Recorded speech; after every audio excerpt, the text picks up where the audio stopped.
All right, let's just dive right into it. Why we almost not? have to. I mean, it's a Friday morning. We're feeling great. It's a What do we Friday. do every Friday? It's a Golden Arches Friday is what it is usually. You know what that means? Well, I try to be as disciplined as possible and not partake. And you guys are like, we're ordering McDonald's at 7 a.m. Well, I got literally 3 minutes, like a minute before the show opened. Carter gets my ear. All right, what do you want from Mickey D's? I was like, all right, well, and of course it's funny because you know what McDonald's has. You know what Burger King has. You know what every single fast food restaurant you've been to for the last 30 plus years has.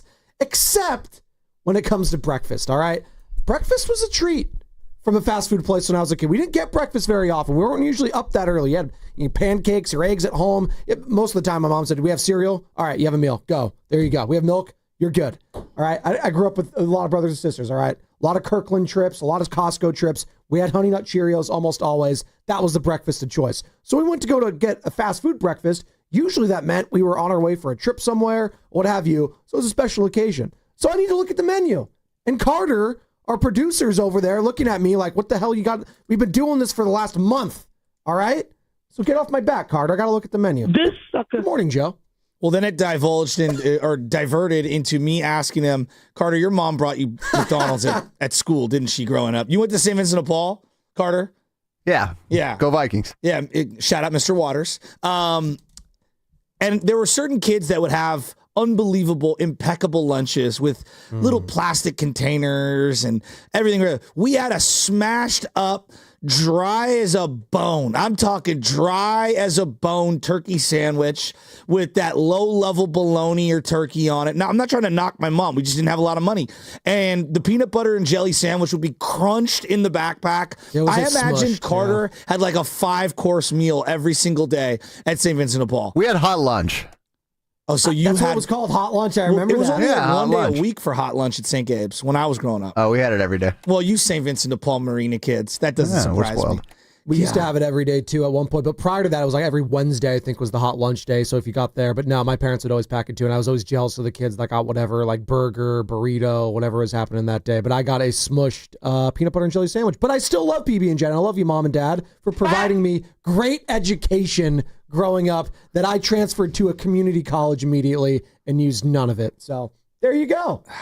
Good morning. It's just there's some of us get cars at 16 and hot meal sandwiches every single day from school. And some of us are on the struggle bus. Some of us get hot meals and cars is not on the same equation. What are you talking about? Hey, vibes are great today. I'm just going to be honest. We're feeling good. It's a Friday. It's a feel-good Friday. We got Giants. We got Blue Jays starting tonight. Second half of the season. It's not even really second half. Like final third of the season, whatever it is. I'm excited to dive into that. We got the rest of our Bay Area sports bracket we got to get to. And you could see the smile on our faces through YouTube because that's where we're streaming right now. And you can look at this beautiful schnoz. And it's brought to you by First NorCal Credit Union. For a low-rate auto loan, apply online or just ask for First NorCal financing at the dealer. Coming to you live from the Laughing Monk Studios. Laughing Monk, righteously brewed in San Francisco. Broseph, you want to start with the Giants? You want to start with the Bay Area sports bracket? What is Joe Shasky hot on 6:09 in the morning on the year of our Lord, July 18th? You ever had a possum situation? Ooh, a possum situation. I've had raccoon problems growing up. Really? Yeah, we had a lot of them in Excelsior. Yes. We used to shoot them with BB guns. I hate to admit that out loud, but that's what we did. PETA's not going to like Shout that. out my dad. I don't care what PETA says. All right? They haven't had a raccoon on their roof ready to eat their, cat or something like that, Eight cats? During COVID, all right, there was obviously like a coyote explosion in San Francisco. Dude, literally 2 days ago, getting out of my car over off, I don't know, like Embarcadero area, it literally a coyote just strolled right past me. I wasn't even paying attention. Could have mauled me. I could have gotten rabies. I don't even know. Just like Wile E. Coyote. Just whatever. They were everywhere during COVID. And I knew we had a coyote den somewhere near us.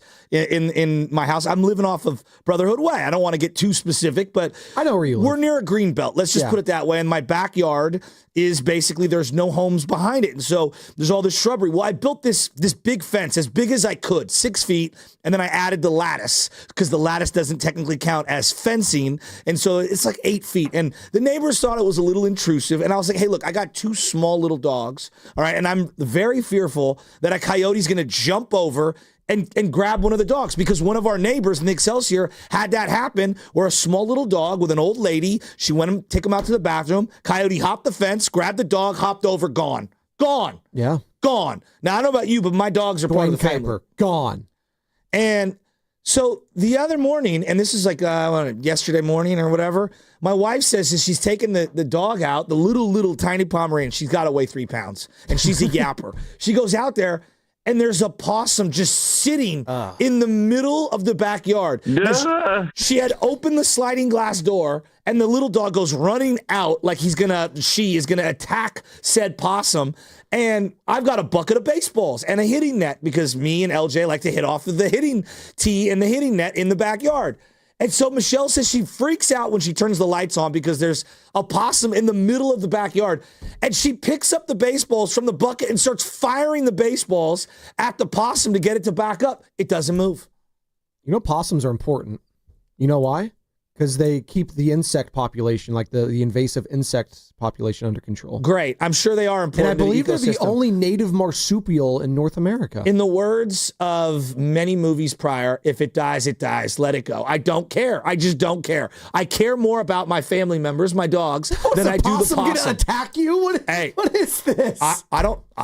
Who knows? I've never heard of a possum attack ever. They literally play possum. Literally, they try to die in front of you. They pretend to. The small dog is seriously like 2 or 3 pounds. Yeah, I know. She will get swooped up by a hawk. I'm so worried. I'm basically a lifetime Chihuahua owner, and Pomeranians are basically just the hairier version of them. They're loyal as hell. Yeah, no doubt. And they don't know their size. Exactly. Yes. And so, like, we've had hawks in the backyard, and I've been very worried about a hawk coming down and swooping her up. Like, exactly. And so, behind us is like a zoo. You got hawks, you got coyotes, and now we got a possum. And so Michelle's firing baseballs at it. I'm dead asleep. You ain't waking me up. I'm snoring. God knows what's going on. Out. So the old dog's been peeing 50 times in the middle of the night. Now, he's a French bulldog. He's 13 years old. He's probably blind. He can barely move. I mean, it's rough right now. Yeah. So a couple hours later, after Michelle gets the little dog back into the house, well, the other dog's got to go pee. And the possum is now moved to the back of the backyard against the fence and is hissing at Leo. And Leo's just peeing. He don't care. He's just like, whatever, dude. You kill me, you kill me. We fight. So be it. And now I'm on possum watch. So this morning, I have to let both dogs out before I leave. And I turn the lights on. I'm looking out. I open the sliding glass door. I go out there. I'm looking for the possum. Is it here? Is it not? If I see the thing, I'm going to call animal control. I don't know what else to do. Are there like babies? Have you seen any possum babies? Oh, if there are, we're going to have a big time problem. Okay. Because I want them out. There's going to be territorial rights. Joe, and all in of my that? backyard, we had a bat problem with an old giant pine tree that I cut down. And there were bats everywhere. What? Yeah, bats will grow. They live in dead trees. I did not know that. I thought they lived in caves. No, only. because they want to be near the lake because I'm near Lake Merced because of all the insects that you're describing. So the only thing I know we've about got a bats zoo is in our Batman. backyard. Yeah. Oh, like Matt Damon. We bought a zoo. It's like you. Jasky and Michelle bought a zoo. I like San Francisco Zoo. I also like Oakland Zoo. I support all the animals around here, both native and non-native, to the greater Bay Area. So that's a great little story. So that's how I open my day. So as we go Friday, just flipping around, they say that living in the big city, you're not going to see a lot of wildlife. I disagree. I totally disagree. We had raccoons growing up, rats, hawks all over the place. No, we don't really do the rats. It's mice, not really rats. Oh, well, I've been very lucky. Take Bart very often. Yeah, you got to go downtown for the rats. That's like North Beach, Chinatown. There's a lot of rats, down there. There's no doubt. I'm not denying. But like it's more field mice that you see. Sure. Possums. Squirrels. Yeah, a lot of squirrels. I saw a ton at Monarch Bay. But point being is, hey, bro, in the big city, anything can happen. PETA, come after me. I really don't care. I'm defending my family member, my dogs. Question. How do you feel about Blue Jays? I see them from time to time. Do you like them? You like to look at them? Yeah, they're fine. All right. Crows are everywhere, too. There's a murder of crows all over the That town. is a great name for a grouping of an animal. A murder of crows is so sick. So animal talk here on 95.7 The Game. That's what I want to open up as we face the Blue Jays. There you go. That's what I was trying to lead to. And it's brought to you by Golden State, serving the Bay Area for 3 generations. When you succeed, we succeed. Visit goldenstatelumber.com.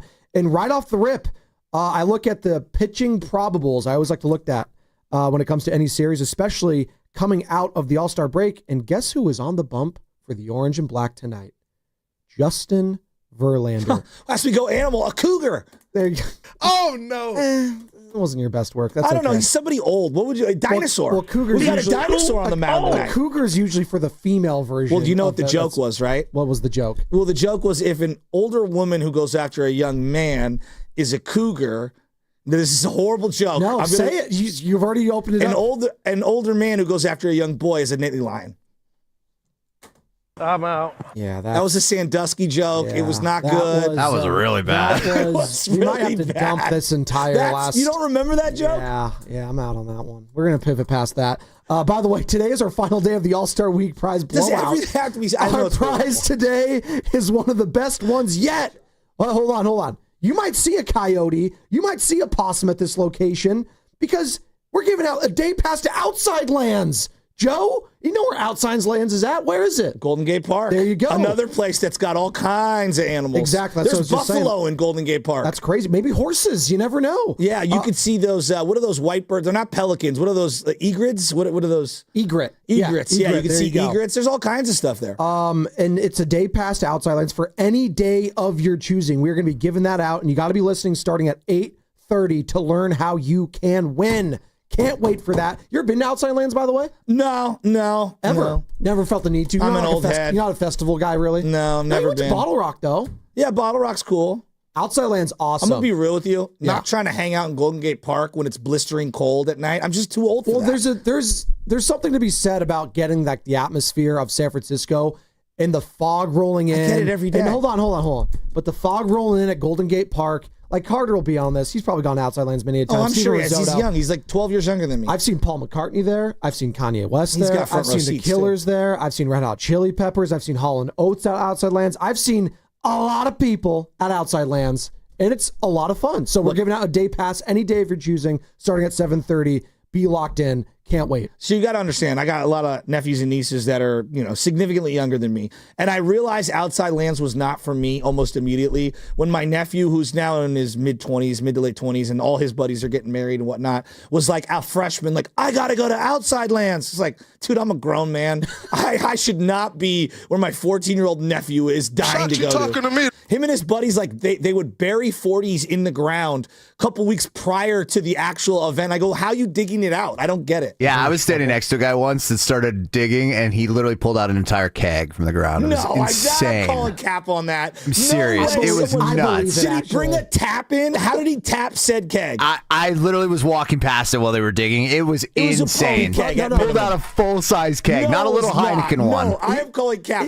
You know how big a keg is? Yep, and heavy. He had like brought 3 the tap people. and he had to climb a tree and go I to don't buy a it. bird's nest. and Swear. everything. I don't buy it. I actually swear. do. Yeah. No, I believe you, Carter. How on many that one. mushrooms were you on? I lost. I'm out. Dude? I'm not saying, look, I love concerts. I love live music. I'm just saying, like, I know for me, Outside Lands is for a younger generation. I know my limits, and probably shouldn't be hanging out there. Well, now- Hey, and I have no problem if you want to go and enjoy it. No, absolutely. Well, just for today, you should be pumping it up because we want people listening. At No, it's 7:30. one of the premier events of the city. There you go. I think Tyler, the Creator, this year. Am I right, Carter? There we go. Amongst some of the other big time performers there. Love me some Tyler, the I Creator. mean, one of those passes is so expensive. Oh, are you kidding me? Yeah, it's a I get massive- asked every yeah. year, can you get the hookup? You work at a radio station. Well, here's your chance to win them. Dude, we got a lot going on here in the Bay Area. I think we got My Chemical Romance is playing tomorrow at Oracle Park. We got Lady Gaga playing 3 shows at Chase Center next week. 3, not 1. Wow. Not 2, Wow. but Lady 3. Gaga. Lady Wow. Gaga, she's still crushing it. She's got some great songs. Although She I does have swear to some God, great if I have to listen to that Bruno Mars and Lady Gaga song one more time, I'm gonna go insane. It plays every single radio station. I love Alice. I love Live 105. I love our sister stations. Please no more of the Gaga and Bruno Mars. I'm out. I'm not out on Justin Verlander yet, though. And this is a massive start for him tonight at Rogers Center, going up against Chris Bassett. And a lot has been made about the win-loss record. That withstanding, like, I think he's been hosed a couple times, going back to that White Sox start. I do think the ERA, 4.70, is that representative of the pitcher he's been for most of the season? Probably. I think he's been a 4.5 kind of an ERA guy. I don't think he's been some god-awful pitcher, but nor has he been like the number 3 starter that I think Buster Posey, a lot of Giants fans thought he was going to be, Joe, heading into the season. Now, I think Landon Roop has made up for that, and it's made that a little bit more of an easier transition for a lot of fans. At least in my mind, if I'm watching this team, I've automatically slotted Justin Verlander as that 4th, 5th guy within the last couple months for me. Is just how I view him going forward. That being said, can we get this guy a win? Yeah. How massive would it feel to get Verlander a win to set the tone for this final stretch of the season, right? You're referencing like, hey, you thought maybe he could be your 3 starter. Maybe. When you project the season out, you have all these things like if this happens and if this happens and if this happens. And sometimes other stuff happens which offsets it. And I might make an argument Landon Roop's emergence has not that it's made it that Verlander doesn't matter, but you could salvage the Verlander experience if he gives you a couple of good starts here and keeps you in the race long enough to make a deal at the deadline, if that makes sense. No, absolutely, it makes sense. And I'm looking at Landon Roop, and we keep waiting for the wings to fall off, the glass slipper to break, whatever analogy you want to use. He keeps balling, man. Like that start he had on Saturday against the Dodgers, against that lineup, I was so damn impressed. Might have been one of the most impressive starts of the season, given what that team just did to him basically a month prior and just destroyed him. He couldn't even get through 2 innings, Joe, down at Dodger Stadium. Now, one is at home, one's at Dodger Stadium. If they do make the playoffs, it's going to be a different animal if he has to go on the road again, right? But that being said, I know in a big-time game, in a big-time series, he showed up when they needed him to. Now, the bats didn't show up for him. That was unfortunate. And I think that's going to be the second half tail of the tape for this team. And it's something I want to ask, all the Giants fans out there, all the listeners at 888-957-9570. That's the same number to call or text the Boxer and Gerson Work Injury Attorneys text line, 888-957-9570. It's the final stretch here. All-Star break is over, starting today. And I want to ask the question, if you think this is a playoff team, why? And conversely, if you don't think this is a playoff team going forward, why? So we're going to do a little fill in the blank game, Joe. You can only have one of the two. You can't do both. You can't hedge your bets. We're not doing that here. I don't like the sports talk radio, the Humpty Dumpty, lean on the fence. I don't know. That's tended to. No. You pick one or the other. The Giants will make the playoffs because fill in the blank. Or the Giants will not make the playoffs because fill in the blank. That's what I'm asking the people. 888-957-9570. You can't take both. You can't. And now some of the answers might be the same. Like, I could say, you know what? I think the Giants, I think the pitching's going to be okay. I think that's what's going to make them make the playoffs. Or you could say, yeah, I got no faith. Landon Roop, Hayden Birdsong, and Justin Verlander going forward. That's going to be the reason they don't. So it can be the same answer, if you will, but it's the two sides of the same coin, if you will, right, Joe? I'm a glass half full kind of a guy when I think about these things, but some people might not be. So I think it's so important that they get off to a great start in this second half, even though it's not exactly the second half. And you're 2 weeks away. And this can go one of 3 ways. You could buy at the deadline. You could stand pat at the deadline. Or in a way, you could sell and buy. But I would consider that going neutral, standing pat. Or you could sell off. And I know people don't want to hear that. And I don't want to hear that. Trust me, I do not want to hear it. But there is an argument to be made that if they get out of the blocks real slow here, you're sitting with the same dilemma you've had 3 years in a row. You have a lefty starter under team control for this year, but what's different is he has an extra year on his contract next year, and that's Robbie Ray. And I want to keep him, and I would love to have him, but I also acknowledge that if things don't go their way right out the gate here and they fall and they're the 5th, 6th team in that wild card race, we do have to have a legitimate conversation, which sucks. Do you move Robbie Ray? That's why this weekend is so important. Absolutely. We're going to pick that conversation up on the other side. Robbie Ray is an interesting name to watch here, as we are now less than 2 weeks from the Major League Baseball trade deadline. I have a hard time seeing them being sellers at all, but if they go on a massive losing streak here. I guess outside of that, that's the only other way that you start entertaining something like that. But we'll entertain the conversation on the other side, and we would love for you to be a part of it. 888-957-9570. That's the number to call or text. And it's brought to you by Fremont Bank, here for you, here for good.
Good morning, Bay Area. It's everybody's boy, Zucci Man.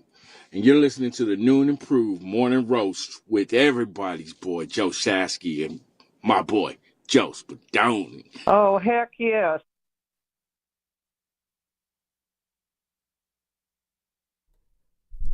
Oh, little Soldier Boy on a Friday, on a payday Friday. Bow, bow, bow. Let's go. By the way, we were talking about all the concerts and everything that's happened. How do we not mention the thing that's taking over social media right now and everything? The concert, affair heard round the world at the Coldplay concert in Massachusetts. Astronomer CEO Andy Byron. I didn't even know what astronomer was, but keep going. I still don't know what it is. Okay, is it an app? Sure. Maybe. Okay. Well, we'll have Stephen Risotto look back in the back and to tell us what exactly this is. But the CEO of Astronomer, Andy Byron, was caught in 4K holding his head of HR, who was not his wife, but they were cuddling nonetheless on the Kiss Cam at a Coldplay concert in Massachusetts. No. And my brother texted, tough scene. Coldplay hasn't made a single in years, but last night they made 4. It's pretty good. That's pretty good. That's pretty good. That might be a 5. Deli Boy coming in hot. I'm sure he stole that from somebody on Facebook or Instagram or something. I mean, the statement that was released yesterday by the CEO is one of the greatest things I've ever seen in my entire life. I'm pulling it up right now because the big boss man, Matt Nehegan, he reposted it. And it just got me thinking. What did the boss man repost? Well, he reposted this statement from the CEO that got caught in 4K. And if those of you who don't know what I'm talking about, hop on the social media, go on Twitter, go on wherever you are. You're going to find it. You literally just search Coldplay, and this is what comes up. And we're going to have the sound of what took place, too, because Chris Martin, the lead singer, basically called it out and was like, either these people are really shy or they're having an affair. And it was the latter, Chris. They were caught in 4K. And this is the statement that Andy, the guy that got caught yesterday, said. All right, quote, I want to acknowledge the moment that's been circulating online and the disappointment it's caused. This is not who I want to be or how I want to represent the company I helped build. I'm taking time to reflect, to take accountability, and to figure out the next steps personally and professionally. I ask for privacy as I navigate this process. I ask for privacy as I'm publicly out here on a camera at a concert with someone I should not be with. I mean, it's just ridiculous. What was supposed to be a night of music and joy turned into a deeply personal mistake playing out on a very public stage. Does anyone think that was the first time? Oh, no. No, can't. Do you see they're holding each other? No, I mean, that's just, they were cuddling. Very comfortable out in the wild. Yes, that's not something you do just on a whim. I want to sincerely apologize to my wife, my family, and the team at Astronomer. You deserve better from me as a partner, as a father, and as a leader. I also want to express how troubling it is that what should have been a private moment became public without my consent. Brother, you were at a concert, dude, and you are the CEO of, I don't know, a major company, a company. It's going to be public, dude. What do you think is going to happen? You're in a box seat. Moron. Yes, and then this is the icing on the cake. I respect artists and entertainers, but I hope we can all think more deeply about the impact of turning someone else's life into a spectacle. Where's the culpability? I mean, what are we doing? Come on. The day after we talked about Draymond Green and the punch video getting leaked, it wasn't about the punch. Someone get Vontae. Who leaked the video? Can you cut up Vontae's sound from yesterday? First question I have is, who leaked the video? I have so many questions. Who leaked it? That's what Andy Byron and Vontae Hill were thinking. I mean, what too. a moron the CEO is. Oh, and then he ends this statement saying, quote, as a friend once sang, lights will guide you home and ignite your bones, and I will try to fix you. Is that a Coldplay song? Absolutely. I didn't even know that. Yeah, There you I go. couldn't name and I'm not trying to be like that guy, but I don't think I can name a You Coldplay probably song can't name unless them, I hear it. but once you hear them, you'll realize how many you know. Okay. You know a lot. Okay. Yes. And by the way, Astronomer is a private data infrastructure startup Of course that it is. Has a valuation exceeding $1 billion. Of course he does. So he'll buy his way Of out of course. it. So Don't well, worry. his wife or whoever his current spouse is going to be getting a good chunk of that. That's right. Good for her. Oh, my God, I'm God. jealous. I do want to ask the people. So jealous. I need a settlement in my life. I want to ask the people at 888-957-9570. Oh, we have the sound first and foremost. Can you play that for me? Please play it, Carter. Yeah. Oh, look at these two. All right, come on. You're okay? Oh, what? Either they're having an affair or they're just very shy. And Chris Martin, lead singer of Coldplay, they were having an affair. There you go. And so I'm going to ask the question. 888-957-9570. You could call in on a different name. It could be anonymous. It could be a fake voice. Hide it. Whatever you want to do. You got to keep it PG. I want to hear the worst caught in 4K moments for some of you people listening out there. And you know who you are, and I'm not going to judge you. This is a judge like Planet Fitness. This is a judgment-free zone here on 95.7 The Game. The worst caught in 4K moment of your life. 888-957-9570. You could call or text the Boxer and Gerson Work Injury Attorneys text line. No judgment. It doesn't have to be an affair. It could be something else that you were caught doing. Caught playing hooky. Caught, you left school or work, and you saw the boss in public while you were golfing when you said you were sick on an important day. It could be something like that. Or it could be as crazy as what took place at the Coldplay concert. Do you have anything on that level of like work-related, school-related, parent-related that they all thought you were doing and you weren't? Well, I mean, I would set the record for most truancies in the history of high school, in San Francisco. So I've got that on my record. There you go. Yeah, I used to like fake going to school and just go right back into the house, and then I'd just sleep more, and then I'd go out and I'd get into shenanigans. I played hooky. Villado, yeah. You're out there somewhere. You know you were part of this. I played hooky a couple times in high school too. Then we would just fake. No, it wasn't called hooky. It was called hookah, as in I'm hitting the hookah bong. Oh, hookah bong, not just the hookah pipe, Yeah. but the bong itself. Okay. Yeah. I dabbled in hookah as well a little bit. Bro, I was a tobacco. wild child. Like the things I did, I'm so ashamed of, and I don't even want to admit them out loud. I know. I mean, I've gone through many years of therapy because of it. I mean, you're hanging out with friends that didn't even have cars. I mean, that's just, it's a rough upbringing right there. It's tough. You guys can get McDonald's breakfast. It's a tough scene. Why are you looking at me like that? You guys are just ridiculous. What? Just ridiculous. Yeah. Oh, look at these two. All right, come on. You're okay? Oh, what? Either they're having an affair or they're just very shy. How many?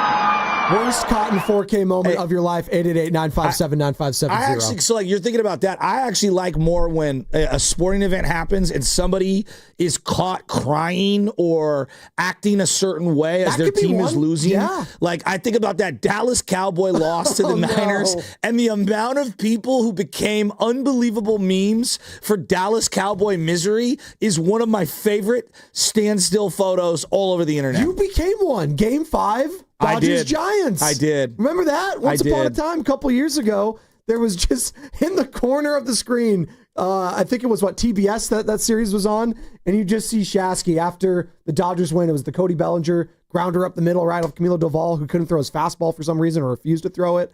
And then you just see Joe Shasky there in the corner, just standing there, his hat and his hood on. The other day, during a Giants home day, it was a hot day, and this guy that we all know, George Borges, was sitting in one of the, close rows, if you will. When you say we all know, like your friend group. Everyone knows George Borges. He's like a San Francisco legend. Okay. That's the only way I can describe him. Like you either know him or you don't. I don't. He's I would like to. I know. I'm excited. Everyone knows him. And so he's sitting in like one of the, first 8, 9, 10 rows, and he falls asleep during a Giants game.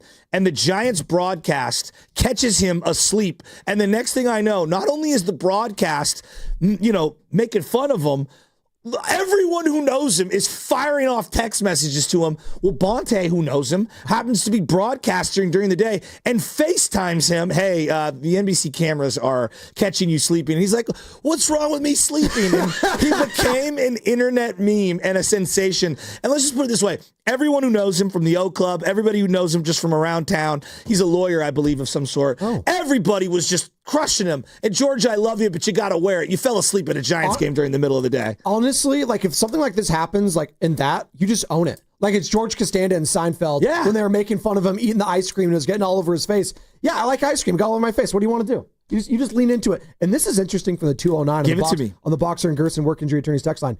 Do you think if that couple at the concert had stayed cool and just kissed, that it might not have been a big thing so no one would have leaked it? Probably. But when you're thinking in that moment, you're not thinking like, oh, like they knew what they were doing was wrong. Yeah, but That's if why you're they did that worried, what the hell are you doing in a public concert setting? I just have one thing. If like this is just my thoughts. If you're that miserable in your normal life, just come on, dog. Apparently this guy's got a lot of money, right? Yes.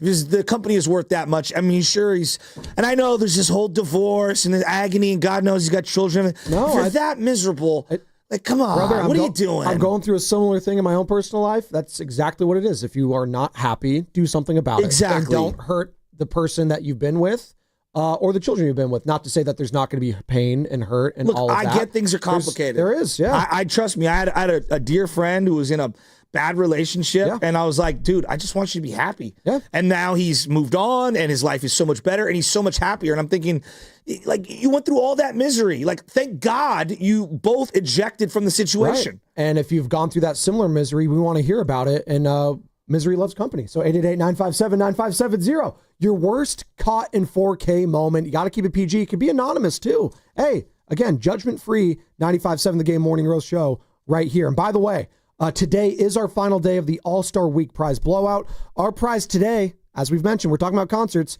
This is a big one. It's a day pass to Outside Lands for any day of your choosing. Listen at 7:30 to learn how you can win. So we'll take calls on the other side when it comes to being caught in 4K. And also get into what you teased last segment, Joe, which is Robbie Ray and how important this 2-week stretch is for the Giants as they start back up against the Blue Jays tonight. And it's going to be brought to you by Fremont Bank, here for you, here for good.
Oh, yeah. Roasters, what's happening? It's Chewy Gomez from 102 Jams. I got you covered every afternoon from 3 to 7. And you know my boys Joe Spadoni and Joe Shasky. Well, they got you all morning long right here on the Morning Roast. Take it away, Spadoni. I'm afraid that it's going to have to be Jimmy Garoppolo that gets it done. Oh, Chewy. And Troy Aikman right there on the rejoin. We still have our best Bay Area sports topics of the 21st century bracket going on.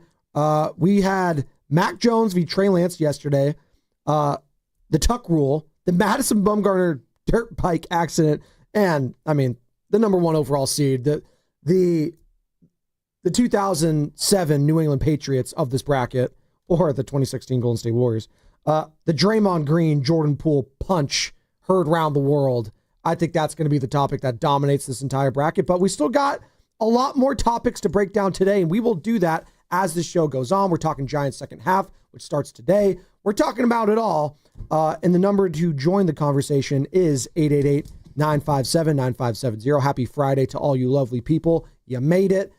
This summer, by the way, is just flying by. It's already July 18th. See, I don't even know the date it is. We're halfway through this. It's going to be August. It's going to be school coming back. So it's flying by, Joe. I don't like it. No, summer's my favorite time of the year. So, until we get to Christmas time, which is my second favorite time of the year. Sure, yes. No, but the reality is 4th right of July, we know, is your favorite holiday. We've learned. Yes. Till Labor Day. And then till Halloween, till Thanksgiving. Yeah, till opening week, and Masters weekend. Pivot, don't panic. That is you. Exactly. So what do you want to get into here with the Giants? No, it's just, look, people don't want to hear this, but the reality is when you're in a front office, there are conversations that are happening all over, right? Like right now, the conversation is, are we taking on more money? That's what Buster Posey and whoever is in control of the purse strings, the money, the finances, they're having that discussion, and they probably have been having that discussion for weeks on end. Do I think, oh my God, we win 2 of 3 against Toronto, and then 2 of 3 of the next series, and now we're taking on $20 million at the deadline? No, I don't think it's that severe, but I do think that the margins are kind of tight here. What happens with Rafi Devers physically? What happens with Justin Verlander? What happens with Landon Roop? What happens with your bullpen right now? You only have the one lefty in Lucchesi who's able to help you right now. What happens with Hayden Birdsong? Does Willie Adames continue to, see the ball well, or does he struggle? Like, yeah, a 2-week big-time slide could really make things a lot easier for you if you were kind of on the fence. Now, we were talking earlier about, like, what do you do with Robbie Ray? And this is just how front offices think. They're like, hey, look, we want to keep Robbie Ray. We'd love to have him. He's also under team control, not just for this year, but into next year. Are we going to give him a contract? Because I'm sure him and his agent are saying, like, hey, I've had a great start here. You want to give me a 2-year extendo? And then they're thinking, like, all right, well, how much is that going to cost us? And then the last 2 years, we had Carlos Rodon and we had Blake Snell on 1-year deals. And when we signed Blake Snell, we forfeited a second-round pick. Did you guys watch the draft last week? Because of what you did on the 1-year deal with Blake Snell, you surrendered a second-round pick. Because you signed Matt Chapman, you surrendered a third-round pick. Now, I'm okay with the surrendering of a third-round pick for Matt Chapman because you ended up signing him to a multi-year deal. And we would all agree right now Matt Chapman helps you infinitely more than whatever third-round pick you would have had. Now I look at it and I say to myself, like, all right, I'd want to keep Robbie Ray. I want him in the fold. How many years? I don't know. You still got him under team control. There's no urgency to give him a contract extension just right now. A great first half. I hope he keeps it going. But if you did dangle him at the deadline, he is not only the best left-handed starter on the market, I think he's the best pitcher on the market. What could he net you? He's not a rental. He's a rental plus you get a full year. Yeah. Now, I don't want to sell him because right now they don't have enough pitching with him. Without him, they're probably cooked. Someone's going to sit here and say, hey, Joe, the argument was made last year. Detroit traded away Flaherty, and they still bought a couple of smaller pieces and found themselves as one of the hottest teams in baseball heading into the playoffs, and it's carried over into this year. That's the AL Central, though. So much different than the NL West. No, you and I agree on that. But what are the Giants going to do here? Are they going to take on more money? Are they going to shed a little salary? Are they going to stand pat? Are they going to trade some pieces away and then bring some stuff back for this year and next year? I don't know, but I really think it starts with this weekend, and I think that they're looking at Robbie Ray, and I wonder how much they're having these discussions. We are less than 2 weeks away from the Major League Baseball trade deadline, which is going to be at 3 o'clock Pacific time on July 31st. And what will the Giants' record be at that point? And will that dictate what they do going forward? 888-957-9570. And the question is today, too, it's not really a two-parter, but you have to pick one or the other. It's where your optimism is at on this team. And we're just asking an open-ended question to all the Giants fans out there. 888-957-9570. The Giants will make the playoffs because fill in the blank, or the Giants will not make the playoffs because, and then you fill in the blank. 888-957-9570. Richie in Queens. Start it off, Rich. Good morning. Hey, guys. How are you? Doing great. Yeah, God, there's so many questions. You covered them all. I'm just curious how Verlander bounces back. Roop has really been good. Obviously, Devers has been atrocious. Believe it or not, it's a worse start, I think, than Adames. Adames gave you a little power at times, but yeah, there's so many questions, and this is going to be a tough series. I mean, Toronto's played well. I think the Giants will finally hit up there, but I'm waiting for that offense to start to click a little bit more. Obviously, that's been a big issue. I still think that is Eric Miller on the. He's not out. So he hurt his arm. He's got like a forearm thing, Yeah. and it's not looking good. I mean, Richie, I would be shocked if Eric Miller throws another pitch for the big league team this year. You really think it's that bad? Well, that's a big loss. And look, I've been down on Casey. I don't like Alexander at all. I think he's just a fill-in. But Casey has shown me a little something more than, so he's going to have to be our stud lefty. I hated to see Rodriguez give that home run. I know it's an all-star game, but I just wanted him to shine. A couple of times he's been in the ninth inning and maybe on this stage. I hope at the moment's not too big for him, but I still love him. I have no issue with our relief pitching, but yeah, it's going to be. I'll be at the game when you guys going to be coming in for the Giant series or no? No, I wanted to. I had it like you're talking about in late July. Yeah, they'll be in August 2nd. They're playing August that 2nd. That's when it is. I knew it was on the calendar because they're playing the Mets this next weekend, next Sunday at home here. Yeah. No, I'm not going to be coming. I want to go. Yeah. Well, I just think. Again, I look at who they're up against. Milwaukee's been so really good. Obviously, we're going to have to beat out the Padres. Even teams like Cincinnati, we're in the third wild card. Can we make that move? But, yeah, it's going to depend on our frontline pitching. And Birdsong's going to have to step up. I was thinking of the guy from Pittsburgh. I forget his name. He's under control for the next few years. He's a starter. Mitch Keller. Yeah. I mean, is he worth giving up a high prospect for?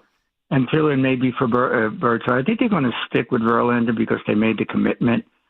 But yeah, there's so many question marks. And again, do we have the one guy that says, "Wow, we don't want to face him," like a Matty Machado, or it's supposed to be Devers, like Mookie Betts, right? And he's got to be the guy that steps up. Yeah. And I know it's bothering him. I could see it wearing and tearing on him, but it's really going to be interesting, guy. Like you said, the next 10 days, I'm going to Milwaukee. I want it to mean something in late August.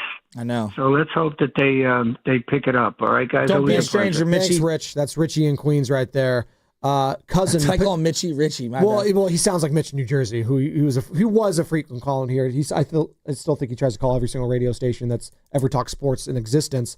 But he might be the cousin of one Mitch. He's a Saturday regular, Mitch. Oh, he still is. I wouldn't say that. He's still roaming the boss man's going airwaves. to put that to bed real quick right there if he's listening. I respect New York. Well, of course. Well, I respect the guys that have been diehard Giants fans going back to the OG New York days because their parents or grandparents were Giants fans. Like my grandma who grew up in Jersey, rest in peace, Grandma Irene, was a huge Giants fan and stayed a Giants fan on the East Coast. She did like her Mets when they moved in because it was never Yankees for her. Never. So when the Dodgers and the Giants left, she was I'm not rooting for the Yankees. She still kept tabs on, and she loved Willie Mays. That was her favorite player. Loved Willie Mays. Loves the high socks. That was her look too. She loved that. But she was never, Phillies or never Yankees. Mets were fine.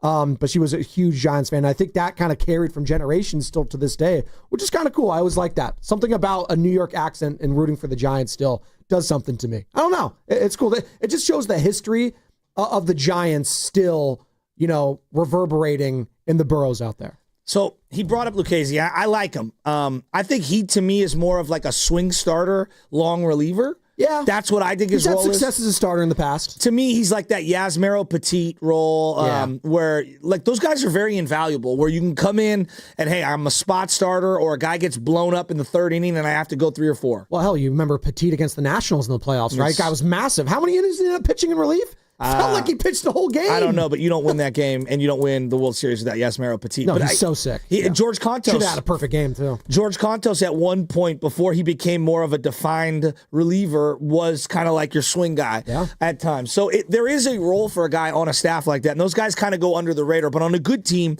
they're extremely valuable. They need a legitimate, like, lefty specialist in the bullpen. That is the one area where they just don't have right now. And again, I'm not going to throw a bunch of names at the wall because no one's going to know any of these people. But he brought up Pittsburgh, and this is just how I view things. Look, there's a lot on Rafi Devers' plate, and I got 3 Giants that I think, in order, to me, are the most important Giants of the second half. I'd be all over O'Neal Cruz.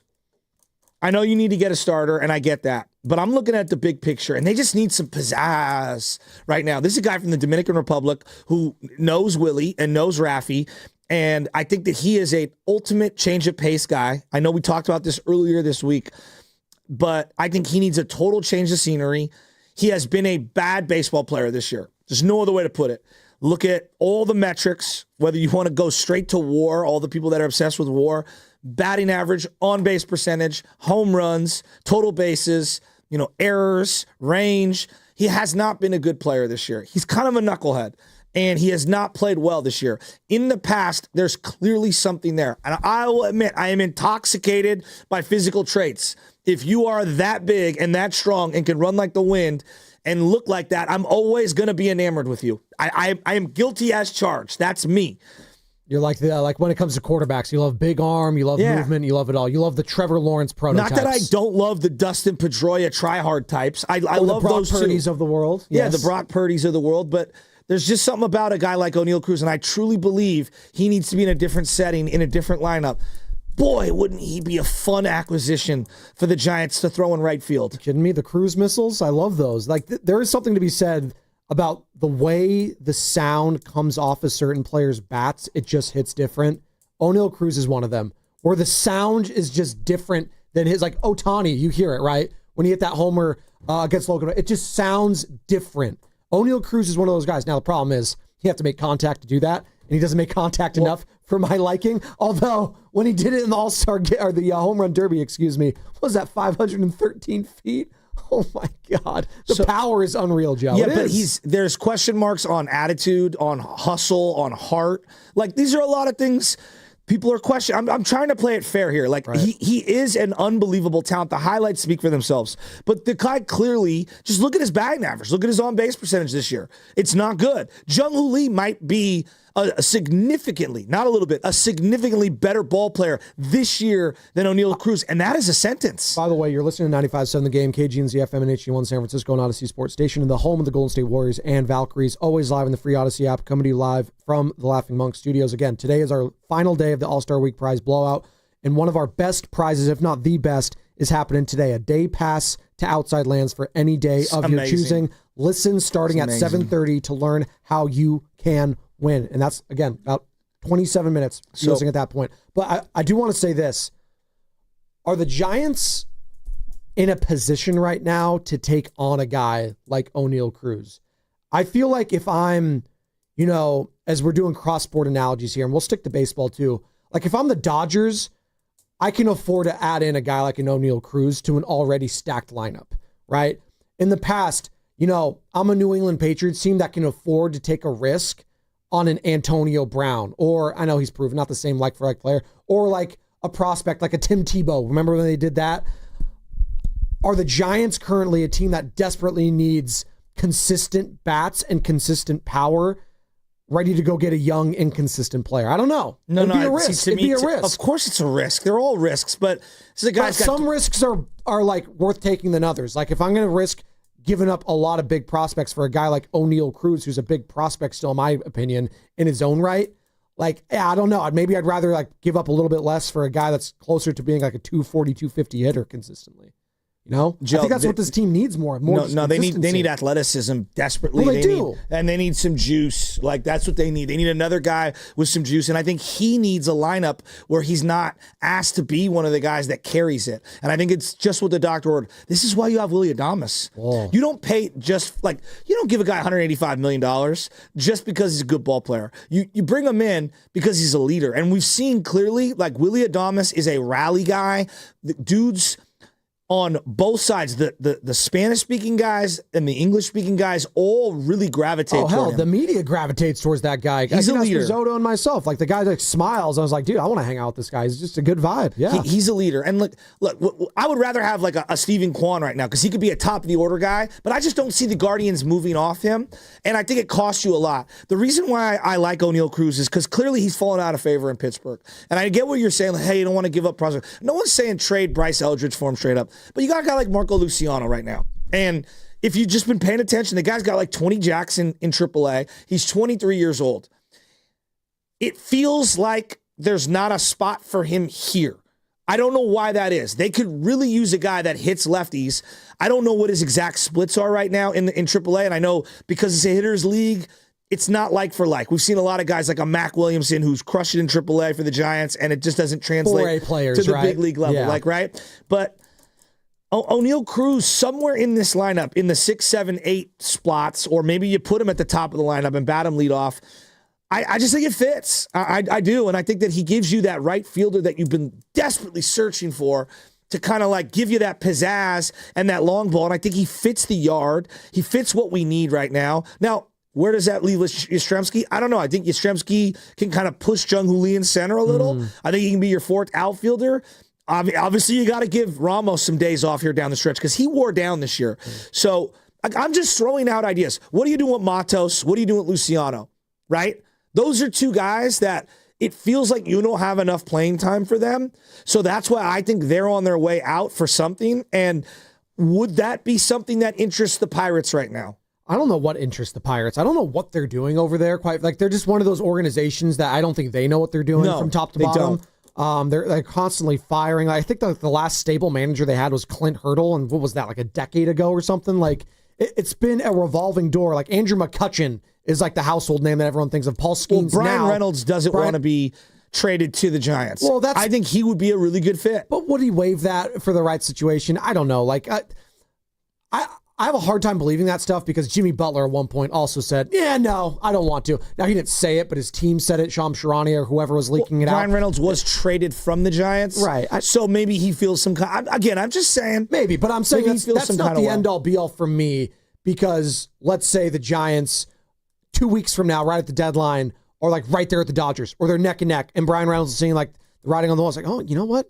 Maybe I can get with this team right now. Maybe we can make something special happen this season, and it's my opportunity to maybe compete in the playoffs. I don't know how many times he's competed in the playoffs in the past, but yeah, I got to think it's none really. So yeah, I think Mitch Keller's the guy for me if I'm looking at the Pirates, as Richie alluded to. Like that's the pitching aspect of it, a guy that's under team control going forward. But that's going to cost you a lot too. So what I'm getting at here is the Giants are going to be able to tell Buster Posey, and they can play themselves these next 2 weeks into a position to force Buster Posey's hand in one way or the other. Or how I view this team right now, if they're just kind of hovering around 500 these next 2 weeks, it's going to be like what we've seen the last couple of years, Joe.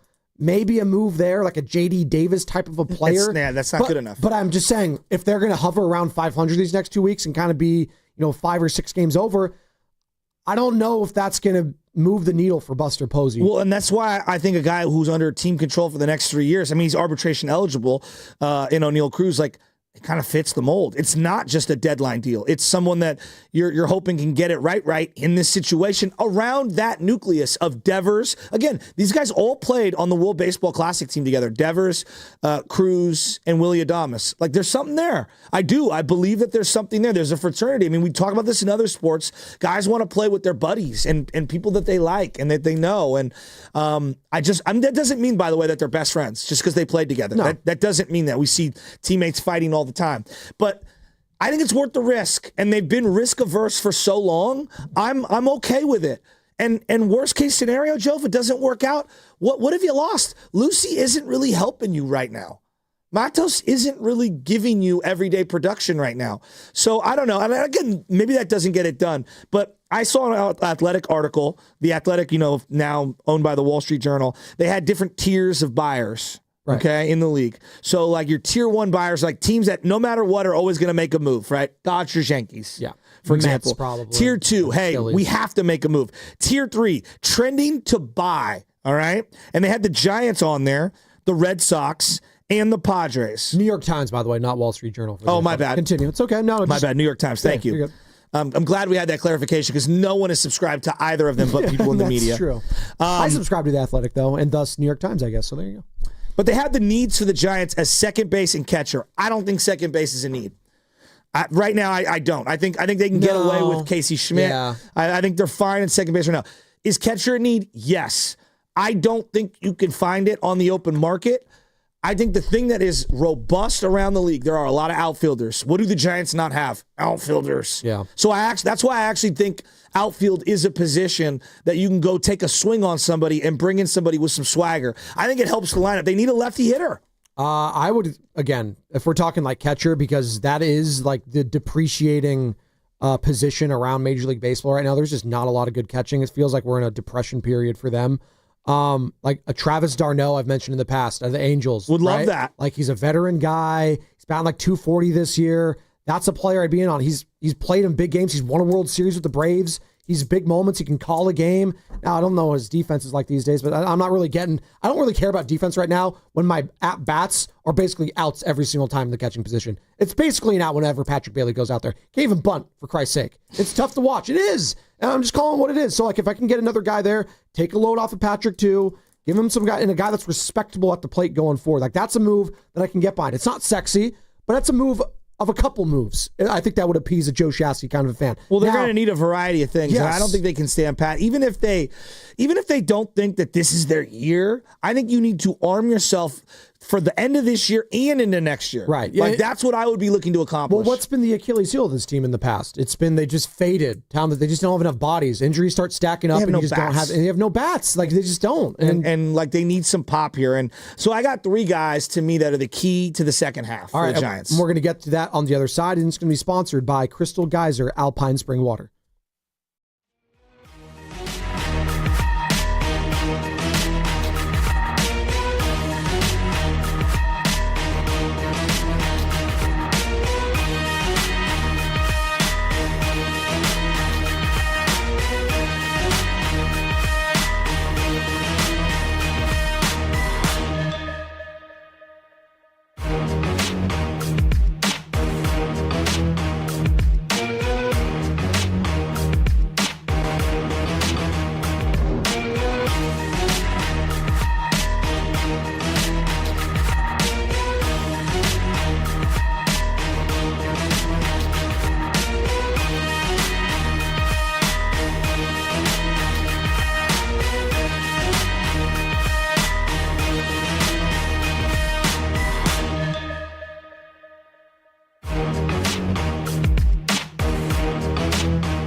he came to the Doobies last year, right? I didn't get to see him in person. That's going to change going forward. I need to see this guy in person. Put a face to the voice. A great guy. Is he? Yeah. Great guy. Well, I mean, the roasters are the best. I mean, of all the shows here at the station, and they listen to everything. They listen to Steiny Guru, they listen to Willard Dibs, but they're roasters deep down. And we do have the best looking, the funniest, everyone all-encompassing listener here on the Morning Roast. And I would love to hear from them today. We have Richie and Queens call in. 888-957-9570. Also, we're talking about the Giants' second half, but we'll still take all of your best caught in 4K moments in honor of the Coldplay concert this week. You can have an anonymous voice. You can have an anonymous name. We would just love to hear the stories of you getting caught in 4K or someone you may know. 888-957-9570. By the way, coming up in about 12 minutes, you're going to want to be listening to learn how you can win a day pass to Outside Lands for any day of your choosing. And I got the lineups right here for Outside Lands this year. We got Tyler, the Creator, Hosier, Take Me to Church, or Take My Whiskey Neat, Doja Cat. A lot of famous songs for her. I think there's a lot of rejoins that Carter does that are by Doja Cat. Vampire Weekend. I don't know if that's Twilight related. Ludacris. Luda. He's going to be there, Joey. That's your era right there. Big X the Plug. He's got some fire beats. We got some over there. Amongst others. So, oh, look at that. Come on. It's so good. I feel like I'm in Texas whenever I hear that too. So be listening in about 10 minutes to learn how you can win a day pass of any day of your choosing for Outside Lands. But you teased something heading into the break, Joe, I want to get into. Giants related. Top 3 related. What were they? What did you got? Well, look, I want to make the playoffs, like bad. You know, when you have this kind of pitching, bad? like really bad. When you have this kind of pitching, there's no carryover sometimes. One pitch, your whole entire staff could be altered dramatically forever. What you think is going to be a long runway for a rotation ends up being like a couple of turns around the rotation, and it just never ends up coming to fruition. How many times did we see the New York Mets tantalize us with, the different guys that they've had over the years? Oh, I mean, DeGrom, Syndergaard, Matt Harvey. Yeah, I mean, there's been a zillion of them. I thought that was going to be a rotation. At one point, they had Wheeler. I thought that was going to be a rotation for a decade. Yeah. And I'd be surprised if they went 4 months healthy, all 3 of them. I was looking up Jacob DeGrom yesterday because we were talking about Roy Halladay and like he's kind of a forgotten pitcher, rest in peace, as the Giants are taking on the Blue Jays. I was just looking about like multiple Cy Young winners, and Jacob DeGrom, obviously, he had a moment in time where he was amazing. He's 37. He started out, I just forget how late he started out in his career when it came to being a like elite starting pitcher. The fact he's 37 is just crazy to me. I just don't view him that old still, but he is. Time moves up on you, man. It does. Yeah, I'm aware. Oh, okay. I'm just letting you. I don't know what else to say. I'm just saying. 37's ancient now. Well, what I wouldn't do to go back to be 37 now these days. You know that's what they say. Like old guys are. They're unk. Like unk Shannon Sharp or unk. I don't know, Guru. They would say Guru's an unk. Guru might be grandpa status. Whoa! I didn't say that. He looks young, but he is. Bro, some of his references are dusty. Well, I think all the hosts here outside of me would have unk status. You're unk. You and Bonte would be unk status. You're like uncles. Yeah. You're like wise sages. Been around the block for a minute. I'm going to let that sit there. I don't even want to hear that from you. But that being said, the Giants have a rare thing that baseball knows is the recipe for success in the playoffs. An elite bullpen with high-end starters.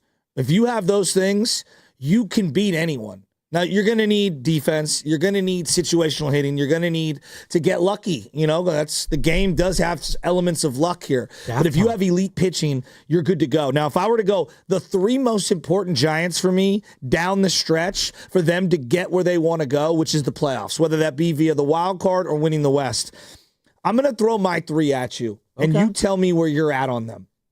Number 3. And you can play a little baseball music, and that's fine with me. Green onions. It's Elliot Ramos. Oh, yeah. Elliot Ramos last year for the season, 22-72 with a 269 batting average, 22 home runs to the 72 RBIs. Just felt like he was really clutch. And in the final month, you could feel like he was wearing down, and teams were altering how they pitched to him. And I feel like the same thing happened over the last month. So let's look at July, okay? 46 at-bats. He's 8 for 46, 1 home run, 11 strikeouts, batting a very weak 174 in July. Now, I think he, more than almost anyone on the roster, needed to take a deep breath. Yeah. And I think that this week off for him is extremely important. But this Giants team is going nowhere if Elliot Ramos does not get closer to the form we saw for the first 3 months than he did what we saw in July. If we get more of what we saw in July or closer to that production, I think we're in big time trouble. So Elliot Ramos is my third most important Giant heading into the second half. I would say he is the offensive catalyst for this team right now. And it was showing the last couple of weeks in that they were struggling mightily at the plate. If he's not going to be hitting, then you rely more on Chapman, on Adames, and Devers, and quite frankly, those guys have just struggled all season long. So I can't expect those guys to suddenly break out of a funk when they've shown us time in and time out. They've just been inconsistent. And Elliot Ramos at one point, hell, I kept saying to Joe, I thought he was going to be an all-star lock. He was batting around and hovering around 295 for most of the year, and then this last month, it just tanked. And it sucks because we all thought that the burden would have been lessened from him with Devers coming here. And I felt like that for a lot of the people. Now, we've seen it with Adames, right? I think as of late, Adames has definitely felt that, and it's been nice to see. But that trickle-down effect that we thought we were getting from Devers really hasn't been hitting because he hasn't been hitting, quite frankly. And Elliot Ramos, if he can just get back to where he was, of that presence you can lean on going forward, like, yes, they need him. Because if he's not, as you said, they're cooked. They're cooked. Because I can't count on Chapman, Adames, and Devers to be those dudes. Ramos was your position all-star last year, and he was on his way to doing that this year, and maybe he still wouldn't have gotten it because it's just such a stacked National League. But I have confidence he'll bounce back. Yeah, I'm hoping. I think he's still making an argument for as poorly as he played the last 3 weeks. I do believe there's an argument he might be your first half MVP of the everyday players. Oh, he's the guy that I trust the most still at the plate. Like if I need to get like a run in, I'm going to Elliot Ramos. I'm not going to Devers. I'm not going to Adames. I'm not going Chapman. I'm not going Jung-Hoo Lee. I'm not going Mike Yastrzemski. I'm not going Wilmer Flores. Although Wilmer in that early part was right there. He was Mr. Clutch. He's fallen off. He's fallen off, though. I'm going Ramos. If I need an at-bat right now to save me, it's Elliot Ramos. All right, now here comes my second most important Giant. If the Giants want to go anywhere in the second half and make a playoff, make the playoffs. Last year, this guy, it was just a lost year. A 4.88 ERA. Teams were batting .241 against him. It just wasn't good. He would throw a lot of pitches. He would walk a lot of guys. He had very little command. It felt like him and the organization were at odds at time over how to utilize him. It's Camilo Doval. He has bounced back in a big way. There's been some shaky moments, I think, at times. If Camilo Doval can continue to be a upper echelon type player for this team, because opponents are batting under 200 against him right now. He's got a 2.95 ERA. He has been infinitely more reliable. It feels like he's trusting his pitches. Now, there is like a conversation about he obsesses with the slider a little too much, but if he is your closer in the ninth inning, it solidifies everything. You work backwards. Now I can go Tyler Rogers if I want in the eighth or Ryan Walker. I can use Randy Rodriguez in the high leverage seventh and sixth inning situations, especially with the absence of Eric Miller. I think having a crystallized prototype closer like Camilo Doval handling the ninth inning just sets my whole bullpen up and working backwards. Now, there's an argument about starting pitching being important, and I hear everyone. But if I know I can work backwards 3 out of 5 days in the week with Camilo Doval as my closer, I think that they are at a huge advantage. He has to be that guy in the second half and maintain what he did in the first half. I mean, it's so damn important. Ask any Dodger fan, right? What is their, undoing most of the time in the playoffs? It's the lack of a consistent closer or bullpen, quite frankly. And that gets you. We see it time in and time out.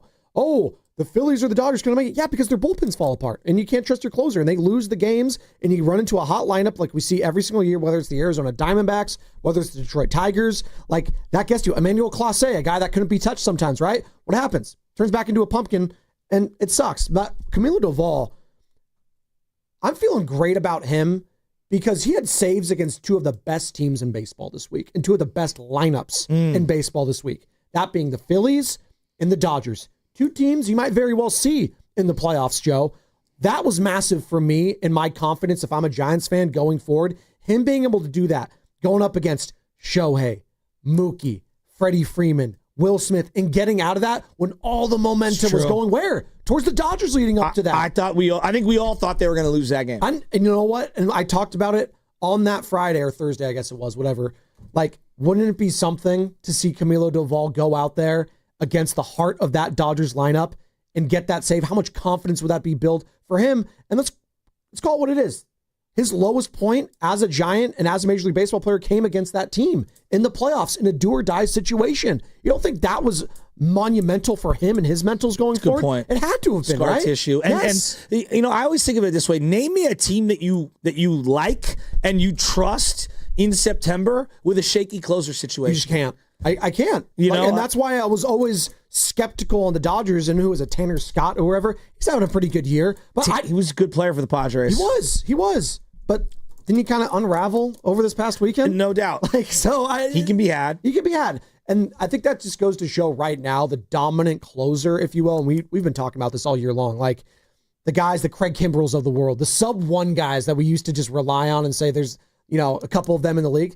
Kind of don't have that anymore. At least right now we don't. No, we don't. So I got Camilo Doval, and I think it's not just what Camilo represents. It's what it does for Ryan Walker, Tyler Rogers, correct. Randy Rodriguez. Because how many teams have the advantage of using a guy who is an all-star in the 6th or 7th inning with runners on? Not many. No, well, that's a guy that's interesting to me. You mentioned Randy Rodriguez. This is going to be a test for him going forward. Well, it's uncharted territory. That's where I'm getting at. At least with Camilo in the past, he has some big game experience. He has some saves in the playoffs. Randy, we'll see. He's going to be in very high leverage situations, kind of like the All-Star game. Again, it's an exhibition, but you're going to be facing a lot of Brent Rookers down the stretch here, and you can't be doing those. No. Again, All-Star game, I'm not going to be hard on the guy. Richie and Queens reference, he kind of would have liked to see Randy Ball out there. Is what it is, but that's another name I'm interested in seeing going forward. All right, here's my number one, and I don't think it's close. It's Rafi Devers. I mean, it goes without saying. This is one of the biggest acquisitions the Giants have had in years, if not decades. And right now, he's got way more Ks, way more walks than any of his career, proportionate to his career that he's had. It's not looking good for him right now. He just hasn't been good, whether it's been in a Giants uniform or even prior. Again, the strikeouts are way up. Even though the walks are up, he's not getting the total amount of bases that he's had in years past. Obviously, he looks big. There's no other way around it. You could talk about Debo and Draymond, Zion. There are a lot of guys in sports. Their body is a large part about how we talk about them. I think about a guy like this. As Carter delivers our McDonald's in the studio. Continue. Anthony Davis. You can't talk about Anthony Davis as a basketball player without talking about, is his body going to hold up? And his isn't about weight, by the way. It's just, can he just stay healthy? Yeah. Because whenever he's out there, he's massive human. He's chiseled, he's cut, but he gets poked in the eye.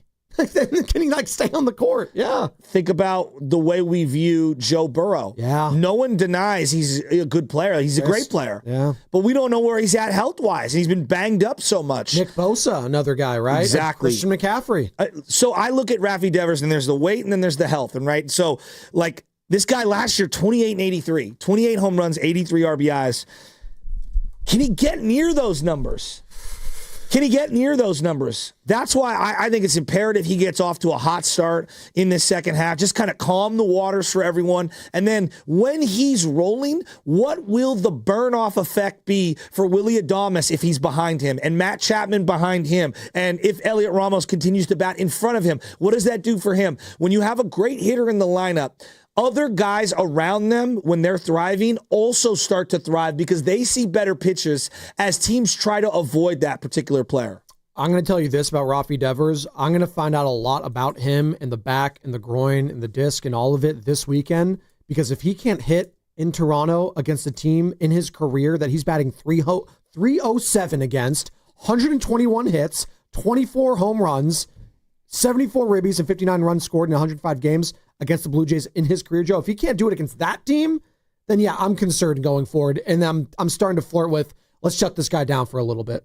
Like, he needs to show me starting right off the gate, right off the rip here in Toronto, a team that he has owned. I just told you the numbers.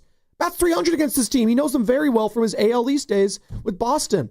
It starts right now for Rafi Devers. He's got to show us something, man. He just has to. It just has not been good. We can sugarcoat it all we want, Joe. It just hasn't been what we wanted. Well, it hasn't been as good as we want.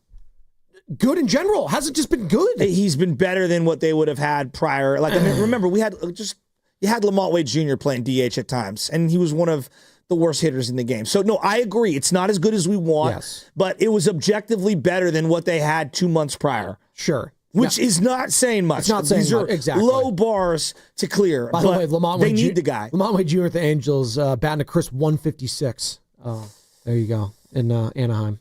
Yeah.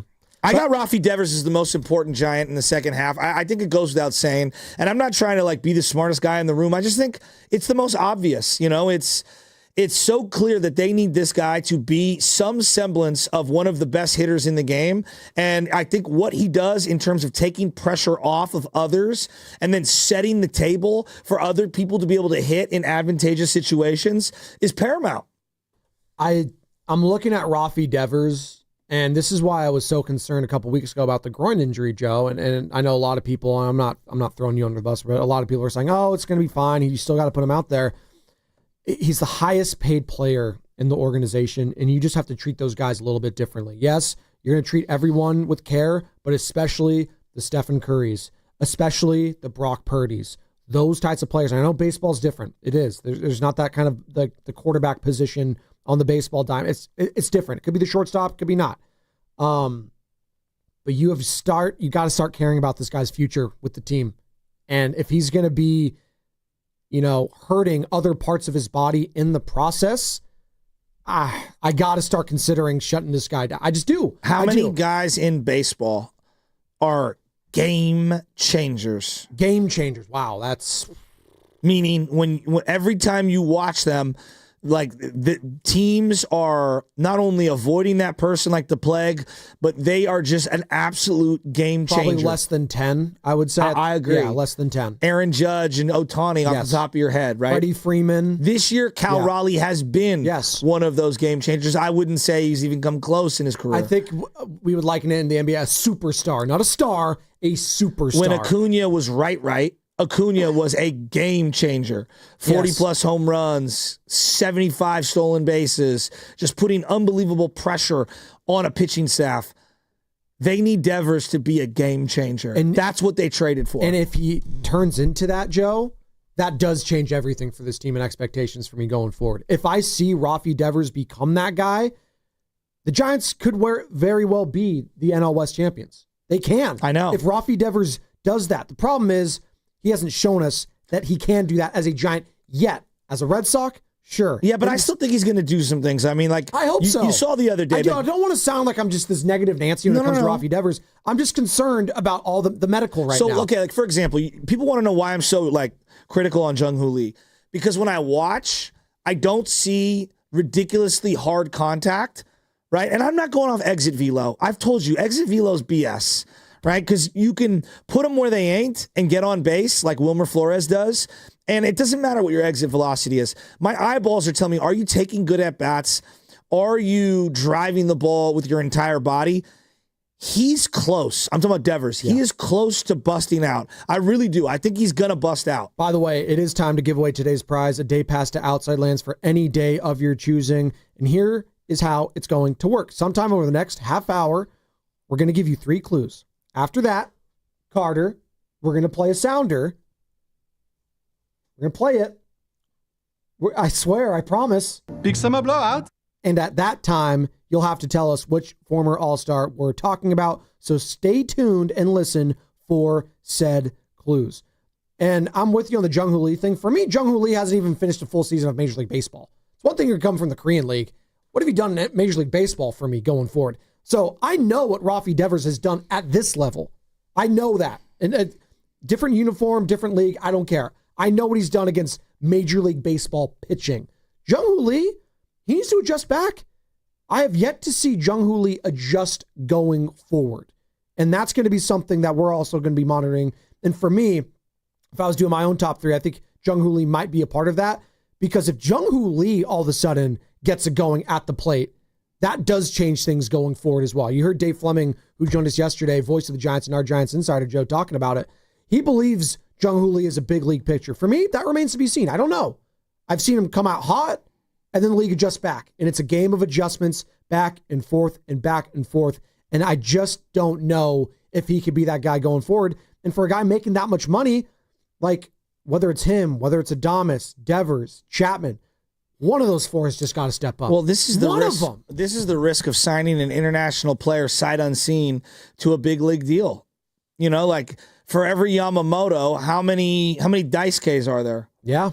You know, you got a guy from the Korean, not the Japanese leagues, the Korean league, which I don't know what the value is of a Korean league player versus our AAA versus our major league. Like, I don't know, right? So because you were really good over there doesn't mean that it's going to translate over here. I think the translation from the pitching aspect has been a lot more fruitful than the everyday hitter aspect when it comes to the Korean league players. The Hyunjin Ryus of the world, I think of, right? Guys that have been able to come over here from the Korean league and shove and look like they belong. Now for the hitters, we'll see.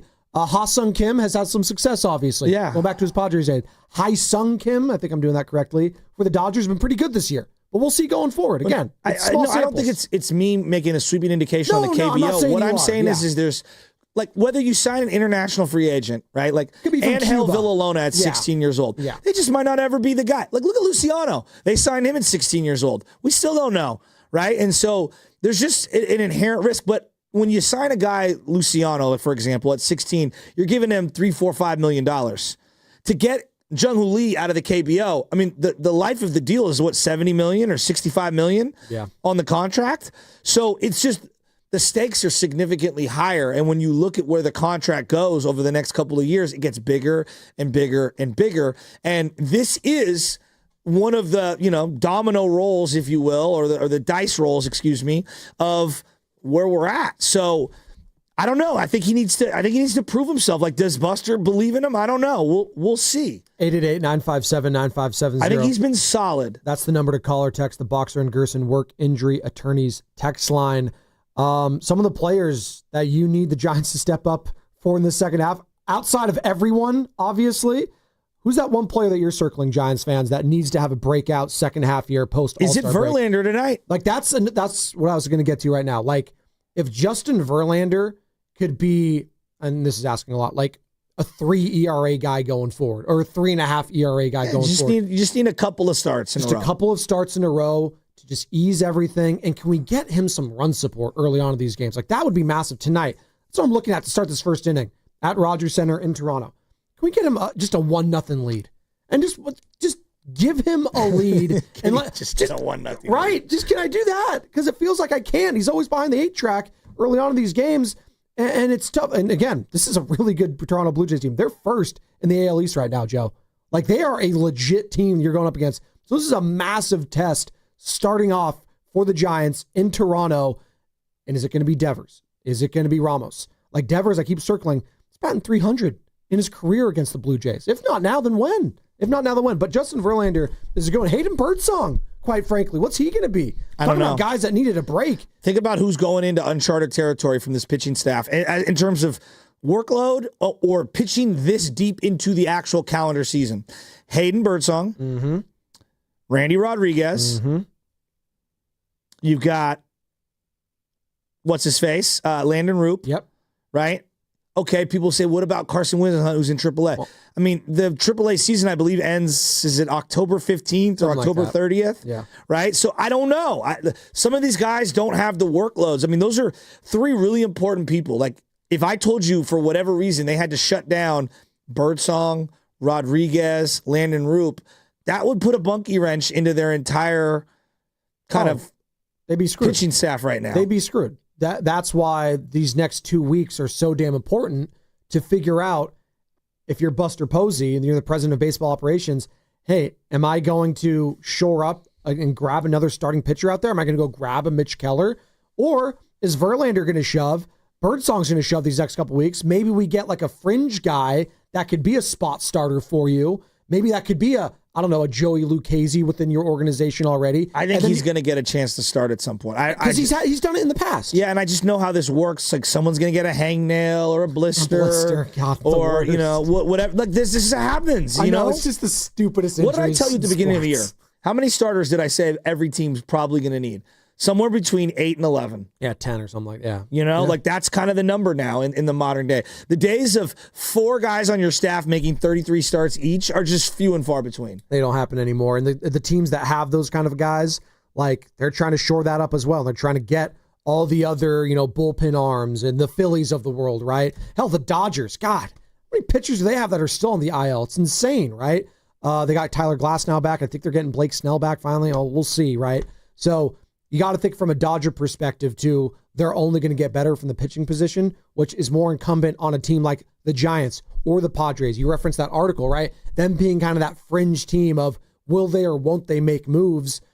I wonder where the Padres are going to be at in a couple weeks, right? And I don't think there's going to be any in NL West, like within the division trades. But if there were, it would be kind of interesting to see, like the Diamondbacks, where they're going to be. Well, they're a team that could be a seller. Right? If they fall out of favor in the next couple of weeks, or they could be a buyer. Right. Like they could go in either direction. Like that's in Corbin Carroll. What's it going to be with him? How many teams would trade for Marte right now? Oh, are you kidding me?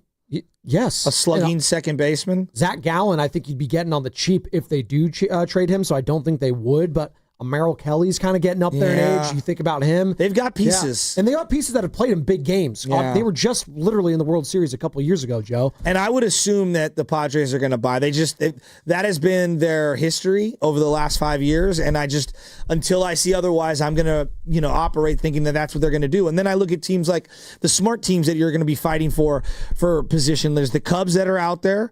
I think they're going to make a move. Milwaukee's out there. I would assume they're going to make an under-the-radar move. Right? Cardinals are 5 games over. Yeah. So there's a lot. Like, you're not alone in this. It's not just the West. It's the other teams as well. And who knows what happens with the Braves. I think they're the biggest, kind of unknown. If they continue to stay flat, are they a team that sells off a Matt Olson? I think they're cooked, dude. They're 11 games under right now. They have a very bloated payroll. Yeah, and they need to shed some of it. Like, say what you will about the Braves, and we all think of them as huge spenders. They're really not that big when you compare them to like the Dodgers, the Mets, teams like that. They just have very cost-controlled players at a very annual average rate that is very, great for a team like Atlanta that gets all these young international players that says this is the most money they've ever seen in their entire lives. This is what they did. The Acuñas of the world, the Albies of the world, all those players, they kind of lowballed a little bit. Yeah. To be quite frank. Well, you buy them out. You roll the dice. You try to buy them out. Years of arbitration, and so they can get the money now. Right. And that's what they did. And Matt Olson, another guy. They have Sean Murphy there, right? What are they going to do with him? A couple of those players, are you kidding me? If I can get Sean Murphy here, a guy that the Giants were interested, I think, in the Farhan era a couple of years ago before the A's ended up trading all those players, right? Everyone was calling in to see who they wanted. And I think Joey Bart was actually a part of those conversations, according to some of my sources that I know. So interesting. Yeah, right. So that's interesting. When they were trying to shop Joey Bart because they thought Patrick Bailey might have been the future, or they were just out on Joey Bart, and Sean Murphy was obviously a name that got called up. So maybe in Buster Posey, he knows his catchers, right? Like the guy that he's a Hall of Famer. So you would think there, Travis d'Arnaud I mentioned earlier, a veteran guy. They got Verlander going up against Toronto today, right? Yep, going up against Verlander's a legend. Bassett. Yeah. I get nostalgic about these things. If I were to close my eyes and say, greatest Blue Jays of all time. Roy Halladay. Okay, you bring him up right away. How many other people are actually bringing him up? I love Roy Halladay. I feel like history's forgotten about him. Well, they think of Phillies first. And real quick, Joe, your 3 clues before we get on this, because I do want to get into it. I don't want to forget this. Your 3 clues right now for the All-Star Week prize blowout. All right. Clue number 1. I was an All-Star 3 times in my career and won the All-Star Game MVP award in 1973. Clue number 2. I was born in Riverside, California. Oh. Clue number 3. My son was also an All-Star, a 14-time All-Star to be exact. Hold your guesses until we tell you when it's time to call. You're going to hear the sounder soon, and at that point, call in to guess and try to win the day pass of your choosing to Outside Lights. Yeah, we know you know it, Joe. We know you know it, all right? No one can hear. I can when I'm trying to read it. I know you know it. And it almost, you want me to say it. I'm not going to. All right. One of my continue. dad's favorite players. Oh, there you go. Another clue. Clue number 4 right there. So, do you know that the Giants almost moved to Toronto in 1977? Did they really? I was negative 16 years old, so no, I did not know that. Negative 16. I never heard it put that way. They were, the Giants were looking to get a new stadium. After the A's moved into the Bay Area, the Giants were the number 1 draw attendance-wise in baseball in the 60s. Wow. The A's were like the number 1 or number 2 draw in the 70s. And that completely ate in to all of the Giants' attendance numbers. Makes sense. They were winning. They had the 3P in the 70s, Reggie Jackson, amongst others. Yeah. And so the Giants were looking for a new ballpark. There was a downtown dome idea. There was all these different, speculations on where they could go. They wanted to maybe move to Toronto. Like, that was a thought. Look it up. Google it. No. I believe you. I'm just trying to wrap my head around a dome in San Francisco, which is the most ludicrous There's thing a lot of different ideas. Stupidest thing I've ever Because it heard in was my really life. windy. When they originally settled on the Candlestick Point site, they brought them out there on an afternoon in October, which we all know Indian summer is just beautiful at that time. And not representative of the actual climate going forward. And they got in and out of the car. They're like, wow, it's beautiful. And then they're like, we're going to build right here, not knowing that it's foggy like the other 364 days of the year. At one point, the Giants were going to go to Toronto, and they eventually had expansion, and the Blue Jays became a team. But when I think about the Blue Jays, like, this is a team we don't see often. And in my early formative baseball-loving years, they were one of the best teams in baseball. I think of Joe Carter. I think of Robbie Alomar. I think of Roger Clemens. I mean, one of the great calls of all time. I mean, it's our name, right? Touch 'em all, Joe, right? You'll never hit a bigger home run in your life or something like that. I think of the Joey Bats home run just a couple years ago. Oh, yeah. Well, I think of him and Rougned Odor fighting. Well, that too. But yeah, Josh Donaldson, right? His MVP year, that was a sick-ass team. That Joey Bats, who follows like 2 million people on social, like, yeah. I'll go like real old school. You guys probably won't even recognize Getting real dorky here. I mean, George Bell, Tony Fernandez, Pat Borders, like these are all the names that I grew up. Pat Henkin, like there were so many different guys. Rondell White, like the Blue Jays were always a fun team to me. Dave Stewart obviously was a great pitcher for them as well. Yep. Man, I'm just looking at the jerseys right now. They got all-time jerseys. We talked about it yesterday. They don't have a bad jersey. Not they one. Just don't. I love them I all. respect teams like that when we have a lot of messes when it comes to the City Connects. Do they have a City Connect, by the way, Toronto? If they do, it's probably they have the red jersey. They've got all these different baby blue ones. They've got a dark blue one. They've always had great jerseys. And, they're a team that I always smile when I think of. Well, when you brought up Joe Carter, you immediately think of the walk-off home run to win a World Series. Is that the coolest way to win a championship? Is a walk-off home run, night, see you later. Who was the Bill Mazeroski for the Pittsburgh Pirates, right? Yeah. 1961 against... Was it 61 or was it 60? It's one of them. Against the Yankees. Risotto, I know you're nodding your head one way or the other. Mazeroski, 61 or 60? 1960. 60. Mazeroski's the Brewer. Mazeroski's the Pirate. Sorry. Excuse me. Well, I always think about this, like the greatest way to win is, the walk-off home run is absolutely backyard type stuff. The catch, everyone thinks was the final play of the game. It was not. No. But Mahomes just did it in overtime to win the Super Bowl. Yeah, we've seen it in the Super Bowl. I mean, unfortunately, we were on the receiving end of that, but he literally threw a touchdown to walk it off. I believe Tom Brady did too in the Atlanta one. He did. I think it was a handoff or a little little throw. Screen pass, right? Screen pass to James White. James White, right? That's who it was. Loki probably should have been the MVP of that. 7,000 checkdowns. He was so good, though, in that game. One of the all-time comebacks. That one wasn't quite as sexy, though, because it had to go to, review, and it was like, did he get in? Did he not get in? I hate those. That's a good one. Tua Tagovailoa, Alabama, Georgia, the collegiate level. Well, I still think the Iron Bowl finish is even more dramatic. The kick six? It's just incredible. Auburn's going to win the football game. It wasn't the final play of the game, but it's as close as you're going to get. Game 7, Kyrie's shot. It's pretty close. It's either that or the block, right? It's that or the block by James. It's like both. Right? And that's what it was so special. But having your moment and for you to live forever, like you could have that moment and never do anything again, Joe. Travis Ishikawa. He'll always be a legend for that moment. Luis Gonzalez was a great player. There was a lot, he was in the Mitchell Report, but a great player. He's known for base hit off Mariano Rivera in the bottom of the 9th in Game 7 against the New York Yankees. Doesn't matter. He'll be one of the greatest forever. moments in baseball history. Edgar Renteria, Cody Ross. It doesn't matter what else they do. They will have those moments. Could do jack bleep the rest of their career. I always think Aaron it's interesting. Boone. I mean, I think of him in the playoffs, the one home run, even though the very next year, I think he tore his knee up playing basketball or something. Yeah, he did. But he hit that home run against the Boston Red Sox, and he lived in infamy. Yeah, he did. 888-957-9570 is the number. Would you rather have that moment, like let's say in this hypothetical, okay? Let's say you're Travis Ishikawa, who was kind of a journeyman minor leaguer and had that one walk-off moment against the Cardinals to send the Giants to the World Series. Would you rather be that guy, okay? Or I'm just going to pick a random guy, Robbie Thompson, second baseman for the Giants. I don't even know. Was Robbie Thompson even a one-time All-Star? I don't even know. Look it up. I'm looking it up right now. Spent at least 10 years, played at Florida. I know that. Robbie Thompson was a hell of a ball player. Two-time All-Star. So there you go. Gold Glove Two-time Award. All-Star. Yeah. Would you rather be that? Well, you just said it right there in your answer. You didn't even know he was an All-Star. So But Robbie was a really good player. He was, but you didn't even know he was an All-Star. But I know Travis Ishikawa, immediately I think of a clutch hit and a massive hit and a team going to the World Series because of it. So you'd rather be David Tyree than Plaxico Burress? Chad Ochocinco.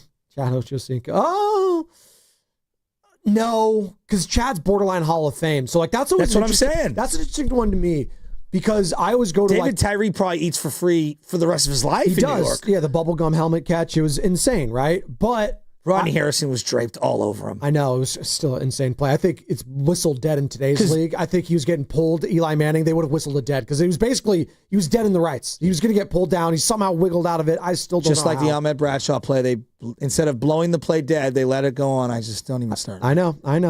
As we're talking about best Bay Area sports topics. What would, if I made you choose, what would you be? Would you be David Tyree or would you be Chad Ochocinco?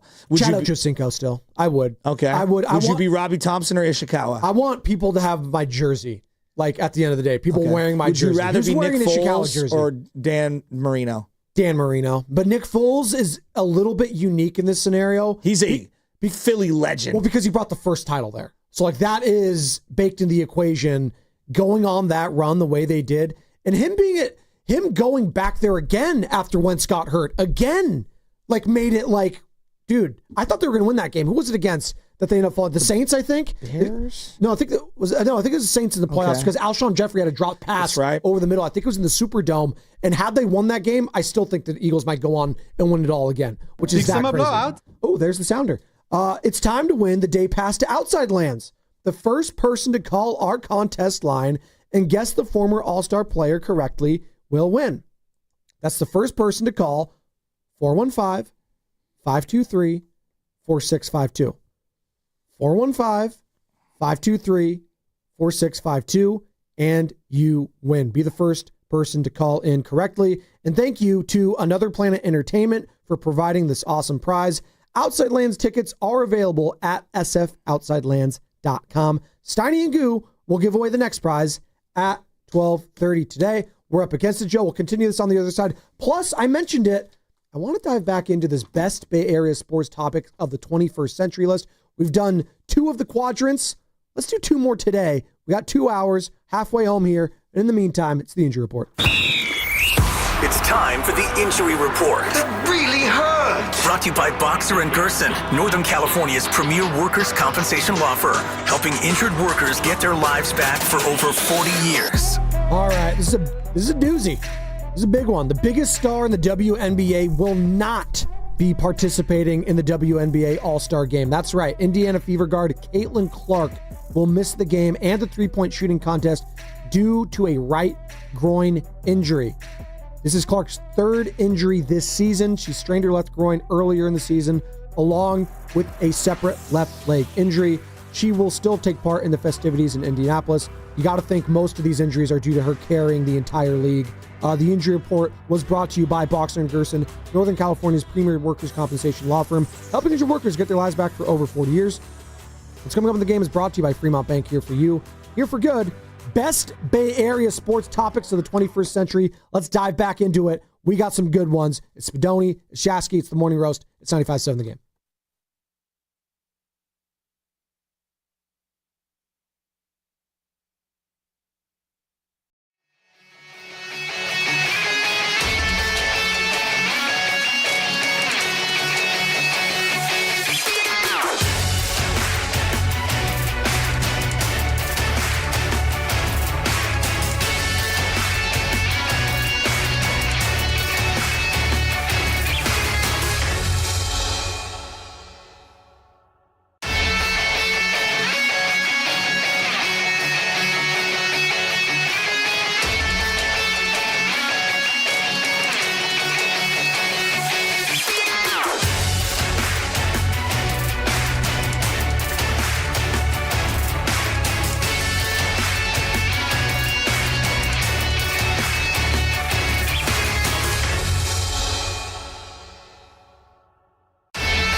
Yeah. Oh, look at these two. All right, come on. You're okay?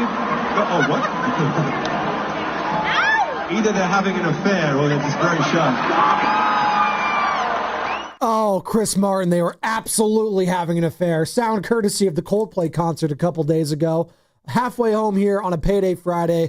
It's Spadoni, it's Shasky, it's the Morning Roast. We've been all over the place, but in a good way. We've been talking some Coldplay concert. We've been talking some Giants second half as they are back underway post All-Star break against the Blue Jays in Toronto. Justin Verlander on the bump.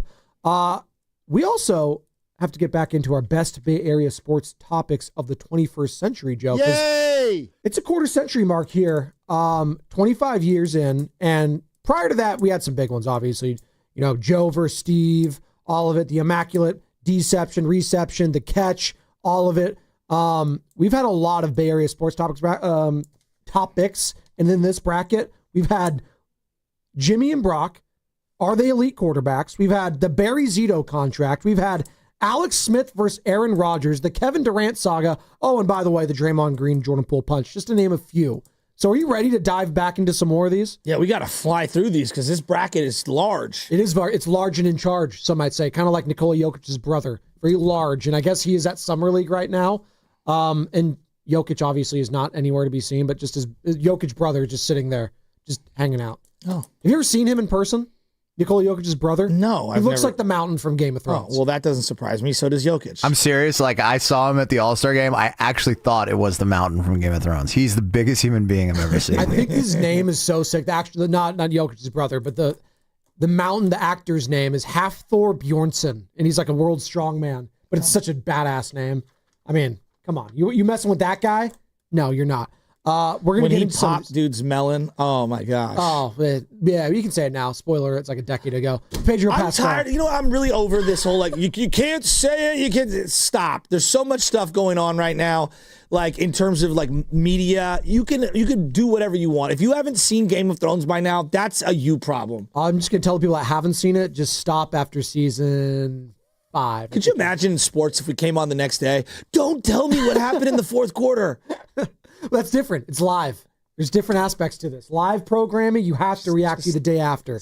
Always. Shout out to those watching live on YouTube right now. Brought to you by First NorCal Credit Union. For a low-rate auto loan, apply online or just ask for First NorCal financing at the dealer. And as always, we are coming to you live from the Laughing Monk Studios, Laughing Monk, righteously brewed in San Francisco. I also wanted to say something real quick. Congratulations to our very own Mark Willard on getting married to the lovely Christy. Oh, that happened. Let's go. Need a clap. It's all out on social media.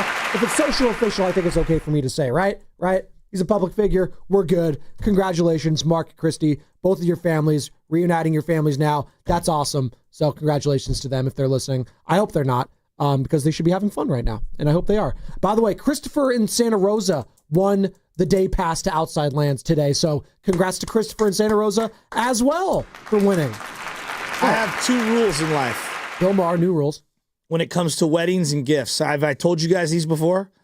No. What is it? You have a lot of rules, by the way. I'm just now knowing. These are my rules. Don't invite you during Memorial Day for your wedding. I'm not coming. Just leave you alone. Don't expect me to take a day off of work to go to your wedding. Like, no, not going to happen. But no, I have 2 rules. Number 1, if it's your second marriage and I went to your first one, I'm not getting you a second gift. That's fine. That's number 1. If you're over 40, I'm also not getting you a gift. I'm not. I'm not. No. If you're... wedding gifts are for young kids who haven't gotten their stuff together. They need, obviously culinary stuff for the kitchen, or maybe you want to throw them some money or whatever to start their marriage. If you're over 40, I'm telling you, these are my algorithms. If you're over 40, I'm not getting you a gift. Mark and Christy, if you're listening, Shasky is out on helping you at all or giving you I'm anything. happy for them. That doesn't mean I don't have love for them. Yeah, and I'm happy for the situation. Your pocketbook's happy too. He doesn't need $100 from Shasky. This might have to be a this or that. What is it? They just don't. At a certain age, you can't get gifts. Yeah, do you get a gift for someone for their wedding if they're over 40? I don't. That's just my personal belief. Like, I'm happy for you. I'm not. I'm having a hard time too at my age. When you're 27, when you're 33, I'll throw you some money. I'll get you a gift. If you're 46 and you get married for the first time, I'm not getting you a gift. Why? Because you've had plenty of runway to have your life in order. Well, clearly they didn't leading up to that point, and they finally got their life in order. No, that's different. That's called relationships. No, I'm talking about when you're getting someone something, it's to like, here, you're starting your journey together. And everything. You're already who you are in your 40s. Just get him a bottle of wine. God. You don't bring bottles of wine to a wedding. That's not. You don't. You deliver it to them because you weren't invited to the wedding, or you didn't make the wedding. Well, if I'm not invited to the wedding, you're not getting a gift. Well, it might have that's pretty obvious. Might have just been family only. You're not a family member. No, then I'm not getting you a gift. Okay, then fair enough. But he's our coworker. No, I'm happy for him. Fine. I'm gonna get. I actually have. I'm happy for them. I'm happy for New Vodka as well. Maybe that sponsored the wedding too. So shout out New Vodka because I hear their ads all the time. Willard and Steiny, sneakily might be the greatest duo when it comes to doing commercials here at the station. There are some people that I know in this particular market, like that have been married like 4 or 5 times, that are on air, and I'm like, you don't get 4 or 5 wedding gifts. Like, no, like, dude, I got you one. It didn't work. Oh, that sucks. Good luck on the next one. I'm not getting you a second one. Well, that's when you ask, like, hey, I mean, I'm sorry. Hey, I have wedding gifts we haven't even opened. I got married 15 years ago. Hey guys, you know that mixer I got you? Since you're getting divorced now, can I have that back? No, you don't ask for it back. No, that's ridiculous. No. But it's like old school. That's where I draw remember the line. Frank the Tank? I remember Frank the Tank trying to give Mitch the toaster. He keeps trying to give back. Yeah, that's called regifting. That's regifting. That's totally different. So I was just watching it. It's on Netflix right now. So I was just watching old school. It's still just so damn good. Vince Vaughn in his bag. 888-957-9570. It's like my brother just had a recent party for the little guy, right? And he's like, dude, these kids have so many gifts. Don't get them anything. Do not bring a gift. No. Right? And that's kind of where I'm at. Like, if you're in your 40s, like, and you got married for the first time and you're one of my family members, dude, I'm so happy for you. I'm not getting you a gift. No, toys are like, it's too much. It's too much. I don't have the surface area. They take up too much space. They're going to play with it 2 times and get over it. And then what? It's just going to be there taking up space. Exactly. And it's the worst. And then what's you're going to learn, Joe, with when it comes to LJ. You keep getting older, you got to be sneaky about getting rid of the toys. All right. So when they're at school, when they're sleeping, you have to be selective about which ones he's no longer playing with anymore. And Michelle's going to try to be sentimental with this stuff. This is where you got to be the heartless one. Dog, I already got a plastic bag, and I just be taking stuff out of the house all the time. You got to go Kanye West heartless on their ass and just start taking the big stuff that they're no longer playing with, taking up a lot of space. And whether it's on Buy Nothing, which is like stuff where you can just give away for kids that need the gift or trying to re-gift or whatever you're trying to do, or Facebook Marketplace, if you think you can get some value of it, just slide it on there real quick. I don't know if Michelle's on those. I'm telling you, I'm going to die on this hill. You're 59 years old. You get married for the first time. I'm not giving you $150. Like, I'm sorry. I don't think I could do it with a good conscience. No. Married for the first time at 59. I'm just throwing numbers. I tell you, after 40, that's the line of demarcation for me. 888-957-9570. I know it sounds ridiculous, but if you think about it, you guys all you're nodding your head and you agree. I mean, Carter does agree. I know he does. It's Sausalito Shasky from the Boxer and Gerson Working Trade Attorneys text line. 650. Add to that list, if they make more money than me, no gift. Destination wedding. There you go. No, for sure, destination wedding, I'm not getting you a gift. I have to spend the airfare to get there. Absolutely. I'm not getting you anything. I think that goes without saying, though, does it not? I am Tyrion, if we go Game of Thrones. Like etiquette-wise, I think it kind of goes without saying. Correct. I am Tyrion Lannister in this scenario. I am the gift. Me showing up is your gift in this situation. My best friend got married in Hawaii. Hey, everybody. Spadoni showed up. That's right. Woo! Thank God. What a gift. Thank God he's here. I got to Hey, move over. I know you're part of the wedding party. That's Spadoni's table next to the bride and groom. I was the best man. And do you walk around to each table and say, hey, thank you for coming to see me at this wedding? My best friend actually did say, ridiculous. Joe's on the radio in San Francisco. I was like, oh, Keenan, he didn't have to say that, but thank you. 95.7 The Game, the morning roast, Monday through Friday. And this is where people they'll say things like, well, just get him anything. I've been given crappy gifts. I'd rather not get one. It's actually like, don't give me the wine stopper from the flea market down the street because I had someone do that to me. What's the worst wedding gift you can get? I'm telling you what it is. A wine stopper from the flea market at the Russian River Safeway where they're literally selling things. That's what we got. And to this day, my wife brings it up because I'm not going to say which one of my family members did it. And it's like, it's etched in her brain. And I'm with her. I'm like, you know what? She's right. At least they got you something. No, I would have rather had nothing. I would have rather had nothing because we're not even keeping a log anyway. Oh my God. No, I'm trying to think of worst wedding gifts to get. It's anything that I have to maintain going forward. So like people that get like orchids or like money plants or something, like, no, don't get me anything that's living, first of all. Do not do that. I'm out on that. A good orchid could be a beautiful gift. No, no, it requires maintenance and me to like pay attention. Okay. No, give me a gift card or give me some cash. That's it, quite frankly. And that's why they have registries. And the worst thing to do is bring a gift when there was a wedding registry and they bring the... Give me a gift card or give me cash. Yeah, just give me cash. Money. No, like, I thank you for the thoughtful gift. I think gift cards are the lowest form of gift giving. Why? Because it Give takes me an zero. Amazon gift card, I will be happy as hell. Hey, Risotto's hon, nodding his head. I love you so Carter's much. nodding his head. Here's an Amazon gift card. Yes. And So then you thoughtless. know what? I'm going to tell you what I got, which is probably golf related. I got a bunch of balls or something. And it's like, hey, Shasky, thank you for buying my balls. There you go. Stop. Come on. Don't let me hang in something like that. I'm not meeting you there. Stop. Come on. Why do you do that to yourself? I know. Do anything. You just walk down and let's get into this Bay Area sports topics. All right. Real quick, before we get into the current topics we have yet to get to, do we have the update from the previous topics last couple days, Carter? Can you take We it do over there? indeed. All right. So starting off with what you and Evan started a couple days ago, we had our Jimmy/Brock elite quarterbacks going up against the Barry Zito contract. Jimmy G won that 68.5% to Barry Zito's 31.5%. I know what you said. Thank you, Carter. Somebody put in the YouTube chat, of course Spadoni doesn't want a living plant. He can't even maintain his own feet.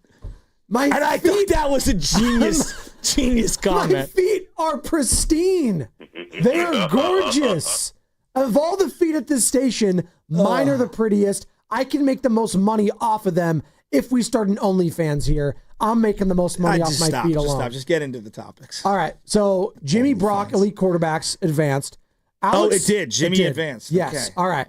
So now we had Alex Smith or Aaron Rodgers going up against the KD Saga. Who advanced? Who advanced there? KD Saga with about 80%. Wow. That's, I think, recency bias, but also Kevin Durant's just so polarizing. No, KD's there, dude. So it's going to be KD. KD's KD. You just say KD. KD versus Jimmy/Brock as elite quarterbacks. That's a good one. That's a great matchup. Okay. And then that's 95-7 in the game. If we were rewriting history of the last 7 years, it would be two of those would be in there. The Battle of the Bastards. Mac Jones or Trey Lance, and this was yesterday, going up against the Tuck Rule. Tuck Rule won in a landslide, didn't it? Not a landslide, but 62.7% Tuck Rule. Okay, fair enough. That was a big one. All right, so Tuck Rule advances in that bracket. And then what about Mad Bum Dirtbike versus Draymond and the Punch? This was an absolute landslide. The Punch got 97.5%. Sponsored by Hawaiian. So we got the Tuck Rule going up against the Draymond Punch. That's going to be a good one. In the meantime, let's go to the opposite bracket of that one, Joe. And let's start off with moving off Bruce Bochy. And again, this is the best Bay Area sports topics of the 21st century. We did a bracket. We're going head to head here. So we got moving off Bruce Bochy as a San Francisco Giant going up against the Oakland A's moving. Wow. That's a juicy one. Let's start off with just Bruce Bochy as a topic, Joe. I don't think there is a more beloved head coach / manager of this century than him here in the Bay Area. Say what you will about Steve Kerr. He's got more titles than Bruce Bochy. He's definitely not more loved than Bochy is, though. There is something different and special about one Bruce Bochy. And when he left, it was definitely like a changing of the guard here with Farhan, the new regime. They're going to do this Moneyball kind of a thing. Like it was an ending of an era when Bruce Bochy officially left. And tough shoes to fill, Gabe Kapler and Bob Melvin and whoever comes back here going forward, even post Bob Melvin. We'll see. There's only one guy in the history of this market who even comes close in terms of one of your first big moves was to get rid of a legend, and everyone wants to like riot the gates with pitchforks. Mm-hmm. Parag Marathe telling Bill Walsh, we don't need you as an advisor in 2003, 2004. And Farhan Zaidi coming in and basically saying, yeah, I think I can do better than Bruce Bochy. It's one of the dumbest things you could do. Like, talk about read the room. We talk a lot about his lack of emotional intelligence. He might be book smart intelligent, but he doesn't understand people. Farhan Zaidi really came into this market and was like, yeah, biggest problem with this team is that guy managing. And here, while I'm at it, not only does he need to go, I'm going to bring in Gabe Kapler. Yikes. And I liked Gabe as a person. Did you? Yeah, I did. He came on this show. We interviewed him. He was a great guy. You had so much.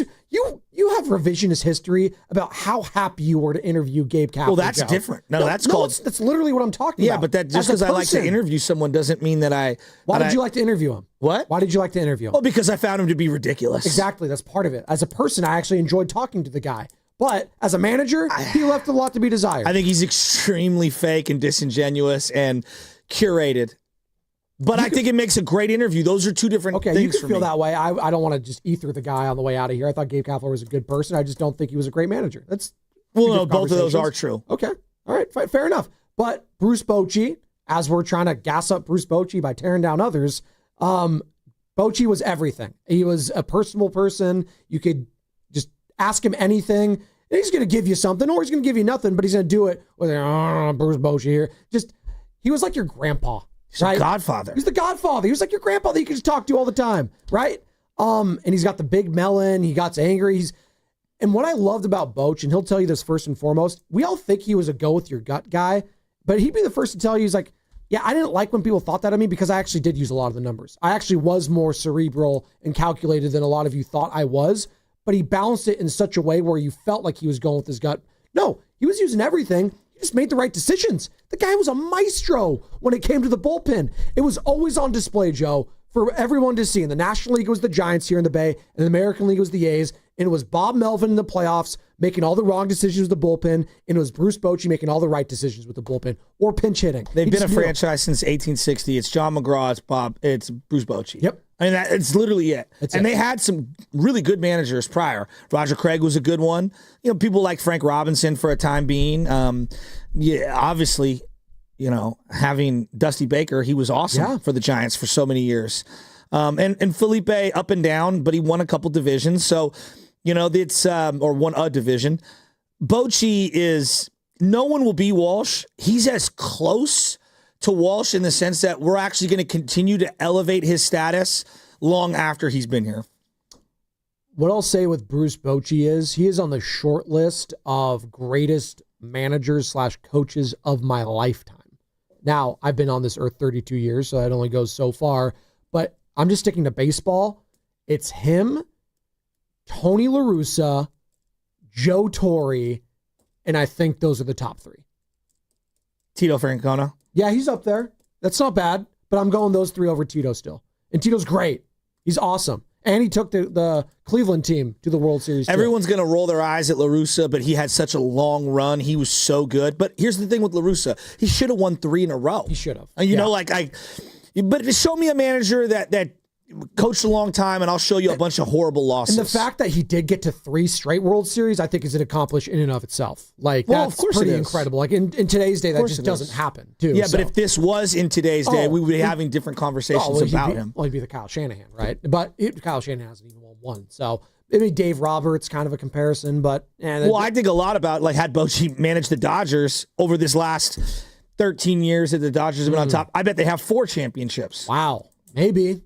God, talk about punch in the gut if he's wearing Dodger blue. It's horrible. Oh my God. And I think the fact that he went to the Texas Rangers immediately and won one right away, that one is tough to swallow. So, moving off of Bochy is, I think it's always one that just makes you angry. Is there a possibility he can come back at one point? I'm just saying. I'm always gonna hold out hope. There's a If I told you right now, hey, Bob Melvin, whatever, the Giants get into the playoffs, but they lose, right? They get into the playoffs and lose. That would be a good year. And all of a sudden, for whatever reason, Bruce Bochy's like, you know what? Not feeling Texas anymore. We're going pure hypotheticals. And he picked up the phone and called Buster Posey. I would trade things to go get Bruce Bochy back. I think Buster would too. I think Buster, what he owes and vice versa, they owe each other in their careers. It's going from a catcher that was a manager and vice versa. Like, yes, 1,000 times yes. I'm doing whatever I can to bring back Bruce Bochy. I don't care that the vote of confidence picking up the option. Can we also, though, and I'm not trying to defend Farhan, but I will say this. I think Bruce needed a little reset. I think he needs some time off.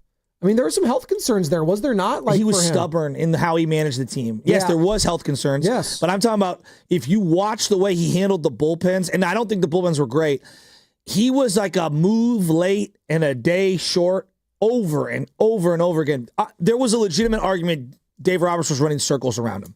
And there was in terms of management, and it coincided kind of with the end of Bumgarner a little bit there too, where it truly felt like a turning of the tide with everything. Now you still had your Crawfords, you still had obviously Buster Posey, but it felt like, God, this is it. It's kind of over. Very much like Kerr at the end, it felt like he was obsessed with the vets. Yeah. McCutchen and, obviously Longoria's and all those guys. Like they kept doubling down on how old they were. Right. No, for sure. 888-957-9570. It's the best Bay Area sports topics of the 21st century. We got Giants moving off Bruce Bochy going up against the A's moving. And we're going to pick up that second part of that, the A's moving. That's just sad to me. It is sad, but it's a topic that just never went away and constantly. It's still not away. It's still not away. They've moved, and yet are we believing and buying that they're actually finally going to go to Vegas at any point? We saw, I guess, the ceremonial shovel in the dirt. Shout out our boy Townie. And Dallas Braden was down there and everything. But like, I still don't know.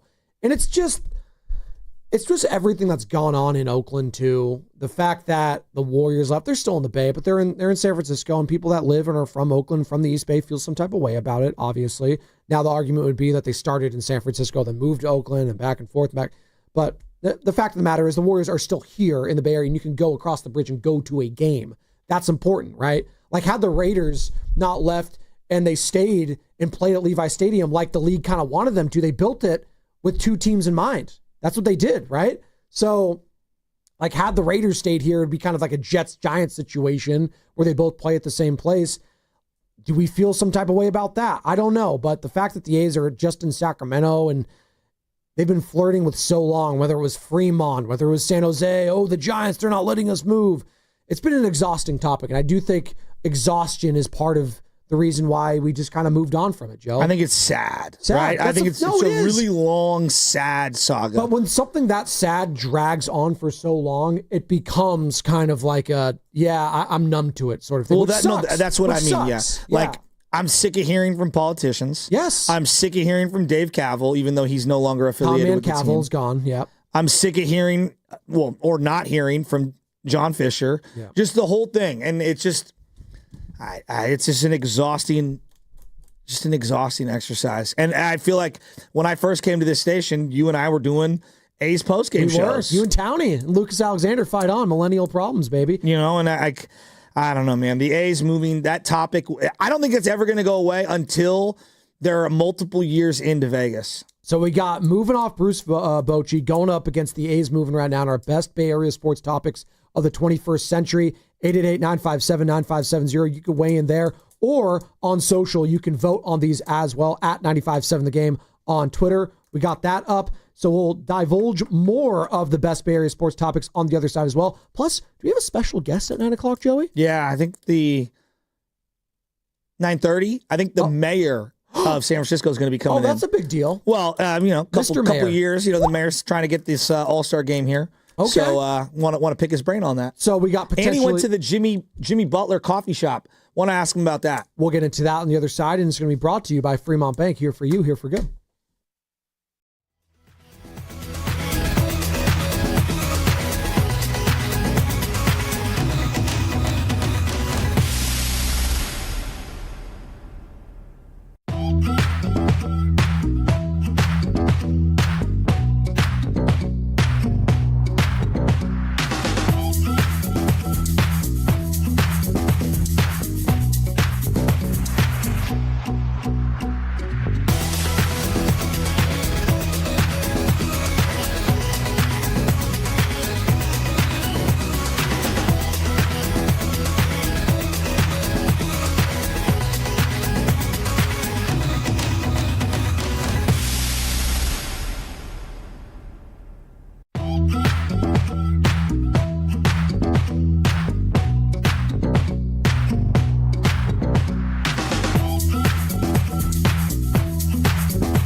Let them feel you. All right, this is Dwayne from Concord. You're listening to the Morning Roast. Spadoni, the Italians love you. Well, Shasky, you're pretty cool too. And then Chasky. I love Sam in the background. Sam Lubman, a much-deserved week off. He'll be back on Monday. Thank God. Steven Risotto crushing it, though, this week. Good job, Steven. We appreciate you, Carter, stepping up there. Never slept better. Does he keep you up at night? What is Sam? Is he texting you or something? It's just a giant headache. Really? hey, I'm loving it. I'm going to be at Freeman's and Pike's this Saturday with Mark Grant. Well, hello there. Hey, Sam, I love you, and I appreciate you. Is he back for a Saturday show? That's a good... Is he? Is he back tomorrow, Steven Risotto? I'm pretty sure he is back. Orange and Black, Weekend Wrap, 9 a.m. to 12 p.m. Make sure it's Weekend Wrapped, people, ladies and gentlemen. All right? Got to make sure it's wrapped. By the way, we're going to be wrapping up our first round of the best Bay Area sports topics of the 21st century today. And leading into the break, we had moving off, Bruce Bochy, going up against the A's moving, both of those topics. We actually have sound connected to both of those, Broseph. Did you know that? We pulled some sound of you and Bonte talking about the Giants moving off Bruce Bochy when it happened. Okay. You want to listen to it? No. This is actually from 2023. Oh, so this is 2 years ago, so not even. Well, in real time, I got mad because when they fired Dave Righetti, it was clearly like the management was telling him, you have to get rid of Righetti because you're next. And I remember going like, of all the people who have ever done anything with the Giants, Dave Righetti deserves an opportunity to go out on his own terms. And he's an Italian, right? So come on. You can't be doing that to the Paisan. Morning Roast 2 years ago talking about moving off Bruce Bochy. I agree that the Giants maybe should have moved off him. Maybe because he did. You know, the Giants were getting stale at that point in 2017, 2018. I agree with that. I'm not going to go back and say, the Giants should have kept Bochy. But the replacement Farhan, or the guy he replaced him with, and look, I'm not trying to throw shade at Gabe Kapler, but Kapler was in a no-win situation replacing Bruce Bochy, coming off his tenure with the Philadelphia Phillies and what happened in 2016 with the LA Dodgers. I mean, I'm looking at Farhan saying, how is he going to get a team to compete with these guys? The Orioles, the Rangers, the Braves, the Phillies, the Diamondbacks, the Dodgers. It's not too late to fire this guy. Look, like right now in my work life here, I would rather be the station, White Sox with this studio falling apart here. I need a change of scenery, right? I need to get into that new studio at some point. I don't know about you, but I need the jolt. You know what I mean? I need that jolt. I do believe on some level, Bruce Bochy needed a change of scenery, a jolt. When you step away from something like a vacation or whatever, or you change jobs, or sometimes it's necessary to just give you that energized feeling. And he clearly looks energized. That being said, to me, it was the way the whole thing went down. And that was a couple years ago back at the old building, in the old station that was, as you mentioned, falling apart. We didn't have air conditioning. We had a door that had to stay open because we had the AC. I was wearing shorts and flip-flops, showing off my beautiful feet to everybody every day. It was a good vibe. It was a great time. Hey, at least we had space over there, though, Joe. Remember that? That was nice.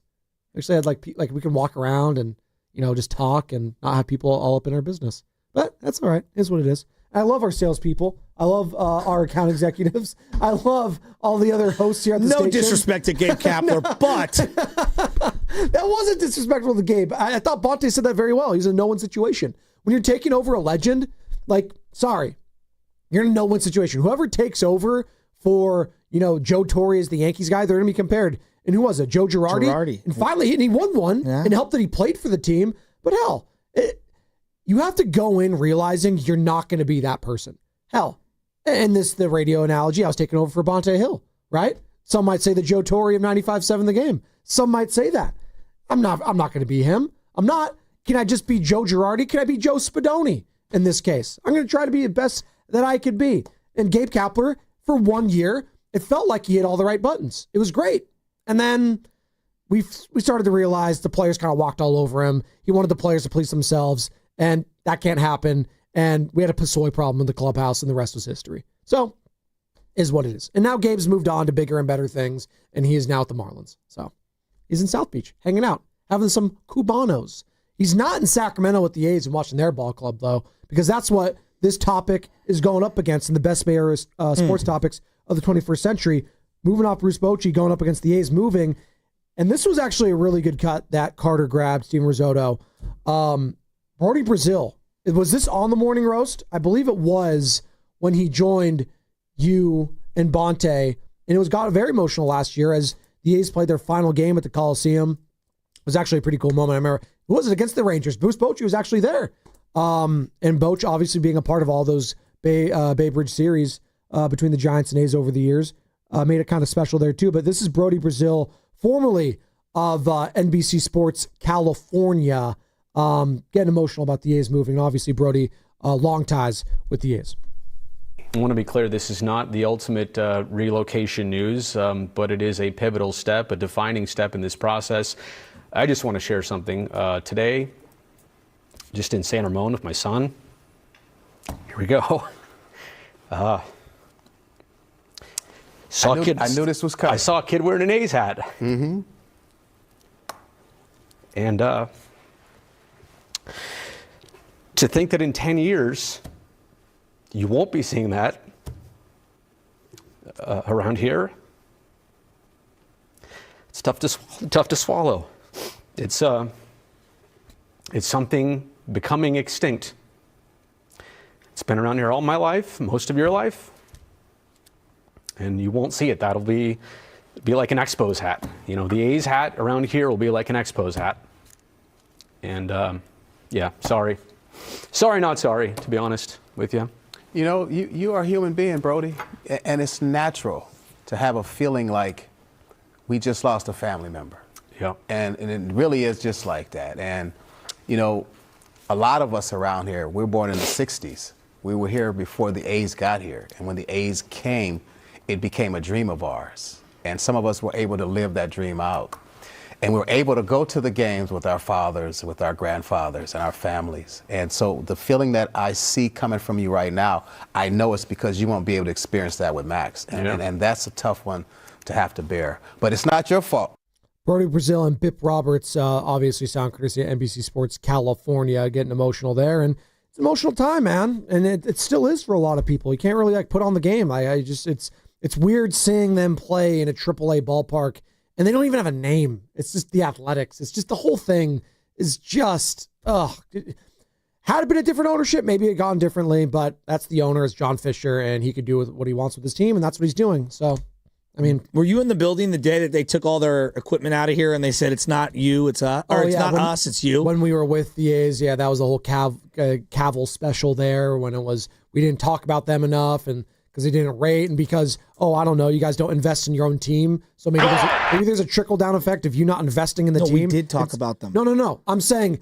I did. No one cared when we talked about them because the team didn't care about the players and keeping the good players because they kept moving off of them, and the fan base kept dwindling and dwindling and dwindling, and the listeners showed that. They didn't care because the team and the ownership didn't care about the product. People get mad. People get mad when we say this, like, hey, we talk about what you want to hear about. Yes. So, like, I would love to come on here and just talk about golf. Right now, the Open's going on right now. Hey, let's talk golf. Something unique, something different. I just know there's not enough of you out there. Correct. And I would love to talk college football year round. Would you not? I would love to. Yeah, but there's this thing like, you owe it to everyone to discuss X, Y, Z. Look, the Sharks are here.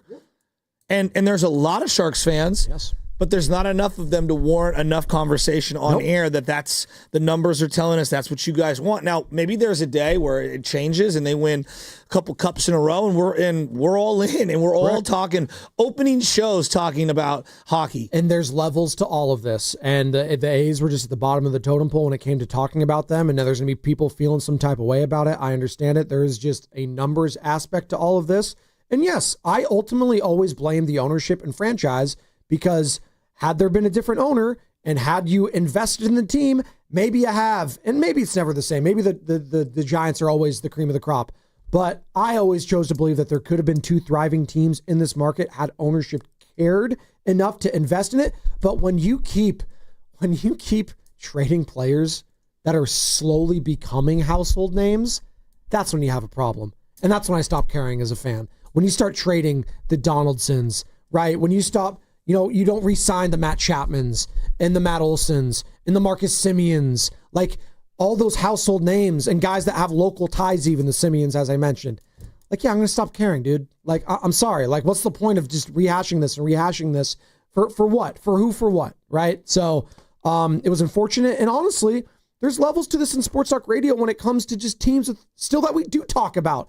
When it's football season, man, we're going to be talking Niners like we just are. The Niners dominate. You know why the Niners dominate? Because the NFL dominates everywhere. And then you know who else dominates locally?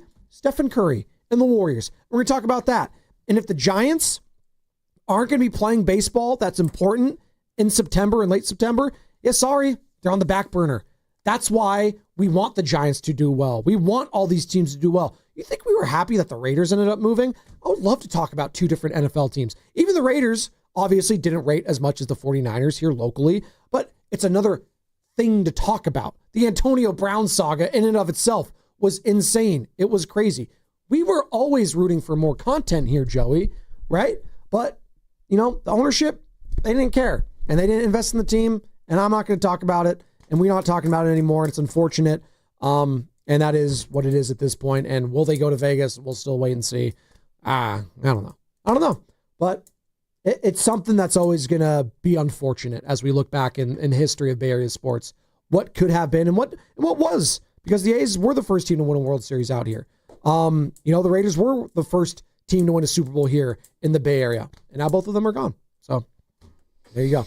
It's well said. What's the polls looking like for that one? Do we have an update on Bochy v. A's moving before we pivot here, Carter? And we got the mayor of San Francisco, by the way, in about 45 minutes, 9:30. Mayor Daniel Lurie, courtesy of River Islands, going to be joining us because not only do we have the World Cup here next year, we got the Super Bowl, and coming up in a couple years, potentially, Joe, Oracle Park back in the mix for the Major League Baseball All-Star Game. The mayor was at Jimmy's pop-up at the old Little Lucas. It's not Little Lucas, it's Lucas. Jimmy who? What are you talking about? Jimmy Butler. He has this coffee pop-up, whatever it is. And so Lucas was an old school, 22nd in Valencia. It's like one of these old school Italian spots that used to roll their own pasta by hand. You can see the guys. Still one on Chestnut Street.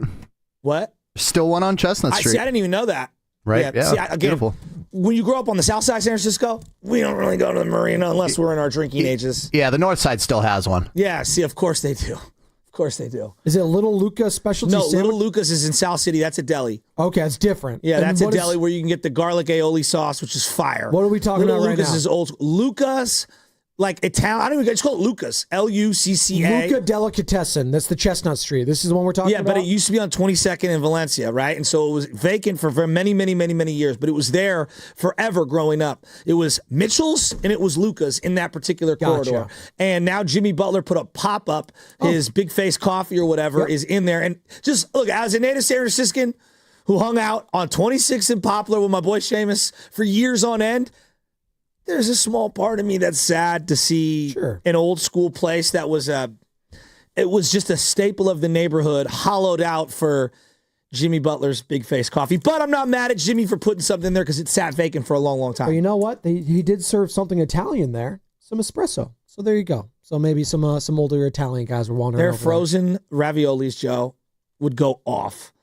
Go off. You had me at ravioli. No, they were so good. They were like a sheet that were frozen together. Ever so, like they were cut, but they weren't cut, if you know what I mean. You know what and they were little, and you'd throw them in the water, and oh, God, they're the best. Boil them for, I always like those ones too. Like 4 minutes. Tortellini, ravioli. Yeah, you boil them for just a couple minutes. They're good. Get some sauce poured on top over there. My dad makes some really good homemade pasta sauce. The reason why Lucas turned into a coffee shop hit me at home and like in the heart is because the Mission was the first of many neighborhoods that has been, you know, the word's gentrified or whatever, but it's changed dramatically. Whatever you want to call it. I know when you say the word gentrified, people lose their minds, but like the Mission to me was like the heartbeat of culture. You had the entire Latin American culture infusion, the Irish and Italian infusion in the decades prior to that. And then it was like a working class neighborhood that got completely priced out. And places like Lucas were staples of yesteryear.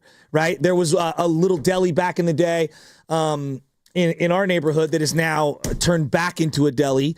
And so like there's these little spots that used to represent old school neighborhoods. And that's why it was like sad, but also cool to see Jimmy Butler put that coffee shop there. I know that sounds weird. Maybe you guys don't understand what I'm I get explaining. what you're saying. Life finds a way, in a way. So shout out Jurassic Park, right? And That's Dr. actually Malcolm. good You way like of that? putting it. Life finds a way, whether it's, through business, through, real life stuff. And that is real life stuff for a lot of people going through, the hardships of what the pandemic was.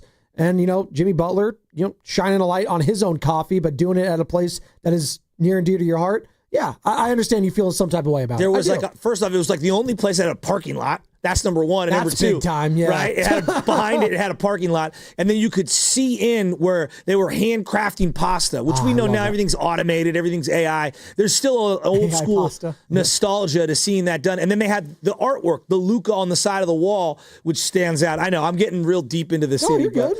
It's just. So Mayor Daniel Lurie, 9:30, as Yeah. we put a bow on that, and we'll get back to him and how he thought the Jimmy Butler coffee tasted. Big face coffee, right? Maybe we should get some of that here. Let's hit up Jimmy Butler's people, see if we can get a sample here at 95.7 The Game. So we got Bochy v. A's moving. What's the poll at there, Carter? To my surprise, at least, the A's moving out of Oakland is at 80%.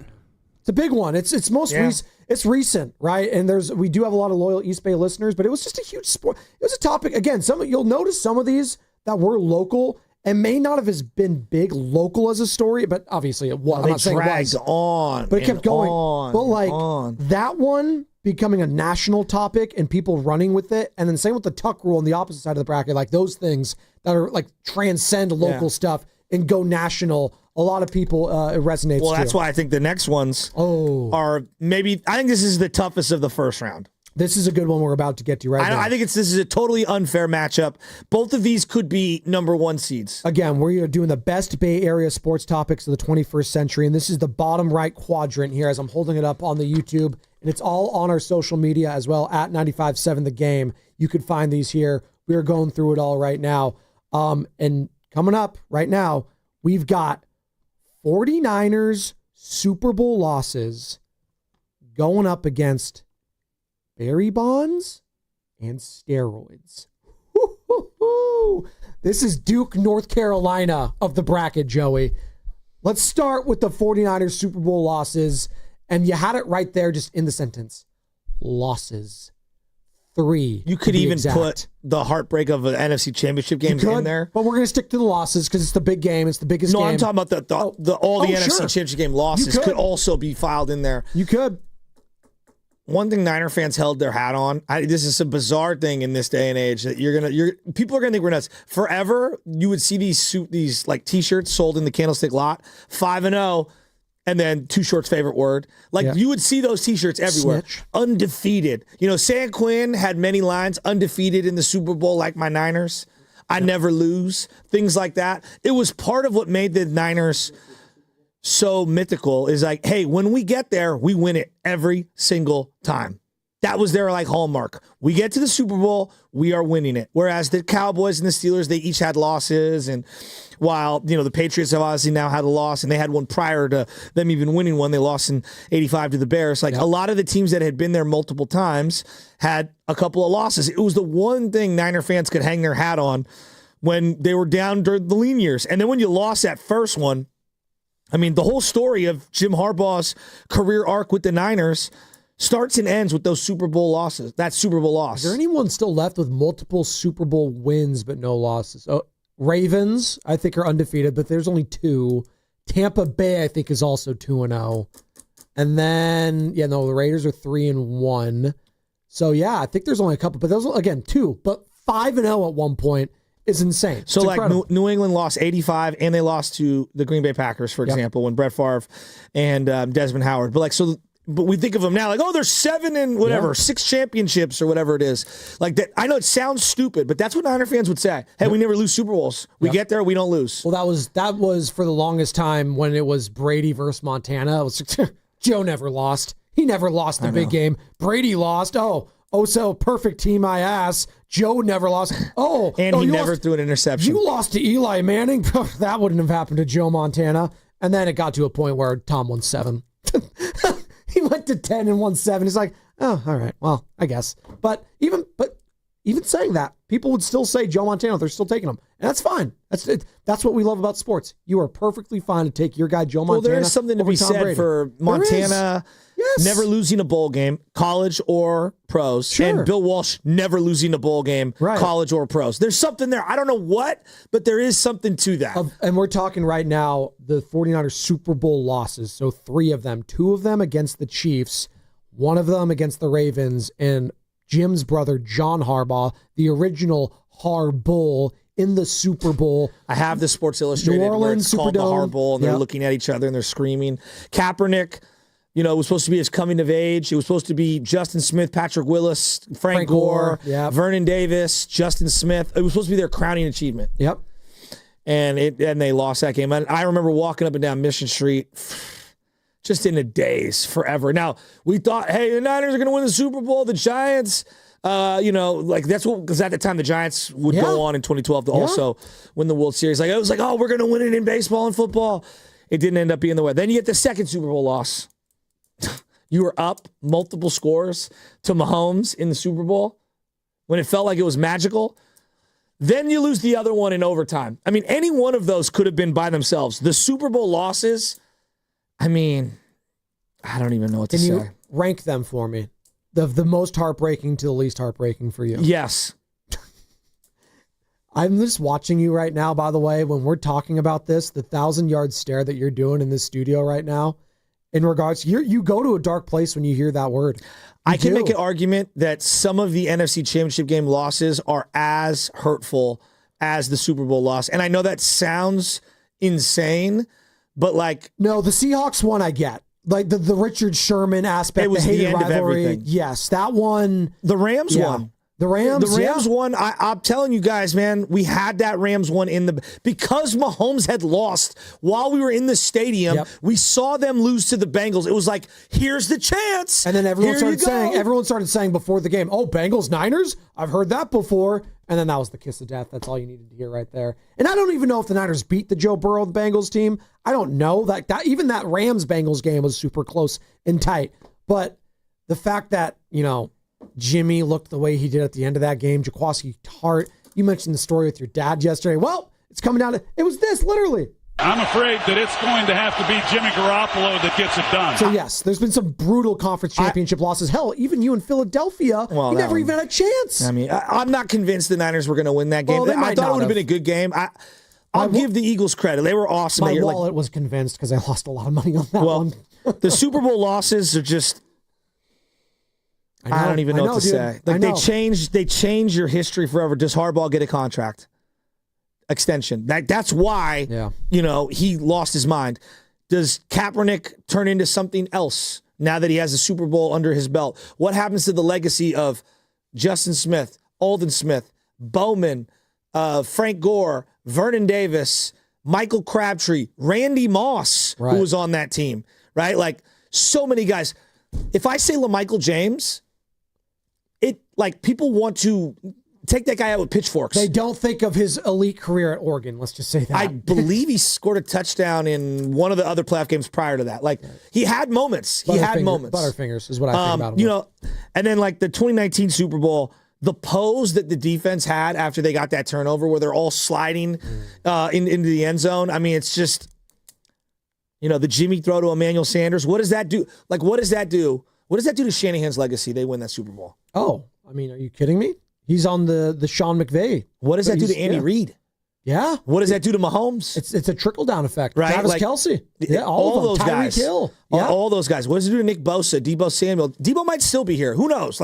You never know. Kittle. I go, Joe Staley's final year, who you referenced. I think of guys like all of those guys. D Ford. The D Ford trades looked at completely different. John Lynch. Jed York. Oh, well, how do you view Jed York? You say John Lynch. What do we all think of in that game? Timeout. Yeah, timeout. I will contend this. The best throw Jimmy ever made was in that first half. The throw to Kittle down the sideline that got called for OPI. One of the worst calls I've ever seen. That was a bad call. It was maybe his finest throw.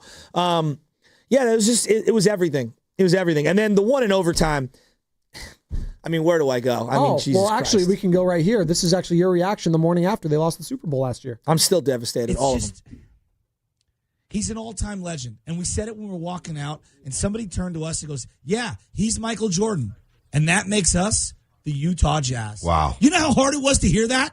Yeah. And now I'm thinking to myself, watching this guy get his third Super Bowl, we are the equivalent of the Cincinnati Bengals for his Joe Montana resume.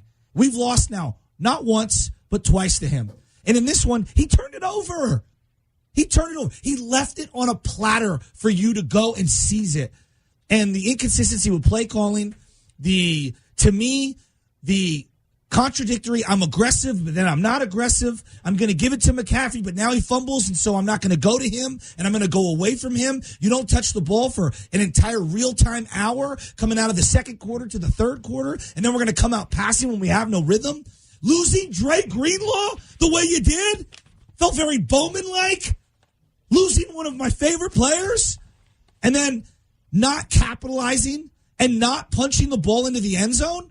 Settling for field goals, giving that guy the ball again, you knew in overtime, you better get 6 because that guy over there is getting 6. 3 is a minimum for him. 6 was what you had to get. And I just, the Shanahan stuff, no one is saying run him out of town. He's a great coach, but there is something to these big games. That was you the day after the Super Bowl loss in Vegas when you were there for not 1 but 2 post-game shows. Before the audio came out of the overtime, this is during the game, I turned to Bonte and Sam. Stadium. Yeah, I turned to Bonte and Sam, and I said, this is the first possession of overtime for the Niners. You cannot just get a field goal here. It has to be 6. It has to be. I don't care if it's 3rd and 17, 4th and 12. You have got to take it's a 4-down territory the whole way. Because I knew once they got the ball, it would be, they get 4 opportunities. Yep. Because they're chasing a number, right? And I remember it was 3rd and 7 or whatever it was where Chandler Jones blew up that play. Chris Jones, excuse me. I turned to Sam and Bonte. I said, do not kick the field goal here. They're like, it's 4th and 7. I said, guys, he's going to score a touchdown. You have to get a touchdown. You have to. You cannot kick a field goal. And this is before all the audio came out, before we found out whether they knew the rules or not. I was like, that guy over there is going to get the ball, and he's going to score a touchdown. And he's going to have 4 chances to march down the field. 3 isn't going to get it done. I knew it from Clutch field goal, by the way, Jake Moody making sure they got the lead there in overtime. By the way, you're listening. They were lucky to go to overtime because they tackled Kelsey at the 3-yard line. He could have scored a touchdown on that. I thought they were going to win. Yeah, everyone did. Yeah, everyone did. You're listening to 95.7 The Game, KGNZ FM and HD1 San Francisco, an Odyssey sports station in the home of the Golden State Warriors and Valkyries. Always live in the free Odyssey app. Coming to you live from the Laughing Monk Studios. Before everybody came out with the numbers and all that, I'm a big feel guy, and also just basic math. Does anyone know basic math? Okay, if I go first, all right, and I conceivably could kick a field goal on a 4th and whatever because I don't want to turn the ball over on downs, right? And then now a field goal beats me. But if I go second, I know exactly what I need to get. Yep. I know exactly what I need to get. And so in this scenario, it was so obvious to me. And then also your defense was on the field forever, right? Forever. And I was like, they're not going to just give up a field goal.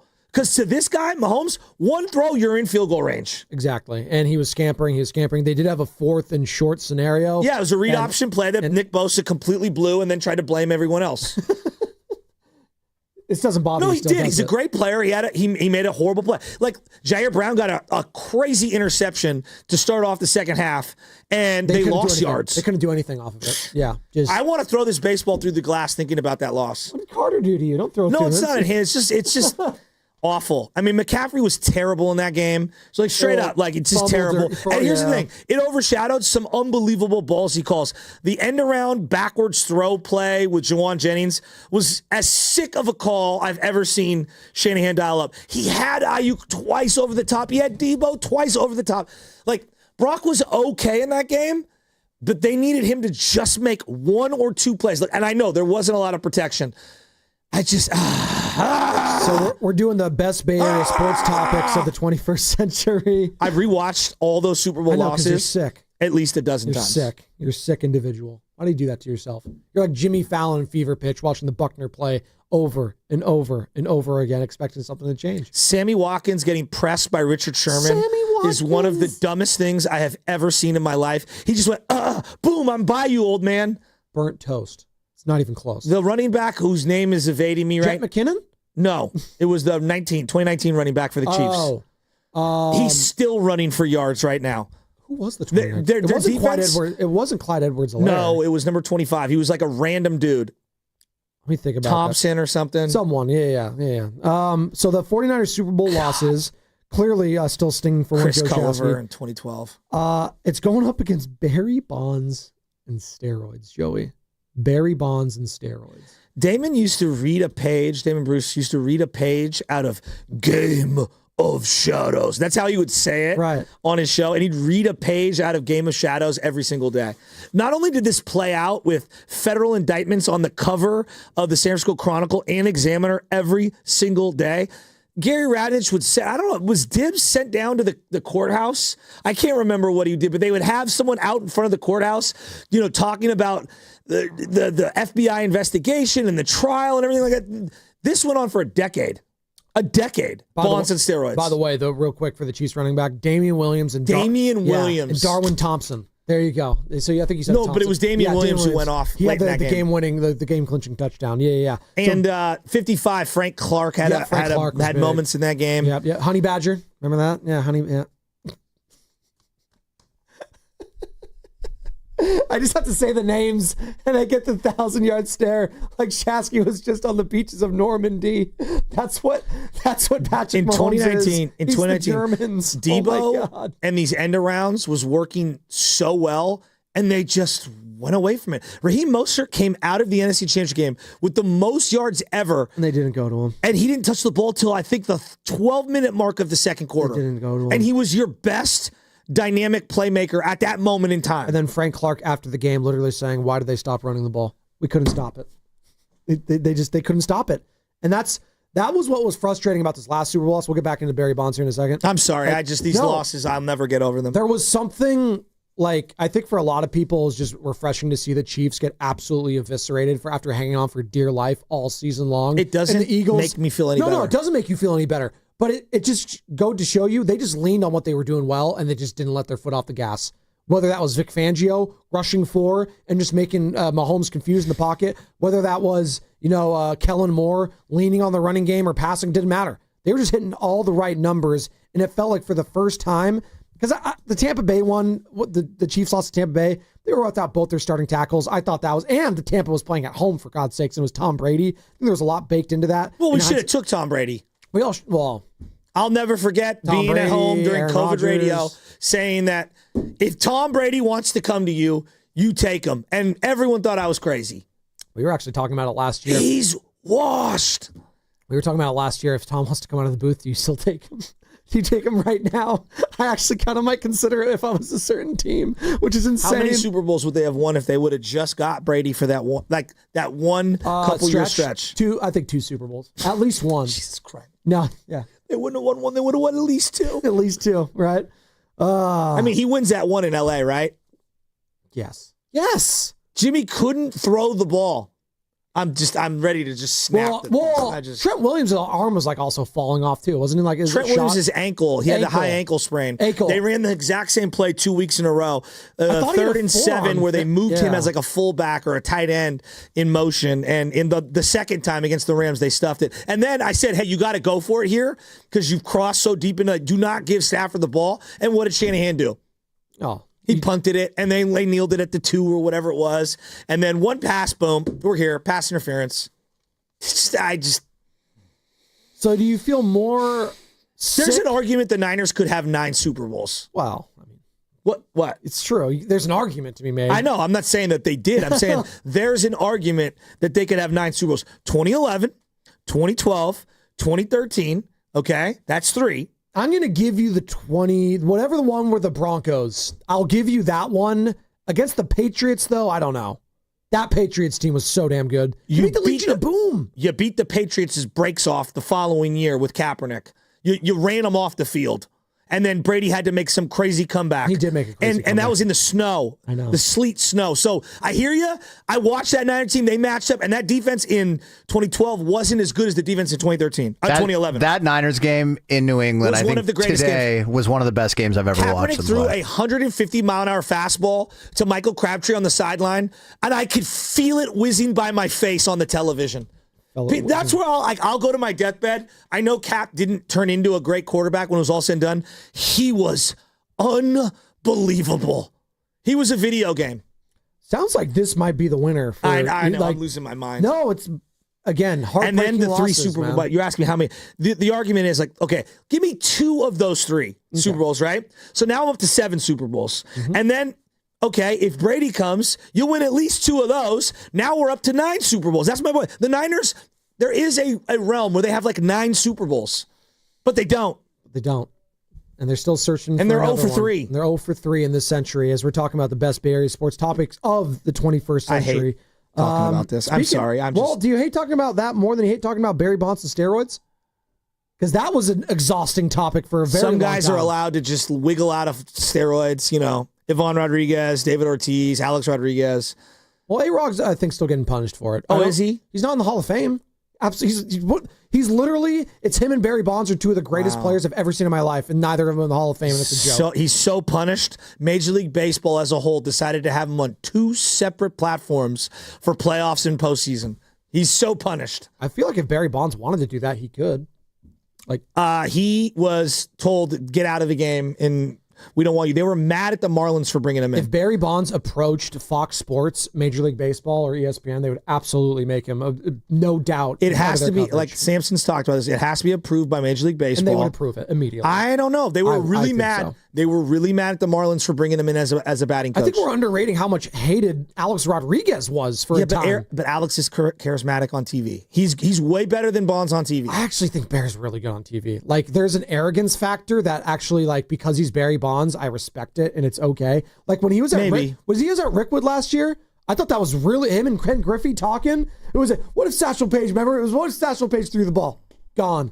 That's what he said. It's like, stop. It's gone. Like, and I love that arrogance from Barry Bonds because he's the greatest hitter of all time. But I think Alex Rodriguez, like, we can argue about it. I just think Alex Rodriguez is a little more charismatic, and I think he's better on television. Okay, no, that's fine. I'm saying I do think if Barry wanted to be in front of Major League Baseball and be like a voice right now when it comes to like the television, right, whatever, I think he could be if he wants to. He just doesn't want to. And I think him A-Rod and likes Bud being hated different. each other, and Manfred is Bud's boy. I mean, he was his hand-selected predecessor. So I don't know. Like, we just view it differently. I think you kind of underrate how much he is hated by the old guard across the country. Maybe, but I do think because we're getting this new young influx of people, of media that grew up. No doubt, the it's Steven changing. Risottos of the world, the Sam Lubmans of the world. But Joe, right? you're underestimating when you play on the East Coast. They just like you more. Period. And Bonds never had that luxury. I know, but we're comparing and contrasting 2 guys that were linked with steroids with Alex Rodriguez and Barry Bonds. I think A-Rod was, of my lifetime, at times it feels like he was just as hated as Barry Bonds. You wouldn't know it could now. Not stand A-Rod. Yeah, but you wouldn't know it now, right?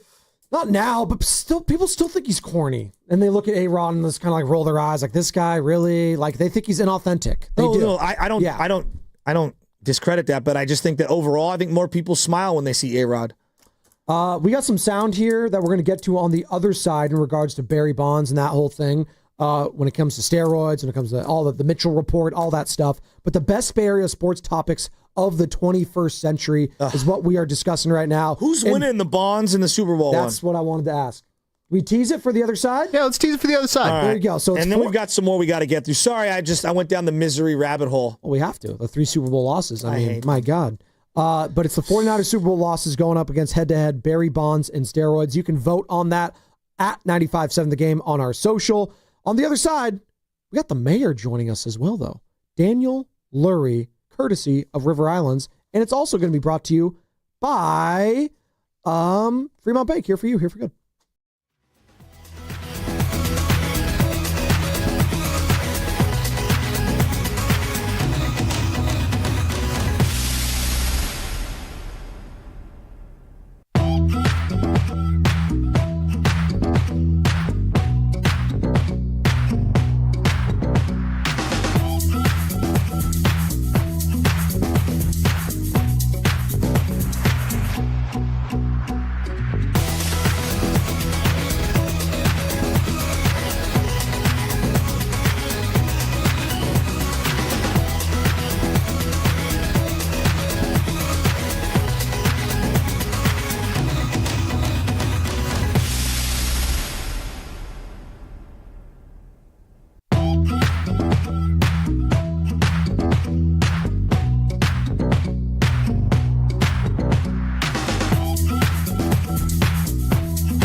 I want to thank you guys, Shasky, and I listen to you guys every single morning on the way to work.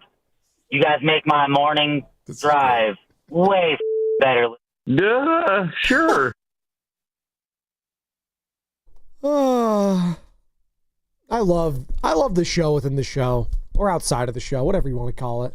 Steiny, Shasky going at it, talking about gifts at weddings, what to do, what not to do. Clearly, they just don't want to give anyone anything. That's fine. Just say that. Just say don't want to give gifts out. New year, new Steiny. He's smoking weed now. Good for him. What was that? Good for Steiny. Film on mic. I love Legal, it. baby. Let's go. Let's not make it a class whatever drug now, though. I guess we're trying to do that again. What? We're trying to like reverse like things on like what class type drugs are, and I don't know. I'm afraid that it's going to have to be Jimmy Garoppolo that gets it done. That's it. I will just say this. For all the holier than thou people talking down on weed, okay? I've known a lot of people. Wait, who's talking down on weed? Just hear me anymore? out. Yeah. There's no one I know in my life who's died because they smoked too much weed. No. I know multiple people who are either family friends or are friends or were my dad's good friends who have drank themselves to death. And I'm not saying one is better than the other. I just know I've never heard of anyone smoking themselves to death of weed. And I know plenty of people who have drank themselves to death. And it makes it really, really sad to me. So, yeah. That's a good PSA. Please. Cigarettes is a whole nother thing. No, please be safe. That's your Odyssey One thing. And that I appreciate that with you. I'm not telling kids to smoke weed. I'm not telling them to vape. I'm not telling any of them. I'm just saying, like, drinking. I don't drink anymore. I'm not saying I'm better than. There's obviously in life in general, moderation is the key to anything.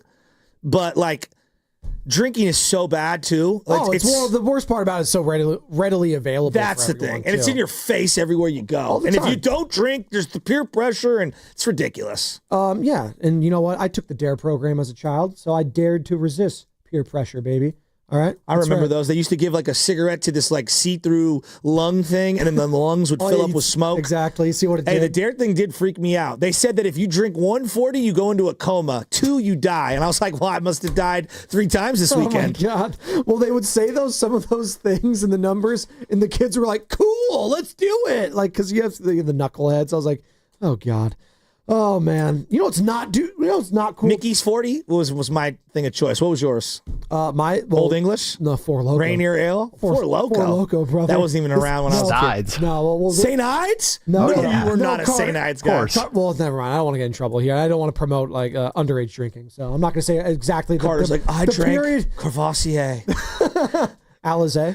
888-957-9570. We got the mayor of San Francisco joining us in 9 minutes, Mayor Daniel Lurie.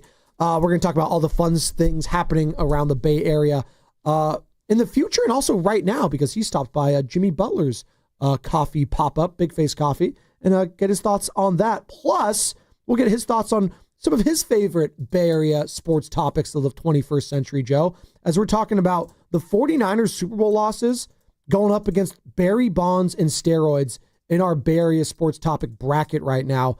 And right now, Carter, what is the poll looking like compared to the losses versus Bonds and steroids? Whatever you think about Bonds now, it's hard for, I think, a lot of the younger people to understand. He was Steph meets Draymond.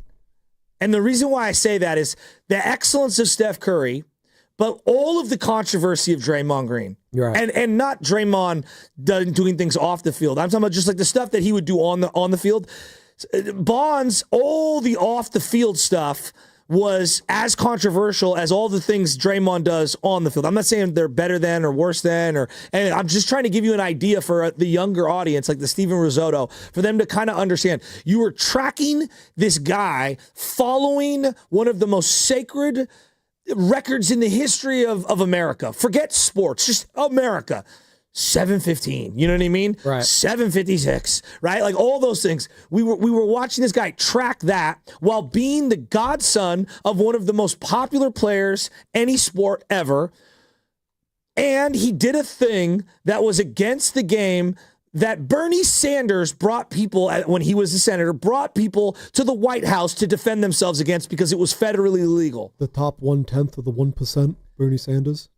And Barry Bonds was a villain and a superstar and a superhero and a jerk and a local. Like it was like everything. And a local. It So was everything. Everything was tied into it. It was everything. And I think, we like to attribute steroids and we attribute, bad, steroids, bad person. No, at the time, no one really gave a rip until in hindsight, everything's changing. I don't know, the safety of the sport. They weren't testing for it or they didn't care about it. He did it. Like all those McGuire, Sosa, Bonds, Canseco, all of it, man. But we loved it when it was happening. We all loved it. Look, then we all wanted to be holier than thou after the fact. If our guys weren't a part of it, see, they were the problem. They didn't play for my team, but when they played for our team, it was okay. We just did a lot of picking and choosing back then, Joe, which really just kind of pissed me off. Like it was selective jurisprudence. It was stupid. It was stupid in hindsight. Now, some people still feel some type of way about it, the stigma of it, and they'll never let it go. I know our friend James Kincaid with the Golden State Warriors, long time just Bonds hater. Wait. He's a Padre guy? Well, formerly a White Sox guy. Frank Thomas on line one. I give you a card of Auburn Frank Thomas, and I'll show you 33-year-old Frank Thomas, and you tell me if that's the same guy. So you're telling me he ate a spinach, is what you're saying? I love Frank Thomas. Big hurt, Hall of Famer. Here's the irony. You don't do steroids unless they work, right? Like it keeps you healthy, it makes you stronger, it gives you the ability to recover. So that's why you do it. But also, steroids don't let you hit a curveball. Steroids don't make you lay off the 3-2 splitter in the dirt. No, they're more of a difference between a double and a home run. More of that. Even then, yes. I actually disagree. You still have to have hand-eye coordination, discipline. No, I know. You have to hit the ball. I'm saying for the big boys, for it to make a difference, it was the difference between doubles and home runs. Yeah, but they weren't hitting them across the bay. There were a bunch of scrubs still taking steroids that were going to be scrubs no matter what because they couldn't hit the ball. Bobby Estelea on line one. I agree. Right? Yes. Like Bobby Estelea did steroids forever. Marvin Bernard did steroids forever. Those guys were still garbage. Yes. You know? And so, you take it for a reason, right? There's no doubt. Like, it did help a little. But, like, to think that it turns you from, should have never been in the bigs to, oh, my God, now you're a Hall of Famer. That's not how it works. No. What is the poll at, Carter, right now? At 95.7 The Game, you could vote on these. Niners Super Bowl losses versus Bonds and steroids. Yeah, you can vote for these on X at 95.7 X Game. gonna give it to him, am I right? Yeah. I think the recency bias of the Niners is going to, and in football, is going to really tilt this over the top. But if I would have asked this same question, even after, let's just say 2012, when the Niners lost that Super Bowl, it might still be Bonds. Oh, the national topic was insane. Everyone was talking about it. It's crazy. Everyone. Well, our poll has it right now. What do they say? 49ers Super Bowl losses are at 54.2%. So it's way closer. Really close. Either one of these could win the whole thing. Totally. I mean, all they need is a helping hand somewhere could push them over the top. No? Steroids, we're talking about it? No. Just inject life into the conversation. I'm trying my best here, guys. It's okay. Not all of them hit. It's fine, My Shane Gillis at the ESPYs. It's okay. It's going to hit or it's not going to hit it. All right? All right. I thought the Caitlin Clark jokes were funny, by the way. It sucks that she's not going to be in the All-Star game, by the way. That actually does blow, especially because they're in Indiana. The Balco investigation, the top blew off like 03, okay? I will contend his 04 season under the white hot light of ESPN and every single newspaper when newspapers mattered, like just drowning out the coverage. He had so many people in the clubhouse every single day watching his every single move. No one wanted to pitch to him. Look up his 2004 season. It's one of the greatest seasons I've ever seen in any sport in my life. Here's some sound. This is Brian Costello. Is this Brian Costello of the New York Post, I believe? Okay. Asks Barry Bonds about one Greg Anderson, Joe. Brian. Hey, Barry, there's a lot of people here tonight, over here. Oh. There's a lot of people here tonight who helped you get here, but one person who's not able to be here is Greg Anderson. If he happens to be watching TV right now, is there a message you'd like to send out to him? Why are we in that conversation? Just looking around, there's a lot of people just another negative question. I'm not going to get into that. Danny? And Risotto was in my ear saying he believes that this was the night, actually, after the fact that he broke the record with the home run, 756. So there you go. And that was Brian Costello, who had written an article in the New York Post, number 756, Just Junk Bonds. And that was published August 8th, 2007. And Greg Anderson, obviously the trainer for one Barry Bonds once upon a time. Still living in the Bay Area, still working people out. I know a bunch of people that know him, and apparently a great guy. Is he? Oh, Yeah. that's good. That's a good thing to say about somebody. So after the whole Balco thing gets completely, the lid blown off it, he wins his 4th MVP, the oldest ever in the history of baseball, passing Willie Stargell.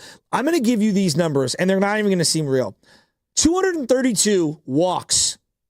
He batted .362 with an .812 slugging. Oh, my God. A 1.422 OPS, 27 doubles, 45 homers, 101 RBIs. 39 years old. Yeah, he was sick. He was sick. It's one of the greatest seasons I love any sport ever. You don't have to tell me twice. He was literally like my favorite player when I grew up. Still is my favorite. Exactly. I think he's a lot of people's favorite player.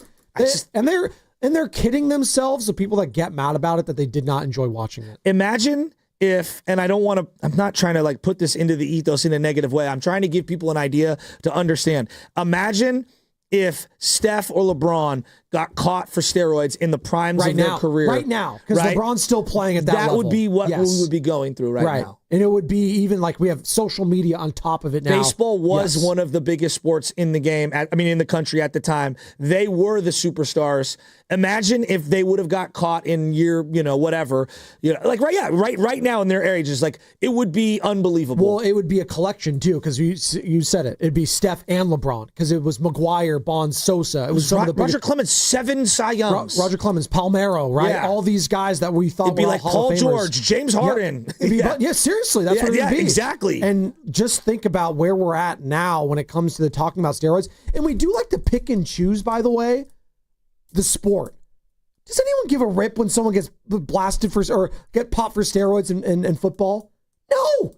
Von Miller literally just signed to the Commanders, has gotten popped for steroids. Sean Merriman won a Rookie of the Year and I think missed 4 games because of roids. The very next year. In football, we just pick and choose. Sean Merriman, lights out. Yeah, lights out, right? And we got the mayor on right now. Already? I think so. Oh, we're going to get him courtesy of River Islands. Says all guests in 95.7 The Game appear on the River Islands guest line. Joe, isn't it time for you and Daniel Lurie to discover the islands? River Islands in Lathrop. Mayor of San Francisco, Daniel Lurie, on the Morning Roast with Joe Spadoni alongside Joe Shasky. Mayor, good morning.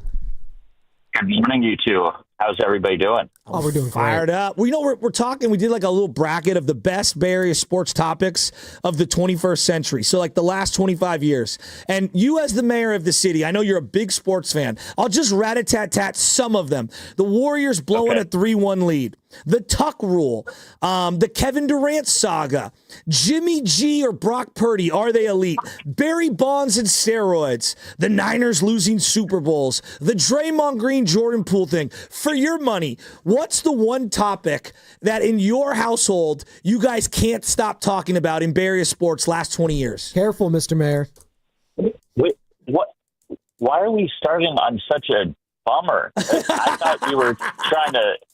I'm about lifting up the city, and you two are as well. I mean, we got the Valkyries, we got Kyla Thornton, we got 2 kids that were just drafted to the majors from really San cool. Francisco, Matt Banks and Lucas Kelly, and you want to talk about Jordan Poole and Draymond getting? Oh my goodness! Okay. This must be your first rodeo, Mr. Mayor, because this is what we love. This is what sells the sports talk I'm acting radio. like the SF standard right now. I'm trying to find the negativity. Oh, shots fired. Okay. I think the 3-1 and when Draymond got suspended for a game, that was pretty brutal. And taking my son, I'm such a diehard Niners fan that taking my son to that last game, losing in overtime, that was a heartbreaker. That we were right there, having to settle for the field goal and then handing the ball back to Mahomes was. All right, you got me there. You got me down in the dump. I know. Look at you two. I know. Let me uplift you. I thought I was calling you all for some fun. Well, let's uplift. I actually ran into your son last week at San Francisco Baseball Academy. He was coming out of the batting cages, looking big, looking strong, getting ready to go. And then I flip open online, and I follow SF Flame, which is the baseball program here in the city, and I see a picture of all the young boys, your son included, with Donnie and Willie and Gerald Reeder and they're down in L.A., and they're now representing San Francisco, which is the largest pony league in the entire country for baseball, which is crazy in itself. And now they're on this like magical run going to the Pony World Series. Like, explain that to me. What's going on right now? They're not at the World Series yet, but they are on a run. They had a run through Modesto last weekend where they got to the championship game, and they faced a very tough Del Paso team. But the top two teams made it to L.A. L.A. this weekend, east part of L.A. County, and they won last night 5-1 over the number one SoCal seed. So the San Francisco All-Stars are on a run. They have a game tonight. They have a game tonight at 5:30 in Walnut, California, and they're assured another game tomorrow. But that's awesome. They win 3 more, then they're talking World Series. But as you know, one game at a time. But we had great pitching performance from Zach Baden last night. Nice. Shut down the number 2 seed in this tournament. So they're doing great. They're having fun. Reports from the motel pool at 9:00 last night were that they had been in the pool for 3 hours consecutively. So they're having the time of their lives. I'm rooting for them. And I love that a bunch of city kids, inner city kids, are making their way in baseball because there's all these negative, there's not a lot of kids in the city and baseball's dead in the inner city. No. We're thriving, and there's tons of kids and tons of great ball players. You referenced 2 of them getting drafted into the big leagues. I thought that was awesome over the weekend. 2 local San Franciscans getting drafted in the first 10 rounds. That was cool. And you got a photo with them. Yeah, I got a photo. Max Banks, I think he is with the White Sox, and Lucas Kelly got drafted in the 6th round by the Mariners. I think I got that right. I think you're right. I could have reversed it. Yeah. And they went to Stuart Hall and Sacred Heart. So cool. It's amazing. Cool. And Willie coached them both at through the years at Pirates baseball. I love it. Actually, what's funny is the Chief Crispin called me and said that his son went yard off of one of them, and that's still a highlight. And back in 8th grade, so shout out to Chief Crispin's son for that. That was funny. But man, it's so good when the local kids are doing well. And so it's fun to see. Oh, Chesky, I wanted to tell you, you talked about fences, and so now you're seeing fences in these pony tournaments, and it makes a difference. I told you. And it helps make the game like more, I don't know, real. So a double is a double instead of a home run that just runs for hundreds of yards on the turf field. Yeah, and then some soccer players at Kimball who are practicing on the side pick the ball up, and it's a dead ball, and what could have been little Timmy's first home run ends up being a ground rule double. It's the worst, Joe. You'll get there one day. Hey, we might get the All-Star game, Mayor. What's going on with that, with Oracle Park and the All-Star game? Are you involved with Major League Baseball right now? Because I know the Olympics is going to be down in L.A. in 2028, and it sounds like the All-Star game being up here might happen. That would be awesome. We got some reports of that. I know the Giants are working hard on it. I mean, how amazing would that be? I'm in touch with folks that are running the Olympics down in Los Angeles, and we're trying to get some sporting events up here for the Olympics. So, a couple would be amazing. But to have, I think it's determined whether or not these major league players can play in the Olympics. So I think there's a couple more hurdles to go. But, I mean, I was at the first All-Star game. What year was that? 2007. San Francisco. 2007. So, I mean, by the way, the way they ended that All-Star game on Tuesday night, I kind of liked it. Yeah, it was pretty. The swing off. Yeah, the swing off was pretty cool. The swing off. I mean, oh my God, Schwarber, that was. I don't know what to say. I know he's a Philly, but that was pretty impressive. I agree. Well, he was doing it here in San Francisco the other week, too. He was just here doing it. Oh, my God. I know. That splash hit he had. Hey, Mayor, our Giants are looking good. Yeah, they are. But, Mayor, I want to ask you about something, because we were talking about it actually earlier. Jimmy Butler has this coffee company, right? Big Face. And he has a little pop-up going in. And I told Joey, I go, hey, look, on our side of the city, there were certain, monuments, like Mitchell's Ice Cream is it's a legacy business on that side of the city. Going to get Mitchell's Ice Cream, it's a thing. And it used to be Luca's, like getting the raviolis and seeing the mural on the side. And so there was a part of me that was sad Luca's no longer exists there, but there was the other part of me that was happy that Jimmy Butler would be able to put his coffee company there and kind of like take it into the next generation. So how did that come about? You just got a phone call, hey, Jimmy's going to do the coffee thing, and you just showed up? They're doing pop-up stores, and they're 2 months at a time, different vendors, and so Big Face is in there for 2 months. I have to say, Shesky, the coffee was really good. Oh, good. He really knows his coffee. So I was surprised about just how intense of a coffee lover he was. I don't know if you saw the video, but I was talking to him before, and he and I drink a lot of coffee, so I'm like 3-4 cups maybe a day. He's like, oh, that's nothing. I drink 12 to 15 cups a day.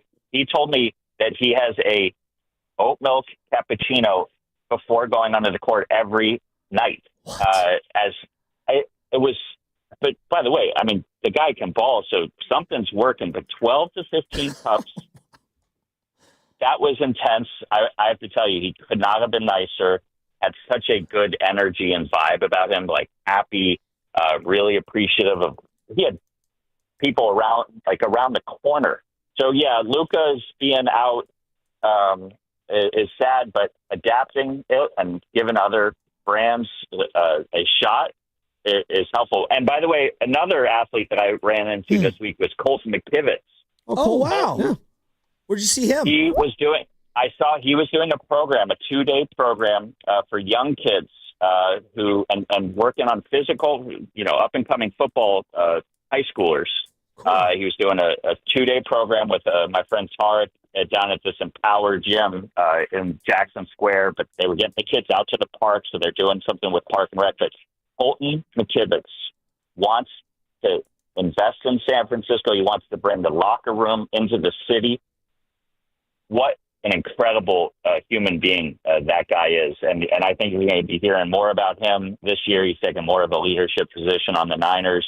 But I spent some time with him this week, too. So, I mean, our athletes, Jimmy Butler, Colton, doing right by our city. It was great to see. Yeah, and you've been doing a lot of really great things, Mayor. I'm a big fan, and it's difficult. It takes a long time to kind of propel things forward, and you're just doing a good job, and I appreciate it. And I just want to, on the way out the door, is there anything going on for some of us native San Franciscans? I know I get these Park and Rec emails, once every couple of weeks where it gives me all these updates on all the fun stuff that's going around. What's the coolest thing that's going on? I know we got Outside Lands here coming up, and we actually gave away some tickets earlier today. But what's the coolest thing for somebody who's looking for something fun to do with their family over the next, I don't know, let's say 6 to 7 weeks as we kind of end summer here and get ready for the school year? As the mayor, you kind of know about what's going on. So where would you direct people right now who are listening and looking for something to do with their kids? Well, I think what just on the Outside Lands piece, we are going to be the music center of the planet in August. August 1st, 2nd, and 3rd, we have 3 straight nights of Deb and Company with great opening acts like Billy Strings and Sturgill Simpson. Those 3 nights are going to be epic. People from around the world are coming for this show. 60 years of Grateful Dead at Golden Gate Park. Then the next weekend is Outside Lands. And then the weekend after that, Zach Bryan is playing with Kings of Leon. Like there's no any city in the world would want to have those 3 back-to-back weekends in Golden Gate Park. So that's something that's going to be awesome for San Franciscans. And then as far as families go, I mean, go see the classics. Go see the DeYoung. Go see SF MoMA. Go see the Academy of Sciences. I mean, people sort of forget. All the Exploratorium. People forget all of the things that we have. Go to your public library. I've been checking out our libraries. Our libraries are world class. They're open 7 days a week. If you gotta get your kid out of the house, get them off of the devices, take them to your local public library. I know that sounds but they're awesome. And so we have so much good stuff happening in our city right now. the music, the arts, and then our restaurants. Oh. Come on. Can't touch those. I know. I've seen you on West Portal. My buddy Sean from Caliber, big fan of yours. My buddy Dino, who runs the wine bar there, the Greek wine bar. And Oh, yeah. Love that place. Oh, my God. Dino's the man. Just don't let him put his arms around you. He thinks he's an Italian mobster these days. And then go say hi to my buddy Issa and JJ at Squat and Gobble. I love, and Mozzarella de Buffalo. You know me. I'm a big West Portal guy. Clearly. And you got Elena's. Oh, I mean, you got John Dugan's. What's the original Joe's? The original Joe's to go. The pizza. Yeah, you can't go wrong out in West Portal. You can't go wrong anywhere but West Portal. I was there last week. It was good to be back. It's cool summer days. I love it.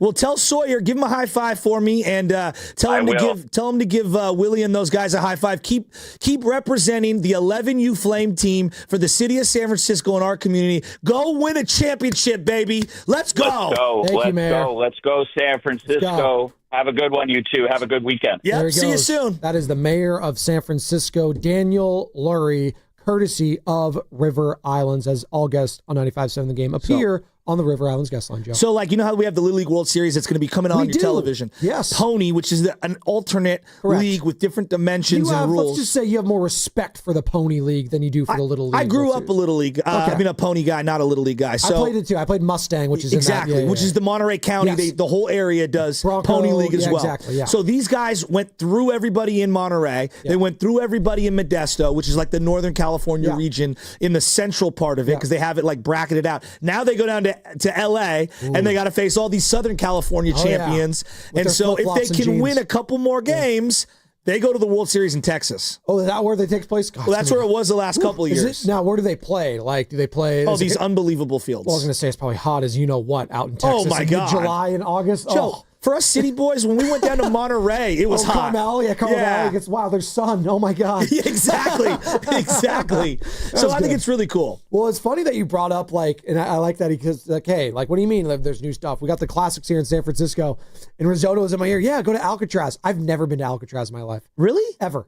Not once. There's a lot of people I know, too, that have been, like, born and raised here that also haven't gone because they view it as like a tourist attraction. There's a lot of people that have never been on a cable car that are from here that have never walked the Golden Gate Bridge. I wanted to like poke fun and say maybe we should go to Alcatraz now before it gets reinstituted as an actual prison because that's what we want to do now. I feel like as a local though, you only go to Alcatraz to bring people from out of town to Alcatraz. Correct, right? So on your yacht, Carter. Yeah, can you do that, Carter? Do you have one? No. Oh, not yet. You working on it? I wish. You wish. You and Captain Lee from Below Deck. I'm watching this cruise documentary yesterday. It's called Finding Amy something or other. No. Or Amy so-and-so is missing, and it's about this woman who went missing at 23 years old. Amy Bradley. Okay. Is this like Gone Girl? I'm never going on a cruise. I'm letting you guys all know this. I've now seen 2 docs, the Poop Cruise. Oh, yeah, the Poop Cruise. I saw that This other one in the 90s. I'm never going on a cruise. Well, then there's the Oceanographer one, right? Where there's like... I haven't seen that. No, it's the one where they try to do like the submarine. Remember that? Oh, that's the submersible or whatever. Submersible. Because there's a doc on that on Netflix, I think, right now, and it all obviously ended in horribly, and it was horrific fashion, and all those people end up dying, but who couldn't have seen that coming because literally the writing was on the wall. But all these different documentaries, the Poop Cruise is up there for me because it just sounds like a moment in hell. First off, I don't want to be in any cruise ship. I don't like being like on a boat for that long. Just something about it. I don't know if it's the Titanic, watching that or whatever. Just, I don't want to be out in the water. I also don't want to be in a plane. I just want to be on land. My favorite scene all time ever. Any television, any movie of Alcatraz. Not the Birdman. The Rock. Not The Rock. Whoa. It's Batman. They did a television show, and the Joker was playing baseball on Alcatraz. Oh, is this like Adam West Batman? Yes. Oh, okay. And at one point, he like changes the ball out and then throws a pitch, and the pitch explodes, and he escapes Alcatraz. Man, that's the old school Joker. It's like in the 60s. What's the actor's name for the old school Joker? Actor name. Cesar Romero. That's right. He was the old school one. And then you got Jack Nicholson. And then obviously you got our guy, rest in peace, A Knight's Tale. Why is it Heath Ledger? There you go. Rest in peace. One of the all-time Jokers. Just still the greatest villain of all time, the Joker, right? No, Darth Vader. But he was kind of like a redeemed villain, right? Like, there's no redeemable qualities with the Joker. I love Darth Vader too. I do. He was the chosen one. He turned back into Anakin at the end. He was a good guy. I mean, again, you guys are showing your youth. Like, I understand what you're saying, but there was a point in time where Darth Vader was the greatest bad guy. You don't have to tell me. Benny's favorite Star Wars character, bar none, is Darth Vader. Really? Yes. Kids love Darth Vader. George Lucas has spoken to this many a times. Kids gravitate to Darth Vader because he has a lot of power. And what do children crave? Power. That's what they want. So that's why. I'm trying to think other notorious bad guys. I mean, the bad guy, Scarface, but he was a good guy, kind of like Tony Soprano. Was he a good guy? No, he was. Like he was. Oh, he didn't blow up the kids in the car. He's a good guy, but he'll kill all those other people for drugs. Like, that's the whole point. It's like he's so bad, he's good, and he's one of the few with morals. Yes, morals. Yes. When I think Tony Soprano, I think him beating up his sister with his morality. Well, Stop technically, he killed Manolo because he had some weird infatuation with his sister. Oh, he sounds like a great guy. Sounds like a great one. You know what? Just give us Fast Five, please, for the love of God. I mean, I'm afraid that it's going to have to be Jimmy Garoppolo that gets it done. Oh. All right, my final thought. I want to give love to my cousin JP Money and his beautiful wife Alexis. They just gave birth to their first baby, a baby girl. I don't even know the name just yet. I'm getting pictures right now. That's awesome. It looks like mom's healthy, the baby's healthy, and my God, it's a giant, giant Porter child. I love you dearly. Can't wait to meet her. And congratulations to you guys. And John, your world is completely over. Kids are awesome. No, they're amazing, but I love him, but he is the center of his own universe, and he's going to learn, like I did, that no longer exists. This is baby number one? Yeah. Okay, yeah, so this is going to be fun. That's very, Tommy Call, former host here and producer 95 Good call. Congratulations on baby number 2 for Tommy. Tommy the Welcome fourth. In Tommy Call the fourth. Quattro. Incredible. There you go. So he's I think got we're going to hang out in a couple weeks. Nice, that's awesome. because he's got a pool in his backyard, and I want to use it. Oh, well, there you go. Well, there you go. Just bring a gift. What do you got, Carter? Yeah, I'm actually read some interesting news here during the show. Having a crisis? They're going to start charging for you to dock your yacht at Alcatraz? Wow, this went all different directions. So Trump actually is planning on signing an executive order that would limit NIL money for college athletes. What do you guys think of that? I mean, I'm all in for it. I don't even know. I have no idea. I thought the Alcatraz thing was coming then. That's what I thought you were going. He's Alcatraz is back. We're going to put everyone there. No, sports related. Doesn't he have like some sort of a thing going on health-wise right now too? Which one? Yes. With his hand. Something's going on with Trump's hand right now. I don't know what to do with my hands. I think it's his lower body, his legs. Is that what it is? Yeah, okay, because they were like, infection. Who cares? you know when you turn on your TV, I have the Samsung TV, it just automatically goes to news, and I'm like, I can't change it quick enough to YouTube TV. Right. Or to Comcast or Xfinity. I'm going to, for my final thought, I'm going to shout out the Earthquakes and Captain Christian Espinosa on making the MLS All-Star team. The game is in Austin, Texas, next Wednesday, July 23rd, between MLS All-Stars and the Liga MX All-Stars, which is the Mexican League. And Christian is going to be playing alongside probably one of his childhood heroes, I would assume, Lionel Messi. So that's pretty freaking cool to be a part of the All-Star game for the Earthquakes. So shout out to Earthquakes and shout out to the All-Star there. Christian Espinosa, who's going to be playing alongside one Leo Messi. Pretty freaking awesome. Risotto, good job filling in this week. Crushing it. What do you got? Yeah, so shout out Sam Lubman coming back next week, just keeping his seat warm. Earlier in the show, Spadoni, you mentioned, what is your best, I guess, caught in 4K moments, yes, right? Everyone was scared to call in. That's fine. Everyone was scared to call in. We referenced the Coldplay incident that has just gone viral. Let's play it one more time for those that haven't heard Let's play it. Yeah. Oh, look at these two. All right, come on. You're okay? Oh, what? Either they're having an affair or they're just very shy. Both, actually, yeah. So I thought of my favorite caught in 4K moment. It doesn't involve me, but it does involve one of the best Seinfeld episodes of all time. It was the episode The Marine Biologist, when George Costanza is going out with the girl who he tells he is a marine biologist. and it just so happens that they come across a washed up, what is it, a whale? A whale because Kramer was hitting golf balls into the beach. And the golf ball got stuck in the whale's breathing thing or whatever. Blowhole. Yes. And George was called upon to be the hero. It's the greatest. He had to convince, or I guess admit to the girl. The sea was angry that day, my friends. That is the best 4K moment that I can think of. George is a couple of them in Seinfeld. I referenced the earlier one where he's caught on the television at the U.S. Open for tennis, and he's eating the hot fudge sundae, and it's melting all over his face. And there's the other one where George Steinbrenner thinks that he's dead. Yes, and then he changed the Yankees jerseys. And there was also... Was it to wool or something? Yeah, to wool, and it ripped. Yeah, were you the guy that thought about the wool? He's like, yeah, but I'm also the guy that, but he's so George good. is a walking cod and 4K. Who's the closest to George at the station? That's a great question. George is getting upset. Matt Nahigan? No, it's just Sam Loveman is George Costanza. Loveman is Newman. No, he's no. Or Newman's Kramer. Newman's too calculated. He's too calculated. That Sam Loveman is George Costanza. Who are you, Shasky? Yeah, who are you? I mean, I'm Jerry. I knew that was coming. That's why I asked. Another cotton 4K, Jerry picking his nose, but he's actually scratching it.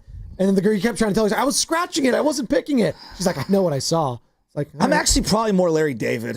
Like just Larry David in general. We just call my dad the Frisco Larry David. I think we all are Larry David. And we just the guy who don't want runs to admit things? No, just bizarre stuff happens to me. And I'm like, what is wrong with you people? Well, I kind of had a Larry David like as a parent moment yesterday. I know we're up against it, but like what happened? The awkward socializing when you're both at the swing with your kids and there's another parent there. Is that your kid? That clearly is like commenting on me talking to my kid. I was like, I really don't want to have a conversation with someone else, right? I was one of those guys. I really don't want to talk right now to another parent. You know what you do? You know what the move is now?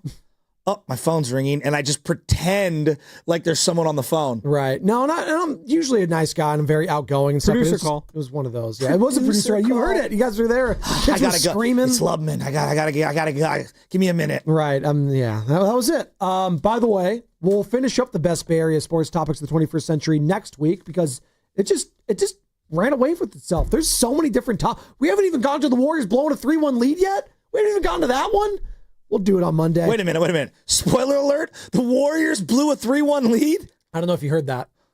It's coming up on a decade, by the way, next year. That was Fast 5 brought to you by Xfinity. At home or on the go, you get the fastest internet to all of your devices. Steiny and Goo next, brought to you by Fremont Bank. Here for you. Here for good.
I'm mentally invested. Don't tell me to pray and you don't say what for. He brings the perspective. Yeah, I think they both have great points. Get off me, text line. He's truly one of a kind. That is wow. Oh, my God. And he's doing a great job. I need you to man up and say what you really want to say. Simon, you're doing a great job. My nephew, Gavin Newsom. Together, they're Steiny and Guru. Yeah. On 95.7 The Game. Yes, sir. It's a payday Friday, ladies and gentlemen. Speak on it, baby. Speak on it. Yeah. You know what happens on a payday Friday? Actually, you don't know what's going to happen on a payday Friday. Let's get nuts. Yeah, maybe. Well, you know your boy's juicing. My pocket's got the mumps because I bought something. It was wrong and went and bought it again. Evan, I can help you till Monday, baby. Don't talk about that. Just hit me. I was wondering where you were, and I thought one thing, and it was another. Yeah. Oh, my goodness. What's up, baby? Nothing. Well, a lot's up, actually. We got Marcy Weiser coming in at about 10:15. I can't wait. And we got a little surprise for you today, Gil.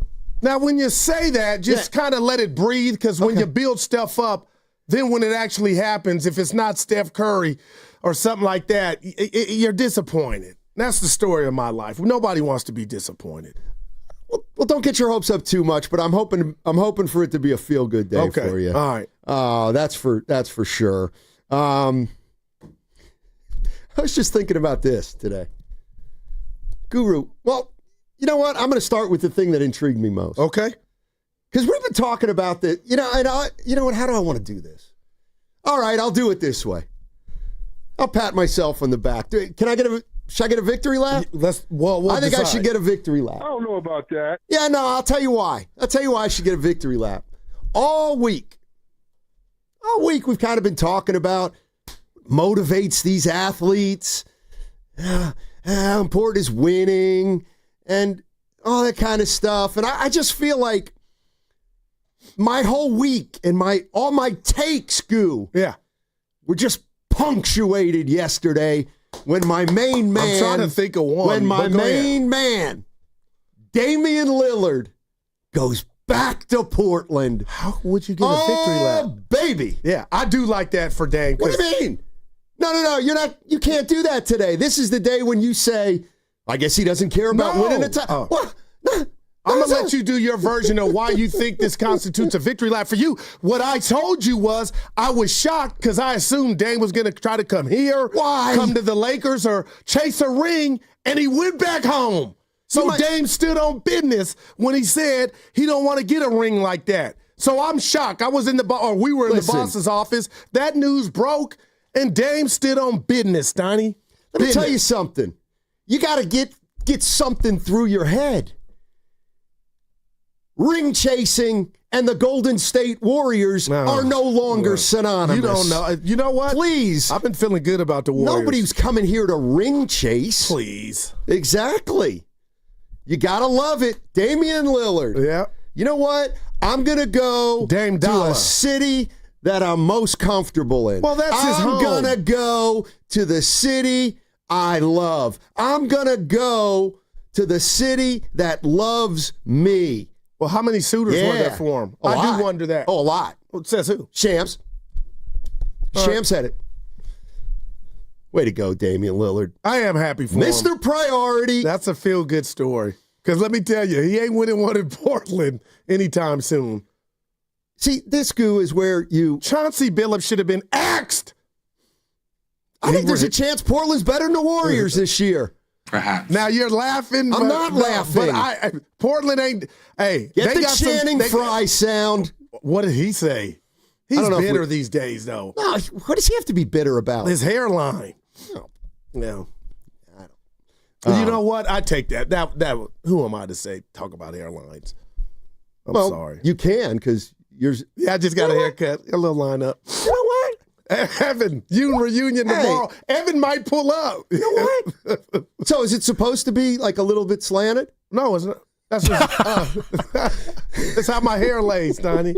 It's how my hair lay, man. I can't do this today. I'm waiting on Marcy. Threesome. Guru, Careful. Guru, come on, man. Like that. I mean, how old are we? Exactly. Threesome, there's 3 mics and there's 3 of us. Grow up. It's like the Porky's movie back in the day.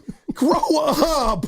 Can we just be adults? There's 3 of us and 3 mics, and we used to have a 3-man show twice. Do you know where the longest running show is? Not one of them failed. Bonte, you and I went to BS&G, went to Vegas, and Dibs, we did it from remote. Goo, we're the equivalent of coach killers. We're like they should call us the Black Widows because when somebody tries to be the third here, they will just not survive. But you're omitting so much. They Kevin took Durant. Dibs because we were opening up a new show, and he went with Willard. He wasn't ran out of here. We made beautiful music. You know, is Dibs in today? Yeah, he is. Okay, him and Grandy. But What's Willard's bugging not. you? Yeah, Willard he's married. You know what he's doing? That's right, he is.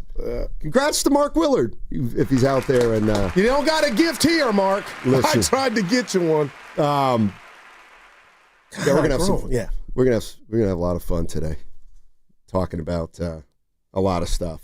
By the way, okay, here's where I'm a little different than you, and we're gonna get to sports. We'll see. So. You know what I'm talking about when I just have to say one word, 2 words. All right. Coldplay and Jumbotron. Okay, everybody knows what I'm talking about. We all do. It's a phenom right now. Is there anybody out there like me that is not amused? I'm not either. Like that. There's some HIPAA laws involved. Evan, I'm thinking of that dude's drive home, dude. I mean, if you ain't cheating, you ain't trying, right? Hey. No. But for him to write a letter to the world. He blamed the band. Honestly, I kind of respect it. I mean. That movie made me rob that bank. Oh, man, you can't do that. That was out of bounds. Boy, if they could get that moment back, how would you have played it? I would have just the hefty bag so I could pack my stuff. There's no play. You're done. That swallow the canary look they both had. Now, had they just pimped it like, hey, where the work function? Well, but it was like, get off me. You know what? Now that I'm thinking about like an episode of Scared and Afraid. The dude hit the deck so fast. Like he should have, looking back on it, yes, he should have noticed himself. And then, looked away and pretended somebody was saying, hey, look up on the screen, but he didn't really know what was. That was worse than, hey, it's Tiger. She knows it's you. She's the HR leader. Right. She was. So there was a Coldplay concert in Boston, I think, and the video camera, the kiss cam, whatever they do. You know how they do it. They put this couple up on the Jumbotron, and they were having an affair. It wasn't. It wasn't the wife. Know that. Well, they told us that. Yeah, they were friendly. Yeah, actions speak louder than words. And then, oh boy! And now this guy's a bigwig CEO, and she's in HR. Was. Yeah, exactly. That's a man. Anyway, yeah. Oh boy, dude, you had a provocative question. You and Evan. I always do. Yeah. Which one? About what I'm happy and nervous about. Okay. We'll talk about that on the other side. Because I got a bunch of stuff I want to get into today. Let's see. There you go, Matt. Absolutely 100% a victory lap. You know what? When I first heard the news break on, what Willard, did you say? My first thought was Steiny told us. Told us what? Doesn't matter. That's what he believes. Oh, yes. Just let it go. Yeah. Let it go. What? I will. No victory lap. I don't deserve one. You know what I'm not doing today, though? Let me tell you what I'm not doing. Because I've been doing this the week. You probably don't even know it because I'm good at what I do. I'm not letting the small stuff bother me today. I'm just That's not. where I'm at. I don't know if you noticed. I've been doing it all week. I'm just not hey, you got some issues here, issues there. Hey, man. I'm here doing a show for 4 hours, and then I'm going to do my thing after, and then I do have I'm going to do it with a smile you, though. on my I'll face. say it on the other side. Okay. We'll see. All right. Coming up next, we'll get into some sports. We're going to bring in Marcy Weiser from Live 105 Let's we go. do on Fridays. And don't forget, it's our final day of the All-Star Week prize blowout. The last prize in our show will be at 12:30 today, and it's a Warriors prize pack that includes a hat, T-shirts, a bobblehead, and a collectible pin. All you got to do is listen at 12:30, and we will tell you how to win on 95.7 The Game. Can we get to the bottom of the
I was going to pull out the little thing, and I can't remember what it is. Now, back to Steiny and Guru on 95.7 The Game.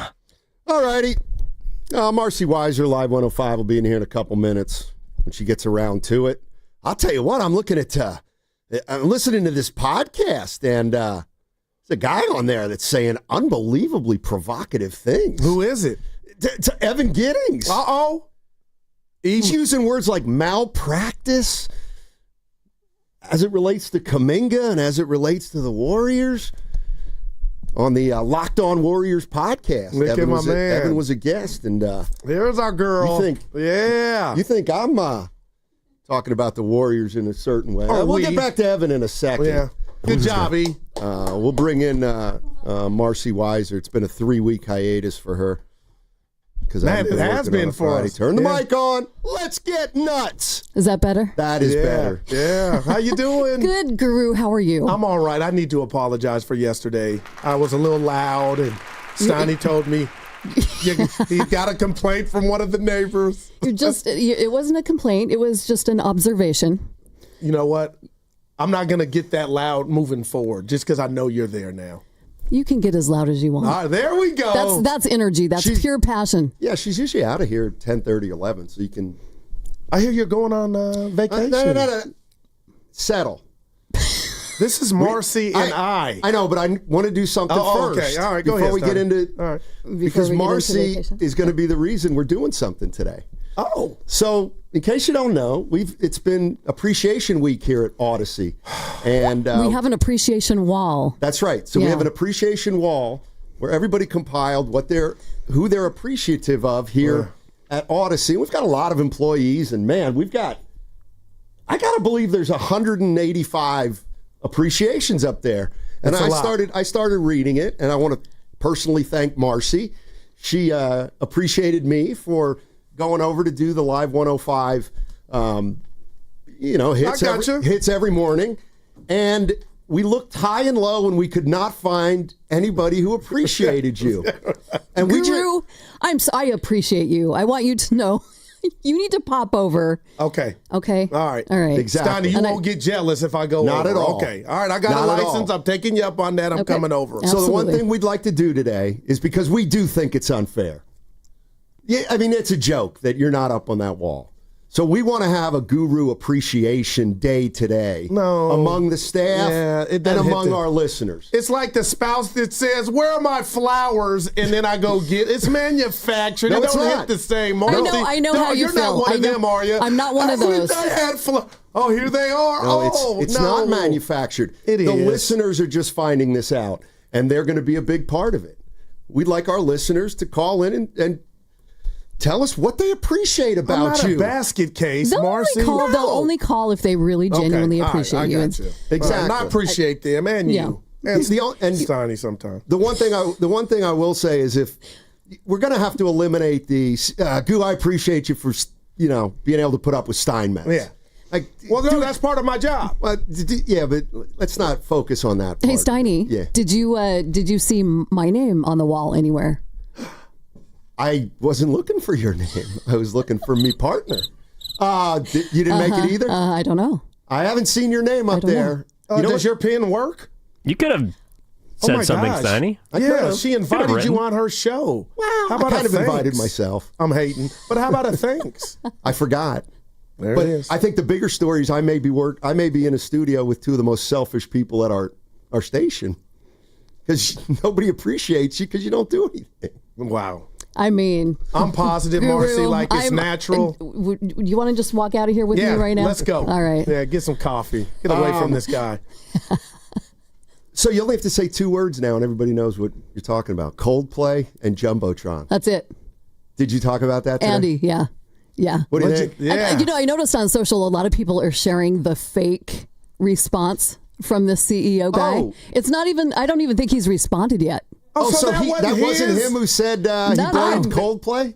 No. Unless there's an update that I've missed as of, when I looked last this morning. No, it was fake. But that didn't make sense. He couldn't have gotten to where he was at in corporate playing that card, which I was like, the nerve, Well, he the apologized audacity. and he said he's. But now we got duped. It Respect happens his privacy. on social media. Fake. Yeah. Fake, Steiny. Maybe you got duped. Yeah, the video wasn't fake. But it was though. on social. It must be true. Exactly. So you're going to London. Yeah. Wow. Was that a drop? That was a That means that's a drop. And by the way, you're a walking drop essentially. I am. Yeah, you had 3 drops in one appearance about a month ago. That's pretty bad. So you're going to see Oasis at Wembley Stadium. Yeah. Goo. Have you ever heard of Oasis? No, I haven't. Tell him. Fill me in. Wonderwall, Champagne Supernova. I like that. I mean, those are the big ones that you would know. Okay. I'm not being nosy because I'm nosy by nature. Who are you going naughty with? by nature, did you say? Yeah, well, Steiny, thank you for it. He told us you had to give him the 411 on naughty by nature. OPP. He didn't know what OPP meant. Get in the game, Steiny. But I'll tell you this, so Marcy. crude. Who are you going with, if you don't mind me asking? I'm meeting a friend over there, All and she's been over there all month. So I'm very jealous because she's been traveling all over the place. Scotland, Ireland, all over the UK. Now, the reason I asked that, lay out, Steiny, is when I was single, I went to Dallas. Yeah. And I fell in love. Yeah? Yeah. And you never know when you get off the plane. I was going for other things. Family. You fell in love with OPP or you fell in love with Dallas? With the person. Oh, okay. And it was something I always remember because I didn't expect it. So you're going to London. Yes. To go do what you're doing. Yeah. But can I ask, have you ever went to another city and been like, and met somebody and been like, oh, I got a long distance relationship? No. Careful. However, I have moved around a lot. Okay, so you meet a lot of people when you're but yeah, no, I'm going. I'm very excited. I hear great things about London. This will be my first time. Wow, romantic. First for both. First for London. First for Oasis Live. That's nice, Guru. Listen to this. Yeah. You think Marcy and I are tight. Listen. Hey, so my daughter's over there. She lives over there, and you got a ticket for her for the concert? Well, you can't. Here's the thing. See? I get a text from Steiny yesterday. You got a ticket to the sold-out Oasis show at the stadium, Wembley Stadium. I'm like, maybe a month. You realize it seats about 140,000. I do. Yeah. Okay. No, it's not. It's more like 90. But then, of course, they're going to open up the field. So your daughter would love to. She's into this group. I'm sure she'd love to go. Okay. But you said you were going to give. You're experiments. Make something happen. I don't have clout. Yeah. I don't have any. Are we going to sit down and have some coffee? Do I get to say hi to your daughter? No, just get her a ticket. See, of course she can meet my daughter. Who's the selfish one now? Oh, that would be me. All right. We got to get back real quick for me. Oh. Because we got a young lady in here. Let's just go to the couple that got caught basically cheating. Put the right on the table, brought to you by Echo Pest Control. You're that guy's spouse. He comes home. What are you doing? You're throwing dishes. You are throwing all kinds of the bags packed. Oh, yeah. Oh, yeah. I mean, that's not only is that hurtful, but that is your pride, your egg in your face. I mean, yeah, no, that's pretty bad. And here's the thing: if they would have just kept it under control, dude, their expressions gave it away. That they would have been on the Jumbotron. They would have kept their cool. Right. It would have panned away and over. 2 more seconds of let's do it. And they messed it up. There would not have been this crazy viral rage right now. This is incredible. They should have pretended they didn't know they were on and just looked elsewhere. Right. We were role playing. Right. Yeah. Well, Guru Appreciation Day isn't off to a great start. What do we got? I love the hate mail. You do? Yeah, you do. Because I don't take You don't get hate mail. Well, I got mentions on Twitter and socials, but it lets me know I'm strong as an individual of who I am, because when I get love, I don't let it go to my head. And then I take the good with the bad, but I got a balance to it. That's good. Little Richard said, you get worried when they stop talking about you. So the good and the bad. The bad's like good, Marcy. I totally understand what you're saying. If you took time to write, you're making a difference. Yeah. Guru. That's. This is my girl, Steiny. Chris A., this is better than talking about Kuminga. What do you think about Kuminga? What's going on with Kuminga? I don't think he's not. Go ahead, he's kind of just out there in the wind. Yeah. They're in a standstill. It's boring, and I want him back. A lot of people just want him to start at a new locale. But Marcy, he's talented. I feel like he hasn't been afforded the greatest of opportunities, but it's just funny how fans choose and pick who they want to love or hate. And a lot of people want to run him out of town. I'm rooting for him because the team needs him. How about that? Well, where's he? What's going to happen? Where is he going to end up? Steiny knows the owner. That's a good question. I don't know. We got to let it play out, Marcy. We don't have let it to breathe. Let it breathe. Exactly. It's gonna be a while, Goo. Yeah. It's gonna be a while. What are you doing tomorrow? Tomorrow it is. I'm going to spend the day with my girls. Okay. Before I take off, I'm leaving for London on Sunday. So I was going to invite you to the Union City reunion we have once a year. It's been going on 16 years. Yeah. But you're busy with your girls, so you're being a good mom. Yeah, I try. And I asked Steiny, and you're doing what? Nothing. What time is it? 2. I'm out. Maybe. Where? In Union City. Is it He's at doing Norm's this again? because you're in here. The other day, I ain't coming. I have nothing to do. Wait, is this Norm's again? Norm's going to ride on this. The older people have the cycles where you can ride. He's going to pull up on this. So it's at your dad's house? No, it's at Alvarado Park.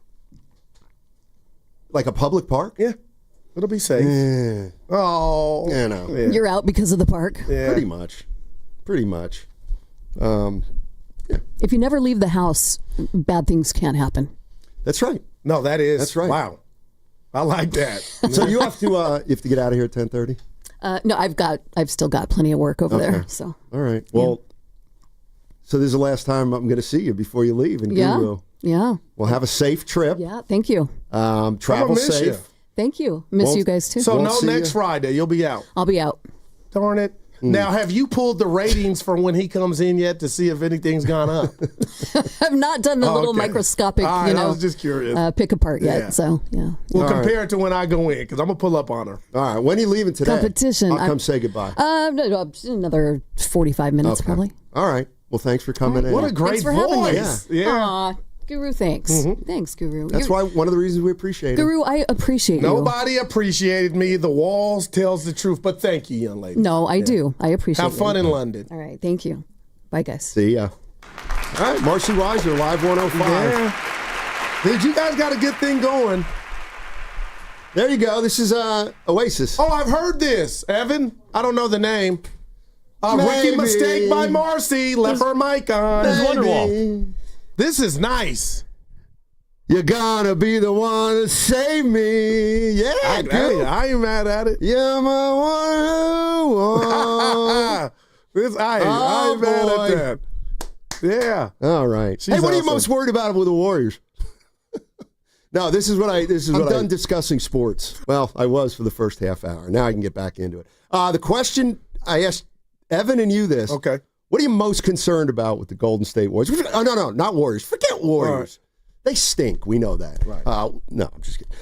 What's your biggest, if I were to ask you, what's your biggest Bay Area sports concern? This is real. And then what are you most optimistic about in Bay Area sports? I'll throw the number out, 888-957-9570. You can call in for two reasons. One is your biggest Bay Area sports concern, and then we're also going to appreciate my partner today. He's the main man. Well, He's the guy that he's the straw that stirs the drink. so much so that my coworkers slapped me up on the wall. Well, you know what? And I used to tell my mother this. She never bought it, but I believe it's true. The people you take most for granted are the ones closest to you. Wow. And so I kind of feel that. yeah, Okay. and it's like you are so rock solid with a positive attitude day in and day out that we just expect it now. And it is listen, it's unfair. It is unfair that I'll just speak for myself, that I just take it for granted. That's So but it's working. I'm feeling that. I'd like to tell you that one thing I appreciate about you is your constant energy, your positivity, and the fact that, thank God, sometimes, when it's a slow sports time, you and me can have a conversation that doesn't necessarily have to rely on sports. Yeah, So, the essence I am of the system of this show. Goo, yes, you are. Yeah. You are the system of this show. We know you're trolling, but it's I'm working. not trolling. Like, Evan, I'm feeling good now. I'm not feeling trolling. better. I'm not Because I trolling. take a lot of people, or I have, for granted, and then when something pops off, you're like, damn, I didn't tell him or her how much they mean to my 24 hours a day on this earth. But to answer your question, can I go negative first? Oh, yeah. But hold on. Okay. 888-957-9570, your biggest Bay Area sports concern. And then if you want to give a Guru appreciation or a shout-out, what is it? What is it about Guru that we love so much? See, now we're going too far. No, we're not. No, we're not. And here's why we're not. Is because you make me mad at times, but I still love you. And I think everybody loves you. And so it's your day, Goo. It's your day. Austin in San Jose. All right. He's a brother, but this take a black man to lunch day, Steiny. Who's a brother?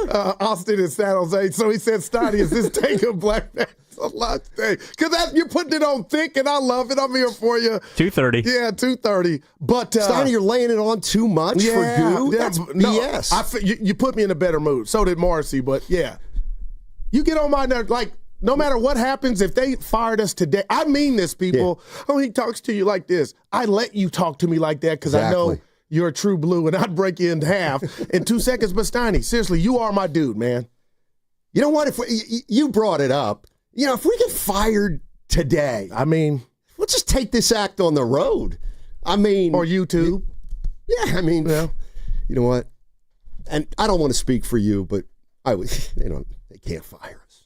They can't. Well, they can't. We're too big. We're too big. Evan, they can't. Nah, right. We're too big to fail. Hey, before I answer the question, we'll never get I answer the laughed question. on my way to work. Evan, you don't know where I'm going, and Steiny, you don't either.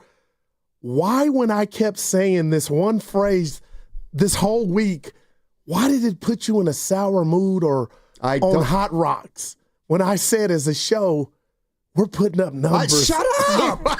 Would you stop it? I laughed out. Why does that bother you? Because you got to be a man of humility. But I think those days are over. If nobody's going to blow our whistle, we got to blow it. I'm sick of being nice.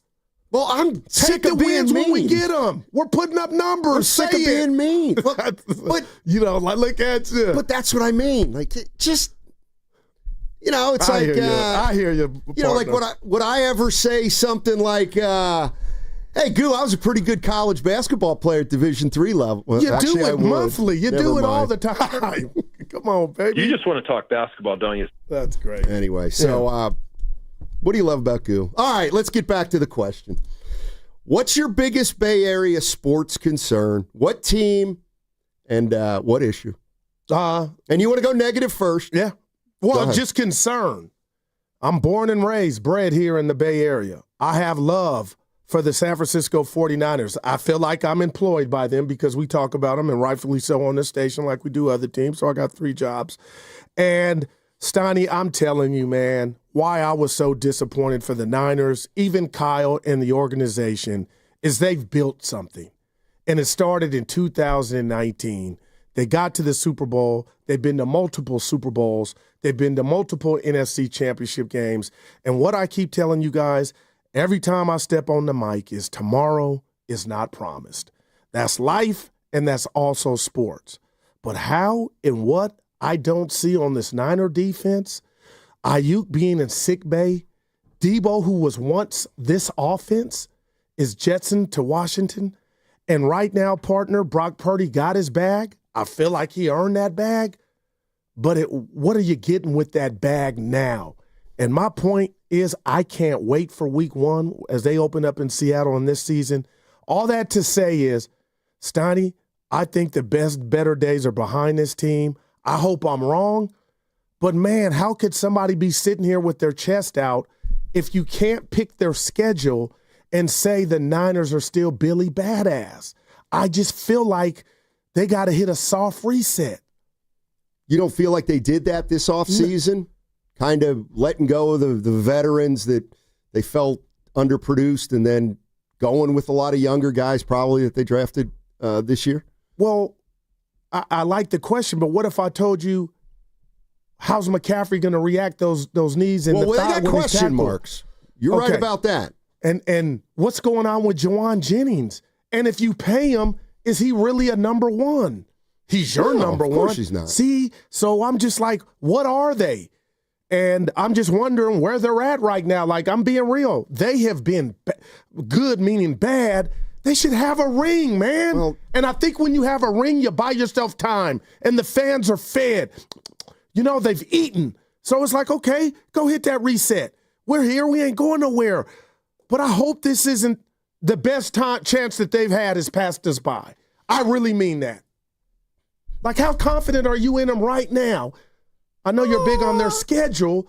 But how dare you say who they're playing when they might be who they're playing? They're a 10-win team. You think? Yeah, I do. Well, I was kind of looking at it through the prism of, can they win it all? Well, I think I told you how I view the NFL playoffs is 10 wins gives you a shot at the Super Bowl. If you can get into the postseason. Yeah. So do you think that's strong, or you like, Goo, that's valid? On paper, this doesn't look like as good a team as. Wow. Well, I mean, on paper, it doesn't look as good as last year's team, but it's going to be better than last year's team, you would figure, because their health will probably be better, but I don't think they're as good as 3 years ago and 2 years ago. Yeah. But I don't know who would think that. What do you do with Juwan? Well, first of all, he's third and Juwan. He will be reporting to camp next week, and then I think we got to play it by ear at that point. Is he going to hold in like Brandon Ayuk? How's he going to handle it? I guarantee you this: the media will see. He doesn't like to do media, Juwan Jennings, and he's going to have to. And I think that's going to be kind of interesting to hear because we can find out really where he's coming from, and what he wants. But you know, Juwan Jennings is a fair thing for to be concerned about, and the Niners as a whole. How about Brock Purdy? I thought he regressed a tad bit last year. Yeah, I'm not worried about Purdy. I do feel like, he might get better, he might regress a little bit, but I think we know who Purdy is, right? Can you win the game because you got Purdy? I don't know if he'll be the sole reason you ever win a game, but he could be. He's not going to be the reason. He's not going to be the single biggest. Well, he might be. I'm just saying that he's still got enough weapons around him. And I'm not, I feel like I know when you stack up the 49er players, I feel like going into this season, I know more about Purdy than McCaffrey, if you want to do it that way. No, I'm not mad at you, but for the people that think this division is going to be a cakewalk, it's not. Sam Darnold at the helm, he had a better year, and so did his team than Brock Purdy and the Niners, but, he's at the helm. You got Matt Stafford that's one bad run play away from or pass play away from the NFC Championship game, and Arizona had a better draft, and you got Kyler Murray, so I'm just it's not going to be easy as I think people think. How about that? That's fair. That's fair. All right. 888-957-9570 is the number. What's your biggest Bay Area sports concern, and what are you most optimistic about in terms of Bay Area sports?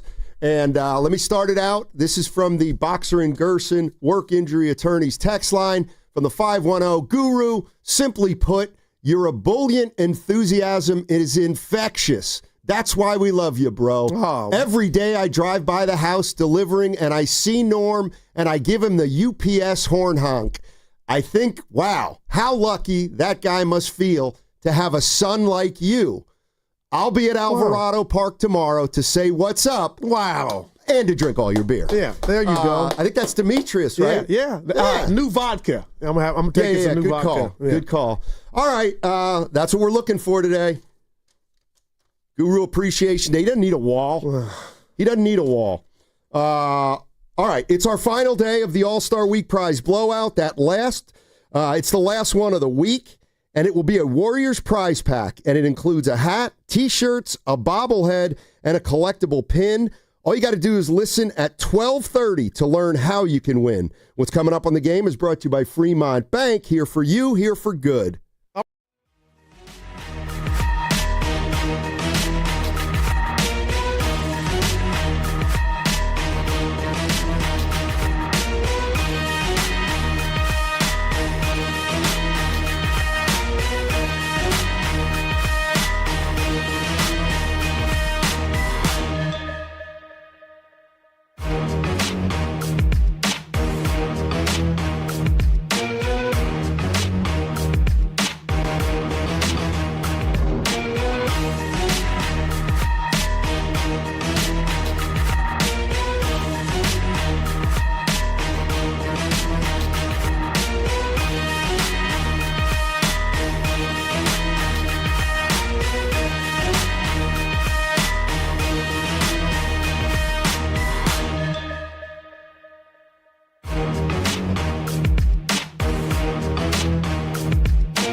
Do you have a favorite charity? My Cash App.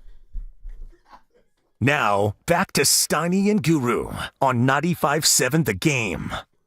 What is wrong with people? What happened? And you got to delete the Cash App, Chair. I don't like that. Wait, what? What's my favorite charity? And I say my Cash App. Oh. Okay, so Steph Curry, right now, as we speak, go ahead, is making an appearance in San Jose. I know where. Tell him. Costco. Okay, Costco. For his new drink or a drink. We, the boss put up a video. The line outside Costco before he got there was Michael Jackson. Incredible. Right.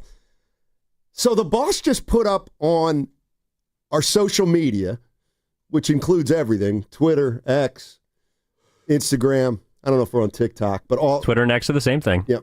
And so he's standing up.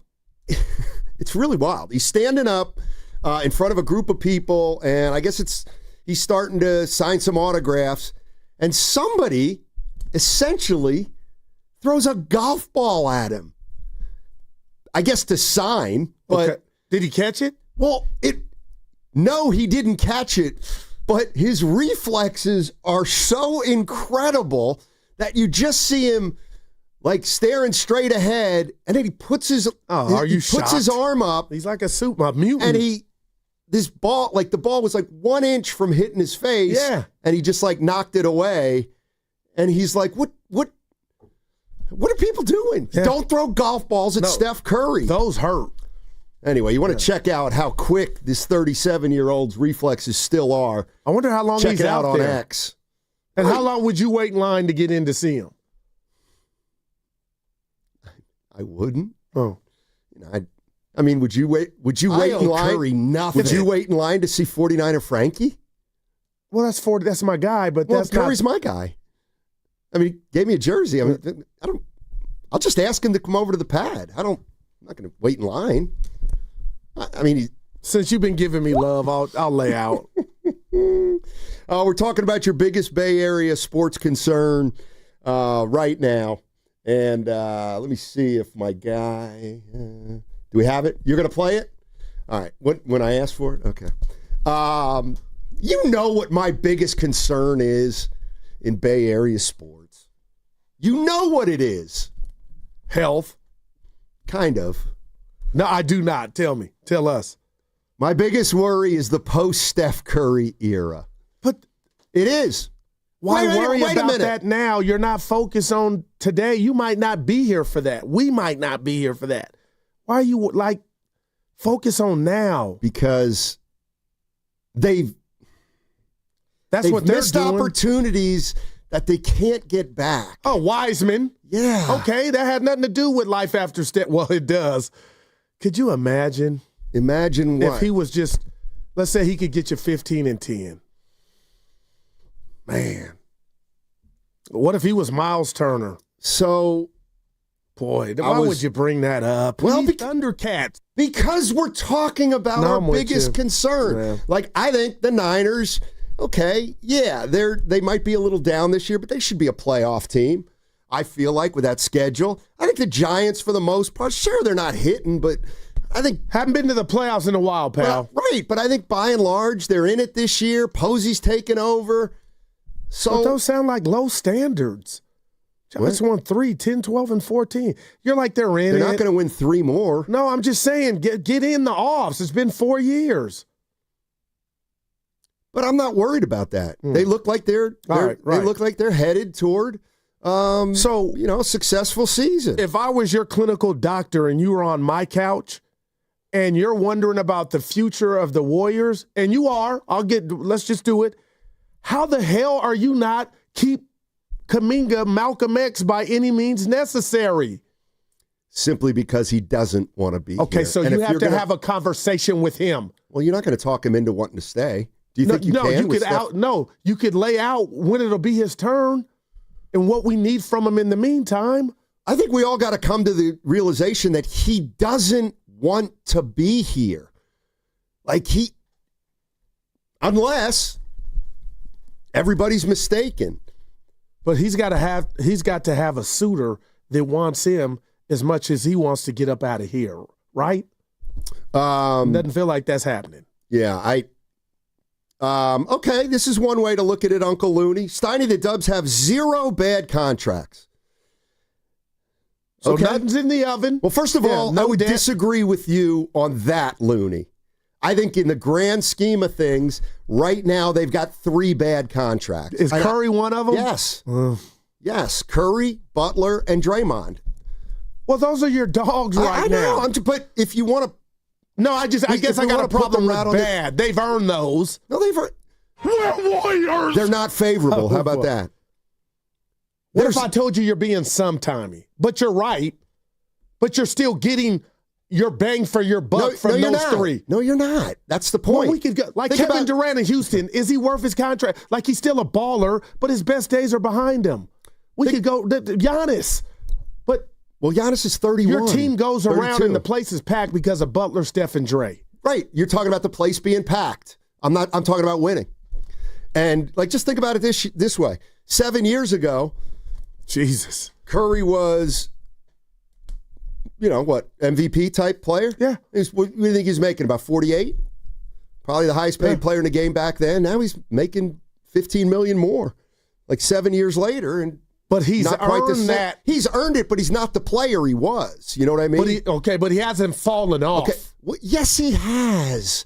And Steiny, do you know in the streets what falling off means? It means you can't make a hit record. Like, you're done. All right, well, we're not saying he can go triple platinum, but he can do a gold record for sure. And when Jimmy came, he was a gold record for sure. Come on, Steiny, just really. No, I'm not giving you this one. Steph Curry, Draymond Green, and Jimmy Butler. Those 3 guys right now are your team. No doubt. They take up 90% of your entire salary. And I think 2 of those guys are all-stars. Respond to that, though. And you might say, I don't care about that. The 2 of them are worthy to be all-stars next year, Steiny. They don't play enough. They're not going to play enough. Curry played 70 games. That's right. That's right. But why can't that take your worry down a notch? Now, had that been 58 games, you would be just pounding the drum on. Look, it's already happening. He played 70. Why can't you give him the benefit of the doubt? Because he got hurt at the end of the year. That happened. And, I'm just going to go on what their basketball card says, and 70's a hell of a number for Curry. Can he do it again? We'll see. Jimmy Butler, he's always in the 60s, even when he's healthy. I feel like those days are over. What do you mean? Jimmy, we really need you to show you can go 65 to 82. You know, it's not going to be 82, but man, Jimmy, we need you. And you played half a year last year because of all the drama. 415 on the Boxer and Gerson work injury attorneys text line. I'd say my biggest concern is the Niners choking against a soft schedule, and then the whole thing gets blown out. Well, it wouldn't even be choking. It would just be you've taken a couple steps back. I mean, if they... Dude, Seattle ain't no punk. Arizona either, or the Rams. Okay, so if they're no punk, then the 49ers may go 8-9. How would you feel? They'd be 2 games better than last year. That they got to retool. And I'm feeling that way now. Duh, every team. But come on, man. Are we so sure the only reason they went 6-11 was a byproduct of injuries? They got their ass kicked, and I know McCaffrey got hurt Sunday night in Buffalo. You believe that, though. No, a fan is going to hope that. But dude, this defense couldn't stop the run if their life depended on it. Are we so sure? Okay, Greenlaw, I'm over it, Steiny. No, you're not. You still bring it up. No, because played one play in 2 years. Steiny. No, he played a half. No, but what about the D-line? What about there's question I don't marks. understand what you're saying here. We know that. They were a 6-win team. I mean, I don't – all right, I got to put you on the spot here, even though I appreciate you. I'm the one who's talking about last offseason, got them all messed up and set the tone for a terrible season. And you tended all last year to say, Steiny, it's injury. Like, okay, so I said do you believe it's injury? But as we got further down the road, I was like, no, there's more going on here. All right, well, that's where they're at. They're like, how do you look? This is what I don't get. You know, people still look at the Warriors like they're a championship team. And I understand. Why? Because they got a big three, Steiny. Okay, but in the last 3 years, they haven't advanced past the second round. Okay, that was without Jimmy Butler. Now they got Butler and Curry got hurt. I'm just telling you, man. All right, the San Francisco 49ers, they are coming off a 6-win season. Like, I guess they could go 13-4 and run the table, but I see a lot of question marks. And Bosa's one of them. And they all are right now. So, and I got real quick about Bosa, Steiny. I got two people that in life, when you're that good and getting paid that salary of Bosa, and you've been as dominant as he has, some people take issue with what I've been saying. Bosa needs help. Do you think that's fair that a guy that good now he needs help when he should be the help? Where do you come out on that? Well, because I understand both parts. You always want to go 100% or 0%. But here on this one, I'm 50. Well, good. You got it right there. But I need your help. Where would you? 50. Bosa's got to be better, and I guess they need better players. Wow. Salah's back. But he don't tackle. I was going to say, how many tackles did he have last year? Right. Oh, man. You're listening to 95.7 The Game, KGMZ FM and HD1 San Francisco, an Odyssey sports station, always live on the free Odyssey app, and now broadcasting from the Laughing Monk studios. He's always an interesting call. You never know what you're going to get. Priest. We like him, but we don't know why. Let's go to Javier in Vacaville. Javi. Hey, Javi, how you doing? How you doing today, Mr. Simons, Mr. Daryl the Guru Johnson? Talk to us, baby. Appreciate the intro. So I had a question about how you guys felt about a potential deal with Sacramento. I know they reportedly shortchanged you at this juncture. Sacramento needs a forward. I believe you guys need an alternative scorer at the time of when Steph needs to blow and get a break from when he needs, a rest, a spell, etc. Would you guys be open to trading two potential trades with Sacramento? Malik Monk and Terrence Davis straight up for Kuminga because it works in the in the trade machine. You guys get a fantastic 6-man who can score. He's a just straight microwave scorer that can go crazy from the perimeter. Great 2-man game with his pick and roll action. He can be your backup point guard. Okay, nice soundbite. Now, if you don't like that, a proven Hall of Fame reliable shooting guard in every sense, would you do DeMar DeRozan, Terrence Davis for Kuminga, and you have to throw in Buddy Hield? That because it make the salaries match because DeRozan makes about $7 million with Malik Monk. I just want to see what you guys thought. I don't understand. Yeah, I don't understand. Kuminga makes like 8 right now, and they can only take back half. And I think Monk makes about 20, right? So I'm not sure how Malik makes 18.7, and then Terrence Davis makes about 2.5. But the reason why it works is because it's a sign and trade.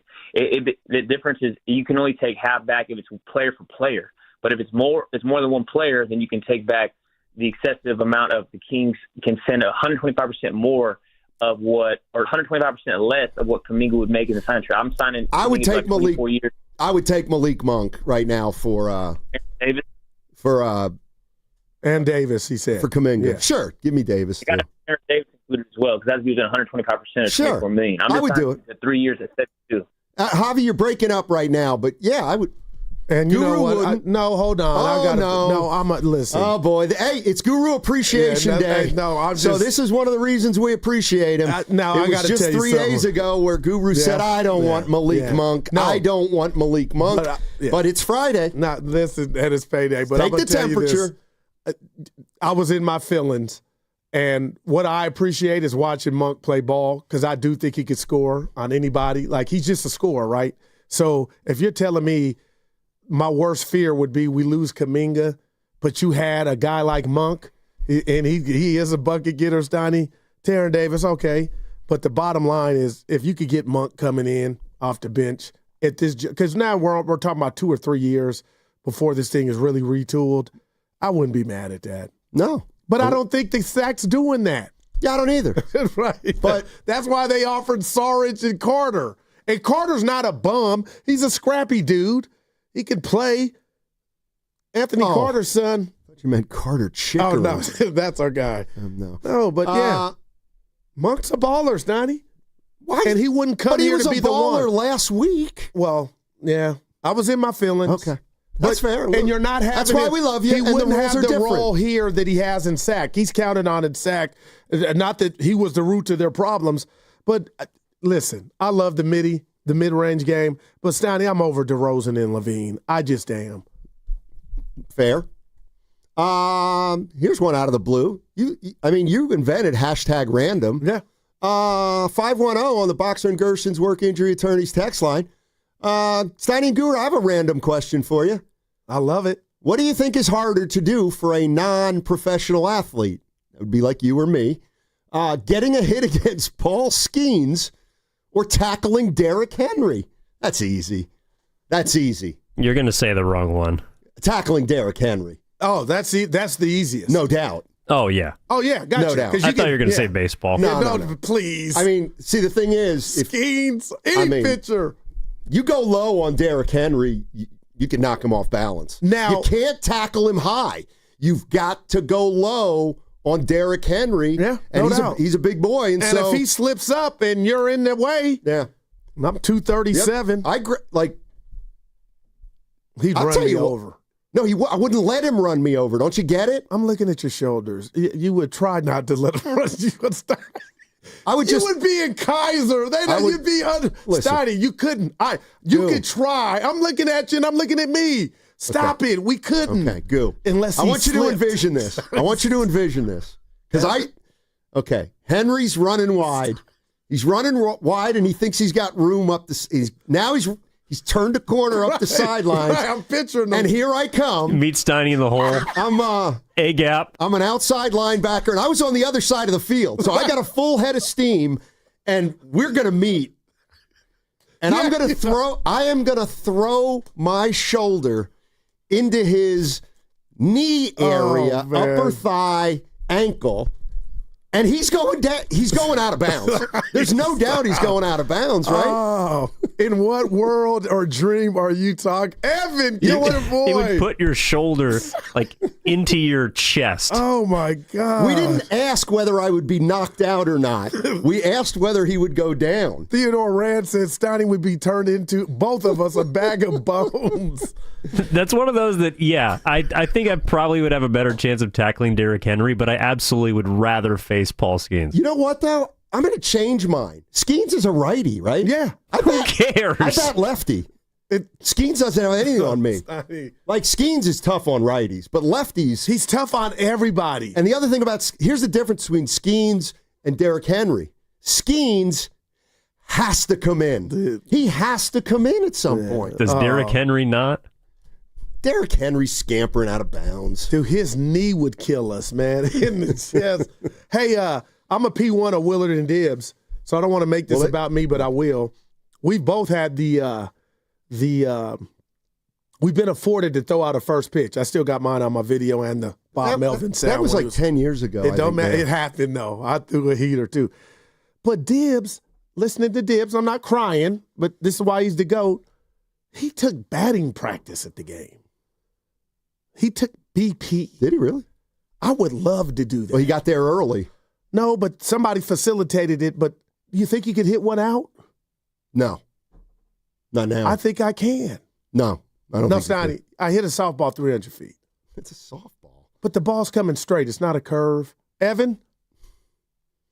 What do you want me to say? He wants to know if he can hit. What do you want me to tell you? Shatsky been putting some respect on my strength. But shout out Joe Spadoni. You don't think I might, one coming over and get a hold of one? I think you could pull it down the left field line. Steiny, it's only like 315. No, now what are you shit? We're talking here, buddy. He did hit a ball 300. Dude, it went 315. Now, I mean, what do you have, all day? You have all day to do it? Well, let's say 20 cracks at it. If Pods can hit one out, I think Goo can. Dude, Pods is 6'6". My God. He's not 6'6". He's pretty big. But he ain't 6'6". Maybe with the hoodie on.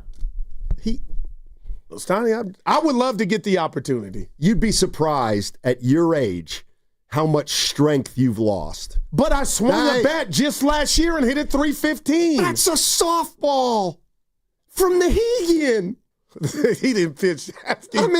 Well, we're just talking batting practice? Yeah, just BP. Nothing. Yeah. Softball's way more than baseballs, by the way. Trying to get a hold of one, I can yak it. I don't think so. I just don't. So you see me throw a bowling ball at my age. Okay. Telling people what you saw. You said it's the hardest bowling ball you've ever seen thrown. That's right, because you don't throw it right. No, it ain't about that. Did you say that bowling ball's not light? So I'm strong. Did you roll it or did you throw it? Evan, I did both. Basically, he throws it into the ground. With power. 415. Oh, you know what? This is why he's on a hot day. Boxer and Gerson's work injury attorneys text line. I do batting practice every season as a season ticket holder, and there are a lot of great athletes out there who cannot clear the wall, and that is from somebody who would know, Jim Mole. But Jim didn't say I can't do it. No, but he said there are a lot of great athletes out there, and because you're not a great athlete, well, ask Bob Melvin. I still got the sound. Of what? Of him. He watched me throw my first pitch, and they asked him about it on the morning show. Some of the best audio ever. Evan, when I'm feeling down, bills ain't going right, I just play the sound. I threw it. Pods is a great athlete, too, because he played baseball. Yeah.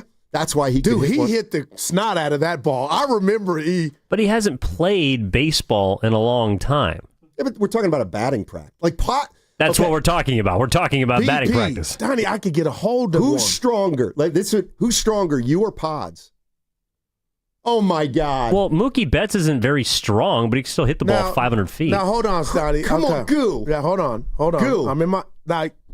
listen, let's just say, who's in better shape? Pods. But if we went to the bench press or dumbbell incline, yes, I could do 80. I could do 80 pounds.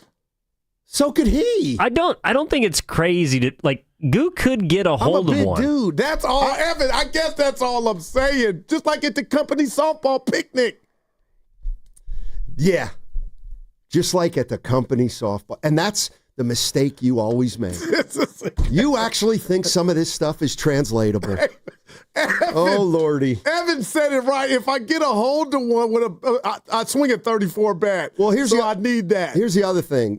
Give him aluminum? Yeah, we might be able to make something happen. We got to do that. No, it's wooden, Evan. Aluminum. Here's the other thing. That's what you were swinging. Oh, yeah. Maybe if you'd have all day, sure.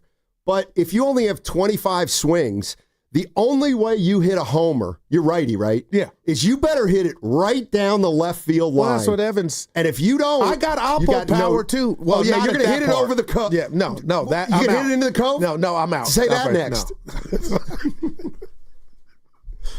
No. Chris A, give Goo 20 pitches, he'll get one. No There's chance. Evan. If you I shouldn't say no chance. That's all I'm saying. Like, it's not a probable thing, but to dismiss it completely to me is. I don't think you're giving your boy enough credit. Evan, I'm buying you one today because I'm not Pee Wee Herman over here. I get that. Okay. But I don't think you understand how big a major league stadium is.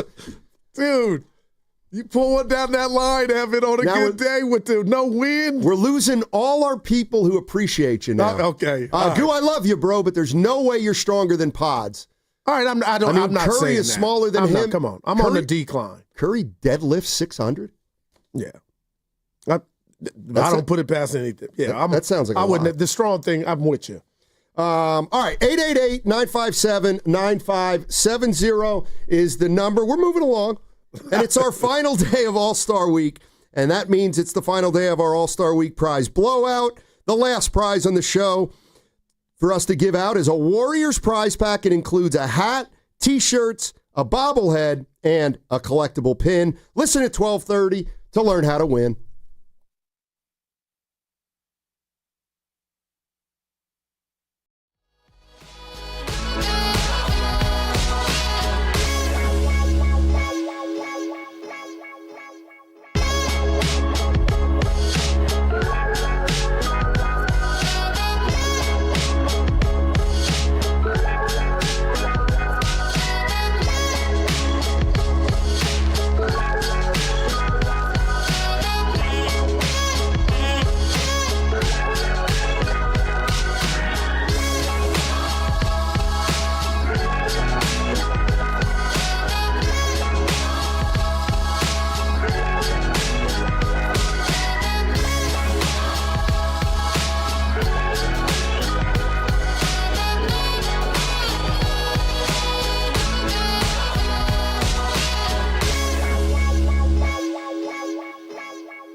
Steiny Guru, Steiny Guru, Steiny Show. Let's go.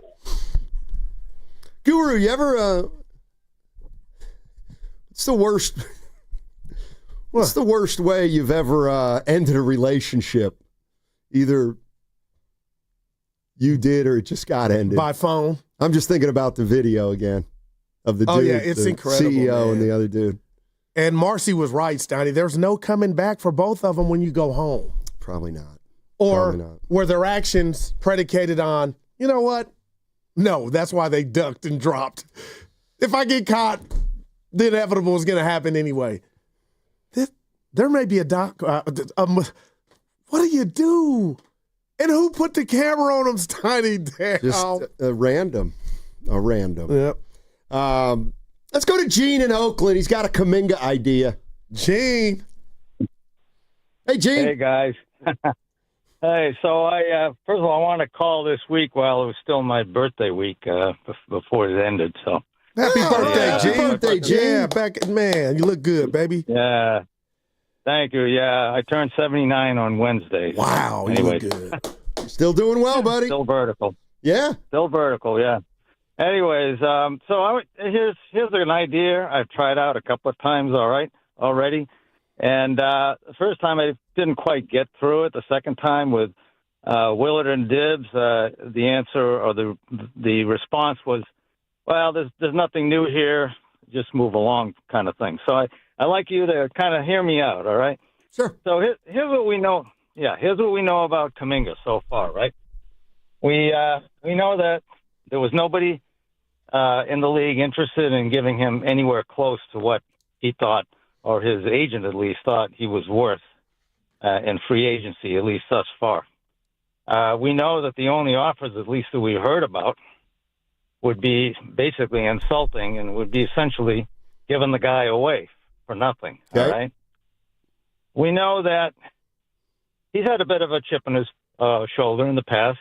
We know he's been, you might say, immature, but he came in at age 19, so that was understandable. But he's 23 now. And we also should assume, at least, at this point, he's had a rude awakening. All right. He's had to at least admit that, with 70-plus transactions having come and gone and him not being in any of them, that he's got some work to do. All right. He's not what he thought he was or what his agent thought he was or whatever. Okay. So what I've suggested is maybe the core players, the three future Hall of Famers, Butler, Dre, and Curry, all of whom started off in their careers not targeted for the Hall of Fame. All of them with their own flaws, their own, limitations, all of whom really had to work hard to get to where they are at this point.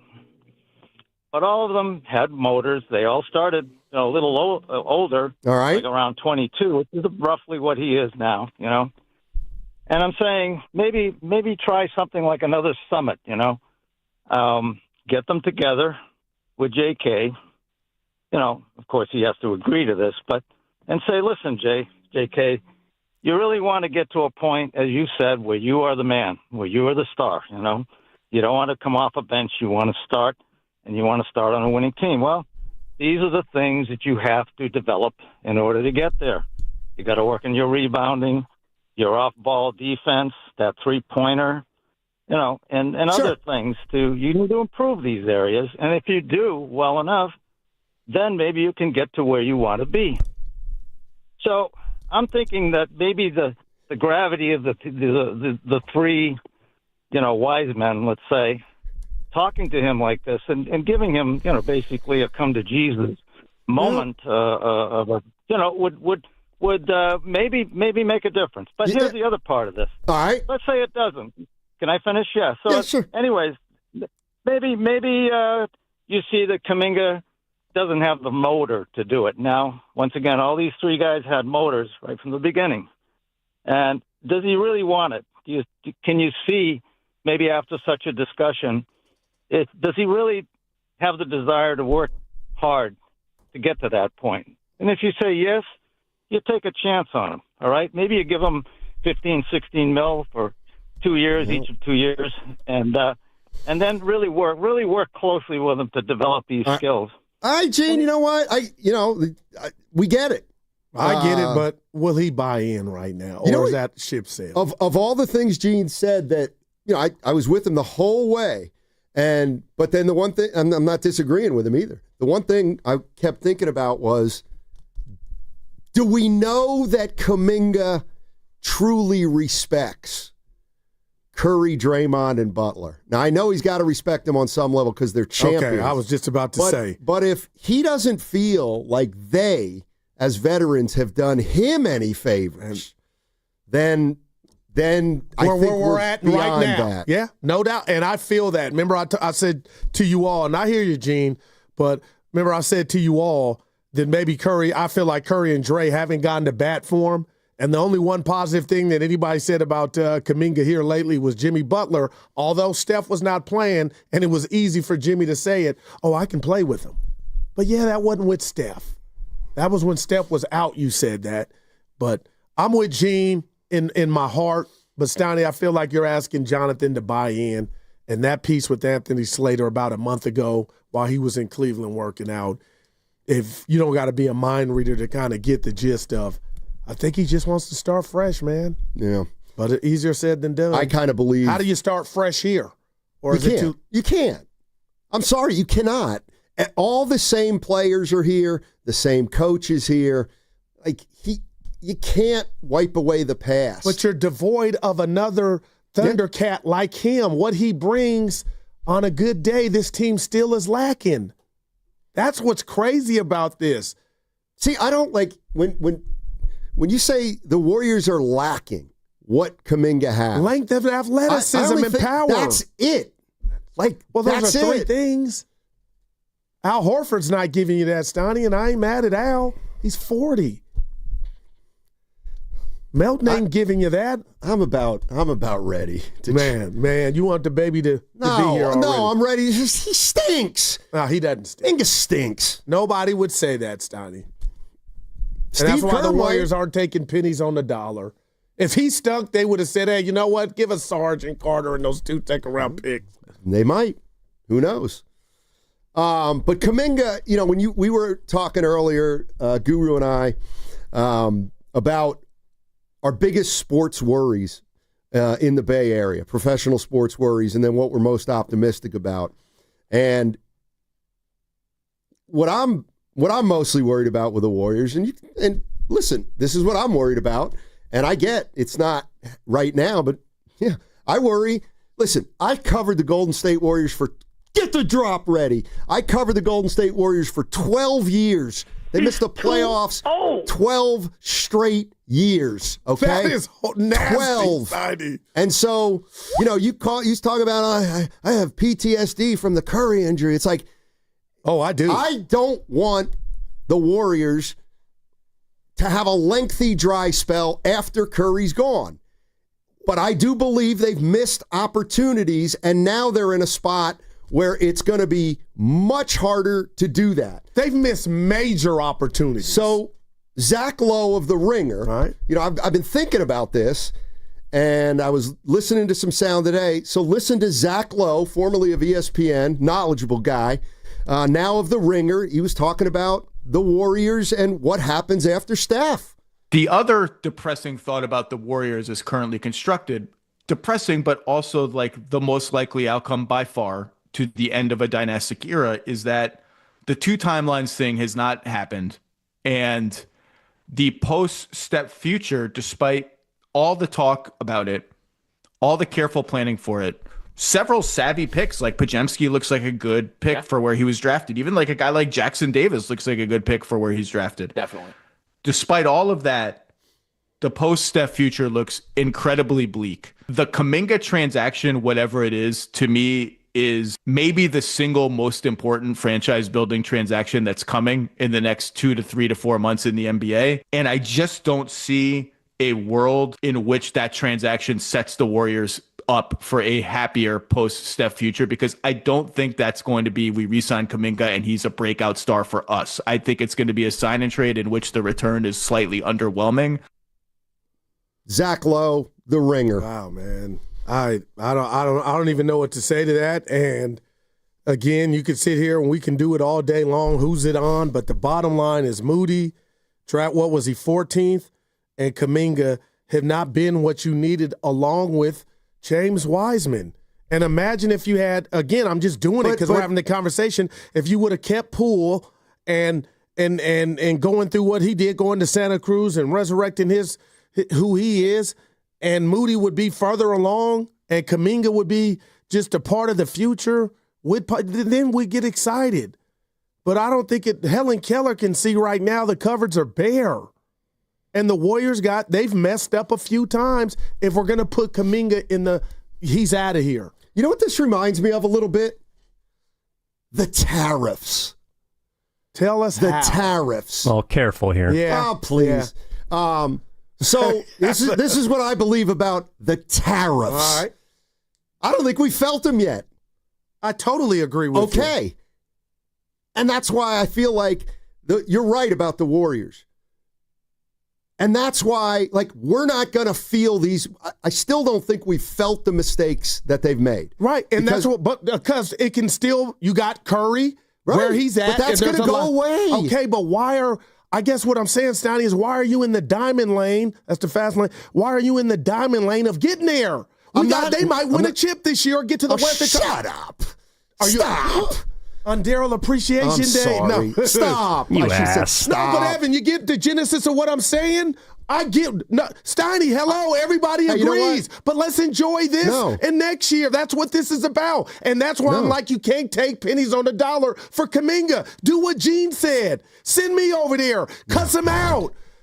Make him a starter or sixth man. You're not good enough to say bye-bye or night-night to JK with what I think we're privy to that's out there. Make it work. You can't. It's too late, Goo. It is never too late. And here's why it's too late. Because you heard Zach Lowe saying, even though they've been addressing the post-Curry era, they've gotten nowhere with it. Yeah, because they've been messing up. That's right. And so they've wasted. You can't get the time back. It's like you can't change the fact that everything you can't say we're doing everything for Steph Curry and then not expect the years after Steph to be great. And that's what I'm worried about. The idea that this team could miss the playoffs 3 times in a row, or let's say 3 years in a row, people think that's crazy. And I'm telling you, I think that's more likely than not. You're selling Dub Nation short. We're ready for that. No, if you're that not. were to happen, no, you're not. We are ready. You're not ready for it. We're I'll not tell you ready why. for it with number 30 still in his jersey. We are fat you're cats, not ready man. for it. This was a dynasty. That's right. And hopefully, if Kuminga if you were to figure this Kuminga enigma out, maybe you still got action in a long run if you don't get it done. I'm worried, Steiny, about now, tomorrow, and if you figure this Kuminga thing out on how it can work, we can maximize it. It's not going to work. He's not good enough anyway, even if he does come back. The bottom line, too, is, I'm going to say it, and we're having fun. Yeah. I think you're wrong because fans have short memories. They have short memories. The day that Steph Curry, you really believe that when Steph leaves, the fans are going to be like, well, we're going to be okay with 3 terrible years in a row. Well, you can look up and see those 4 banners. What's that going to do? You can look up and see the San Francisco 49ers banners. Just real quick here, Steiny.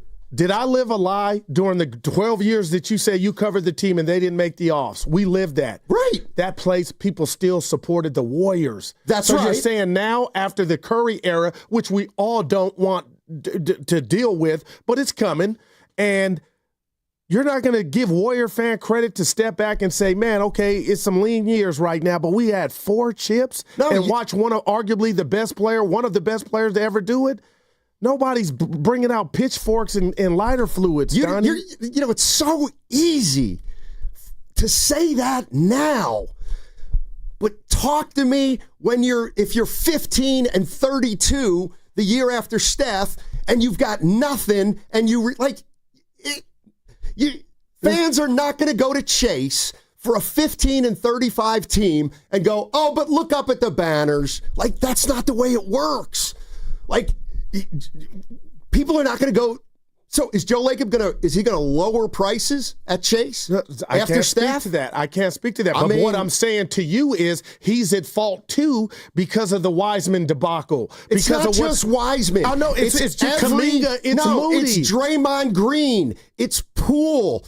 It's Kuminga. It's Wiseman. It's every move they've made. Mm-hmm. Yeah. They chose not to. They chose to re-up Dre for $400. Yeah. They chose not to suspend Dre. Why? So those chickens. Answer the question. I don't why? think they've come home to roost yet. Answer why. Why did they do that?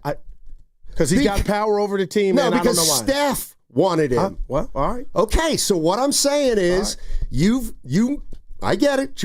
So now you have Draymond Green, who's becoming a shell of himself. And Jordan he was Poole's, top 3 defensive player of the year. Yeah, okay. But can we seriously though? Steiny, but this is what you do. The NBA did it. Curry, he was top 3 defensive player of the year. If we went to Mars and you said the dude's a shell of himself, you're talking about individual awards. But what have they gotten the Warriors? But you can't be a shell of yourself and be third on DPO. Why? I think you're putting a lot. Like I'm not the biggest Dre fan, Steiny. Listen, he D's up for portions of games. But what I'm getting at is, for 3 years, you've been banging your head against the wall, and it's just not, you haven't gotten anywhere in terms of life. Like, you've gotten to the second round, no playoffs, second round, but nothing that has happened in the last 3 years makes you feel better about post-Curry. No doubt. And that's like, how could that be? How could you have, not just 1 year, we're going to go all in for Curry. 3 years where they don't have a player right now on the roster that anyone's excited. Okay, well, if the year after Steph Curry retires, they stink, people aren't going to be, well, it's okay. They've won 4 titles. People are going to say, man, did they screw up? Okay. They screwed up because they could have been at a better spot. No doubt. I'm not arguing that. Here's what I believe. But enhance the present, Steiny, before we get there. That's what this is about. You didn't have to get there. Running Kuminga off enhances the present. We're not there yet. You're saying it is coming, but the bottom line is we got to, with what you're saying. Let me ask you a question. You're on chapter 12. Steiny, we're on chapter 4. Have the Warriors have they made any moves in the last 3 years that, will you give me this? I'm giving you that already. Okay, forget it. This is what I want. I'm giving you that. This is what I want. In the last 3 years, do you believe that what the Warriors have done in the last 3 years has made what will be the post-Steph Curry era much more difficult? No doubt about it. Jordan Poole on line 1. Okay, that's what I'm saying. And then I'll helping Kuminga get to help this team the way they want to help them. That's part of it too. And I'm going to tell you right now that I believe, and this is maybe where you and I differ, in 2027 or 2028, if the Warriors aren't good, if they're not very good, miss me with they're going to look at the 4 banners and be okay with everything. Because of the missed opportunities? Yes. And because fans are spoiled now. And because Joe Lacob has a lot of fans convinced that he, by his sheer will, can get this team back on top. And I think it's going to be really, really hard. I don't see it, Bob. Steiny's out of his mind. We were filling Oracle in the dark. And that's all. Steiny, I think you're... Can we talk prices? Can we please talk prices? When we were selling out Oracle, they were not a championship team. They weren't. They were still a very good, they were a great price. Yeah. And 49 Frankie had season tickets. Yeah, exactly. So, Steiny, I hear you, but I'm wondering why you're on that so tough than what's going on right now. You asked me what I was worried about. All right. But I kind of admit the immediate. It's almost like, I'm going to be real, I'm thinking about, you ever watch a movie where the guy or gal's going to do a prison sentence and they got like 2 years before they got to turn themselves in, they don't just stay in bed and like, oh, I'm going to prison, Steiny. It's there. But they go enjoy the heck of those 2 years up until you're right till the wheels fall off. And I do believe, Steiny, even with the mistakes don't supersede the dynasty. And that's what it is already. Of course they don't. So people are going to be like. People are going to be like what? They're not going to be like, whoa, it's us. What are they going to be like? What are Warrior fans going to be like? Naturally, you got to pay the piper. Well, and what I'm saying Curry is, retires and Dre is gone, the bill comes due. That's the issue. You could start paying it off now, but instead you hold on to this pipe dream that you can win a title I just can't believe they got to the second round and Curry gets hurt the first game. Yeah, and you can hold on to it. They won a title in 2022 3 years ago. I'm just saying what I believe is the way they've handled the last 3 years will make the post Steph Curry era brutal, or it could make it brutal. And all I'm saying, and that's okay too. We're all okay, because we went all in for Steph. We didn't get the fifth. And now we've got absolutely nothing. Do you believe I'll be okay? Like, just from what you know of me? You will not be okay. Absolutely not. You will not be okay. But all I can say is what? Oh, we missed on Wiseman. That'll never go away. Okay, you missed on Poole. You missed on Kuminga. Moody's just a role guy. Well, we didn't miss on Poole. They just didn't. They did the wrong move, I believe. Okay. So it hurts. Right. And that is a move. Signing Draymond. Trading Jordan Poole no doubt. For Chris Paul was a move. Not developing that Kuminga. They made for Steph Curry, and it will make the post-Steph Curry era far more difficult to navigate. And if you think that fans are going to pay what they're paying now to see a team that's a 30-win team, but now we're robbing Lake of his business savvy. Not saying it's going to happen, Steiny, to make an adjustment to the adjustment. Well, that's what I'm saying. If they take a turn like that to lower the, But that's just not on my radar. What you're talking about are scars. But I'm not ready to rub or touch on them yet. If any of those three guys get hurt, it is going to be on your radar. It'll be on your radar. 888-957-9570. You know what we could do? Let's do it. Am I worrying too much about the Warriors? I believe you are. 3 years ago. No, but 2 years from now. Oh, yeah. Yeah. Call it like you see it. I mean, come on, Warrior fans. You know you're not going to be okay if you go 3 years in a row without making the postseason. You're not going to be like, well, this is the price of a dynasty. You're going to dwell on how they missed their opportunity. You can do both, Steiny. I don't know. 888-957-9570. What's coming up on the game is brought to you by Fremont Bank. Here for you, here for good. Jimmy Buck.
Nobody going out there tomorrow morning at 6. Be honest. Are you serious? I believe Evan's going. Let me be honest. Be there. Okay, why wouldn't I be there? Bet? What would I be doing? Bet me. I get up at 5:15, 5:20. Then why do you get here at 9:30 every day? I'm coming from SAC, you ass. That's 2 hours, sometimes 3. And then I got to deal with you when I come in here. Damn. You try it. 2 hours to come see you and deal with your crap. I should be in a mental ward. I'm sorry, Steiny. It was a long commute today, buddy. Now, back to Steiny and Guru on 95.7 The Game. That was an oldie but a goodie. Yeah. Oldie but a goodie. Hey, I played that Melvin sound. You kind of liked it, talking about my velo. Yeah, we got to play that. I sent it to Evan. I think I have it here somewhere. We got a special guest coming up around noon today. What's going on? I'm not part of what's... No, you're not. Wow. You're not in this one yet. Okay. He is in this one, though. Oh boy. And then picture on the last. Oh, good Lord. Error on E. You want to take a minute? 1 sec here. Take a lap. Steiny running off on him. I know. No, this one's on Melvin. We did see Guru throw out the first pitch here on the last day. No one's asked me about that. Well, I heard there was some it looked like he threw some gas. There was some velo involved in that. I think he may have missed the strike zone, but I know Mike Aldretti, who had to catch it, was not prepared for that kind of velocity. So you guys might have to do your cuff weights and so forth. And wow. From Melvin. You guys may have to do your what? Cuff weights. Yeah, I didn't get that one. What's that? I'm trying to act like I knew what it is. What's cuff weights? Is it like hand something? I don't know. Well, that's why our listeners are money. My guys froze me out, and Dibs, you're a part of it. He brought it up. They didn't ask him. Yeah. You know what? Guru with the heat. I see estimated eyes. And you know what? Was that Fortenbaugh? Yeah, my boy Joe. I was mad at him, too. They were going to let him go without asking. I will say that I feel like it's I'm in Guru the majors. Appreciation Day, and there's nobody who appreciates kind words said about him than Daryl the Guru Johnson. So thank you, Bob Melvin. But why are you starting Verlander tonight? What is that about? Evan, I couldn't believe it when I saw it, man. Yeah, my biggest concern for the Bay Area is that Justin Verlander's Hall of Fame career is going to end with a 0-win season. Toronto's no joke at Toronto. Why would Ray not go? Okay, where am I going tomorrow? Why not Give him tonight? an extra day. Oh, God. Look, all right. Yeah, yet Guru wants Melvin fired. No, but he loves what he says about your velo. Oh, man. All right, I'm going to take some calls on the Warriors. Here's the bottom line. Have you come around, though, that I think you're panicking on something that you shouldn't be? No. There's legitimacy to what you're saying. I'm absolutely right. See, here's what happened, guys. This all goes back to the two timelines. They did this thing with the two timelines, and then right when they started it, they changed their philosophy. That's why the Warriors are going to be in bigger trouble after Steph leaves. Like, for example, I just made a list of some stuff here. All right. Anthony Lamb and Ty Jerome. Anthony Lamb and Ty Jerome. Why did they play? Because Kuminga and Moody weren't ready. Why else? Veterans. Because you still thought you could win a title. So you sacrificed Kuminga and Moody's year for Lamb and Jerome. Now, that's okay. If I understood it, you're going for a title. Well, I didn't think it was that realistic. I thought the 2022 title was real fortunate, and I didn't think they could repeat it. Okay, fine. I think the Buddy Hield, getting Buddy Hield was an all-in now move. Draymond and Poole, they kept Draymond and they lost Poole, and that was that was for going for it now. But real quick about your list. Here's the last thing. Here's the last thing, and this is the reason, one of the big reasons they're in trouble. Because when was Wiseman drafted?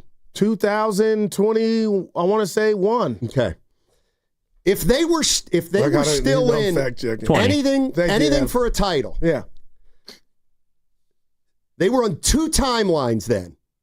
They were 2 timelines. By choice. What do you mean? They made that happen.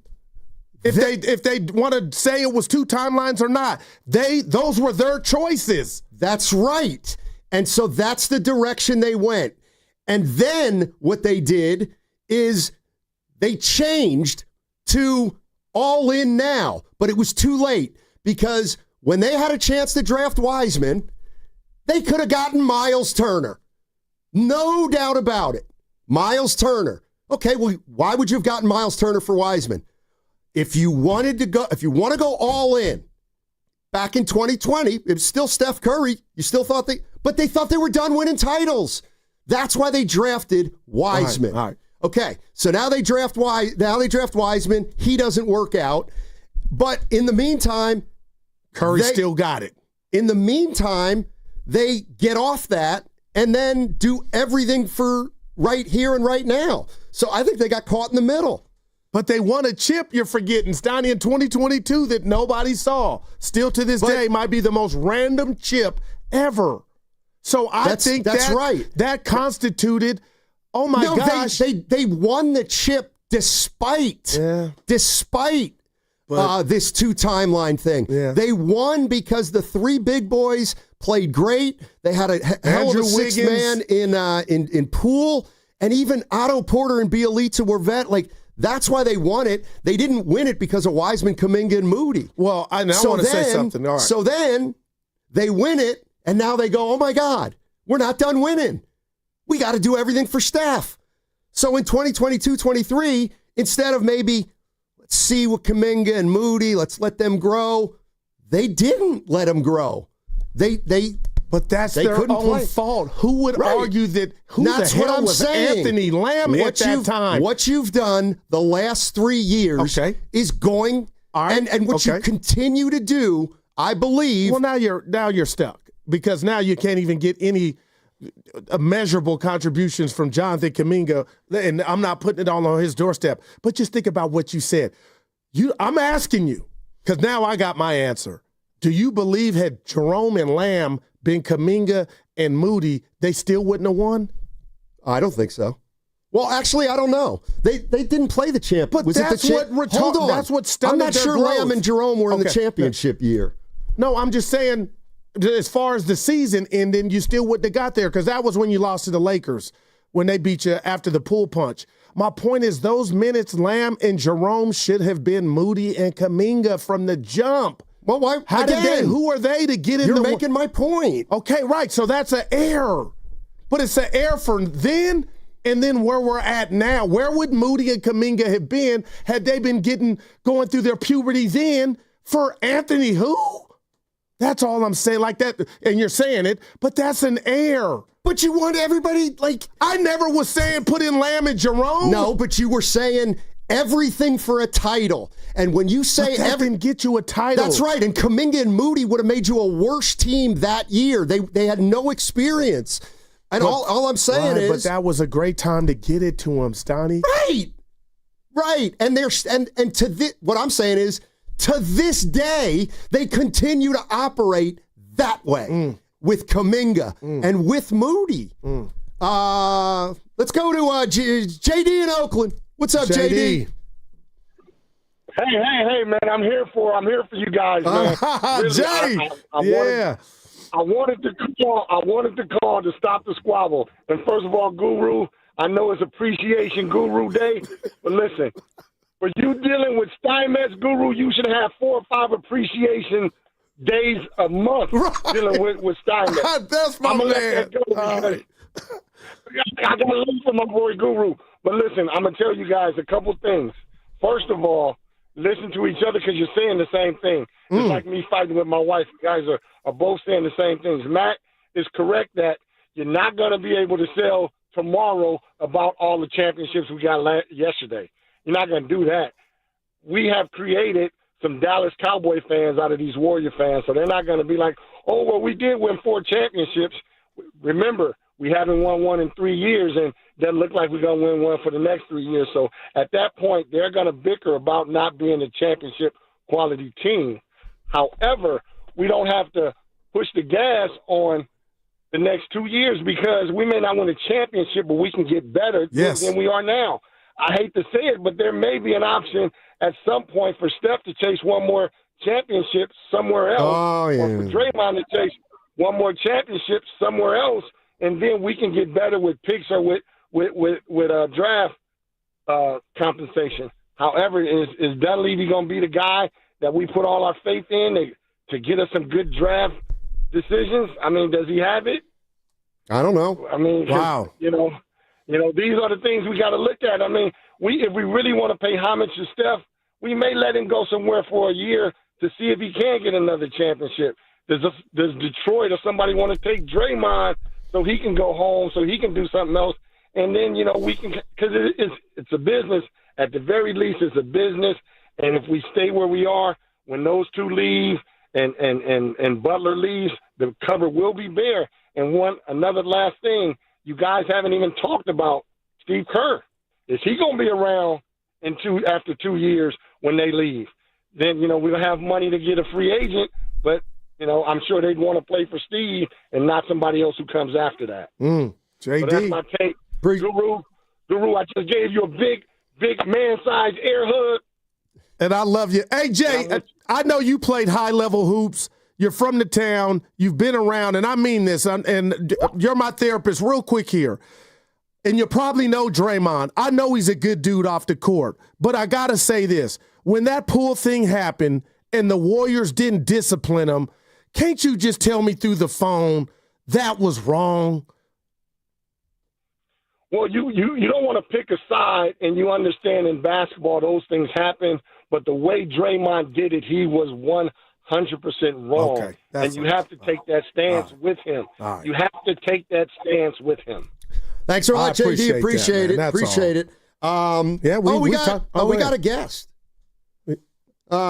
All guests on 95.7 The Game appear on the River Islands guest line. Isn't it time for you to discover the islands? River Islands in Lathrop. Who do we got on the phone right now? Hello. Oh, my God. Hey, it's 49er Frankie. Oh, it's 49er Frankie. What's up, baby? Hey, Frankie. What's going on? Frankie, you must have heard it's Guru Appreciation Day. Oh, man, I did hear it's Guru Appreciation Day. So, yeah, I'm down here at Disneyland, so I took a little short break here. Call in. I don't want to rub them. Go ahead. Yeah. It's not about you. That's my guy. We asked him about you. Okay. When did you and Goose start becoming friends, Frankie? Oh, that goes back to the 80s. Broncos-Browns championship games, I believe we started betting on in high school. Yeah. Yeah, I was on the Brown side, unfortunately. I mean, I don't think Guru's won a bet since then. But hey, wow. So you guys played football against each other? No, we bet. He taught me how to gamble. He used to be my bookie. He taught me how to play the ponies, Frank. 49er, is that? Had to teach these guys money lines and half points. Man. It was a tough task. Are you ashamed of the better you made out of Guru? Yeah, I might have to take that hit, man.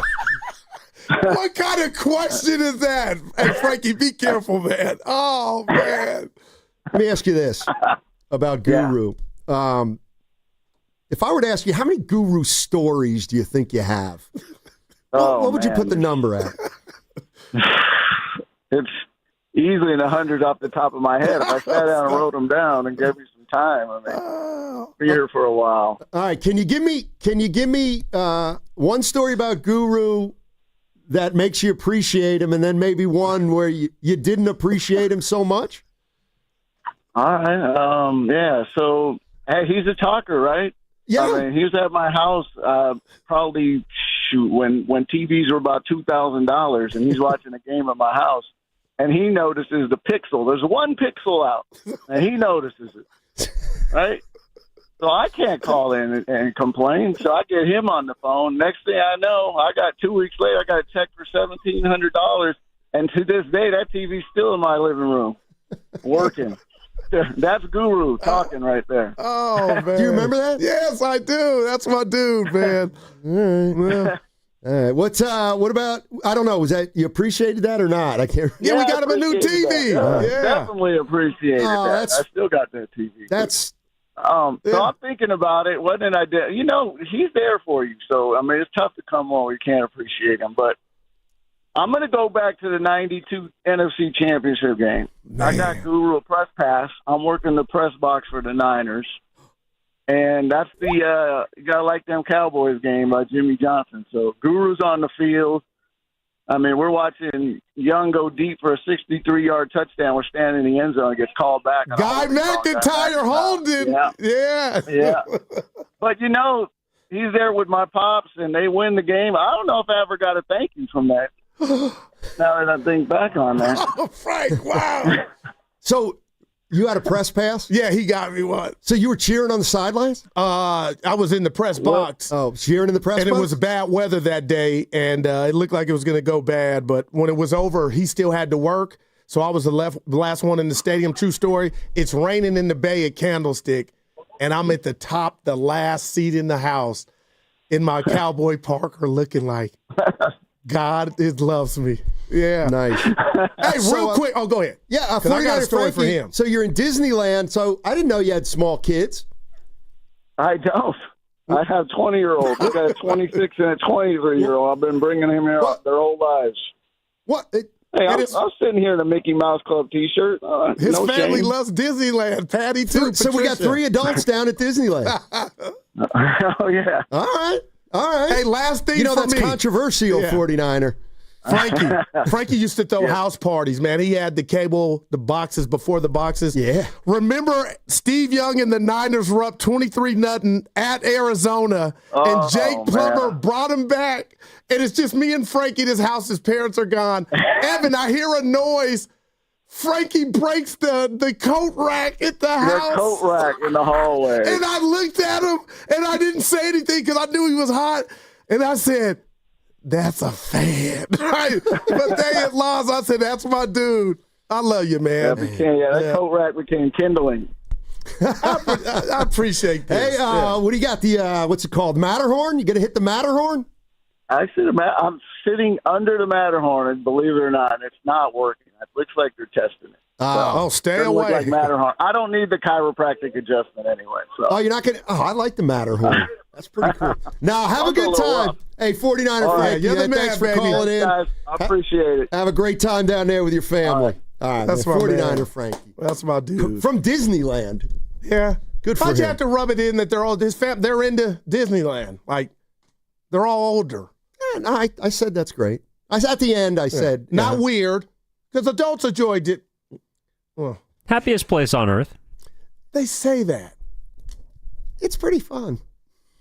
It is. Have you been as an adult? Yeah. What's it like? I thought it was great. Obviously went with the kids. I'm trying to think if the family would go there now with everybody in their 20s. Yeah. You know what? I guess I'd do that. Have you been to the one in Florida? They say the real one because they have as well. Oh, Disney World? Yeah, I went in high school. That place was off the chain. I have not been.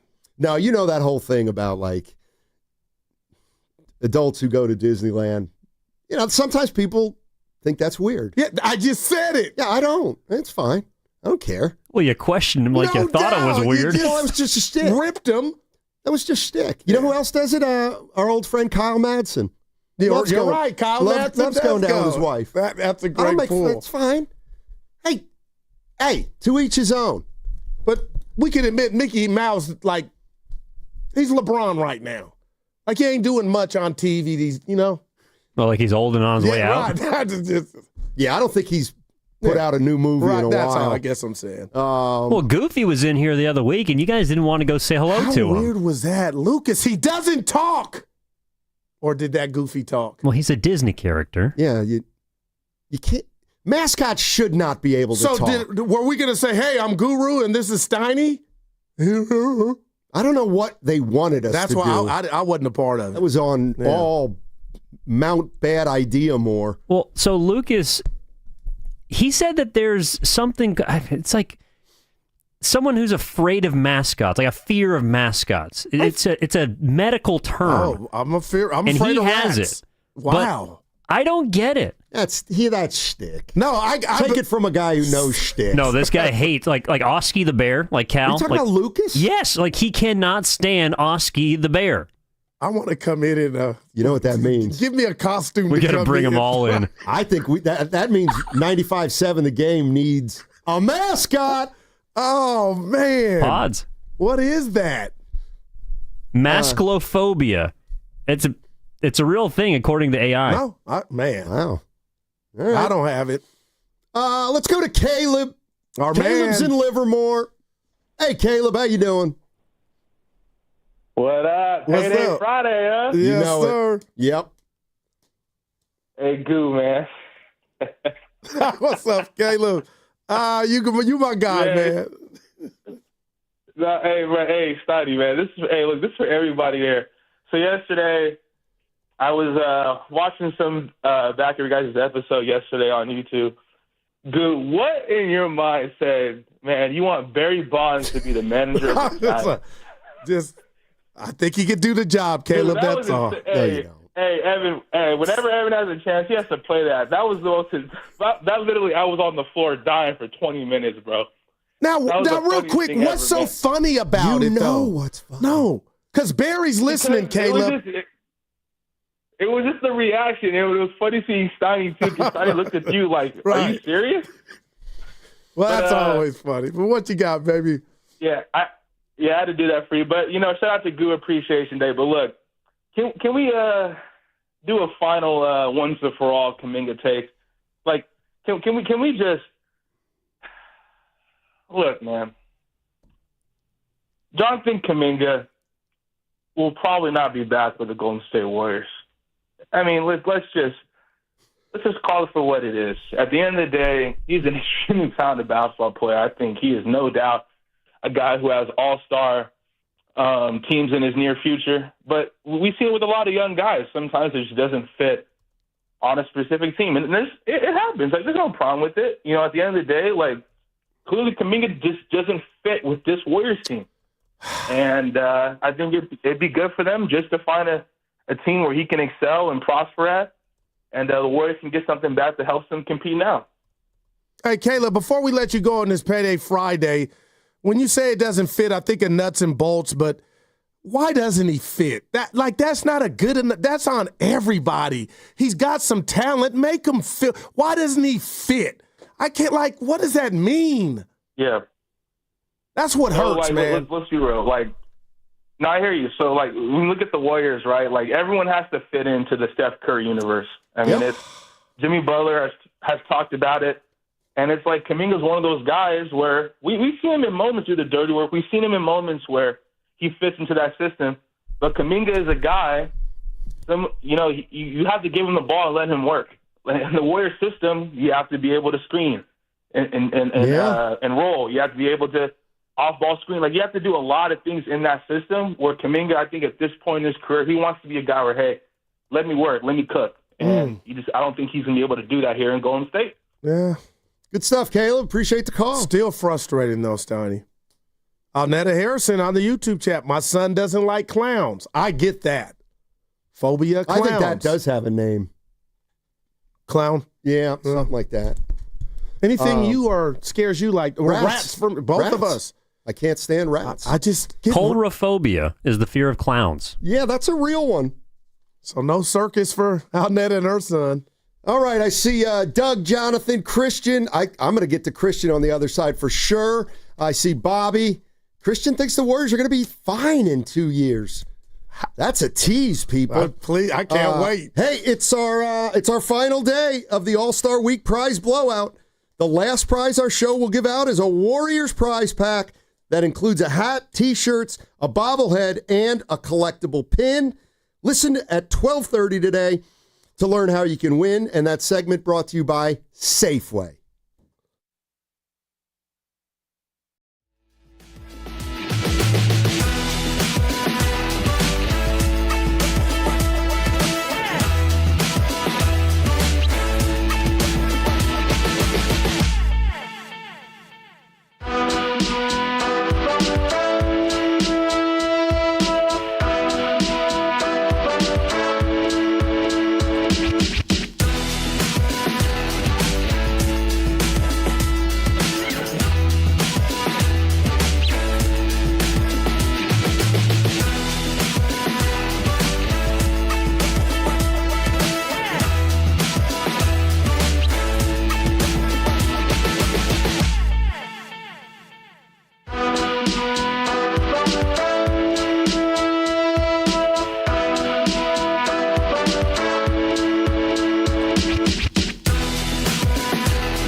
And I'm wondering. Steiny, my TV messing up this Best Buy calling me. You just talk. Let me answer because I got to tell him Mia's at the house. I swear. You got to be kidding me. No, I swear. told you the boss doesn't like when you make personal calls during the show. Or Now, back to Steiny and Guru on 95.7 The Game. Man. Dude, you got Warrior fans. All right, I'll text her, but yeah, we need you. All right, bye. Yeah. Oh, man. I wouldn't play the Melvin sound for the boss. He got a kick out of it. So,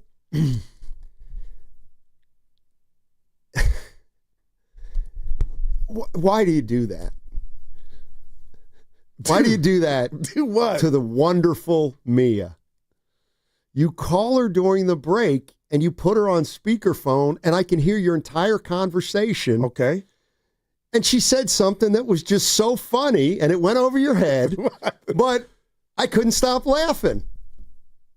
Guru says to Mia, "Are you still at the house?" And Mia says, "Yes, I'm still at the house." "Why?" And he goes, "Well, I thought you said you were leaving early." And she said, "I am, but I haven't left yet." And then she goes, "Well, where are you today?" And Goo goes, "I'm at work." And Mia goes, "I thought you were taking the day off." It's a schedule. Evan, next Friday I'm off, so she thought that was... Like, I don't get the laughter on this. She had the days mixed up, but can I read you something? Of course. You met him. He'll be at the Union Reunion. Relaford? No, Red Silk Basie. Okay. He's undecided. This is his text. "Ain't nobody winning nothing with the Dubs. It's over, Goo. It's over. Jimmy ain't no all-star anymore, and Jimmy and Draymond contracts are both definitely bad." Who's this guy? It's Silk Basie, you met. Silk. Yep. My man. He gets it. So you're gets it. worried about something that's you're at third base when we're at the plate still. So you Guru, deal with that how you will. Are you actually I'm being telling real. me about worrying? No, I'm just telling you you're selling fans short for something nobody wants to talk about. Life after Curry. You know what? I want to talk about it. Because you still think they got action this year. Because that's the only reason you would go there. You're Why? right. These mishaps and JD and Javi and Who's JD? Caleb. JD from our guy. Golden Bear, they called. Oh, Lord. I call him James. Yeah. But come on, Steiny, it's not over. That's why you got to go all in until the wheels fall off. I didn't just text. Yeah, that's what they're doing, and we'll see where it gets them. What's their alternative after the mishaps? Well, it's too late now. That's what I'm saying. It's too late. But let's be real. Is Moody a bust? Yes.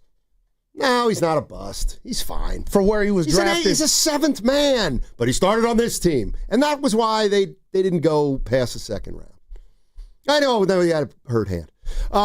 This is the guy I want to get, though. Christian in Fairfield. Christian says they're going to be fine in 2 years. What's up, Christian? How you doing, my man? Hey, what's up, fellas? You know I'm not missing Guru Appreciation Day. That's like missing money on the floor. Sweet. My man. Goo, thank you for being unapologetic. Your IQ's 190. You know what I'm saying? You bring the flavor. You sprinkle the show like E40, all of that. So I appreciate that being from the Bay. My man. I made it up. Thank you. So now with the 2 years, who's saying Steph's leaving in 2 years? There's $140 million coming off the books with Steph, Jimmy, and Draymond. Mm-hmm. The free agent list in 2027 is everyone's favorite Greek freak. There's Jokic, there's AD, there's Tyler Hero. Then no one's talking about Pods. Everyone poo-poos Pods. In my circle, we look at Pods like he's the next Jalen Brunson. Jalen Brunson didn't average 12 points until his third year. His first playoff series, he averaged 8 points. He had to learn how to fit in before he could become an ISO player, before he could become an all-star. He did the things that Pods doing that Kuminga doesn't. When Baron Davis talks about, why aren't you like Iguodala? Why aren't you being all defensive first team? You can get 20 flying around the court off of alley-oops and screens. You want to just ISO Joe, and you're not him. So in 2 years, with Joe Lacob as the owner and the Valkyries being good already in their first year, I don't see, we're going to be back to, 12 years terrible when Steiny was doing the Warriors, winning 12 games a year. I don't see that. And please stop with Jordan Poole. The man won 33 games in 2 years and got traded for an expiring contract. Christian. No one wants Jordan Poole. He's not going to start on the Pelicans. What were the free agents you talked about in 2027? Doncic, Giannis? Greek Freak. Yep. Jokic, AD, Tyler Hero, Kawhi, but he's 36. There was another big name that are all coming off the books in 2027. There was Donovan Mitchell. So they're all free agents that year. And now you'll have Pods who averages like 17, and say Steph is like a 2 or 3. He's averaging 17 a game. So you get him for $30 million. Pods will be cheap. You know what I'm saying? Now you build around the guys that come in, and now you keep going. I think that's where it's going to go. All right, thanks, Christian. Giannis will be 36. AD will be 41. You guys do know it's 2025, right? Donovan Mitchell and Luka Doncic. It's 2025. If they don't Steiny. win a title in the next 2 years, there's no chance they're coming to a rebuild. But you do know it's 2025. And you do know Giannis is already 32. Wow, man. I'm all about next year, man, which is right around the corner. You're in lockstep with the organization. I get it. Doug's in Berkeley. What's up, Doug? How you doing, man? Doing good. I'm listening. Hey, I'm doing good. I'm listening to you guys go back and forth. Listen, every day is Guru Day. I mean, every day. Oh, my man. I mean, come on, come on. I mean, what he stirs the pot. You know, I mean, he's the man. Steiny, you're cool. I love your perspective. Don't get me wrong. No, it's Goose Day. I'm fine. You know? But every day is a Goose Day, man. I mean, see, Doug, this is my man. Doug, I'm not Jonathan Kuminga. I don't need my own team. I don't need to be the alpha. I'm happy to be a role player. Oh man, listen to you. Vintage, he's the best. Classic. So just random thoughts, just boom, boom, boom, random thoughts, and you can weave them together because they're just coming to my head. In all this conversation, we appropriately say, you know, how it caters to Steph. We need to take a step back and think about how great this man is, and that's why all of this swirls around him. He is truly unique. Next, he is playing almost as well as he did when he came in, except he's double and triple teamed now, which he was not, you know, in the first several years of his career for a variety of reasons, not the least of which is we don't have a reliable second shooter like we did when Clay was here to take the pressure off him. So now they can just basically dare anyone else on the court to beat him, and they'll put two guys on Steph automatically and sometimes three. And that's the only reason why you see it. Well, age, you know, a little bit, but that's the main reason why you see a little bit of a fall off in him. He's amazing. Next, Kerr. The great coaches adapt to the players they have. Kerr even made the statement at one point. It seems to have gotten lost that, you know, when Kuminga was playing well before he got hurt, we have to find a place for this guy. Whereas everybody's now saying the other statement he made, well, you know, he can't play with Draymond and, you know, with Jimmy. He just doesn't fit. I'm not buying that. If Kerr is truly a great coach, which we all say he is, okay, he's got to be like Pop. He's got to be like the other great coaches who take the players that they have and maximize them. Kuminga is a real talent, and he's gotten better every year in his role, which has been limited. So let's give the kid some credit. No doubt. Good stuff, Doug. Thanks for calling in. Thanks for the kind words. Anything there about what he said about great coaches they find a way, Steiny? I think there's something to it. As much as I love Kerr, I got to tell you, man, what I saw against Minnesota, you can't fit that in, and I'm talking to Steph, Draymond, everybody. You can't fit that in. And I know your boy, our boy, Joe Lacob, Steiny, I still think he's the biggest Kuminga fan.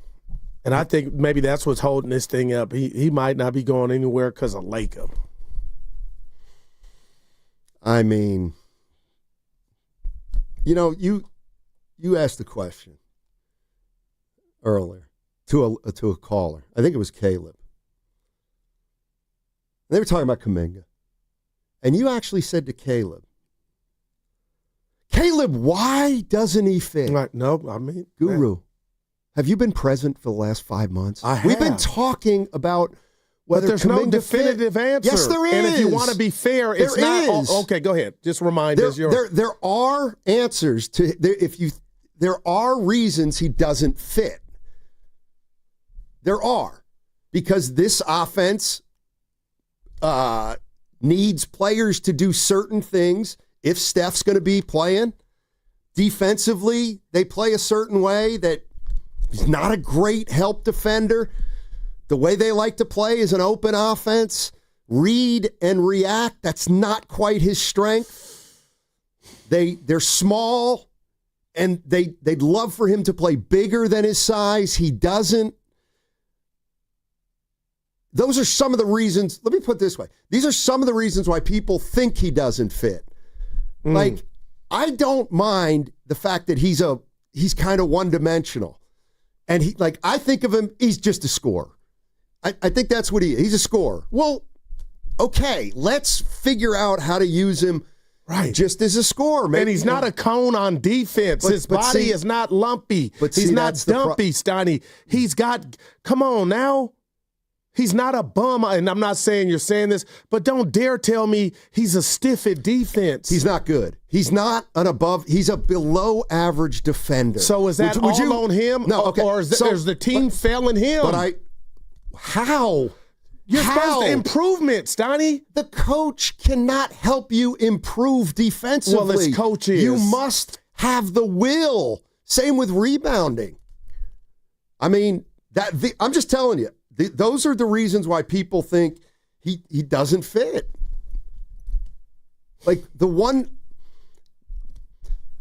they need, if you're going to have Steph Curry, who's going to handle the ball a lot and score a lot, and then you're going to have Jimmy Butler, who handles the ball a lot and scores a lot, whoever the third player is, right, he can't just be a scorer. But what? Okay, because the other guys are scoring, and they don't excel at a lot else except playmaking. Like, I don't think they're great defenders. So it'd be great if they could put a really good defender, a couple good defenders next to him. But I just think Kerr looks at it as, we need more than just a guy who can get us 20 points a game. Okay, so let me just throw this at you on a Payday Friday. Close your eyes. Kuminga leaves Golden State. He's 22. Since you and everybody, our guy just called, want to talk about 26, 27, let's just throw 28 in there. Just from the basketball connoisseur you are, if I told you in 2027, 2028, Jonathan Kuminga has went to a different locale and become an all-star, how surprised would you be? I'd be pretty surprised. I would be pretty surprised, but I also will say this, that if he's an all-star in 2028, 2029, that's on the Warriors. I mean, because... See, it's kind of on him now because they can't, whatever you deem him to be gifted at or he does well. Well, there's only one thing, kind of. Like, he can score. But how many guys our NBA teams have? That's almost what you want your sixth man to do. Unless you're deficient in ball handling. And there's the problem. You just brought up the problem. He does not think in a million years he's a sixth man. That is an insult to Jonathan Kuminga. Oh, man. This really, truly does stink, man, this whole situation. Let's go. Well, should have seen it coming, everybody. Jonathan's on his way to work. Our man. Hey, Jonathan, how you doing, man? Oh, I'm doing well, but today's not about me. It's all about Goo. Mm-hmm. Guru, I just want to shout you out like I do every time I call in. I mean this from the bottom of my heart. You're one of us. Not that Steiny isn't, but just for those who are saying their appreciation for Goo, he came up through the trenches, okay? He's one of us. The boy, my guy had a dream, and he was successful with it. So just appreciate you, Goo. And without any good hero, you got to have his partner. I ain't even going to call you a sidekick. Without Goo, there is no Steiny. Without Steiny, there is no Goo. My man. So I just appreciate you both. Thank you, man. You guys are dynamic. I wanted to change the record if I can, Steiny, a little bit off this Kaminga, if we can, please.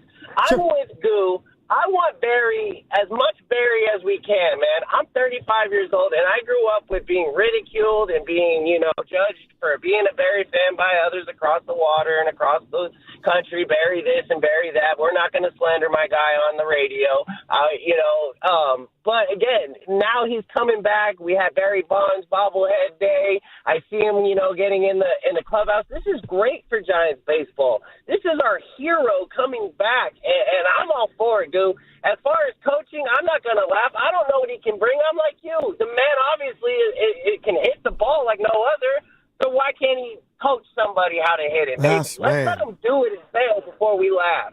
But anyway, my guys, I just also wanted to shout out Glory and Alameda. They were able to help me get my shoes, the Kobe's, today. They're in giant orange. So I'm going to be rocking those at the ballpark. I just appreciate everybody on this Payday Friday, and I'm out. Thanks, Jonathan. Appreciate the call. I didn't even know new Kobe's dropped, Evan. I thought you had the Vomeros. Yeah, but those aren't Kobe's. Well, it's one step down. Man. Oh, a guy Pro Barry, manager, shoes. Yeah, you found one. You found one on Goo Appreciation Day. And wasn't he a coach before? In Miami, it didn't work out. He didn't coach, but so it didn't work out. I guess. Go ahead. Do you really think Barry Bonds wants to manage? I would love for somebody to ask him. Did you really think Buster Posey wanted to run a team? Checkmate. Think about it. Did we really see that coming from Buster? We thought he was going to do Gary Radnich and ride off into the sunset.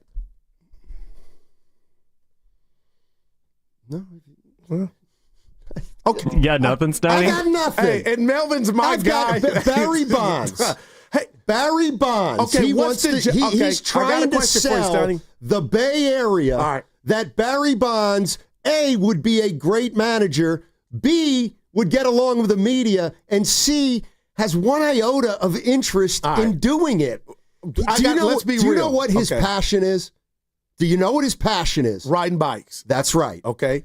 That's right. But you could have multiple, but Steiny, I've come down Melvin's road, not You're just me doing personally. This. No, because of he doesn't have a lot of emotion. Okay, I get it. But if you and everybody out there telling me that's not the manager's job, this and that and that and this, so what's the job entail to where you think Barry couldn't be good at it? He doesn't have a desire to do it. Take that out of it because we don't know. Okay, how many years has he been out of baseball? A lot. 10? Not 5, not 6, a lot. not 7. And how many years after baseball has he been a part of a team? But he's played it so long and was so good at it, Steiny. I'm just saying you don't ever lose him talking to Kuiper on that Gagne at bat. I was like, what if that was wrong? Guru, if he's been out of baseball for 10 years, don't you think if Barry Bonds said, I'd like to get back into baseball, that he'd get hired? I think he would. So that tells me he doesn't want to. He was the hitting coach for the Miami Marlins in 2016. Yeah, that didn't go well. I'm just telling you, I would love to ask him. Maybe when Evan and Risotto are out there, somebody just randomly, #random, hey, Barry. Oh, he got fired too. Did the F word? Well, the other one, but. Oh, boy.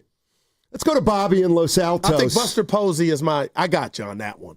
Buster we didn't Posey see it coming. And Bonds are two different people, I think. But go ahead. But I agree with you. I didn't see it coming for Posey either. I can't lie. Hey, Bobby. Oh, hey, no, this is Bobby from Mailroom Operations. Hey, listen, I was dismayed to hear that you two didn't get any corporate shout-outs, and I just want to let you know that, me and the guys in the mailroom, we think the world of you. Bobby, hey, tell them hello, B. Thank you for brightening the workspace, and I want to let you know that, the kids up in the accounts payable feel the same way, so I'm not sure why they didn't get our comments. I don't know why them suits on the 25th floor decided not to post them, but you two keep your chin up, all right? We appreciate you. Right on, man. Down here. But Guru, this is for real, because I don't got no life. I've actually gone through this scenario a couple times in my head. If, we've all had to sit and make chit-chat with someone that is somewhat unpleasant, you don't really want to talk to them and stuff like that. kind of like how you have to do that with me, on a weekly basis. But of the 6 hosts, right, in my mind, I think, like, you would be the one, Guru, because you have a heart of gold. You'd be the one that would sit there the longest, and as insufferable as that person you were forced to talk to, you would look for the good in that person. You try to find the positive things they'd say, and I just think that's who you are, Guru. You have a heart of gold. Right on, man. Definitely appreciate you. Right on, man. B, that hit me, man. Thanks, Bobby. Yeah. I'm not perfect, but I try to love hard, man. You're just making a mockery of this Barry Bonds. Like, just admit you didn't think it through. No, like a lot of other things. Think it through, man. You didn't. It's okay. Being a hitting this coach is why we love you. You blurt out anything. No, stop. It's not fair, but Barry's one of those dudes that's like, I ain't got to pay no dues. Exactly. Give me the job. Ask him, give me the head honcho job. I could do it. And I was just comparing Melvin, not dissing Bo Mel, because that's my guy. But, Steiny, what's Melvin doing that Barry couldn't do? You think he's traveling? He's traveling with the team. I'm just asking he's talking to the media think he twice knows more a day. baseball than Barry Bonds? Yes, That's what I actually do. I don't. I think Bob Melvin knows more baseball than Bonds. I think Bonds knows more about hitting. I think I know who could get you out of a slump and be your manager / hitting coach and life coach on a baseball diamond. You think Barry Bonds knows the personnel of other teams like Bob Melvin? No, that's the last on my list. The hell you talking about personnel on another team? And I'm talking about getting guys to be the best version of themselves and why you're not hitting that slider. So Barry Bonds wouldn't put out a scouting report on a pitcher. Steiny, analytics, computers do all that. You keep telling me what? No, I'm telling you that you've been telling me it's not Melvin's job. Okay, so what's Barry really deficient at? Outside of not wanting a gig. Don't tell me Melvin knows more baseball than Barry. Let's call that equal for all the managers. Okay. This is an all-time great. So I guess this doesn't matter. Tell me. Hey, Barry Bonds, give me the batting order of the Arizona Diamondbacks right now. He couldn't do it. Melvin could. And Melvin could tell you something about each player and how they're going to attack him. Secondly is, Steiny, those are he's not a people that are person generated either. Now, though, that you go over collectively. See, that's where I think that was the old Barry, Steiny. He's not a people person. You really dude, I'm just saying. He's a people person now. Wait till he gets back with the media. Just do me a favor. It's 140. No, I know it's far-fetched. It's 140. It's 1240. 12. Oh, shoot. It's 140. Yeah, where's Dibs and Grandy? Never mind. What's bugging you? Coming up at 2 o'clock. I'm in such a good mood. This is going to be a hard one. It's my day. And that's why I'm not. That's why. But that's Steiny, just think, I understand it's far-fetched, but just don't tell me dude couldn't do it if he wanted to. That's all. The older I get, Steiny, I think the more, and this goes to Kerr and Kaminga. We know Kerr's accomplished. Yeah, Bonds could get the most out of Kaminga. No, but I'm just wondering, it's about communication. And he's a terrible communicator. You don't know that. He wasn't doing it when he was breaking down that, and I know it's different than managing. God. He did it with, Poetic with Kuiper. I can't do this. And I get it's far-fetched, but just let's not say he can't do it. That's all. The dude knows ball. You know who Barry Bonds is? He's Rick Barry. That's what people think of him. Who I used to call radio stations here in the Bay to say be the Warrior coach. Hey, we got to go. Right. Oh, shoot. Yeah. God, hold on. Guru, talk. I need you. Yeah. I just wonder why that bugs you so much. And you never met Barry. Because you don't.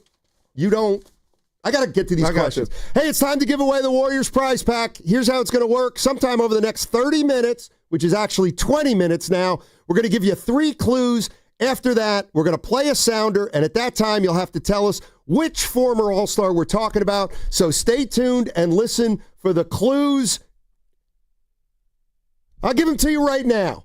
And then when you hear the sounder, call in. Clue number 1.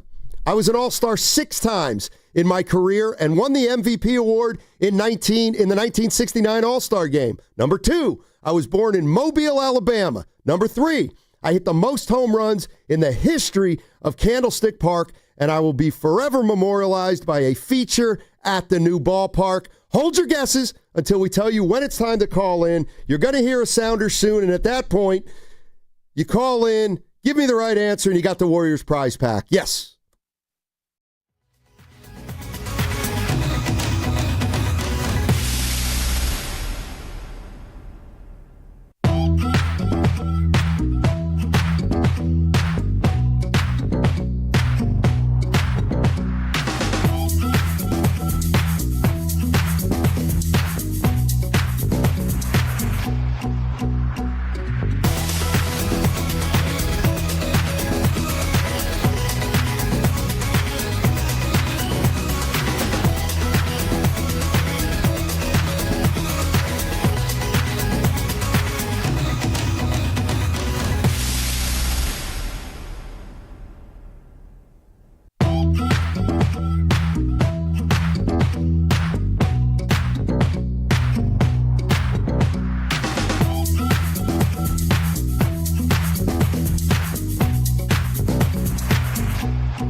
Don't call here and act like Brock Purdy is not limited. He is limited when we talk about arm strength. You acting brand new now. You know what the arm strength is. The great ones have it. You can make every throw on the field. What has gotten into you?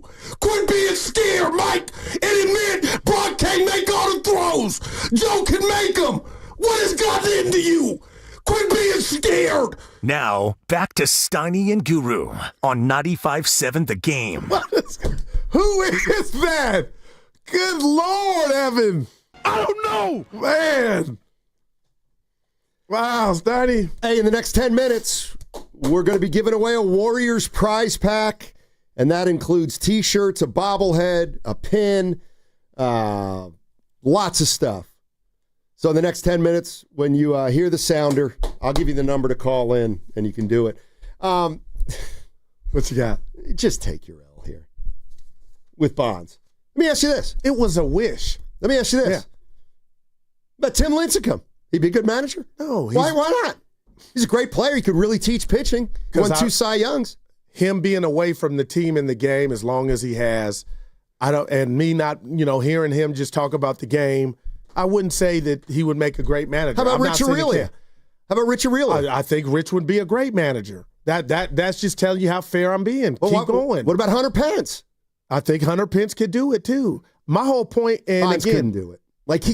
Now you're saying he don't want to do it. I think he could do it. And again, you know what? If I ever run into him, I'm going to ask him. Okay. He'll laugh. I bet you he laughs. Here's the way I'll put it. Go ahead. No. Barry Bonds is not manager material. Somebody on the text line put it that way, and he's exactly right. He's not manager material. You know that. Deep in your heart of hearts. Let's take a call you can't rebuttal. I want to move on.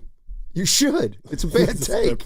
Let's go to Mello in Union City. This is my guy. Okay, cool. What's up, Mello? What's happening, Guru? Hey, Mello. Yeah. What's up, baby? Yes, sir. I want to give you your flowers. We followed you from when you first started your journey on this radio thing. Wow. With Pete Franklin. We used to talk crazy to you about it. And now you done made it happen. Look at my man. I'm about to tear up, man. You and Steiny make my day. Oh, wow. Thank you, Mello. That's big. Mel played on my Little League Baseball team, the A's. Oh, nice. Yeah, Mel was a switch hitter. Mello. Yes, sir. I'll see you tomorrow at the Union Reunion. I'm going to see you tomorrow at the Union Reunion. I'm trying to get Steiny and Evan to come out. All good. All good. I appreciate you, baby. Thanks, Mello. Appreciate the call. Dude, I haven't died. Like, this getting scary now, Evan. That just hit me, man. Mello call. You haven't died. Your takes have died. Dude, the berry. And it was a want. I think he could do the job. It was ill-conceived. No, it was not. No, it was. It's okay. It's why. Okay. I think. Do you think he has the wherewithal of the game of baseball to be a manager? No, I don't. I don't think he knows enough about the modern game because he doesn't pay attention. Oh my God! I hope he's listening. He's not. He watches everything. You know why? Because he's not into sports anymore. Steiny, stop! You're telling on yourself. You got Barry in this box that I don't think he's in. I don't know how the solar system came together like it did, but it is so fitting that on Goo Appreciation Day, he's going to try to tell us that he actually thinks Barry Bonds would be a great manager. And I think Barry Bonds would say to you, "Oh my God, Goo, I'd be a terrible manager." I got you. And that could very well be true, but this is just what Bonte and Shasky did when they had, and I'm not trying to copy, when they had some type of uncanny feeling that Buster Posey could run the Giants in some type of capacity. And I'm thinking, that is a hell of a feel. And when I ask you who's the president of baseball ops for the Giants, it's Gerald Buster Posey. Right. Who knew? He gets He doesn't have to travel. He gets to go into an office. You think Barry Bonds wants to travel like he was a player again? I don't see it. If he were king, in regard. Well, I know he's on. If he were in power, Steiny, I would love to be at the old ship and just ask Barry, could you do it? That's where I think we're like, I want him to do it. Okay. And he could be like, dude, you're okay, off. I don't want to do it. So Rick Barry says, I can be a head coach. So you just hire him then? No. Do you think I don't get it. Rick has the wherewithal to do it? No, he doesn't. To me, he does. He does not have the temperament. He just doesn't. What about following today's game? He watches all the time. I fully believe.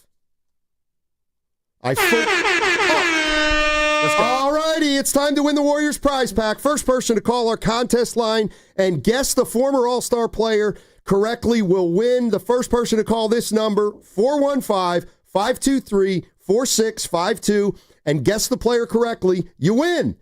Thank you to the Warriors for providing this awesome prize. Next prize giveaway on Willard and Dibs at 4:30. One more time, 415-523-4652.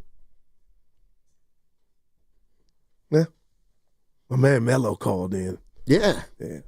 He normally doesn't do that, call shows. Does he text you, though? Yes, in the middle of the show? You met him. Which one? The truck driver. No, that's Kane. Mello was the guy I said you stiffed him and his wife at the parade, but you were just in a bad mood when the Warriors won. I go, hey, Mello, this is Steiny. And Steiny looked just up and down to him and his lovely wife, and I had to fix that for you, but Mel's coming around on you. No clue what you're talking about. Yeah, I know. You were just in one of those moods, and I was not in a mood. Yeah. It was 111 degrees that day. It was a day that ended with Y. And there you go, Evan. And but he's come around on you. But I go, oh my God. You know what? His wife forgave you too. Good, because I forgot I was in the middle of making eye contact with Curry. Remember? He was hot that day, man. Really hot. Well, I wonder what the weather will be like on the next one. Next parade. Well, in 2037, it's going to be. Wow, you guys don't believe. I got it. And I know it's hard to, right? What?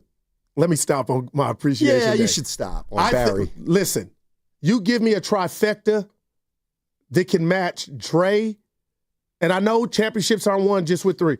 Steph, Dre, and Jimmy. That puts I sleep good at night. And I'm focused too much on wanting to keep Kuminga. But when you talk about a trifecta, three people, guys that do, we're in good hands like Allstate. Good. Well, then stop complaining about the Warriors and stop ripping No, I just them want every turn. clarity. Well, you just said you didn't care about Kuminga as long as you had the big three. Well, I want to know who our center's going to be. You have three of them, Horford, Post, and Trace Jackson-Davis. Don't have Horford yet. John Please. Madden, the great, rest in peace, John Madden said, Steiny Evan, if you got three on one thing, you don't got any. So I'm going to just leave that there. And I like all the guys, but come on, man. We need some, on my day, I can say it, some Thundercats. We need Thundercats. And Horford's not a Thundercat. He can help, but you know what I mean. Embiid's a Thundercat. I almost said something. I almost, you know what? We talked to, I swear to God. I'm just testing I'm you so now. glad I held my tongue. Look, Mom, no hands. I'm doing it all Evan, right now. Oh my God! That was the most self-control I've ever utilized. Yeah. I was about to say you're an idiot, but I didn't. Well, you've said it before. No, not You like that. just said it. No, I was gonna say it. Imbecile. We've heard it. Imbecile. There it is. Boy. By the way, Good, did you read the Embiid piece? No. He doesn't know. Dude. He doesn't know. They got a problem. They got a big I would totally admit that. They do. Yeah, but you don't even know. Why was his ass playing in the Olympics? You don't even know what we're talking about. No, I get the gist. No, you don't. There's a story involving Embiid, and clearly you haven't heard All right, it. give me two takeaways of where he's just being a jerk. No, I'm giving you what's happening right now in Philly. Yeah. He said he was going to be ready. Now he's saying he's saving himself, basically. Right. And so you're unaware of what's going on right now. Wash, rinse, Just repeat. say yes. No, I saw the story. I didn't read it. But I got the gist of it. No. He was supposed to be ready. Now he said he's taking his time. Last year, the Philadelphia 76ers got off to a 2-11 start. Okay? All right. They had a team meeting. In that team meeting, Tyrese Maxey called out Embiid. Okay? How do we know that? Because it was reported after the team meeting that Maxey called out Embiid. I remember that. Embiid has since said he found out who told the writer the story of the players-only meeting, and the guy still might be on the team. And so Embiid, there was a headline that says, Embiid is done with closed-door meetings. It's like, what? Yeah, it's is like a problem. Nick Nurse says, hey, Joel, real quick, can you come into my office? Don't shut that door. I mean, I got it.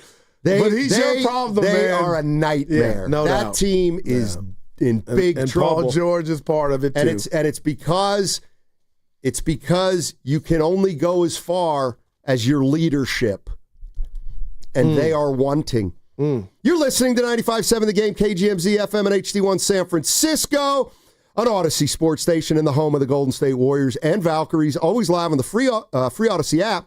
Coming to you live from Laughing Monk Studios. Laughing Monk, righteously brewed in San Francisco.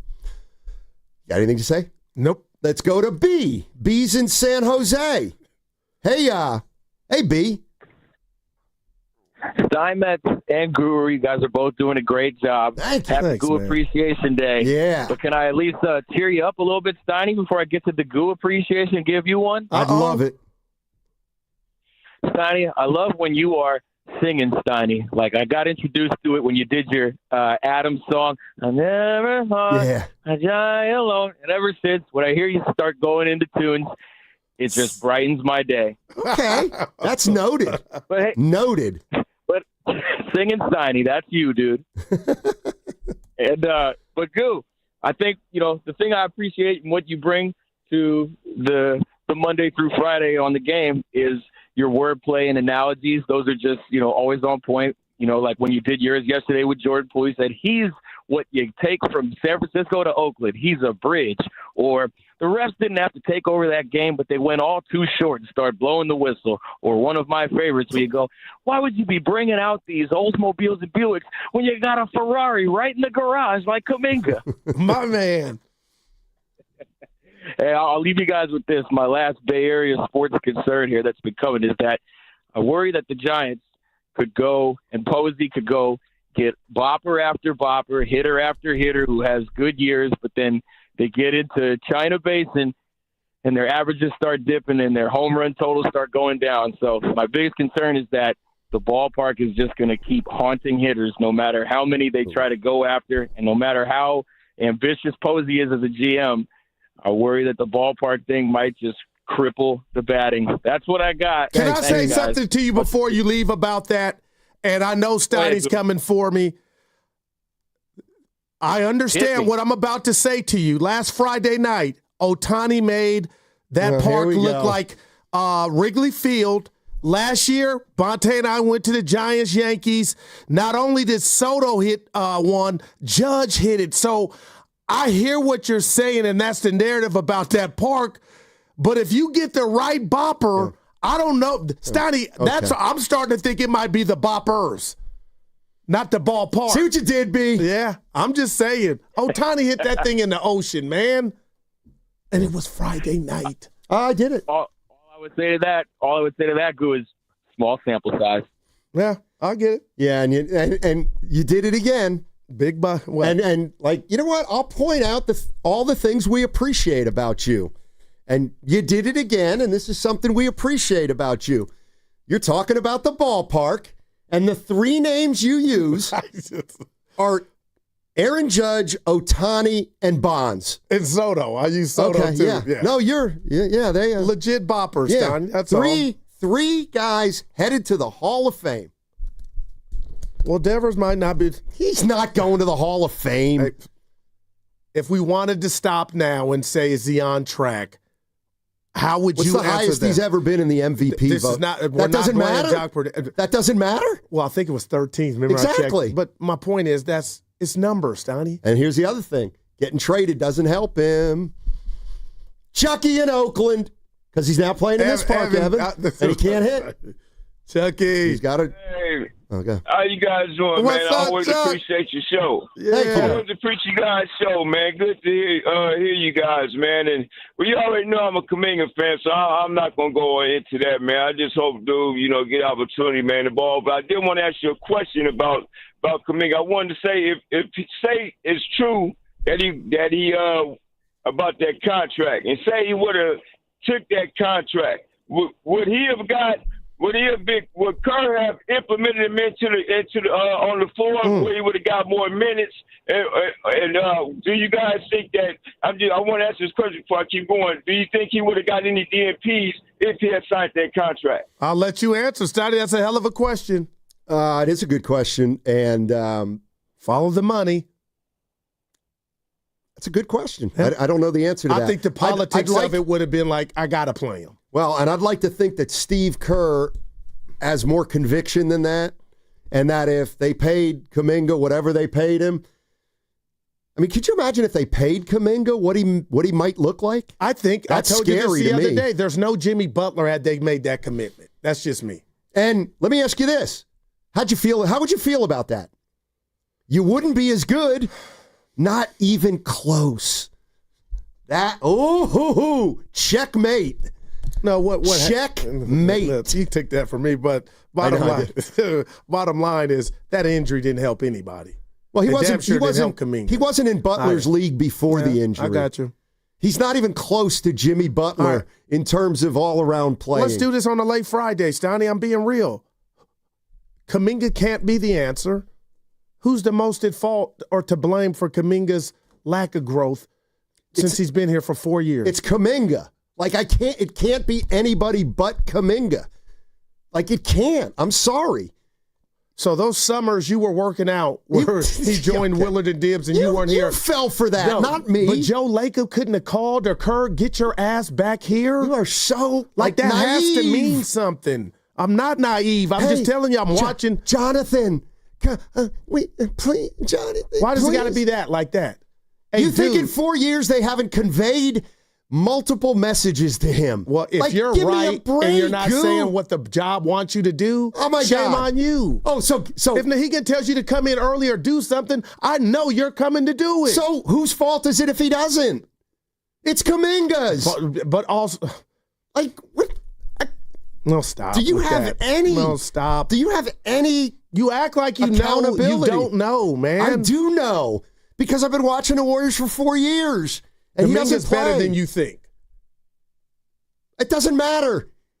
He might be better than Kerr thinks, but that doesn't mean squat. You know what does matter? Tell me. Is you didn't let Chucky get to his Guru appreciation. You jumped him and then took off for the last 5 minutes. Steiny. You did it. No, he said you. He's back, by the way. Oh, Chuck. Hey, Chuck. Man, yeah, thank you, man. Somebody's quick on the trigger.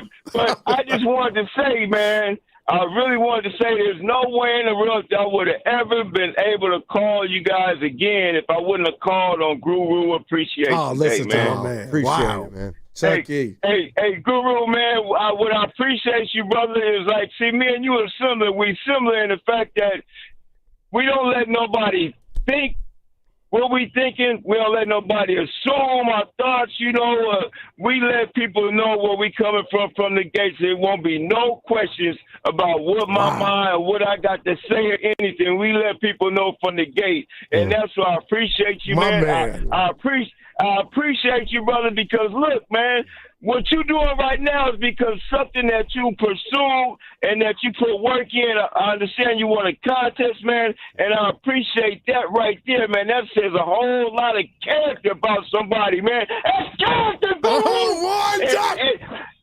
and I appreciate you, man, for your transparency, man, and your honesty, right man. On, Chucky. And Steiny, he bring the food, man. Steiny, you bring the meal, but everybody likes flavor, man. And Guru, you bring the flavor, brother. All right, Chucky. I'm Thank you, buddy. Tissue. Evan, Appreciate Steiny, Risotto, all you guys put this together, man. I might need a minute. No, I'm all right. But Chuck, wow. It's We're having a good day. You're uncomfortable. Who? Me? You. How so? Because you beat me up at the. It's like you need two to hurry. Like the berry was just a want, but Right, you're but making it be like I went to the Tribune or the Chronicle. No, you just made something up, and it's like now that hurts. No, you I did. watched him talk to Kuiper, and he was teaching ball, and I'm like, oh my God, there's more where that came from. I believe he could do it. That's all. Fonte Shasky said Buster could do well, it. then put it on the wall. But think about what happened. Is that one of the commandments? No, if that Shasky came to and Bonte fruition say it? with Buster. I believe you would have been acting this way when they said that, had you heard it a couple years ago. No, I would have said this. Yeah, maybe, but I don't. He retired early. I said, I don't see Posey doing that. But I wouldn't get mad. But Are you Bonds, mad now? Yeah, Bonds I'm getting mad at. Because it's so. We got to run into him. I have. But have you talked to him? Why would I? Well, that's what I'm saying. You don't know him. I know I don't. That's why I don't approach him. I'm not one of those people. I'd be like, hey, help us out, man. We got a little thing going. Let's go to Parker in San Francisco. Parker in San Francisco. What's up, Parker? What's up, Steiny? I had one thing to say. First of all, the whole Kuminga thing is interesting, but if he was really that good, we probably should have won at least one of those games against the Timberwolves. Yeah, good point. But my main question for you was, does this remind you a little bit of the Steven Jackson contract extension where, with Cohen and Rowell and, nobody really wanted to pay him, and then they paid him? It just seems like we got a little, old school vibes from the Warriors. I want to know your take if you thought it was, similar at all to that extension era. Yeah, not really, because Jackson was a full-on A1 schnooker job. And I just think Kuminga wants to play more and wants to get paid. But I know what you're talking about. That was fun times back in the day. Yeah. Thanks, Parker. Appreciate the call. And Steven Jackson, we knew who he was as a ball player more so than Kuminga. That's what makes this thing crazy. Steiny, I'm stealing from you. And that's why I get mad at you, radio mad at you. Dude is only – give him all the blame in the world. He's Emmitt Smith. He's 22 years old. So just think about that. He's 22. And then all you think, Evan, and all you want to say is, all he does is score. It's the NBA. That's hard. That's not easy. It's the easiest thing to do. Now, I would think you would say rebounding is because you said rebounding doesn't matter. Remember, I think rebounding's easy. See, that? I do. I don't want to fight. I do. You know what? Oh, we got to go. Yeah. Guru Appreciation Day. If you want to tell Guru that you appreciate him, 888-957-9570. And there's that's what we're doing on the other side. What's coming up next in the game is brought to you by Fremont Bank. Here for you, here for good.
For you dealing with Steinmetz Guru, you should have 4 or 5 appreciation days a month.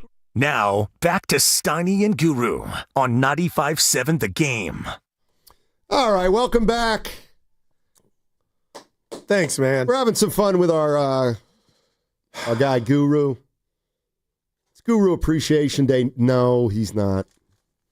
It's not his last day. I kind of begged for it because I didn't get any recognition. Yeah, but that's the kind of thing we appreciate.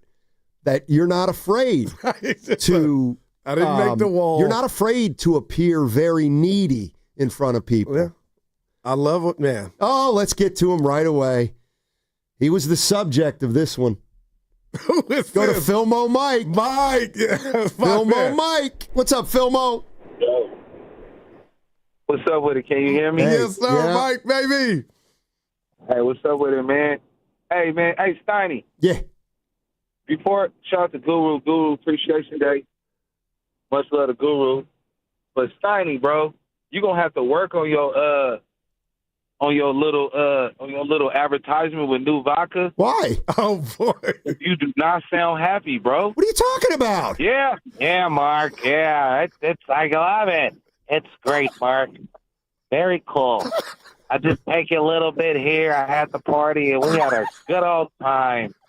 You gonna have to work on that, my brother. You gonna have you don't sound new. You sound old. Oh my God, you are Mike, unreal. I couldn't tell you, but you can. That's the beauty of Mike. Bruh, I was listening like, he do not make me want to. You got Mark. Yeah, man, how you feeling?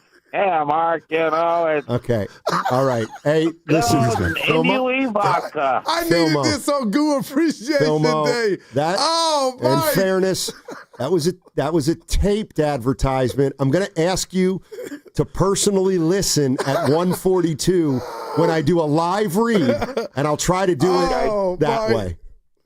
Okay, for sure. All right. And, you can send me a bottle. You can send a bottle over, man. I need to try some. You did this job, so I want some. So there you go. But Mike, you the man. I just have to do that, blood. Now you know you the one, Guru. Not the 2, not the 1, not the 3, but the 1, man. That's all. I'll never forget what you did for me All-Star Weekend, Mike. Honestly, people don't know, but you let me come in the line. You came out and took time for your night, and I had a great time. I'll never forget it, man. I almost forgot what happened, but now I remember at Zero Reed Party, yeah. There we go, Lil Daryl. All right. Remember, hey, we was at the light. You go, Guru, you tired? I go, I am, Mike. You take me to the car. Yeah. Thanks, man. You okay? That was it? Yeah. Was he done? I didn't do that. Well, he gave you some constructive criticism. You gonna have to work on that, my brother. You don't sound new. You sound old. See? That's a bar. Oh, he had your cadence down a little, too. He did Mark yelling, and then you. See, I love this. And you know why I love this? Because we love Because you. on the Boxer and Gerson work attorney's injury text line. Oh, boy, cut that. Never mind. 925 says, bruh, I'm dying. That's all I want. That's all I want. Okay, all right. I just want laughter. No, I love it. I just want Studio. laughter. Yep. That's all I want.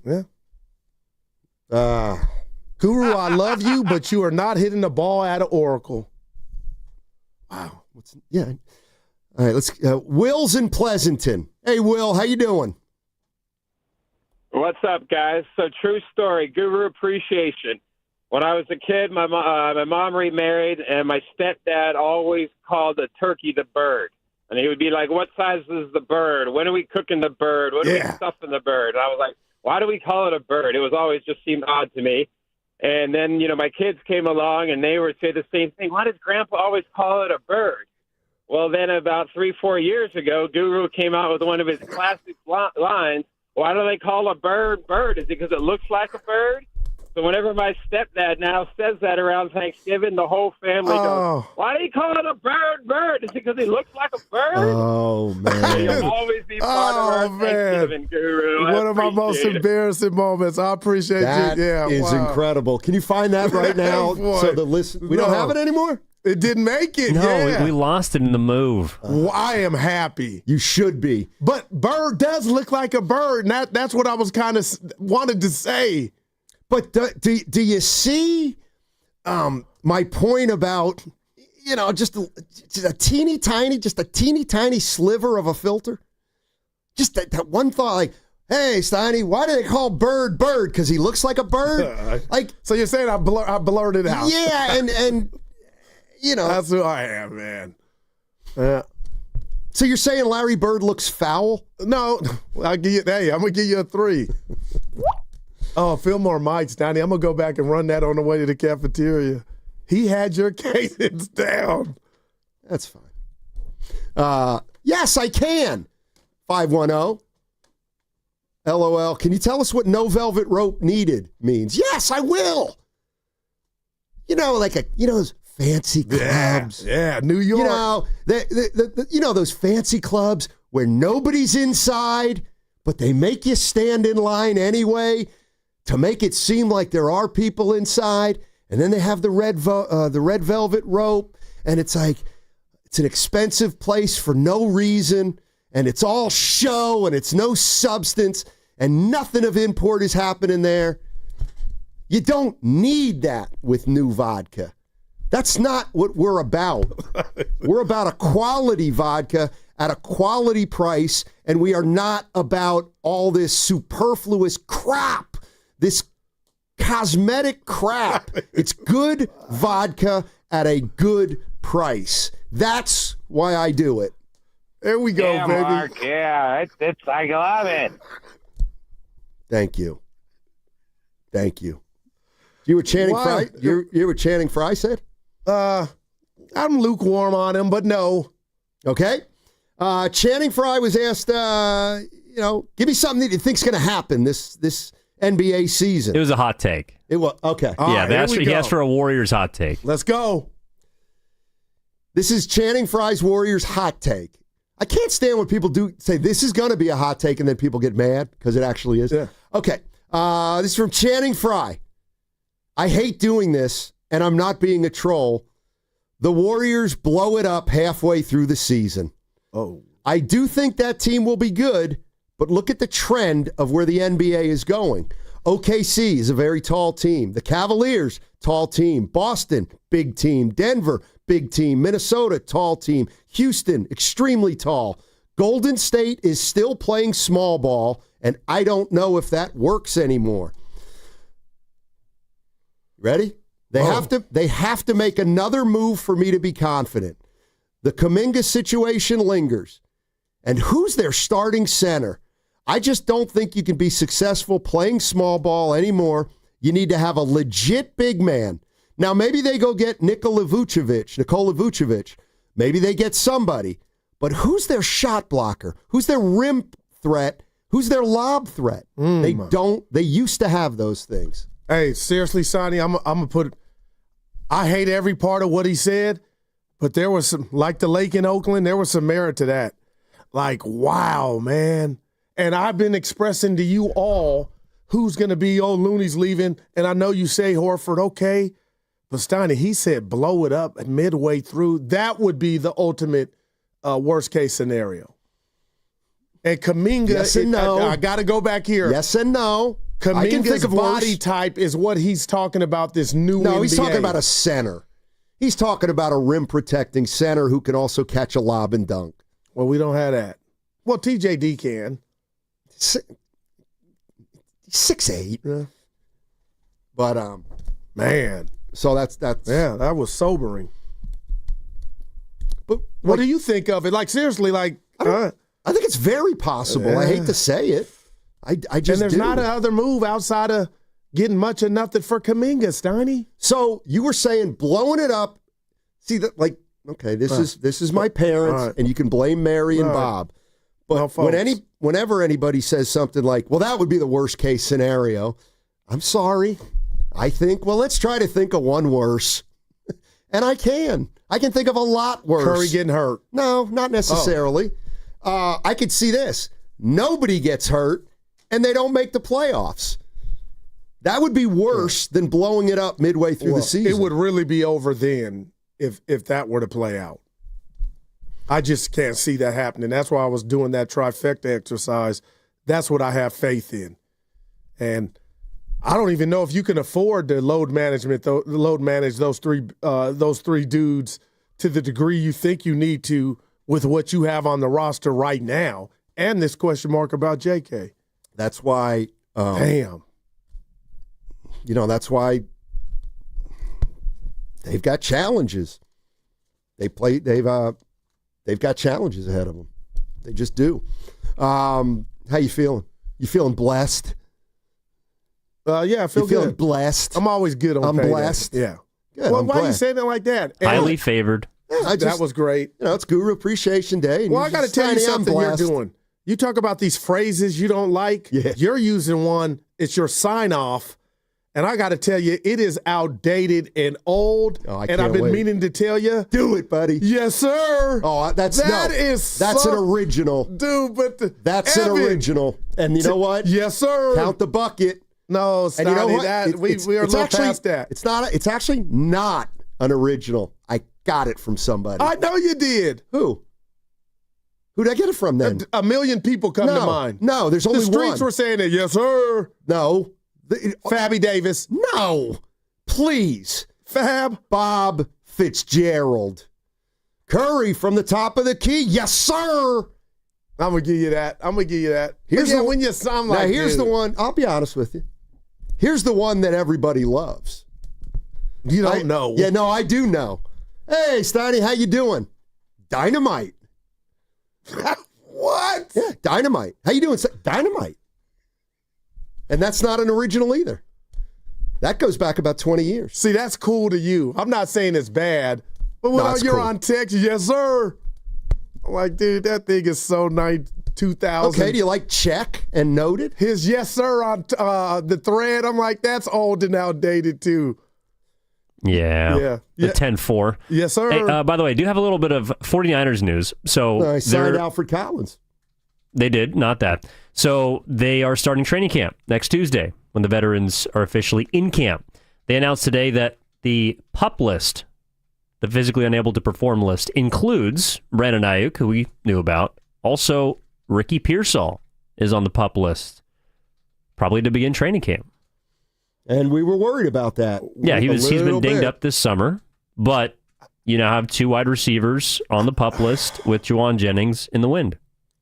Herm Edwards said you got to save him, talking about Pearsall from himself.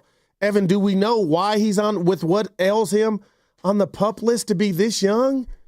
Steiny ain't had pads on. How are you on the... Well, we knew he was injury prone when they got him. He was a hamstring. Oh, boy. And this has to be chronic because he's young. I don't like it. It's funny. Well, I don't know about chronic. Yeah, I don't know about chronic I'm just saying, when you're young and you got these hammies. Okay. You've had a whole off season to get healthy. What about Steph and his feet? He's 30. Yeah, I'm talking about when he was younger, and he put those behind him. It's possible. The ankles. Yeah. Oh, I know why you're mad now.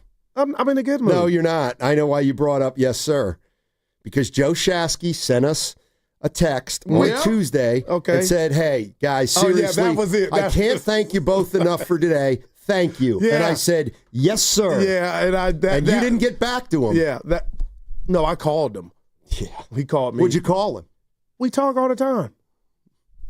That bothers you. Oh, my God. No. It does. It actually, it does. I call all my teammates. I swear to You'd God. be surprised. Yeah, I know you do. Well, they call me too. In fact, we were talking about that the other day, actually. I had my I don't like this. I had my Wednesday meeting.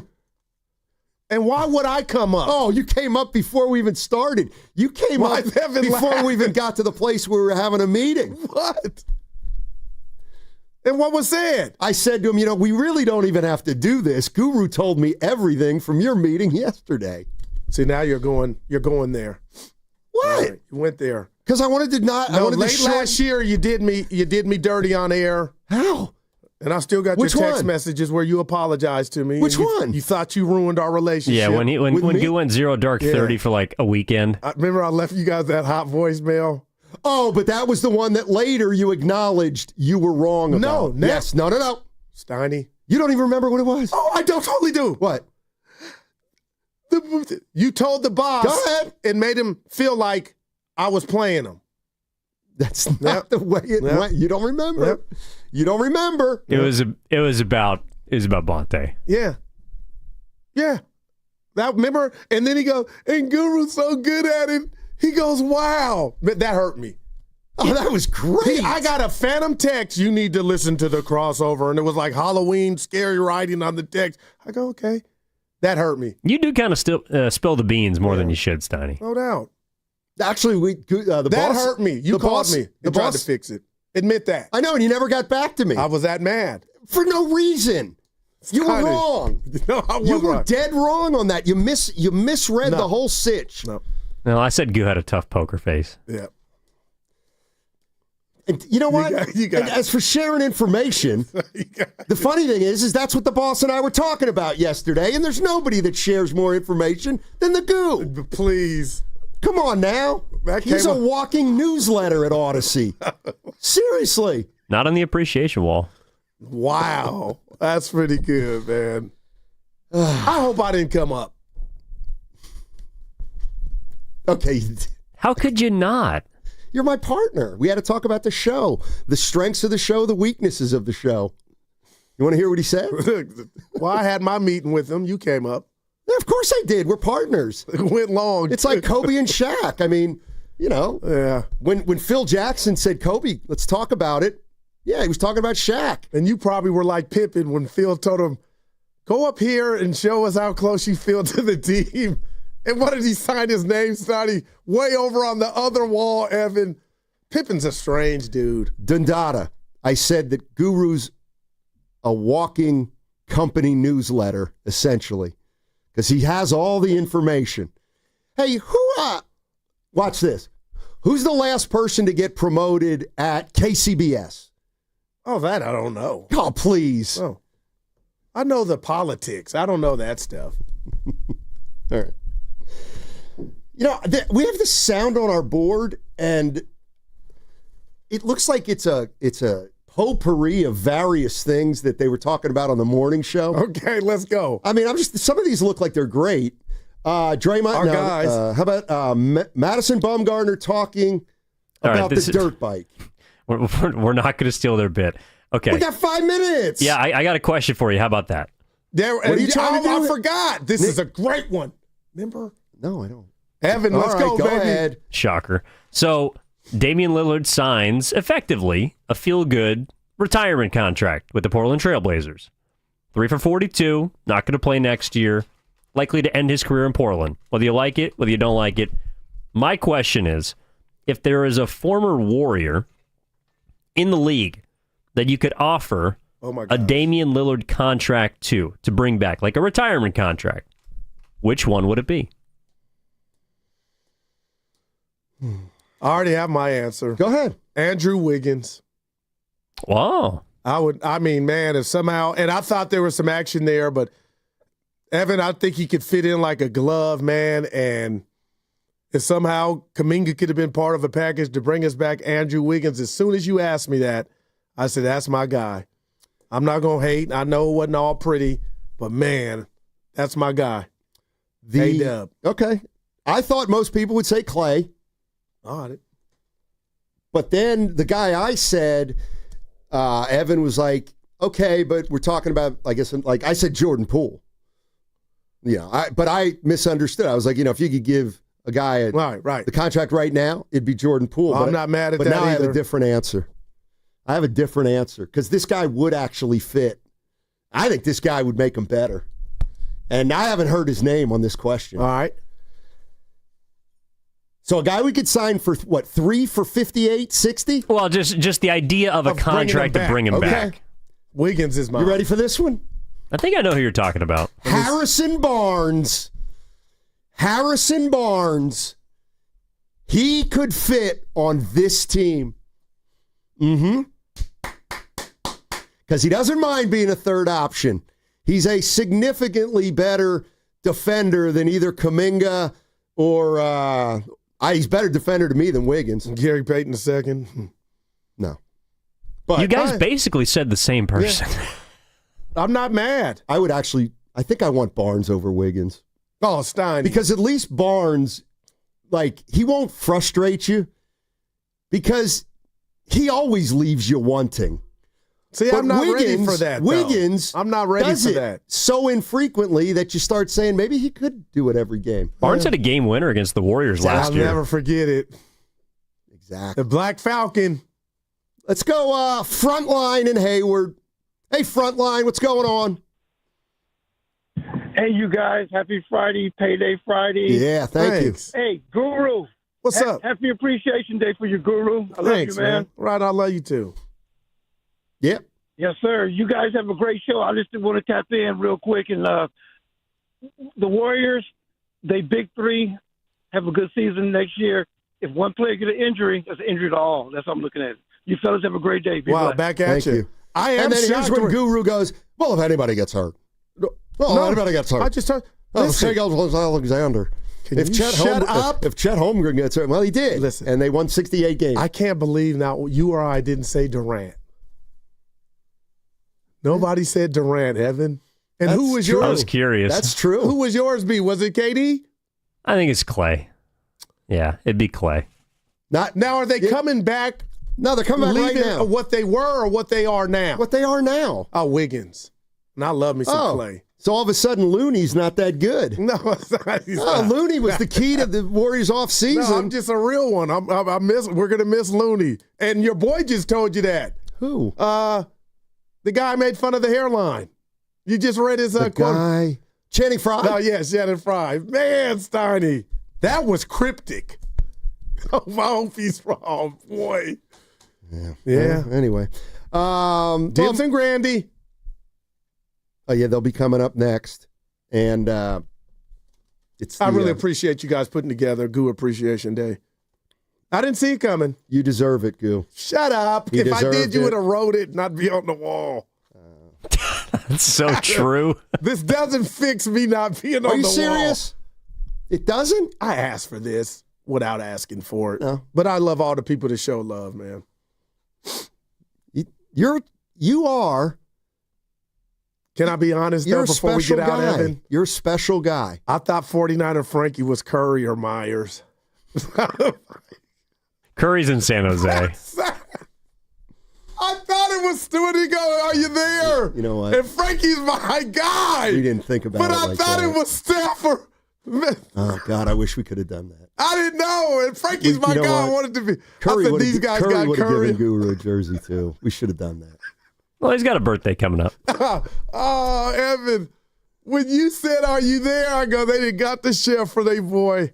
All right. And then it was for. I'm gonna tell him you were disappointed I'm Uh, in going him. to text him. Oh, man. All right. Coming up on the other side, Goo, we got What's Bugging You. What's Bugging You? And I'm doing this specially for Phil, Mo, Mike. If you are wrapping up the week, and I know I am, it is time for a little new vodka, NUE vodka. Let me tell you about this, Mike. American-made, award-winning, 7 times distilled. It's got a clean, crisp taste. I'm telling you, Mike, new is smooth. It's versatile. And it makes every cocktail feel like it's coming straight from behind the bar of your favorite lounge, Mike. Torch, probably. You're getting real quality with new. No fluff, no pretense. Just great vodka that doesn't make your wallet hurt. No velvet rope needed. And I just defined what that meant. Hit up their website to check out some great cocktail recipes and make sure you try their all-natural flavors, cucumber and citrus. They are sweet. Remember, new vodka, NUE. It's not just my pick. It can be yours too. So when the show's over and it's time to hit relax mode, make the right call. Grab new vodka, NUE. It's in stores now, or head to newvodka.com to find it near you.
Goo, I love you. You're like a box of chocolates. You never know what you're going to get with Goo. For you dealing with Steinmetz Guru, you should have 4 or 5 appreciation days a month. Now, back to Steiny and Guru on 95.7 The Game.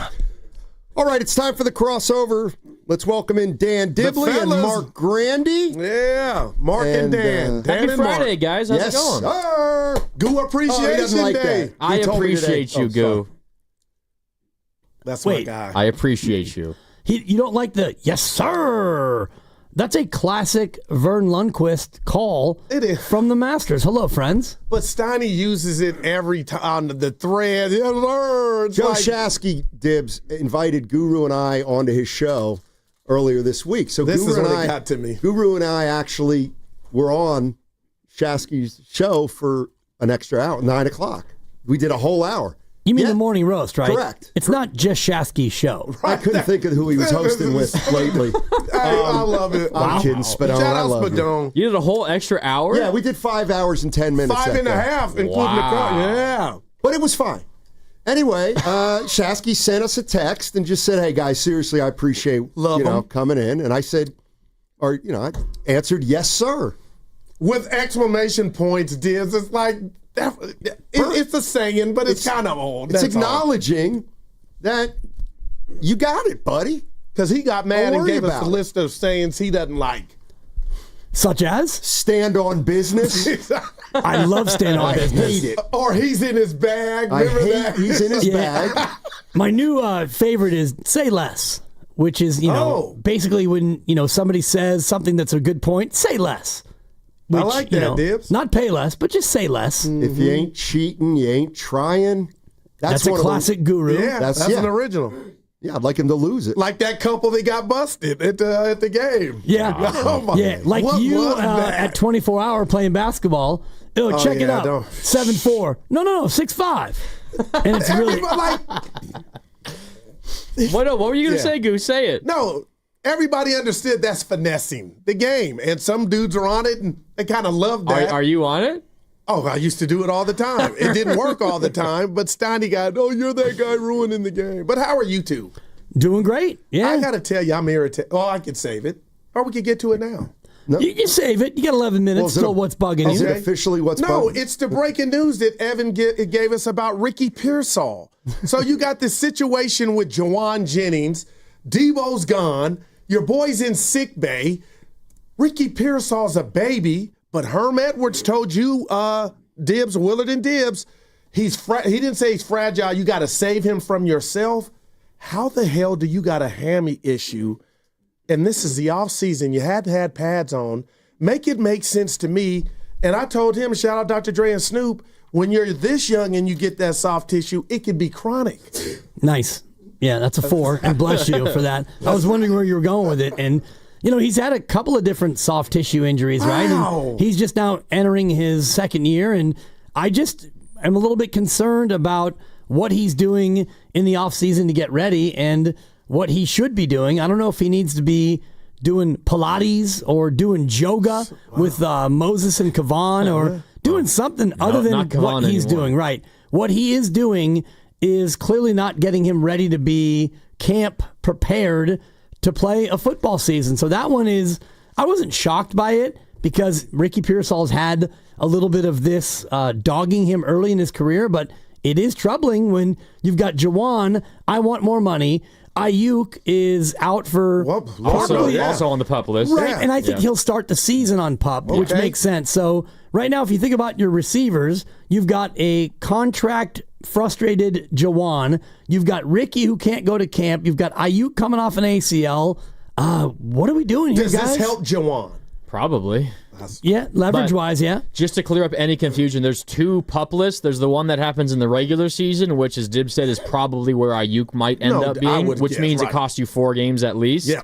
And then there's this pup list, which you can be taken off this pup list in training camp at any point. So, like, Pearsall could legitimately be taken off on Tuesday when they report. But the fact that he's on it in the first place, when Kyle Shanahan spoke in late May saying that he should be ready for mini camp in a couple of weeks, and he's not even ready now for training camp, yeah, I'm a little worried. Yeah. Dibs, did you use go ahead, Steiny, the word weird or Like, I'm shocked, like, a young dude like that. What have you, like, this could just be nothing he's doing wrong. It could just be his body. Let's hope it's not that. Well, it shouldn't be his body because when he was at Arizona State, he was able to play football. So I'm just a little troubled by it. And I don't know if he needs to take a different approach to the offseason, but it's not Joe Namath struggling, but it is troubling. Nah, that's a 4. Troubling. He's Steiny laugh. I mean, it's the second straight camp where he's been a little bit hampered. And so, I don't know, it reminds me of my dad when he had his midlife crisis car. Yeah. Rest in peace. It must have been 1980. He was about 45, and he got himself the MLCC, the midlife crisis car. And he bought a Triumph Spitfire. It was bright orange with racing stripes. It was a convertible, and it was like, go, Dwayne, do your thing. Live your dream. That thing was in the shop like 7 months a year. Ooh, one of the carburetor, leaking the oil, something this, something that. And, you know, the foreign car repair market is very expensive. So reminds me a little bit of Ricky Pearsall where, man, shiny first-round wide receiver, but that thing's always in the shop. Wow. Triumph Spitfire, Steiny. My brother had one, and then he didn't. No way. Yeah. He had that same car. Yeah. A little two-seater. No, I'm thinking of an MG Midget, I think they called him Same at the time. idea. Okay, yeah. Yeah, he had one, and then he didn't. Yeah, and you never went the midlife crisis car route, the MLCC. Well, I had a Saturn. Yeah, and I had a baby. Yeah, so there you go. wow. There you go. Anyway. Yeah. So, let's see, what we were that was Goo Appreciation Day. I told him. But why? I mean, that's beautiful. Do you really want to know? Can I answer that? It's probably because you didn't have a lot of content today, and so you concocted a... No, damn, Dibs. Dude, I appreciate you every single day of the week. Radio's theater of the mind. Yeah. Sorry about that. So, did you guys see the wall? The wall of appreciation? Yeah. No Daryl Johnson. It seemed like everybody got at least one. Did you get one? I got one. From? Marcy. Okay. From popping in on her show. Yeah, I get that. I was doing Great. All right. Goober didn't have any, and nor do I. Are you sure? Pretty sure. Okay. Pretty sure. But well, then you should have a day today too. Well, I make sure that I smile and I'm happy with everybody. I open doors, and I don't want it, but it's just like, wow. I've told him, and I shared on air yesterday, every email that props up that person, I'm thinking, this might be the one. Yep. Randy, Evan did it. And it hadn't happened. And I kind of just went off yesterday, like, not going, like, and this is how this was birthed. Okay. The fact that he goes, and they had 49er Frankie call in. He was a surprise caller. That's pretty cool. And the so, caller showing me love. Yeah, a lot of callers showed him So love. I begged for it, basically. He did. I mean, he did. Kind of like he did with invite to Bonte's wedding. Or Well, that was Curly. everybody's. Okay. No, I didn't want to go to Curly's. Well, anybody's really. Yeah. Anybody's really. I didn't make you the wanted to go to- original cut for you wanted Curly's. To, you I'm wanted not to go going to to my be second daughter's. fiddle, Grandy. You wanted to go to my daughter's. Hey, how's everybody doing? Knowing I'm not supposed to be here. By the way, why weren't you invited to Willard's? Well, no one was. Well, Well, kind yeah, of but was. still. Yeah, Dibs wasn't there that Oh, day. that's right. Yeah. Well, and I actually... Dibs wasn't there that day. I did get the... I was invited to Willard's. I Dibs. got the... Yeah. Well, I mean, not really. You got the guilt invite, I'm sure. No. Hey, we can talk they about wanted it. him. Are you Did sure you we know? can talk No, about I was it? supposed to officiate it. I'm out on this I got one. scared. Oh, that's right. You got scared. I didn't want to mess up, and then they're like, who the hell is this dude? Like, it had been yours, I would have knew everybody, you know? Yeah. I mean, you So- probably would have known nobody at mine other than my sister, Hurricane Gale. Yeah. Let me get this straight, so the listeners know. Mark Willard got married yesterday Him to and Christy. Yeah. And a few months back, he asked you They both did. to officiate the wedding. Yeah. And we were all out and about. We were having And you were company excited function. as hell about it, Goo. But I was a few in. But yeah, so. You were excited. But then when I thought about what it meant, Dibs, I didn't want to mess it up. You wouldn't have. Yeah. I mean, you just read the script. You go ahead and script it out, and then you read off the cards. All right, and... guys, just let me that was the reason. Okay. Yeah. No worries. I can No big confirm, deal. I can make it official that they actually did make it official. And I was sent a picture by the two of them today of the lovely couple with their myriad of children, all five of the kids there. Beautiful, glamorous, luxurious. That's the what it's bride about. was resplendent. Okay. All right. Oh my gosh, what? You're real tough when he's not around. Thank you. Oh, Mark, how was the wedding, Mark? Oh, I cannot wait to hear about it. He's back Monday, right? Not this Monday, next Monday. Yeah. He is not back. They're heading out on a trip now. Doing an impersonation of. You're not gonna get mad because it was funny of his new vodka read with Willard. I wish Evan had it so you could hear it. Oh no, it's funny because I actually do impersonate. Yeah, we do the same thing. The impersonations all the time. Mark, I'm loving it early. No velvet rope. All no the velvet stuff. rope needed. That's right. You know what that means, Willard? I love my guys, man. Hey, Mike, you see what you started? Actually, we started it because during our show, occasionally there'll be the inside joke where, Mark will say, hey, what do you think of the Giants so far in this series? I'm loving it early, Mark. Oh, God. So the phrase, I'm loving it early, has now become part of the lexicon of my world. See, we didn't know, Steiny. Wow. Wow. Yeah, it's great. It's great. I'm proud of you. You got a little endorsement going. Look at him. That and Dr. Darby Clayson at Lawton Skilled Nursing. Thank you, the Lawton Skilled Nursing. Look at my man. So, I'll tell you what, new vodka has as much success as Lawton Skilled Nursing. They're going to be the next big thing in the Bay. Yeah, I love Lawton it. Skilled Nursing, 5-star, Dibs. Yeah. You know that? And I know and that. you're nailing it, and you're moving the chains. And whenever I think about Lawton Skilled Nursing, I think about Dr. Darby Clayson. Yes. Love it. Can I get a quick Giant takeoff before we get into what's Go ahead. bugging Get you? it off. So one of my fetishes is I look at the starting pitchers for baseball. When I wake up, I grab the phone. I'm in fantasy baseball. Why is Verlander taking the bump Game 1 in Toronto when Robbie Ray did much of nothing? Sunday, Monday, Tuesday. You've had 5. Why is he not pitching today against a good Blue Jay team? Well, it would be his turn because, Monday, Tuesday, Wednesday, Thursday pitch. But I do think that there's a couple things at play. One, Verlander's coming off a pretty good outing. And two, from my own mind, I think you want to see Verlander twice, if not 3 times before the deadline to really see if you need to do something about Justin Verlander. Logan Webb pitched, 1 inning and 11 pitches, but the adrenaline and the flight and all the rest of it, you don't want him to have to rush back out there. So you go Verlander, Ray, Webb. I don't know if that's the order, but that's what I would do, honestly. It's going Verlander, Webb, Ray to begin. So, yeah. I mean, honestly, you're going to have him pitch in this series, but for me... He's got to get a win soon, right? It means nothing, but it does mean, damn. Well, you want him to pitch better. You want him to continue to try to, rehab his season. So you go ahead and you take a look on this day, and then he would pitch on, I guess, the 23rd, and then he would pitch again on the 28th or 29th. And so you get 3 starts before the deadline. He's going to pitch in Atlanta, but this also sets up, because you have Toronto, then you have Atlanta, then you're home against the Mets. Right. You set up Webb and Ray to begin the Mets series. Right. So I think that might be also what they're going for, to make sure those 2 dudes pitch in that series. Good call. All right, you're listening to 95.7 The Game, KGMZ FM and HD1 San Francisco, an Odyssey sports station in the home of the Golden State Warriors and Valkyries. Always live on the free Odyssey app, coming to you live from the Laughing Monk Studios. Laughing Monk, righteously brewed in San Francisco. And, you might be able to see the gopher mounds, but the real damage is happening below the surface. Gophers and moles can tear up your property quickly, but they can also do it without you noticing. Atco Pest Control, they offer effective removal and proven prevention to stop the digging before it gets worse. Mention you heard about Atco on What's Bugging You and get 10% off any gopher or mole treatment this month. And check out AtcoPestControl.com. Boom. Who wants to start? I'll go. Mine is mostly silly and frivolous, but it actually is affecting me this week. It's the Open Championship app.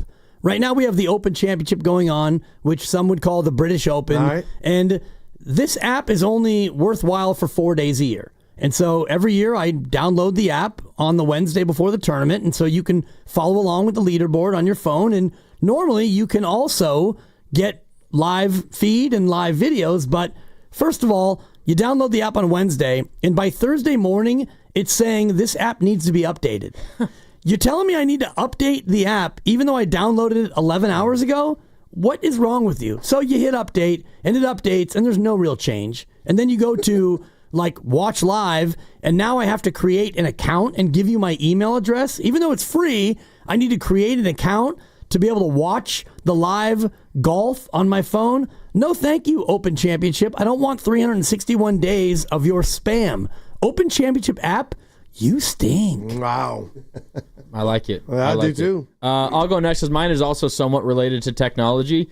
What's bugging me today is the self checkout aisle at grocery stores. Okay. They become crowded. They do become crowded, and there's nothing worse than waiting like 15 minutes in a line to check out of a grocery store. But the self checkout, if you get like a wonky computer or whatever piece of equipment that is, where you have to scan the item and it tells you, please remove your item from the basket area. Put your item in the basket. There's nothing in the basket area. Please take it out of the bagging area. I don't have anything in the bagging area. And then if it can't fix itself, you have to wait for somebody to come over and assist you. And that's a 5-minute wait by itself. The whole point of this is to make it easy and simple on us, the customers. But I half the time find myself more frustrated going through the self-checkout. So what's bugging me is self-checkout lines. Wow, Grant. I like it. I'm not mad. In the hood, they just walk out. They ain't wait that 5 minutes. That's the self-checkout. I seen it. I'm going to check myself I'm out like, with these man, items.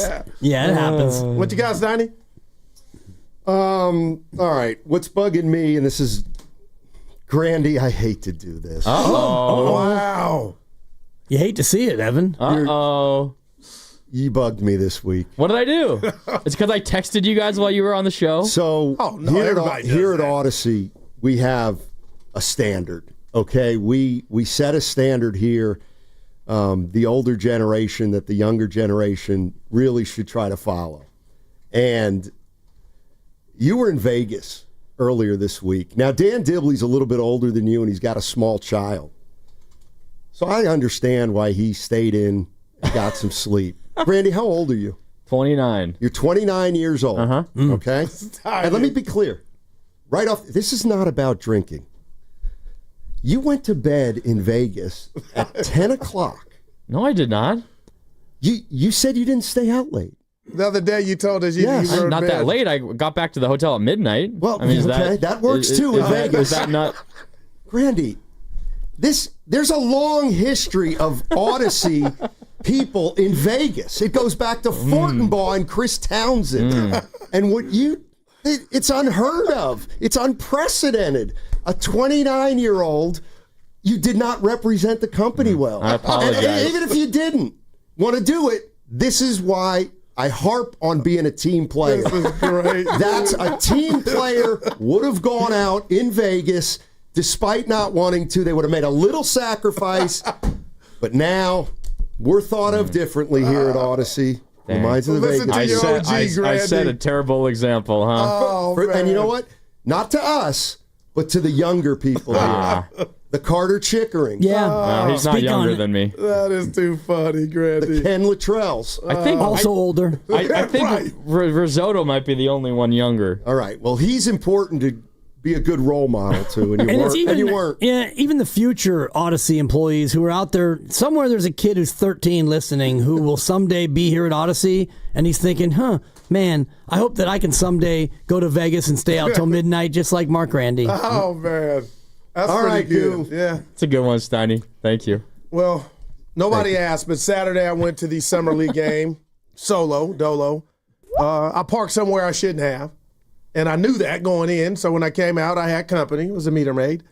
And I just want to say this because it's happened time and time again. Look, I was in the wrong, but just act like you don't have fun writing me the ticket. I tried to talk myself out of it. I got it. But there was a look of like, gotcha, and I don't like that. It's out of control. You're writing people up left and right. If you're going to do it, which you are, don't act like you like it, Dibs. Just have some compassion. So that's what's bugging me, meter maids. When you cite people, even when they don't know they're in the wrong, I knew I was in the wrong, don't get glory out of it because, Dibs, they have this look of like, Right. I'm one step closer to quota. So you're saying that an employee for a company can't enjoy their job? Is that what you're saying? No, when your job is bad news to the hardworking people and you know what you do, don't enjoy it. I mean, they're allowed to enjoy their job. And it's not like they. See, I could see you writing the tickets. You're what I'm talking about. If this, be like, oh, if this career happens to go south, the first place I'm going is to SFPD or OPD. I would love to ride one of those little putt mobiles. Oh. So you get off on other people's misery. I don't get off on it, but I have a deep and unabiding respect for the law.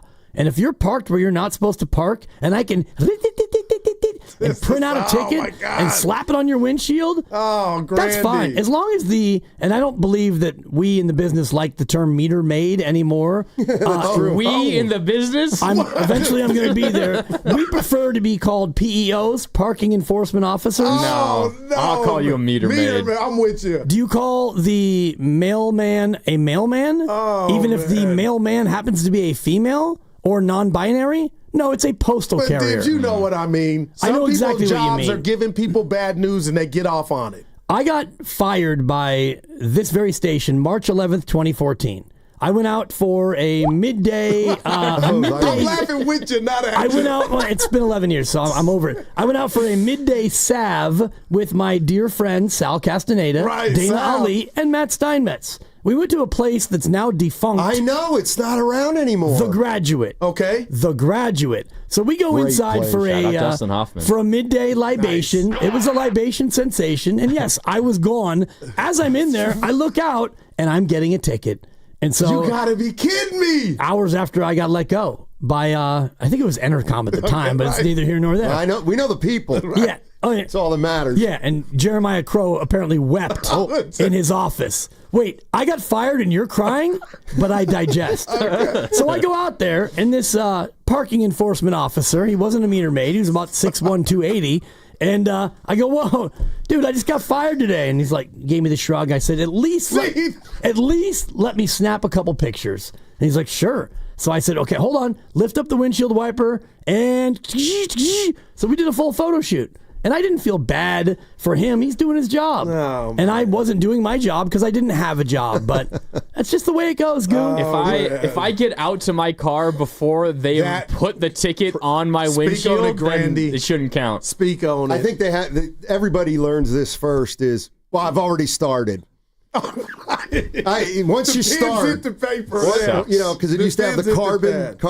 I already started. Yeah. They know back at the precinct that I've already started writing. Oh, my God. You want to talk about bad beats? Honest. About a month and a half ago, I was on College Avenue in Oakland, and my lovely wife, Supper, who you guys got to see a couple days ago, she wanted to run into a boutique to just do a little shopping for 5 minutes. So I pull over into the bus zone. Uh-oh. And I've been there. I'm just sitting there, right? And I'm in the car, no worries, no big deal. 7 minutes go by.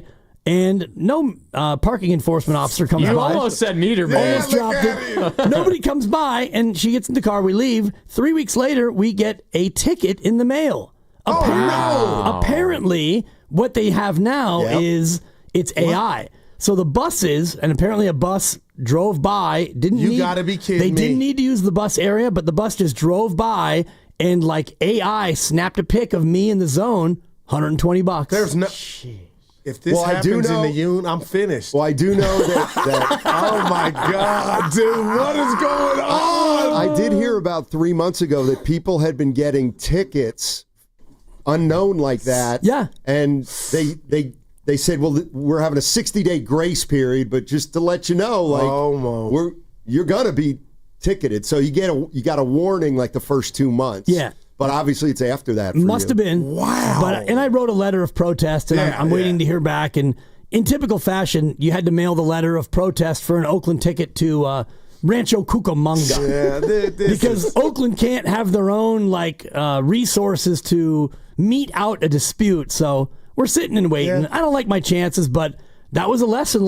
Wow, somebody's watching you. I got hit by AI for a ticket. Yeah, they need more of our chicken, Grandy, and they're doing it that way with AI. And nobody showed up. You're thinking you're good. Oh, what's in the mail? I was in the car. I mean, and if a bus would have pulled up, I would have just, of course, evacuated. And you would have because they come up behind and they start beeping like crazy. Oh, they do. Yeah. And I mean, it's not like I left my car there. I was just sitting there. That stinks. Were your hazards on? No. but I mean, probably wouldn't have made a difference. It would not have made a difference, exactly. Learn my lesson, though. That's what life's about. Well, it could be a game changer too, Mick. All right, that's going to do it for Guru and I. Guru, in all seriousness, we love you, buddy. Oh, well, I love you too. On 95.7 The Game. After that, we don't. Are they the smartest show in the Bay Area? You guys are an intellectual feast for the smart sports fan in the Bay Area. Wow. You're pretty much the smartest guys on the radio. I agree. Good Lord, how big is your ego? Are they the funniest show in the Bay Area? Give it a laugh. Come on. You're a funny guy. Come on. Give me a laugh. You are funny, dude. Hit that S again. Are they the coolest show in the Bay Area? And no white boys. They're cool. That's what people are saying. You guys are phenomenal. This is one of the most perfect ways that I could end my day, getting a chance to talk to Mr. Mark and Dan, you know? We'll let you be the judge. Oh. All I know is it's a couple of Bay Area boys talking sports. I know nothing. Thanks. It's Willard and Dibs on 95.7 The Game. Happy Friday! Happy Payday Friday! Oh, yeah, Grandy. Willard and Dibs and Grandy with you today here on 95.7 The Game. And shout out to Goo, who we appreciate, who's walking out right now. Goo Appreciation Day. Have a good weekend, Goo. Have a goo weekend, Goo.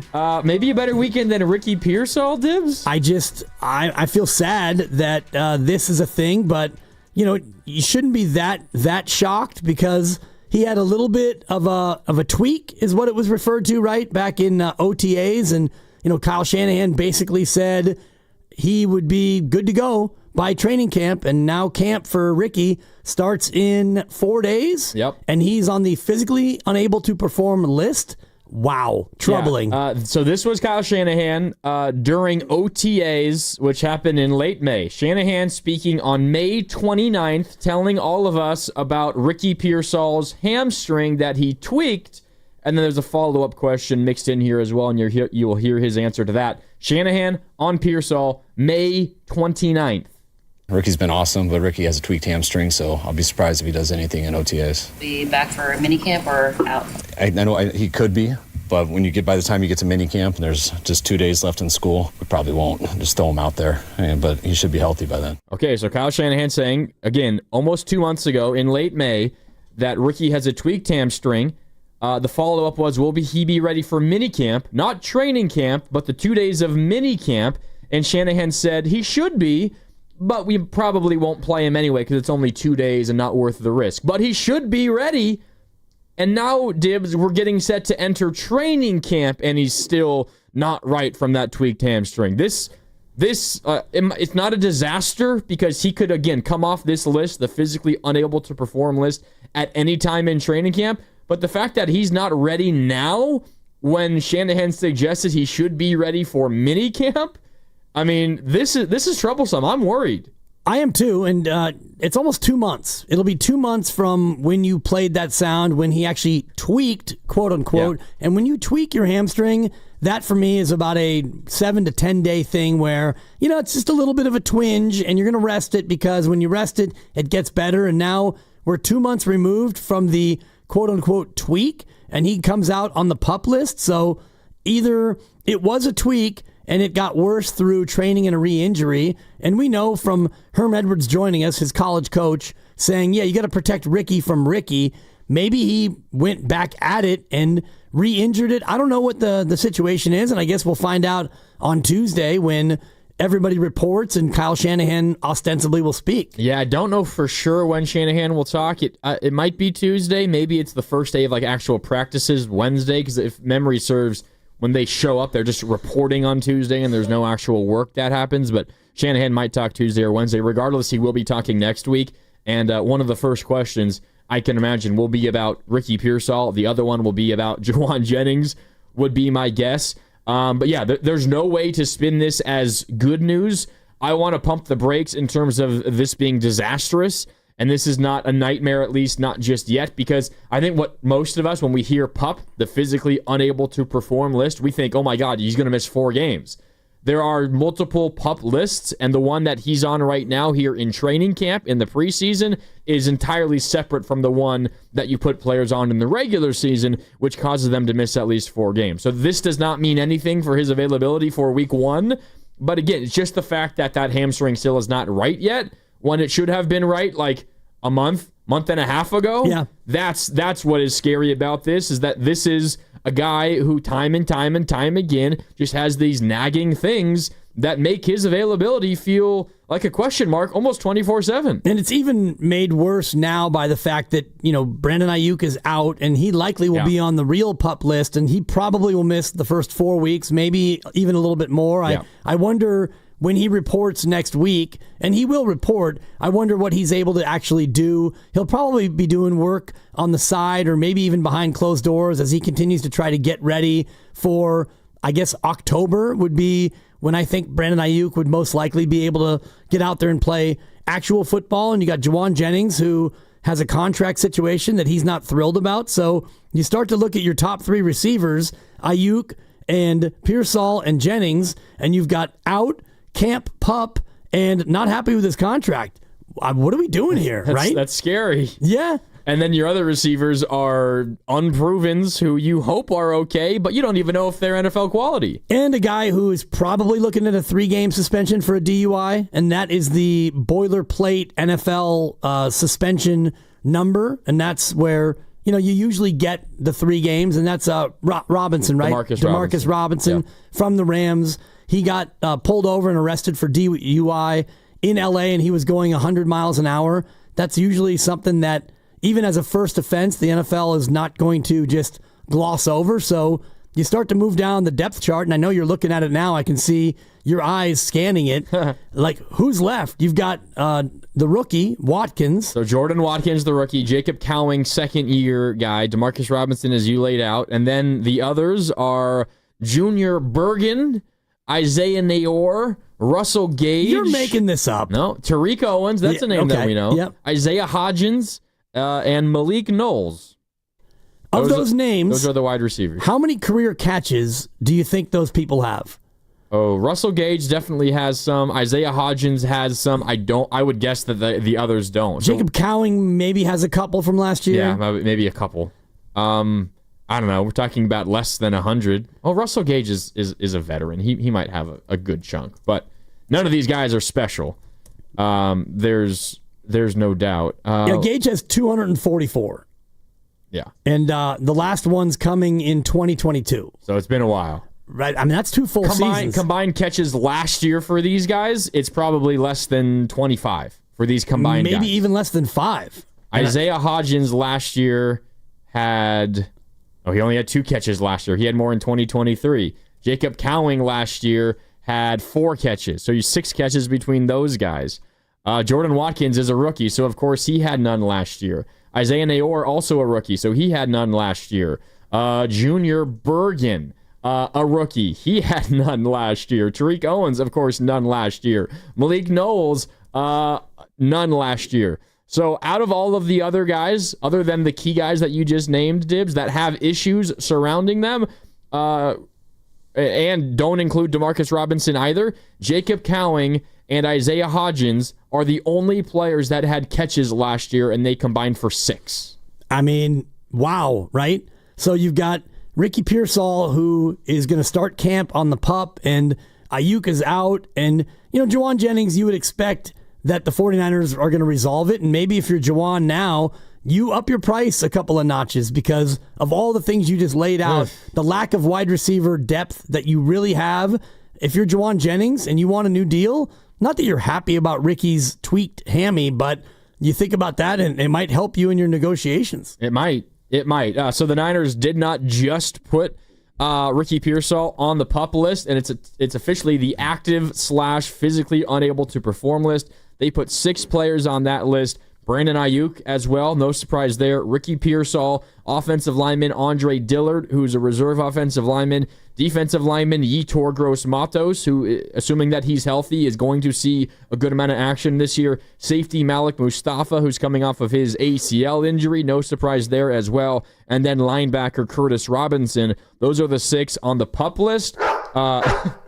There we go. Yes, the PUP list. Yep. Nice. Meanwhile, the following players have been placed on the active/non-football injury list, which is usually referred to as just the NFI, non-football injury list. That is offensive lineman Ben Barch and safety George Odom. Ben Barch likely going to play a pretty big role this year. Might start at left guard.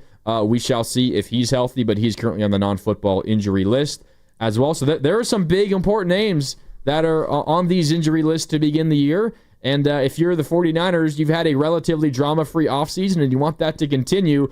But for me, what was the biggest derailer of the season last year for the Niners was the injuries, and you don't want this season to begin following what happened last year. Last year, I think, was a lot of factors, and I heard Steiny, I think it was yesterday, citing the off-field drama of the offseason as being the real reason why it got derailed, and I think that that's a little too simplistic. You look at injuries, and you had McCaffrey got hurt, Trent Williams got hurt, you didn't have Dre Greenlaw really for the entire year, so injuries were one factor. You also had the personal tragedies of Charvarius Ward and Trent Williams, which prevented them from being out there. And also, if you look at the year and you just say they were 6-11, that is factual. But there were 3 games that they absolutely should have and probably will win in normal years. And the Rams and the Seahawks and the Cardinals, 3 games that were right there for the winning. God. If you win the games that you should have won there, you go 9-8 and we feel different about the year, but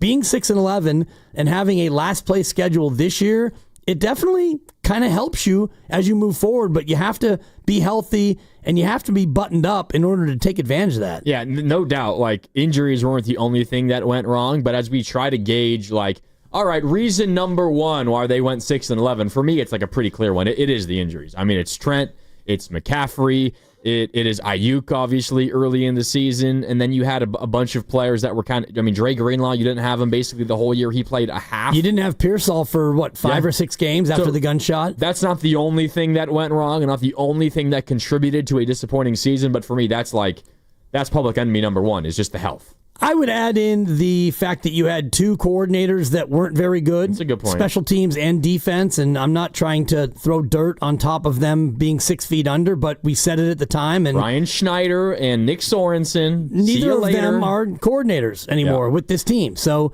those were big issues. Neither of them are coordinators at all. No, not at all. Well, actually, Sorensen, I think, is a coordinator, but he's now a special teams coordinator for the Cowboys. But not for the Niners. Yeah, he got that job. Yeah. All I know is that when you look at some of the unraveling of the team last year, injuries are going to happen. And yes, they had some injuries, and the year before they didn't really have any injuries. So maybe they were bitten by the bug more last year than you normally would. But I look at many other factors, starting with the defense, which we're used to it being a top 5 group in the NFL, and they were mediocre, if not subpar, last year. And the special teams was an absolute joke. Yeah, absolutely. So the news that we're reacting to, if you missed it, the Niners have placed wide receiver Ricky Pearsall, among others, but the notable one is Ricky Pearsall on the physically unable to perform list.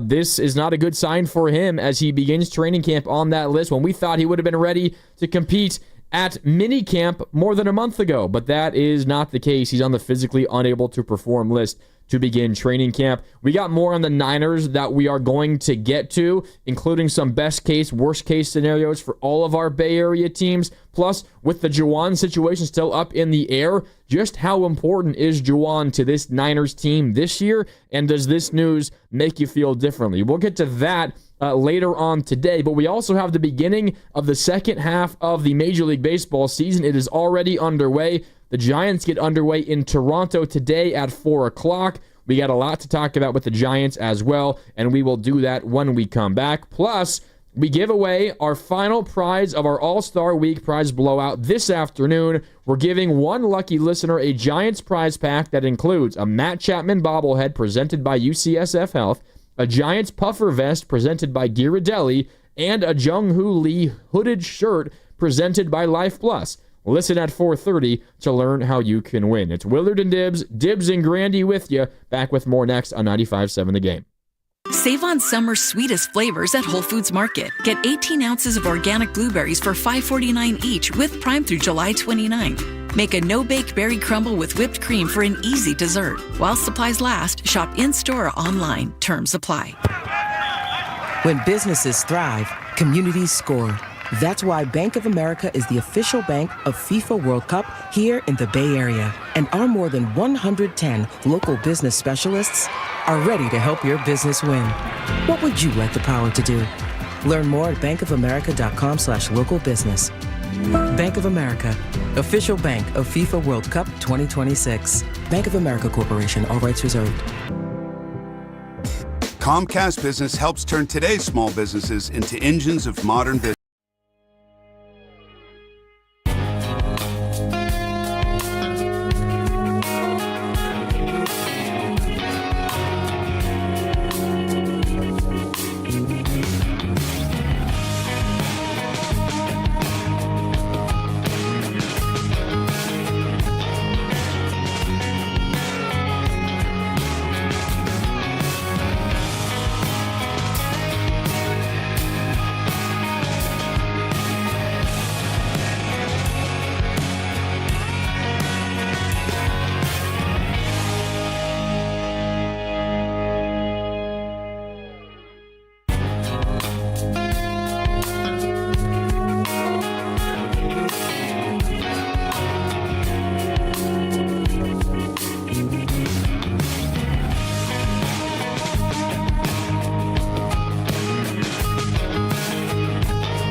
Now, back to Will and Dibby on 95.7 The Game.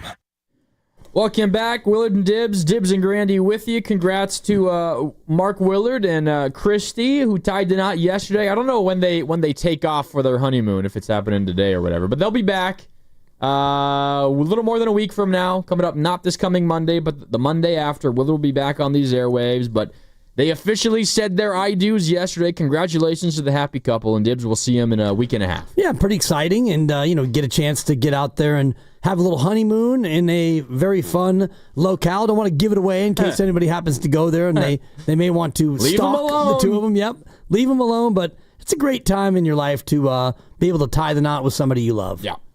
So congrats to those two. They definitely deserve it. Looking forward to seeing them in a little more than a week. Also, as a reminder, we're streaming live on YouTube. You can head there, youtube.com/957thegame to watch us live. Subscribe to the channel for all our 95.7 The Game content, and make sure to hit that thumbs up button if you like the stream. You know what happens today, Dibs?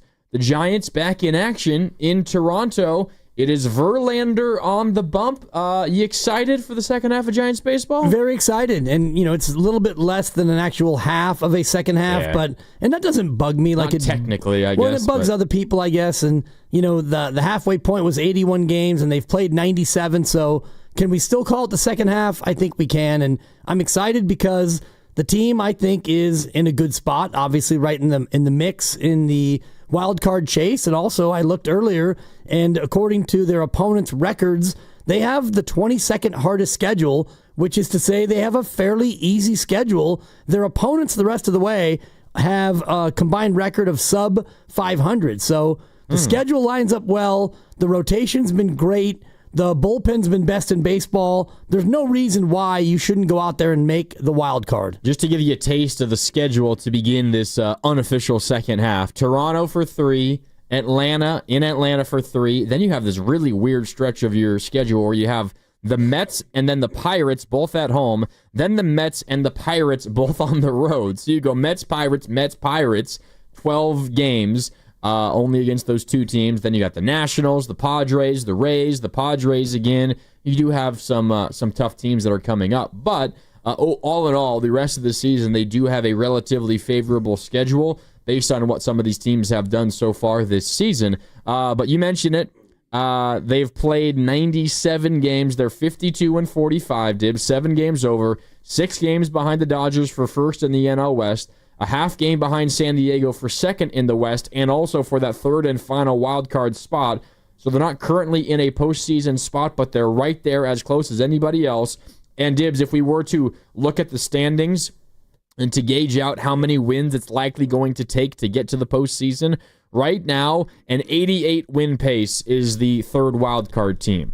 That would mean the Giants would have to go 36-29 to close the season to finish 88-74, 14 games over 500, and at least as of right now, claim that third wildcard spot. And considering who they have on this roster, Dibs, that should be within reach. 7 games over 500, go 36-29 to get to 88 wins. That feels like that is totally realistic and within this team's reach. It should be, and if you can't get to 88, you can still potentially make it in as a wild card. And I'm looking at last year where you find out that you needed 89 got you a wild card, 93 got you a wild card, 89 got you a wild card. Yeah. So last year 88 wasn't good enough, but in previous years before that, 85 was enough. Yeah. So I always look at 90 as kind of the safe zone. If you get to 90, you're going to be in. Yeah. With 3 wild card teams. You should absolutely be a team that's going to go ahead and punch your ticket to the postseason. But yeah, if you go 36-29, that's what you said, right? The record that they would need to get to 88. Yep. And I look at the opponents you have left, and the winning percentage of your opponents is .491. San Diego's opponents are .483. So a slightly easier schedule than you, but you play mainly the same teams as the Padres coming all the way down the stretch. Yeah. So, okay, we both agree then that postseason, whether it's, wild card spot 1, 2, or 3, postseason is a realistic goal for this team. So let me ask you this, Dibs.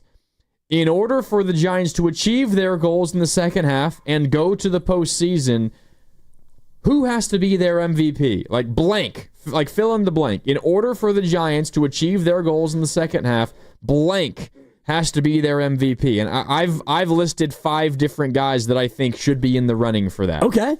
I'm going to start at number 5, and you can give me your own list, and we can just argue back and forth. We can throw names out if you want. For me, one of the guys that has to be good in the second half for the Giants has got to be Jung-Hoo Lee. Okay. He comes in at number 5 for me. It's no coincidence, Dibs, that Jung-Hoo Lee, when he's been at his best, the Giants have been at their best. There have been some extenuating circumstances, too. Like, he has struggled, and so has almost everybody else, offensively at least, and that's why the team hasn't been as good maybe the last month and a half or so. But when Jung-Hoo Lee is hitting like 300 or even like 275 and above, and he's getting doubles every single night, and he's stealing a couple of bases, and he's playing a good center field defensively, this team and this lineup just feels a lot different. So Jung-Hoo Lee, if he were to play closer to what he was in April as opposed to what he's been in June and July, then I think this Giants team will be set up for a lot more success in the final few months of the season. Okay, that's a fair case. I would not put him in my top 5 because I don't think that offensively you really need to rely on him, and defensively, even through his offensive struggles, he's still been mostly really good out in center field. And for me, there are other bats that I would look at as more important to get hot, to make it into that spot. But I have my 5. You go ahead and give me your 5, and I don't have my 5 in any order, but I'm just wondering how many of them are going to be duplicated. So keep going. I'll go next. Number 4 for me, this actually isn't even a player, Dibs. This is Buster Posey. Oh, look at you. Buster Posey's got to be on the ballot for the Giants as their MVP in the second half if they're going to achieve their goals. I think that this is a team that has a lot of talent, Dibs. And, you know, Rafi Devers, that already puts Buster Posey on this list. But they do have some holes. Whether it is starting pitching, whether it's a left-handed reliever, Eric Miller is currently shut down with left elbow issues. They're hoping it's not going to be Tommy John. There's no reason to believe it is going to be Tommy John yet. But when it comes to a pitcher's throwing elbow, you always kind of just assume the worst. Maybe he never pitches again for the Giants this year. Who the hell knows? Regardless, though, he's going to be out for weeks, if not months. So you need a left-handed reliever in the bullpen. I think catcher is a need, and I think outfield is still a need. And if Devers is never ready to play first base might also be a need. So I think the Giants, in order for them to truly do what they set out to do to begin the season, they might need Buster Posey to make another move or two. They might, and I'm just seeing this from Shayna Rubin of the Chronicle that Eric Miller will begin a throwing program tomorrow. Oh, okay, so, that's good news. Yeah, and this came out just about 20 minutes ago. He was placed on the 15-day IL back on July 5th.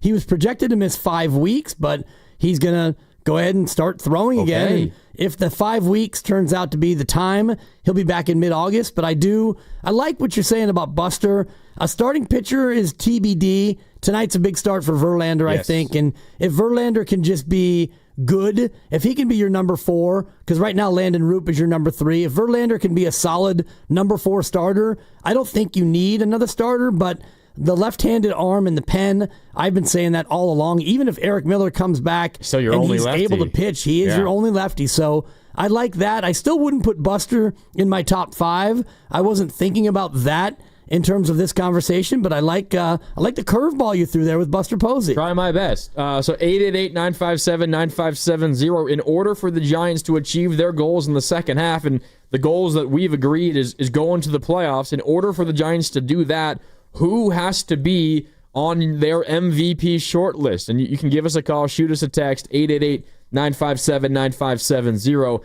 and let us know your answer. Number 3 for me, Dibs, this is when you get into probably the ones where we might have some overlap, at least the position as well. Hayden Birdsong. For me, I think you need one of either Birdsong or Verlander to become reliable and to become like a consistent either third or fourth guy, because you can survive if your 5th starter is a nobody and who really struggles, or maybe you go to a bullpen game every 5th day. You can survive that, but if you have 4 at least average and above arms, you're going to be in a really, really good position. And for the Giants, if you have 3 that are really, really good come the postseason, you get really, really hard to beat. So the way that I see it, you need at least one of Birdsong and Verlander to kind of figure it out reliably.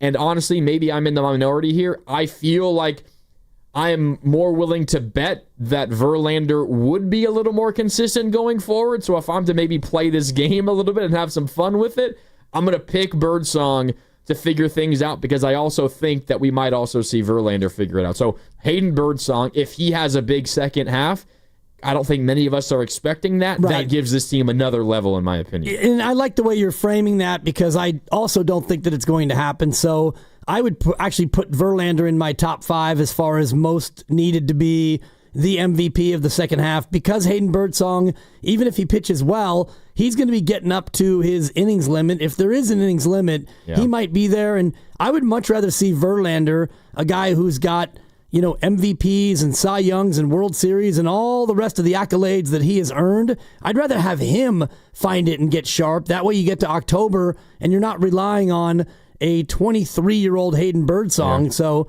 I actually have Verlander in my top 5 for many of the same reasons that you just laid out. But if Verlander can, over the final, what's he going to have, about 10 more starts this year, roughly? Maybe even more, 12 more starts. If he can find it and get into September and even October baseball and look more like the Verlander that we have expected, that for me becomes more powerful and more impactful than if Hayden Birdsong happens to bounce back. Yeah, you've got, 65 games left? Yeah, so it's basically 12 starts, right? 12 or 13, depending on how it falls. And he's starting the first game of the second half, so maybe it would be more, but he also might not stay healthy the whole time. Yep.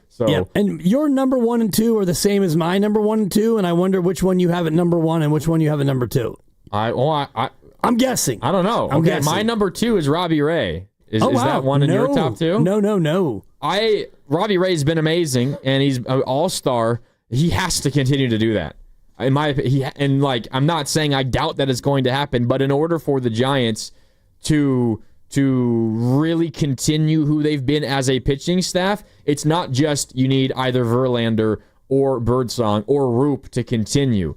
You need also Robbie Ray to continue pitching like an all-star, because you have one of the better 1-2 punches in baseball. And Logan Webb is not on my list right now because I just have an incredible amount of faith that Logan Webb is going to do Logan Webb things, and he's going to in the second half of the season have a 3 ERA or below, because that's what Logan Webb does. So Robbie Ray for me is number 2 on my list of he's got to be the MVP of the second half in order for the Giants to achieve what they want, because when you have back-to-back Webb and Ray or Ray and Webb, you just almost can win a series by default with those two guys at times. And if Robbie Ray continues pitching how he has in the first half, then this team will have that for an entire season's worth. And when you have that 1-2 punch for an entire season, it's hard to find ways for that kind of staff to miss the playoffs. And you would imagine that when you have that 1-2 punch that you're going to win one of the 2 games at worst. I don't know if you're going to have them go back-to-back and lose both those games unless the offense just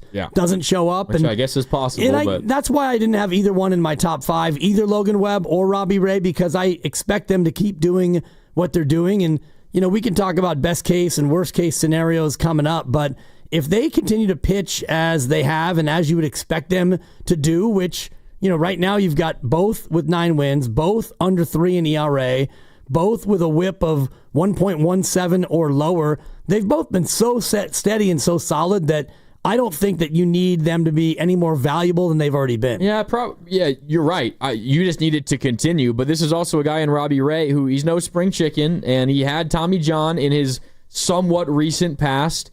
And I don't know, we talk about innings limits for Birdsong and for Roop and all those guys. Robbie Ray is approaching kind of unprecedented numbers for him in terms of innings pitched before he had Tommy John. So not trying to will it into existence that he's going to struggle in the second half, but just pretend for a second or imagine for a second, Dibs, that his second half ERA is 4.4 instead of 2.65 2.65 in the first half. Suddenly the concern that we have for the Giants staff would triple in my mind, because you're concerned about Verlander, you're concerned about Birdsong, maybe you have a slight doubt that Roop will be able to keep it up for the entire rest of the second half. But if that's the case for those three guys, you have question marks. You need your horses to be your horses. And if Robbie Ray is to even slip up a little bit, I don't know. Then you have major questions on the pitching staff. And that's for he and Logan Webb as well. And that's, that is where, if you want to talk about worst case scenario, then Robbie Ray fatigues and he starts to give it up a little bit. And I don't even know about a Logan Webb regression because he's been this pitcher for like 5 straight years. Just where who he is. He's just so solid. So I don't think about either one of them as a variable. And again, if they do falter, one or both of them, if they really falter, well, then you're kind of dead in the water anyway. Yeah. Unless your number one on your list happens to get things going. Okay. Because he has to be number one. He's my number one. Yes, I imagine we have the same guy here. And what we're doing is we're ranking MVP second halves for the Giants in terms of what they need from these guys in order to go to the postseason. So again, in order for the Giants to achieve their goals in the second half, who has to be their MVP? You can give us your list. We're naming 5 guys. Give us your 5. Give us your 1. Give us your 3. Whatever you want. 888-957-9570. My number 1, Dibs, it's Rafi Devers. Has to be. It has to be Rafi Devers. He's hitting 200 as a Giant so far. The Giants are 11-14 in his 25 games as a Giant. He's had the issues with his back, and he hasn't been 100% healthy. And there's been all this debate and drama about, is he ever going to be ready to play first base? When's that coming? But the biggest issue, more than anything else, is his bat just has not turned into Rafi Devers' bat ever since he became a San Francisco Giant. We're talking about one of the better hitters across the entire league over the last 6 seasons, and he has been not just average, far below average since becoming a Giant. If he turns into the normal Rafi Devers over the final 65 games, Dibs, this offense will reach another level. And in order to maybe make up for some of the concerns you have about the pitching staff that we just got done talking about, you're going to need your offense to step into a new gear. And in terms of guys who are underperforming offensively, there's no doubt the number 1 culprit right now is Rafi Devers. Yes, and he is number 1 on my list. And again, I didn't really rank him 1 through 5, but as we were having this conversation earlier about who needs to be the Giants' MVP in the, quote, second half, it is Rafi Devers. Yep. And you look at his year with Boston, 73 games, he had a WAR, wins above replacement, of 2.3. And each win above replacement is worth about $10 million a year in general. And with the Giants, he has a negative 0.1 wins above replacement. So Rafi should be paying the Giants? Is that what you're telling me? Yeah, about $100,000 basically. Or something like $1 million if it's 0.1. But the point is, in his small sample with the Giants, he's been a below replacement level player for the Giants as a DH. And that just can't be. And so you look at his numbers with Boston this year, 15 homers and an OPS of 905. With the Giants, in a third of the games, 2 home runs and an OPS of 656. So 250 points lower in the on-base plus slugging category. Damn. That is really, really bad. Now, the power numbers we know will go down, but the batting average from 272 to 202, down 70 points. And so it's a small sample, a new league, new home, new ballpark, new everything, and I'm going to give him grace and I'm going to give him time. But as we get into the second half, this is where you need to start making some headway, as does another guy in my top 5. Yeah, give it to me. Willy Adames. And Willie is starting to show signs that he is getting closer to the player he was in Milwaukee. Yep. But as we look at this Giants team, the pitching has been amazing. The defense has been good. It's been, I think, average, maybe a slight bit above average. He was really rough defensively the first month and a half, but he has been better since. Well, and the team in general has been a little bit less than I was hoping. Yep. Elliot Ramos is sometimes an adventure out in left field. And, he is. The first base, you've seen some mistakes at first. If it's anybody but Dom Smith at first, right? You've got some questions. Encarnacion, who is unable to catch a thrown ball over at first. And so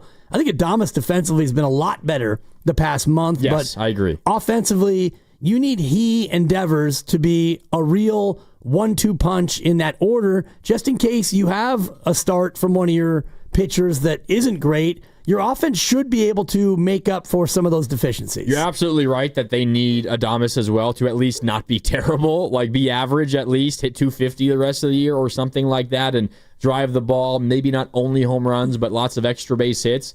The reason why I left him off my list, and again, you can give us your list, 888-957-9570, in order for the Giants to achieve their goals in the second half, who has to be their MVP? The reason why Adames was not on my list was because I'm buying into what he's done over the last month. And he's hitting 300 essentially over the course of the last month. And you highlighted the defense as well. He has been a whole lot better. And if we're like trying to circle players over the last month's worth of games who has been the best Giant, Adames might be it, honestly. So I am buying into that, and I'm believing that he's going to keep that up. So if I could magically make him... If these guys on my list magically become MVP material, I'm kind of playing the game, and I'm expecting that to continue from Adames, so I don't necessarily need to add him onto my list, if that makes sense. It does, and I guess I'm hoping that what he's done the past month is something that continues on into July, August, September, and beyond, and that absolutely needs to happen. This offense has to be more than 4 runs a game if they're going to compete against some of these bigger hitting teams. I mentioned Verlander is on my list, and you and I talked about Birdsong versus Verlander. The other guy that I have on my list of must-be MVP for this team to go somewhere is Camilo Doval.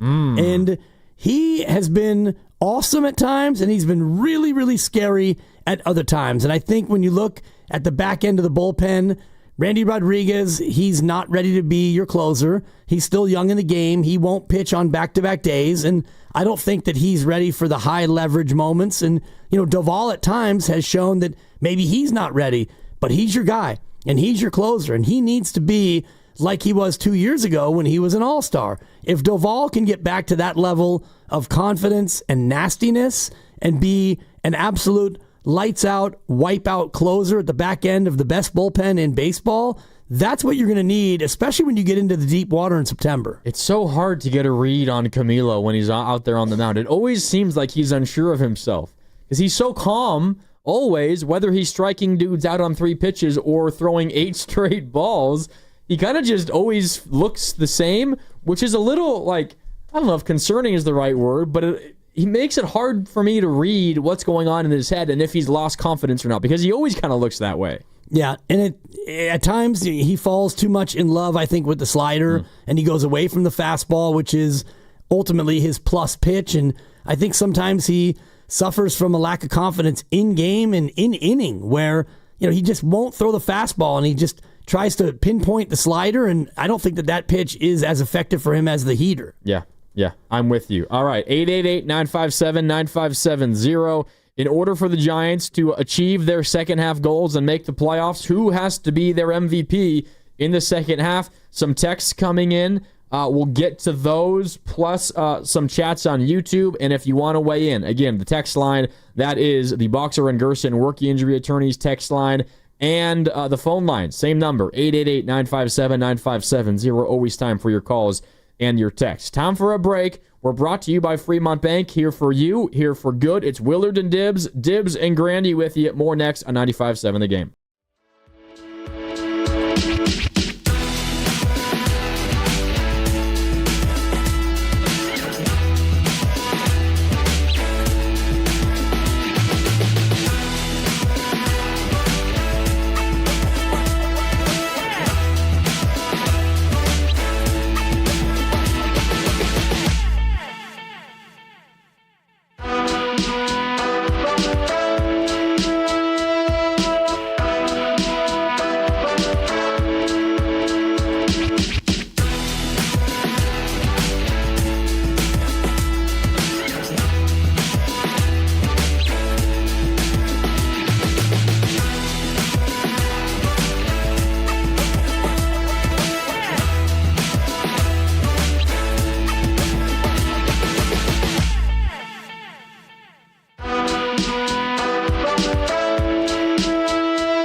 Now, back to Willard and Dibs on 95.7 The Game. Welcome back. Happy Friday. No Willard today. Dibs and Grandy with you on Willard and Dibs on 95.7 The Game. Talking some Giants as they get ready to open up the second half in about an hour in Toronto. Justin Verlander on the bump. We will get back to the Giants in a sec, Dibs, but we do have an update that we want to make sure everybody knows about, because we have a very special guest joining us in 2 hours at 5 o'clock.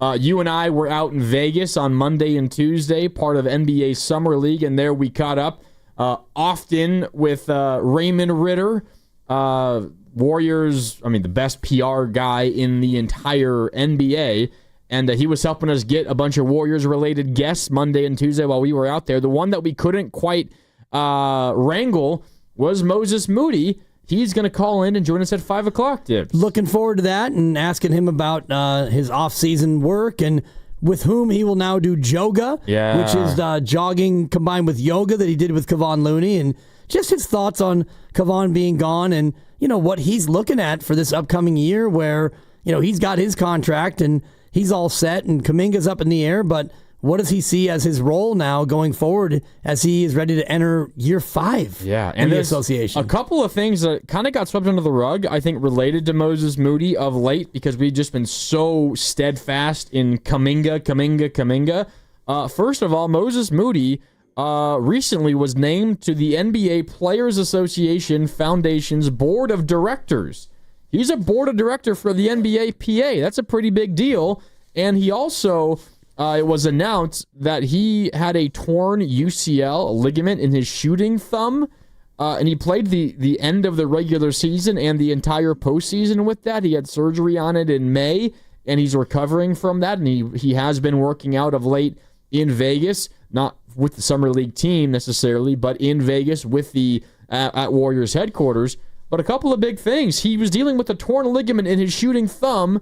Maybe that explains his postseason shooting woes. And he's also named to the NBA PA Board of Directors. Those are big deals. Big deals, and that's pretty awesome to be a part of that governing body of the Players Association. And so maybe he can weigh in on what he thinks as a player of the new CBA and the second apron and how it's affecting, what's going on around the association, which is restricted free agents are kind of in a holding pattern. They're a little bit stuck, and the money that used to be paid isn't really being paid anymore, and you got big-time star players who are being bought out. Lillard, obviously, with the injury, was kind of a natural one, but even Bradley Beal, who clearly didn't want to be, or Phoenix didn't want him to be a part of what they're trying to do, so he gets bought out. They couldn't trade him because he had a no-trade clause. Exactly, so it's kind of an interesting time for players in the association. Yeah, so interesting to pick Moody's brain about that. That's coming up at 5 o'clock right here on Willard and Dibs. But we had been talking about the Giants, Dibs, and the question we've been throwing out at 888-957-9570, if the Giants are to achieve what they want and what they hope to do this second half, which is essentially make the postseason at least, who has to be their MVP? And we threw out our names. We both agreed Devers has got to be the guy. We both had various pitchers on the list as well. I got this list that came in from the 650, which features some names that we already mentioned. We mentioned Devers. You mentioned Verlander. You mentioned Doval, who appears on the list from the 650, courtesy of the Boxer and Gerson Rookie Injury Attorneys text line. There are two other names, though, that we did not bring up that the 650 did that I want to ask you about, Dibs. Who comes in at number 2 on the 650's list in terms of who has to be the Giants' MVP? Elliot Ramos. I think it's a similar story to what I talked about with Jung Hoo Lee and what we both talked about with Rafi Devers. I guess I would say I have more faith in Ramos than, say, I do in Jung Hoo Lee to figure it out and to be good in the second half. But there's no doubt that if you have someone like Ramos and Devers going together in your lineup the rest of the year, wherever they bat, whether it's 3 and 4 or Ramos leads off and Devers is 2 or Devers is 3 or whatever it is, if those two dudes are going off at the same time, this feels like an entirely different offense as well. And if you add in, Ramos and Chapman and Jung Hoo Lee, they have enough hitting if everybody's going at the same time. And the problem with Ramos is I feel like he hit a little bit of a wall. Maybe it's because he needed the All-Star break and he needed that week off. But you go back all the way to June 11th. Even before that, you go back to June 6th, and he was batting .296. He came off a 3 for 5, and I know that's just batting average. Not everybody's in love with that as a stat, but it shows how often you get hits in baseball. And so since then, since June 6th, he's lost 34 points on his batting average, and it looks like was playing a little bit fatigued, and he's going to get to a spot pretty soon here where he'll have more plate appearances than he ever has before in the majors, and that's only really last year, but he's played a ton. He's out there virtually every game, so hopefully the week off gave him a little bit of a refresh and gets him coming back and being the hitter that he was earlier in the year. Yeah, I mean, Ramos, all-star last year, the second half was a little bit of a struggle. He was nowhere near as good in the second half last year as he was in the first half. So maybe if you're on the pessimistic side, you feel like, well, same kind of things happening again for Elliot Ramos.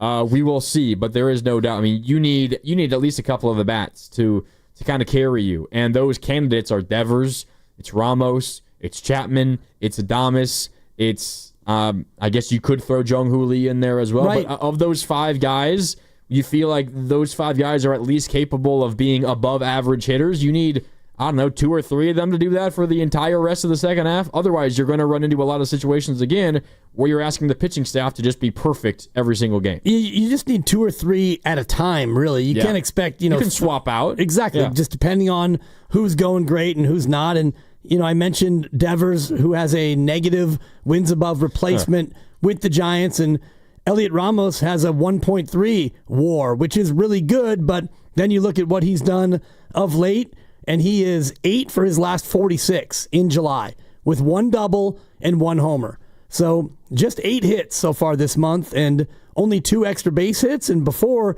he was ripping the cover off the ball. So you need him to get a little bit back to where he was in April, May, and June. Yeah, that's not going to cut it. You're right. The other name on the 650 that came up, again, on the 650's list about who's got to be the MVP of the second half for the Giants in order for them to figure this thing out and go to the postseason. Who checks in at number 4 on the 650's list is also a name that we did not mention, Patrick Bailey. Patrick Bailey obviously has consistently been one of the Giants' better, or one of the league's better defensive catchers, and we know what he's capable of there. Maybe has had a couple of lowlights here of late, but generally still a very positive defender at the catcher position, and the bat has been going a little bit better of late. Of course, we all remember the walk-off inside the park home run, which was not a fluke. I mean, he hit that ball incredibly hard, and he has been swinging the bat a whole lot better as well. But if Patrick Bailey were to just hit, if Bailey hit 250 for the rest of the season, Dibs, we'd be singing an entirely different tune about that position, and that maybe isn't going to be the bat that would win you a lot of games. But then suddenly you have Bailey in the 7, 8, 9 hole, and he's hitting like that, then that sets things up for the top of the order, or he drives in a couple of runs when the middle of the order sets things up for him.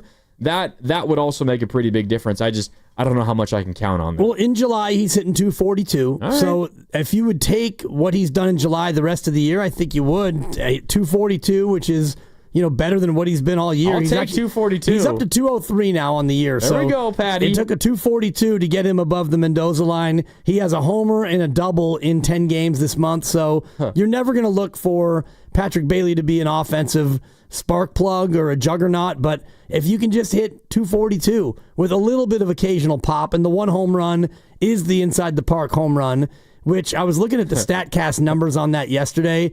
That's a home run in 29 out of 30 parks. And really, it's a home run out of 30 because it turned out to be a home run. Yep. But for StatCast, they don't look at the inside the park home run and compute it the same way. But that ball was absolutely smoked. And, he's showing signs of some timely hitting. He's had some sacrifice flies in there as well. So, 242. If Bailey can just be, not even average, but just don't be an automatic out, that can help your offense. Looking at the YouTube chat powered by First NorCal Credit Union, No gave us a list in terms of Giants MVPs. Had some similar ones. Patrick Bailey's in there, although actually this is a pretty unique list. No mentions Bob Melvin, interestingly enough. Also mentions Dominic Smith. Big believer in Dominic Smith defensively at first base. Also the front office, kind of similar to what I said with Buster Posey. And then what No says the last one is the local Giants fan base, no tourists, no visiting opponent fans. Giants must have a home field advantage. I don't know how much I feel about that one because the Giants have generally had a pretty good home field advantage even when they haven't been a very, very good baseball team.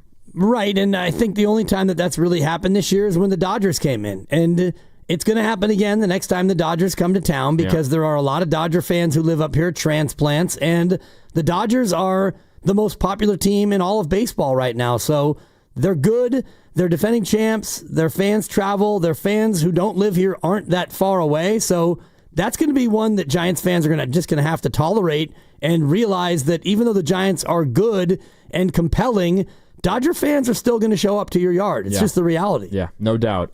Time for a break here on Willard and Dibs. Maybe coming up next, Dibs, we can get into a case of best case, worst case for these Giants in the second half because as confident as we are that they should go to the postseason, I think there is a pretty wide range of outcomes for this Giants team that's possible, and we can get into that when we come back. We can also extend that to all the teams here in the Bay. Plus, we will give away the final prize of our All-Star Week prize blowout this afternoon.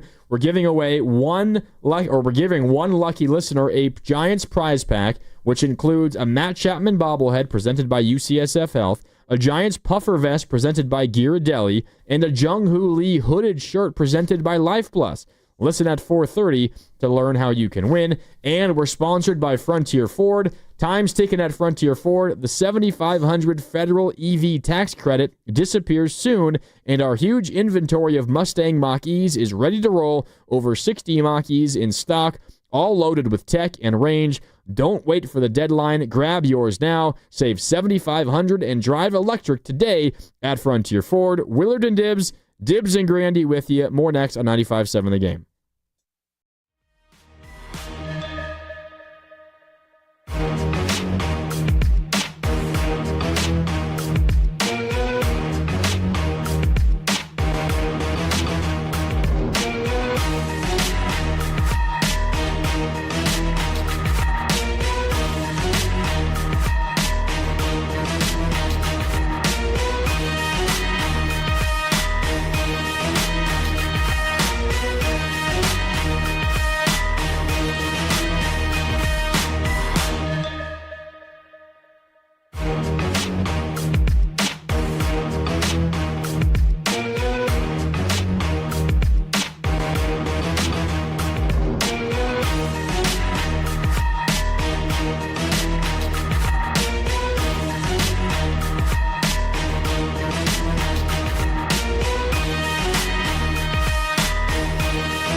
Now, back to Willard and Dibs. Sorry about my dog. Hey, cut it out. I don't know if we've met your dog yet, Steve. Sounds like she's a stretch 4. Got some size to her in that bark. More of a backup point guard. On 95.7 The Game. Steve Kerr, we haven't heard from Steve in a while. No. I'm sure he's enjoying his offseason. Yeah, no doubt. And I know that he had the interview with Scott Ostler that was reported yesterday. I think you had that, or Willard had it a couple days ago or whatnot. So he's around, and we've seen him at a Valkyries game or two, and we saw him at a Giants game, thankfully not wearing Dodger gear. So Steve's been around, but this is coming up on the real downtime for the NBA, and I know the Warriors are already into off-season mode after their Summer League ouster yesterday. Yeah, I think they play in a consolation game. Oh, they do? They have one more game? I think they got one more, but they're out of the running to try to win it. They're not going to hoist the Summer League championship trophy, Dibs, which I know we're all very broken up about. I don't know if they've ever won Summer League. They did one year, 2013, I think. Okay, I'll take your word for it. I remember because it was how Kent Bazemore got a career in the NBA. He was great in the Summer League that year. There you go. And he got a contract out of it, but I think it was 2013. Before the Warriors were good. And I remember being fired up about it because at that point, Dibs, as a Warrior fan, I had never really been treated to anything special in terms of like actually winning championships. An actual title. So that to me felt like, oh, okay, we're on the come up now. That's so funny. Actually ended up being right. Not that any of the players that played there necessarily were the driving force behind what turned into the dynasty. But I do remember in the moment being pretty excited about it. But yeah, Warriors will not be winning the Summer League trophy this year, but I think they do have one more game coming up in the Summer League. Moses Moody has been in Vegas, has not been, of course, playing in the Summer League, but he's been there training and working as he continues to recover from that surgery on a ligament in his right thumb that hampered him in the postseason, and he's going to come up with us at 5 o'clock, so a little more than an hour and a half away right here on 95.7 The Game. Willard and Dibs, Grandy and Dibs with you as we get ready for that. We've been talking a lot about the Giants, though, Dibs, as we get ready for the start of the second half. Verlander on the bump in Toronto today for the Giants, and one thing that you wanted to throw out there for all of our Bay Area teams, or at least the main three, the Giants, the Niners, and the Warriors, is a case of best case, worst case. I think this is interesting for the rest of the Giants season because I think there's a pretty wide range of outcomes that are on the table for the Giants. Obviously, this is the case if you were to just, say, well, X, Y, Z, they all get hurt and they miss the rest of the season. Right. That's always possible. But the way the Giants season has gone, Dibs, it almost feels like they've played two separate seasons. It's been really good to start and then just mediocre ever since then. And I think it sets up what could be a second half that goes in a number of different directions. It could, and likely it'll be neither the best case nor the worst case scenario. And as I was laying this out to you before the show, I want to take injury out of it because worst case scenario for any of the three teams is your key guys get hurt. Yeah. And that's the worst case scenario, especially when you get into like the NBA. And last year the worst case scenario for the Warriors in the postseason was you don't have Steph Curry. And we saw how that went. You went 0-4 without Steph Curry. That's worst case scenario. So I took injury out of it. And just looking at the Giants, now best case scenario would be you make the playoffs, you win the World Series. So how do you go about doing that with this Giants team realistically? Now, you don't have to win the division, although you could. You're not so far out of it that you can't win the division. 6 games back. For me, the best case scenario is Logan Webb and Robbie Ray continue to do what they're doing. Verlander figures it out. Landon Roop has his chariot not turned back into a pumpkin. And your bullpen continues to be as dominant as it has been. And then on the hitting side, Devers becomes Devers. Adames continues to become Adames. Chapman hits like he has most of the year, and he becomes Chapman. And then you get Jung-Hoo Lee to be like he was earlier in the year. And then all your other ancillary pieces, they chip in. It's Yaz and it's Wilmer and it's Bailey and it's that ball got Schmidt on. And, it's Elliot Ramos. All your other hitters, they play well. They don't have to be all-stars. But for me, the best case is your offense turns into an actual legitimate top 10 offense and your pitching stays healthy and stays the way it is. I think that if this team can get into the playoffs with Robbie Ray and Logan Webb pitching great. Verlander figures it out. The bullpen, you already have great roles in the bullpen, and you've got great arms in the bullpen. If your hitting can really perform like the back of the baseball card would indicate, that best case scenario, this team could be very dangerous in the playoffs. Best case scenario, this team is one of the best teams in baseball. Right. Like if things play out the way you laid them out, now it's a bunch of ifs. I can hear people driving in their cars right now, home from work or getting ready for a weekend out of town, whatever you're doing, drive safe. But I can hear people saying, well, I mean, come on, Dibs. That's if. That's the game that we're playing. We're playing best case, worst case. There's a lot of ifs there, but there's no doubt that if those things, and not even every single one of them, if the vast majority of them turn out in the Giants' favor, then this is one of the best teams, not just in the National League West, not just in the National League, but in the entire Major League Baseball. Like, they have the talent, and if the talent performs to a level with which they have in the past, right? If Robbie Ray pitches how he has in the first half, if Logan Webb continues being Logan Webb, if Adames, performs the way he has the last month or what he was for Milwaukee last year, if Devers is just who Devers is, if Chapman is just who Chapman is, then this becomes a team that isn't just a threat to win the wild card. It's a team that's a threat to win the National League. Like, absolutely. It's not that difficult if you see some of these pieces all hit at once to see them really threaten for something big. Especially if the pitching can get that third and fourth starter who can be, as good, maybe not as good as the top two, but your top two pitchers are obviously all-stars. They're two of the 8 best starters in the National League. So if you can add Verlander, if he can take a couple steps up, if Roop can continue on that trajectory and the bullpen stays as the bullpen has been, well, then you're not looking at such a wild what-if scenario. The biggest what-ifs, and we laid this out before, it's Adames and it's Devers. If those guys can play like they have in the past and can really get hot with the bat, then I think the best-case scenario is not such a wild card. Now, the worst-case scenario lay that out for is, you mentioned Robbie Ray coming off of Tommy John. Maybe he starts to get a little bit fatigued late in the year. Yep. Landon Roop and Hayden Birdsong are going to be pitching into unknown territory innings-wise.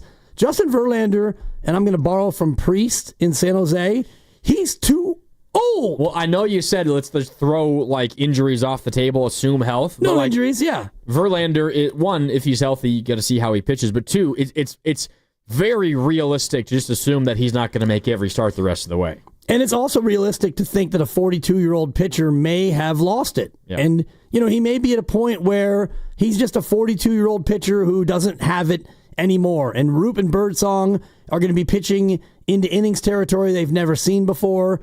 Camilo Doval has been a little bit of an enigmatic closer at times where, he's lost it. He actually got sent down last year. So it's not far-fetched to think. And didn't have the job out of camp. Right. He might, if he gets into a struggle spot again, then your bullpen all of a sudden isn't what you thought it would be. Devers, maybe with these injuries and him not being 100% and the ballpark, maybe he's not able to make it happen. And then offensively, Casey Schmidt is now a regular starter, something he's never been before. Patrick Bailey's barely hitting 200, and Elliot Ramos has had a really tough July. Jung-Hoo Lee can't adjust. Lee, I don't know what's happened to Jung-Hoo Lee. Maybe we've all overrated him. So the worst case scenario is the guys who are struggling don't figure it out offensively, and your starting pitching starts to regress a little bit more to the mean. And if those things happen, then you may not even be a wild card team. No. If those things happen, you're not making the playoffs. Right. So I don't see a way how you possibly could. So if I look at best case, worst case, which is more likely? That's what I was going to ask. The worst case is probably more likely. I hate that I agree with you. But honestly, and you said this before, what is going to happen is going to be in between the two. Yeah. You're not going to have all these hitters have great years. And I think back to 2021 where that was what a best-case scenario year looked like. Oh, absolutely. You won 107 games. Who could have predicted any of that? You had 8 guys with career years. And you had great Crawford pitching. was like a legit MVP candidate. Brandon Belt had 29 home runs. And it would have been 30 if he didn't get hurt at the end of the year. Right. So if you want to think about what a best-case scenario year looks like, that's what it was. And Unfortunately, you had to go up against the Dodgers, which is kind of a joke. Yeah. 107 faces 106, and you lose in 5 games. But that's what a best-case scenario year looks like.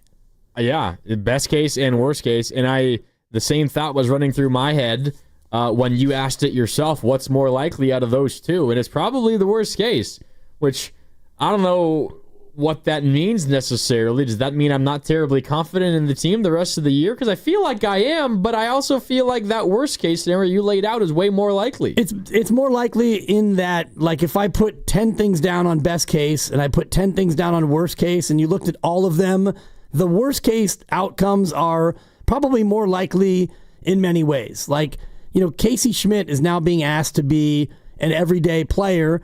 And he's had some great spots, but he's a hot and cold, streaky hitter. And as much as we want to say, oh, Rafi Devers, I mean, the player he was in Boston, that's the Rafi Devers that we're going to get. You may not get that, and you may not get it until next year, and it may take a long time for him to adjust. Yeah. I mean, and the other one, I'm sorry, Grandy, is the Rupin Birdsong factor where, and you laid this out before about their innings, and if you get them into August and September, and they're up around 130, 140 innings, an area that they've never been before. They're just blowing past their career highs at that point. Right. It's hard to imagine that these young arms are going to be able to hold up and be great going into October. Well, you guys had Landon Roop on, I don't know if it was last week or the week before. It was somewhat recently. And you guys asked him the question of, have you guys had any conversations about innings limits and like what the plan is? Because you're approaching your career high in terms of most innings thrown in a single professional season. And at least at the point of that interview, there hadn't been any conversation, at least between the Giants and the player. Maybe the conversations have been happening between, Buster Posey and the coaching staff, and nothing has gotten back to Landon Roop, but he seemed totally unbothered by not the possibility, the extreme likelihood that he's going to be pitching into uncharted waters here pretty soon. And that's great, and you want him to be unbothered by that, but at the same time, when you get into those uncharted waters, it's going to be up to him to figure out how he feels and how he's able to go about doing it. And I did like what he said about his time in between starts where, the first day is just all massage, and he doesn't even go outside, and then he gradually ramps back up and he works out. And so I do think they have a plan to help keep him fresh, and also having a really good bullpen makes it so he's not going to be under a lot of pressure to go 6 and 7 innings in a game. What I think the other side effect of, because one thing that you didn't really mention a lot of in terms of like the worst case, maybe other than Camilo Doval, but I think for the most part, Dibs, even in the worst case scenario, we still view the bullpen as a strength. We still think that the bullpen is going to do their job. Tyler Rogers is great. We got a text a little bit ago on the Boxer and Gerson work injury attorneys text line. Eric from the 707 asking, why can't Rogers be the closer? And that is an interesting question. He has been so good for a handful of years now. The Giants don't feel great with him in the 9th inning, although at times they have used him there when the normal closer can't go.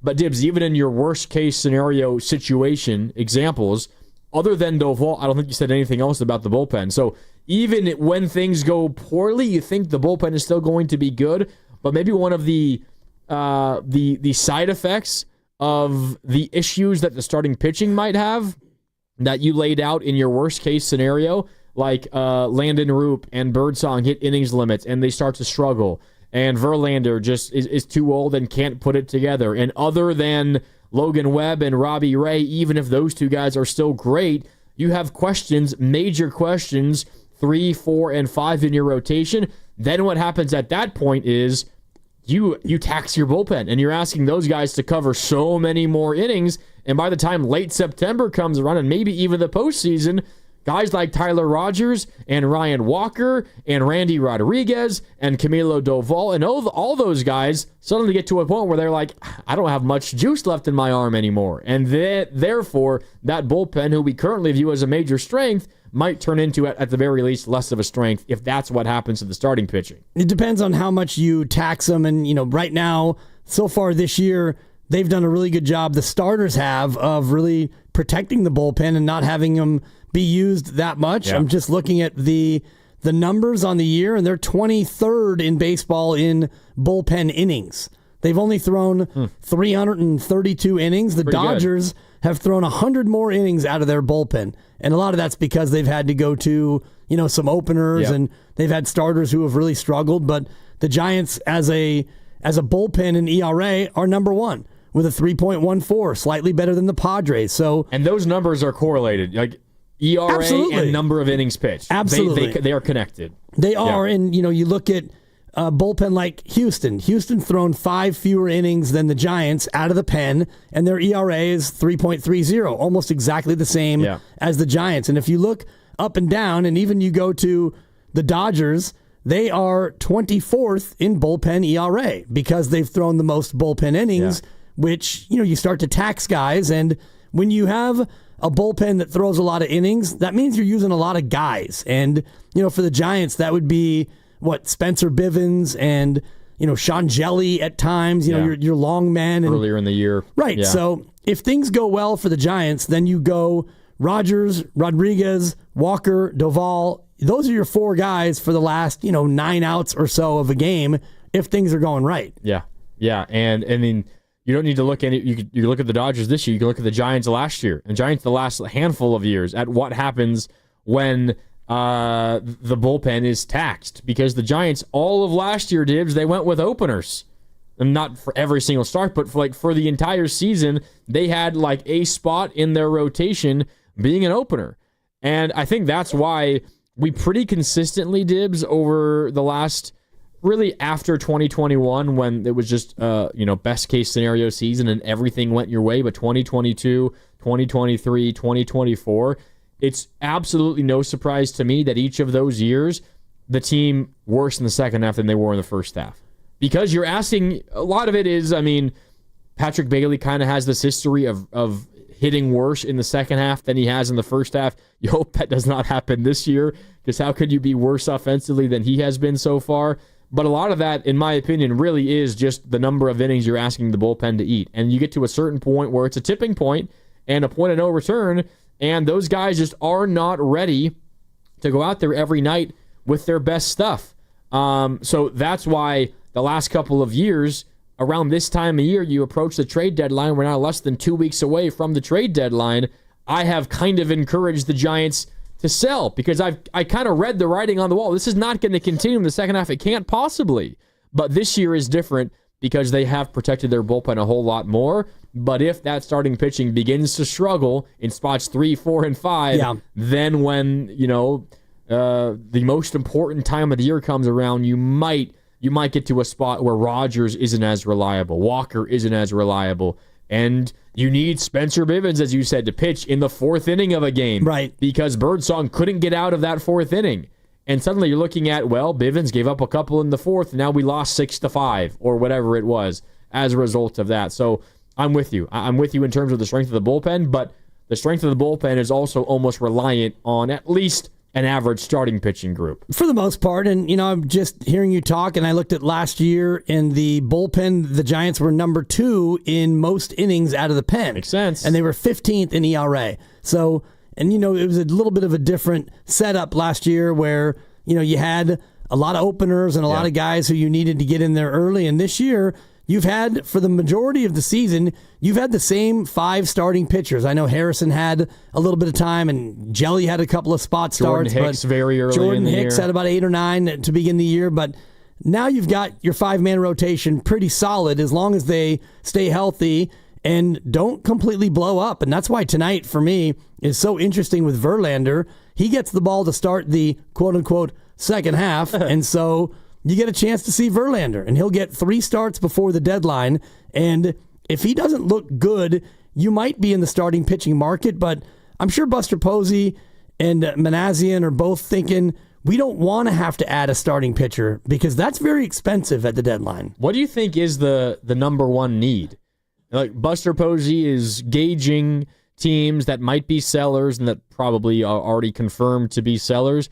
What do you think Buster views as the position they need more than anything else? Is it starting pitching? Is it a left-handed reliever? I think it's a left-handed reliever. And, the starting pitcher, only if you realize that your number 3, your number 4, your number 5 aren't going to be able to get it done. And right now, Roop as your 3, he's been great. I mean, all year he's been way better than you could have possibly way dreamt better. of. And, Birdsong has been a little shaky of late, and Verlander has kind of struggled for much of the year, but Verlander's got a track record, and you brought him in for this reason, where, all right, Justin, we know what you can do. You know what you can do.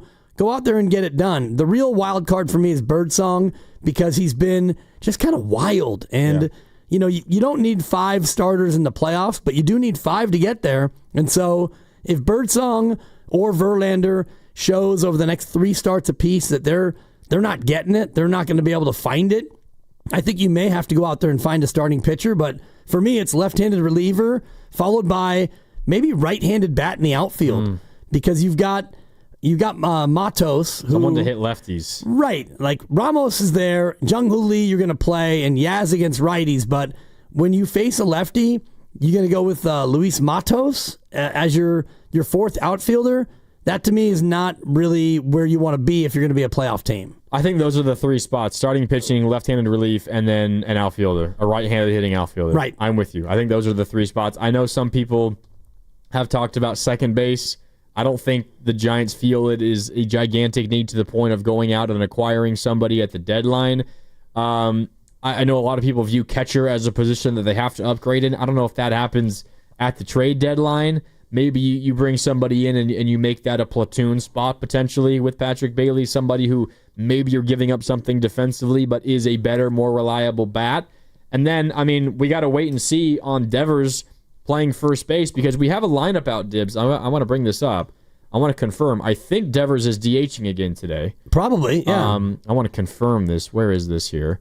But if Devers isn't going to play first base anytime soon, do you need another first baseman? I don't know, because Wilmer Flores playing over there doesn't seem to be something you can rely upon night in and night out. And yes, indeed, Devers is DHing and Dom Smith is playing first base. Yeah, you got Dom Smith, and I do think that is what you're going to go with at first base. You're going to wait for Devers. If not, you're going to go with Wilmer Flores, and you go with Dom Smith, and you're going to make that work. And I think Casey Schmidt has done enough to where you can put him out there as your second baseman, and he's also a guy who can be utility. You can play him almost anywhere else on the infield. And Adames is better at shortstop defensively than he had been. Chapman is a mainstay at third. And for all the people who want a better catcher, you're not going to find a better defensive catcher and a better catcher who handles the pitching staff. And if you're going to rely on pitching and defense, mainly in this ballpark, you need to have a catcher like that. So you're not going to go out there and try to find a good hitting catcher at the expense of what Bailey does there defensively. Yeah, I tend to agree. That seems to be, in my opinion, that's down my list in terms of what the Giants might be going for here at the trade deadline. Worst case, best case for the Giants. That was fun. Do you want to do it for the Niners? Should we go through best case and worst case for the Niners coming up next? No doubt. Because I think that might also have a wide range of outcomes. Well, we've seen it the last 2 years. Especially with the news we got today. It's true. With Ricky Pearsall going on the PUP list, physically unable to perform list, does not mean he's going to miss regular season games, but there's no doubt this is not good news for the 49ers. We can get into that when we come back. Plus, Moses Moody, Warriors guard, wing. Steve Kerr plays him at the 4 sometimes. He's going to join us coming up in an hour and 20 minutes at 5 o'clock. He just got elected to a leadership position at the NBA Players Association. Plus, he'll tell us about his rehab as he's continuing to recover from the surgery to repair a torn ligament in his right thumb, his shooting thumb. We'll talk to Moses about that and a whole lot more. It's Willard and Dibs. Dibs and Grandy with you. We're back with more next on 95.7 The Game.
Now, back to Willard and Dibs on 95.7 The Game. Rolling along here on a Friday. Dibs, head bobbing. Love it. Sorry to the Cam Williams on the ones and twos, and, making you feel something. And when Cam comes in, he plays some of the favorites from the 90s and the 00s. And you do a nice job when you're in that seat with the rejoiners. And apologies to the YouTube audience, which could not enjoy the outcast there, Rosa Parks. But, Cam is known for the curveball. Cam's got his own separate page that he's dropped all his personal faves onto. Maybe I need to slide over to Cam's page every once in a while. Every now and again. I mean, you do a nice job, as mentioned, and you more focused on like the personality rejoins, like. Hey, this is Guy Santos. Hey, Dibs, your pick's a stink. Like, I think that's more where your focus is. Yeah. Cam's a little bit more dialed in on the music. I like it. I like it. It is a good job for sure. We've been talking a lot about the Giants, but what we just did, Dibs, was run through best case, worst case scenario for the Giants in the second half.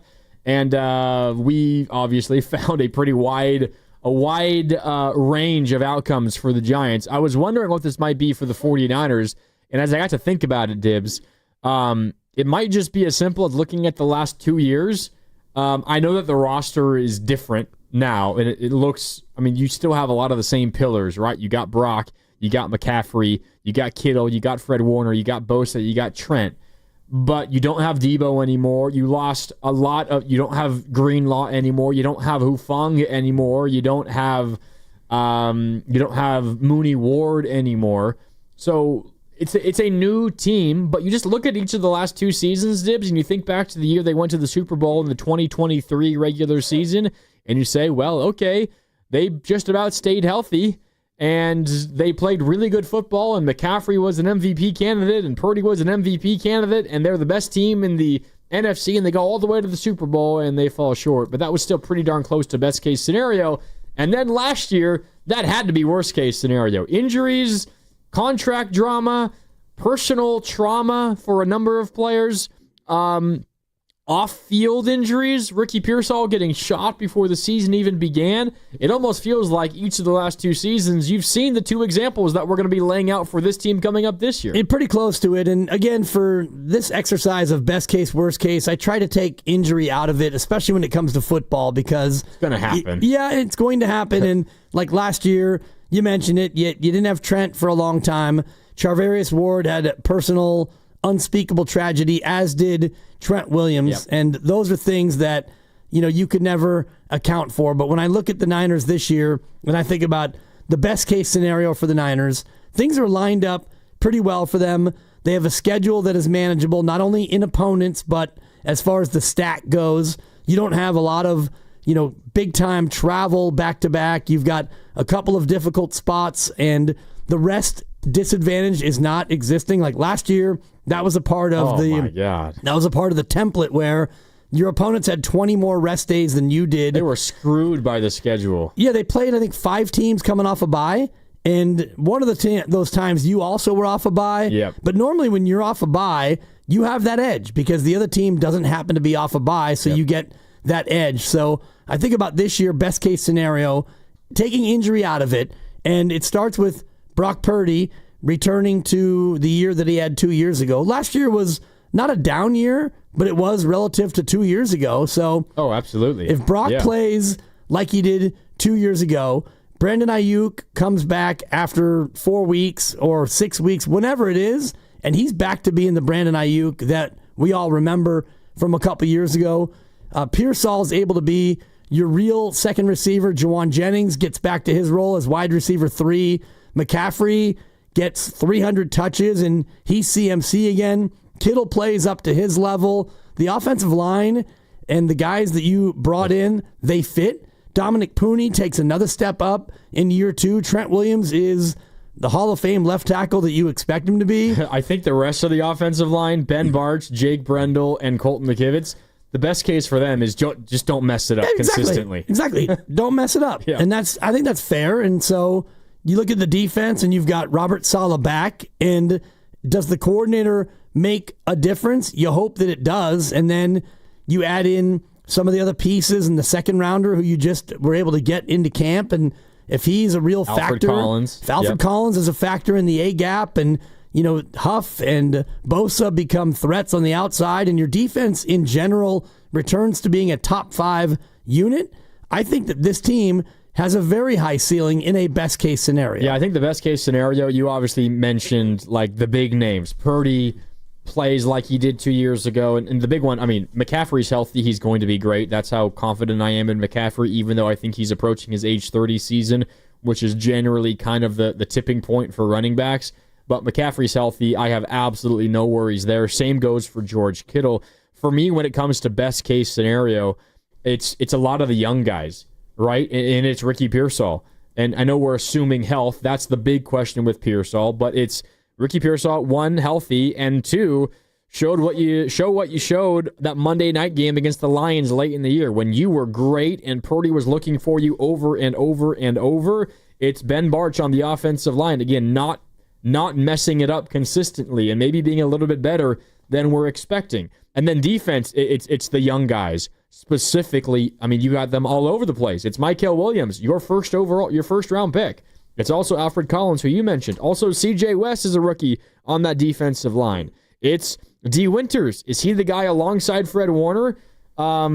Is he going to be the guy there? Is it going to be Nick Martin, who you picked out of Oklahoma State early in this most recent NFL draft?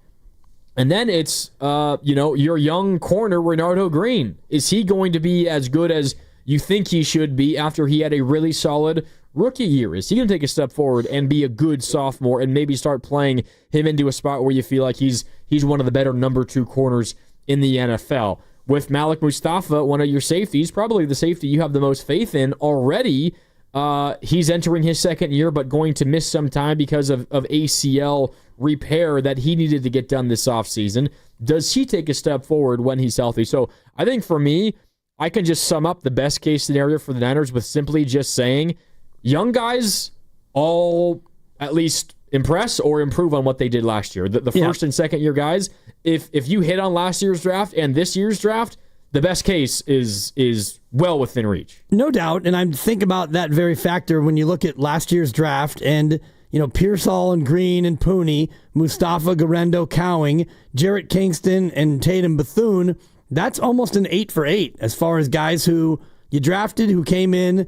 They all played, and I know Kingston was mostly a special teamer, and Bethune didn't do a ton on the field as a linebacker, but he was a special teamer as well. So you look at this year, 11 drafted players. If you hit on 6 or 7 again, then you have a team not only for this upcoming year, but for the future where you're starting to rebuild it with young drafted talent. Now, the worst case scenario, and again, putting aside the injury threat, other than, I think, Brandon Ayuk, it's fair to say, worst case scenario, it takes longer than we thought for him to return from the 2 ligaments that he had to have repaired, the ACL and the MCL. And, he comes back and he's not as effective. And Ricky Pearsall, again, not to dog him with injury here in the worst case scenario, but he's on the PUP list going into camp. So if something were to linger, I think it's fair to say worst case that, if he doesn't have as good a year because maybe he misses camp and he has a slow start like he did last year after the gunshot. Jawan Jennings, if the contract resolution doesn't happen quickly, and that or if they just trade him, they could just trade him. They could. I think that is something where, again, it's not injury in the worst case scenario, but the Niner front office has shown a penchant for hardlining these deals. So even if it drags and drags and drags up to the start of the year, maybe he has an Ayuk kind of a slow start to his season. And, Brock Purdy, maybe last year was the real Brock. Please stand up. Please stand up. And you hope it's not, but that Brock Purdy last year, he wasn't good enough. And McCaffrey coming up on being 30, is he slowing down? And so you start to go through. Say the same thing with Trent. Maybe he takes a step back, not just health-wise, but at some point he can't be great every single year. Right. Mykel Williams, pick number 11 overall. Maybe he's not the edge you're looking for, and you brought in Huff via free agency or trade. Was really bad last year. Maybe it's not just as simple as he didn't fit in Philly. And your secondary is largely young and mostly unproven. Yeah. So if the pass rush isn't great and the secondary is suspect and your defense is, again, middle of the pack and your quarterback is maybe not worth $53 million because the 1 year, 2 years ago was the outlier on the positive side, I think that from a worst case scenario, that becomes something that would be really, really troubling, especially considering the easiness of the schedule. It would be very, very troubling. Worst case scenario, it kind of goes hand in hand with my best case scenario. It's you don't hit on your youngsters, and then your veterans who have been amazing for you, but at some point they're not going to be great anymore. And I think it's a trio of those, and they're all on offense. It's McCaffrey, it's Kittle, and it's Trent Williams. I mean, those are all guys that are at ages, specifically Trent, but McCaffrey and Kittle were guys in those positions, Dibs. They rarely are as elite as those three have shown they've been as recently as last year or 2 years ago. They're rarely that good at the ages that those guys are now. Like Kittle, 30, McCaffrey approaching 30, Trent Williams is mid-30s. Like, at a certain point, those guys are going to stop being one of the best players in their positions across the entire league. And while I don't think it's going to happen this year, it's not like it would be the most surprising thing ever if one, two, maybe all three of those guys don't have career years. Like, that's not a crazy thing to expect. No, it's not. Doesn't mean they're going to suck, but are they going to be as good as they have been in the past? Right, and if you get multiple regressions from multiple players on the offense, and if Brock Purdy is just good and not great or even better than great, and you think about his year 2 years ago and McCaffrey's, those two were in the top 5 in the MVP voting. You had two guys on your offense, top 5 in the MVP. Two guys inside the top 5 of MVP voting. One ballot, yes. Well, many ballots, but that speaks to what you were saying earlier about a best case scenario where, yeah, you were great. You made it all the way to the Super Bowl. You probably could have, should have won that game, but you had two guys in the top 5 in the MVP. So if you were going to ask me, and I know you're going to, time for the legal, but first, which is more likely? I think the best case scenario is more likely for the Niners than the worst case scenario. Interesting. I'll give you my answer in a sec, but as you said, it is time for the legal, and you're listening to 95.7 The Game, KGMZ FM in HD1 San Francisco, an Odyssey sports station, and the home of the Golden State Warriors and Valkyries, always live on the free Odyssey app, coming to you live from the Laughing Monk Studios. What's more likely for the Niners, the best case scenario you laid out or the worst case scenario? And you can let us know, 888-957-9570. That's the number to text and to call. I think I'm with you. I think it is the best case. Now, the big caveat here is we're throwing injuries out the window entirely. Yep. And for me... Well, I mean, other than the regular injuries, right? We're not saying... Yeah. The regular injuries would be... But, Trent Williams is going to play 14 or 15 games. Yeah, Kittle misses a game or two. Exactly. McCaffrey misses one. Maybe Brock misses one. But, we're not talking about last year when Trent missed how many? 7 games? And McCaffrey played in 4 games all year. And, I'm trying to think of who you had that was out. Well, Fred Warner played, but he was hurt all year. The entire year. You're right, with that fractured ankle that he suffered, I think, week 3 versus the Patriots. Yeah, so those kinds of things out the window, but the normal NFL injuries that you're going to get over the course of the year, that still happens.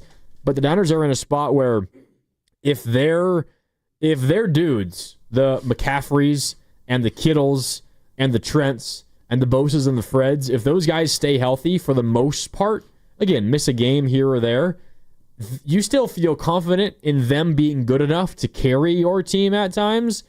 So it's kind of difficult to just ignore those injuries entirely. But I'm with you. I think it's more likely that the best case happens for the 49ers, and a big part of that is one, how good those veterans are, but also, two, it does feel like we have a pretty decent, I don't know, we have some good evidence that last year's draft was a good draft, and Renardo Green could take a step forward and build off of last year. And when Mustafa comes back, he's probably your number one safety when he comes back from the ACL. So I'm with you. I think what's more likely for the Niners, best or worst case, is that best case. Doesn't mean that they're going to win the Super Bowl, but I would not be shocked if they get double-digit wins, maybe even 11, 12, if things go really, really well for them. and they could be fighting for a top 3 seed in the NFC. I would not be shocked at all. I would not be either, and I think that they should be fighting for sure to be the NFC West champions, which would get you, a top 4 right there automatic, and it would get you a home game even if you don't get the number 1 seed and you get the bye. And I just look at the way the schedule has broken down. It's a pretty favorable schedule, and you happen to be getting a last place schedule, and you take on the 2 South divisions, which this upcoming year, that's the ones you'd want to play, as opposed to, certainly the North, the AFC North, and the NFC North. They're both. Those two are both, a little bit rugged, and so you get the last place schedule combined with, having so far almost no offseason distractions other than the little annoying Jawan Jennings, which hasn't really been a distraction yet. And now you get the Ricky Pearsall thing where he starts camp on the unable to perform list. Yeah, that's not good. This question came in on our YouTube chat, youtube.com/957 The Game. Everything we do there powered by First NorCal Credit Union. Bees Knees asks us, Dibs, what's more likely, McCaffrey stays healthy or the Niners miss the playoffs again?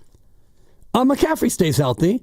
And, like you said, staying healthy means you play 14 or 15 games. Yeah.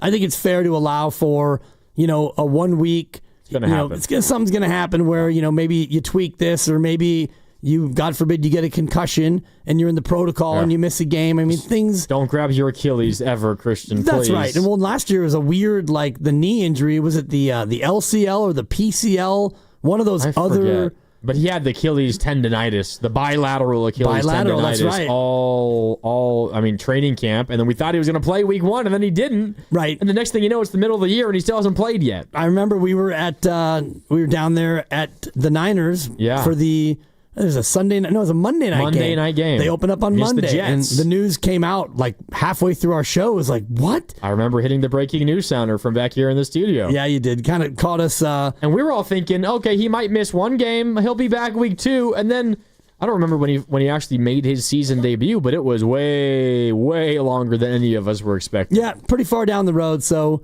I think it's more likely that McCaffrey stays healthy than it is that they miss the playoffs. And I was running through this earlier, and I did a bit of a deep dive. Whoa. I love pen and paper. The Niners' opponents this year, upcoming, they had a winning percentage last year of .415. So their upcoming opponents this year, the Niners have the easiest schedule, quote unquote, based on the record of the teams last year.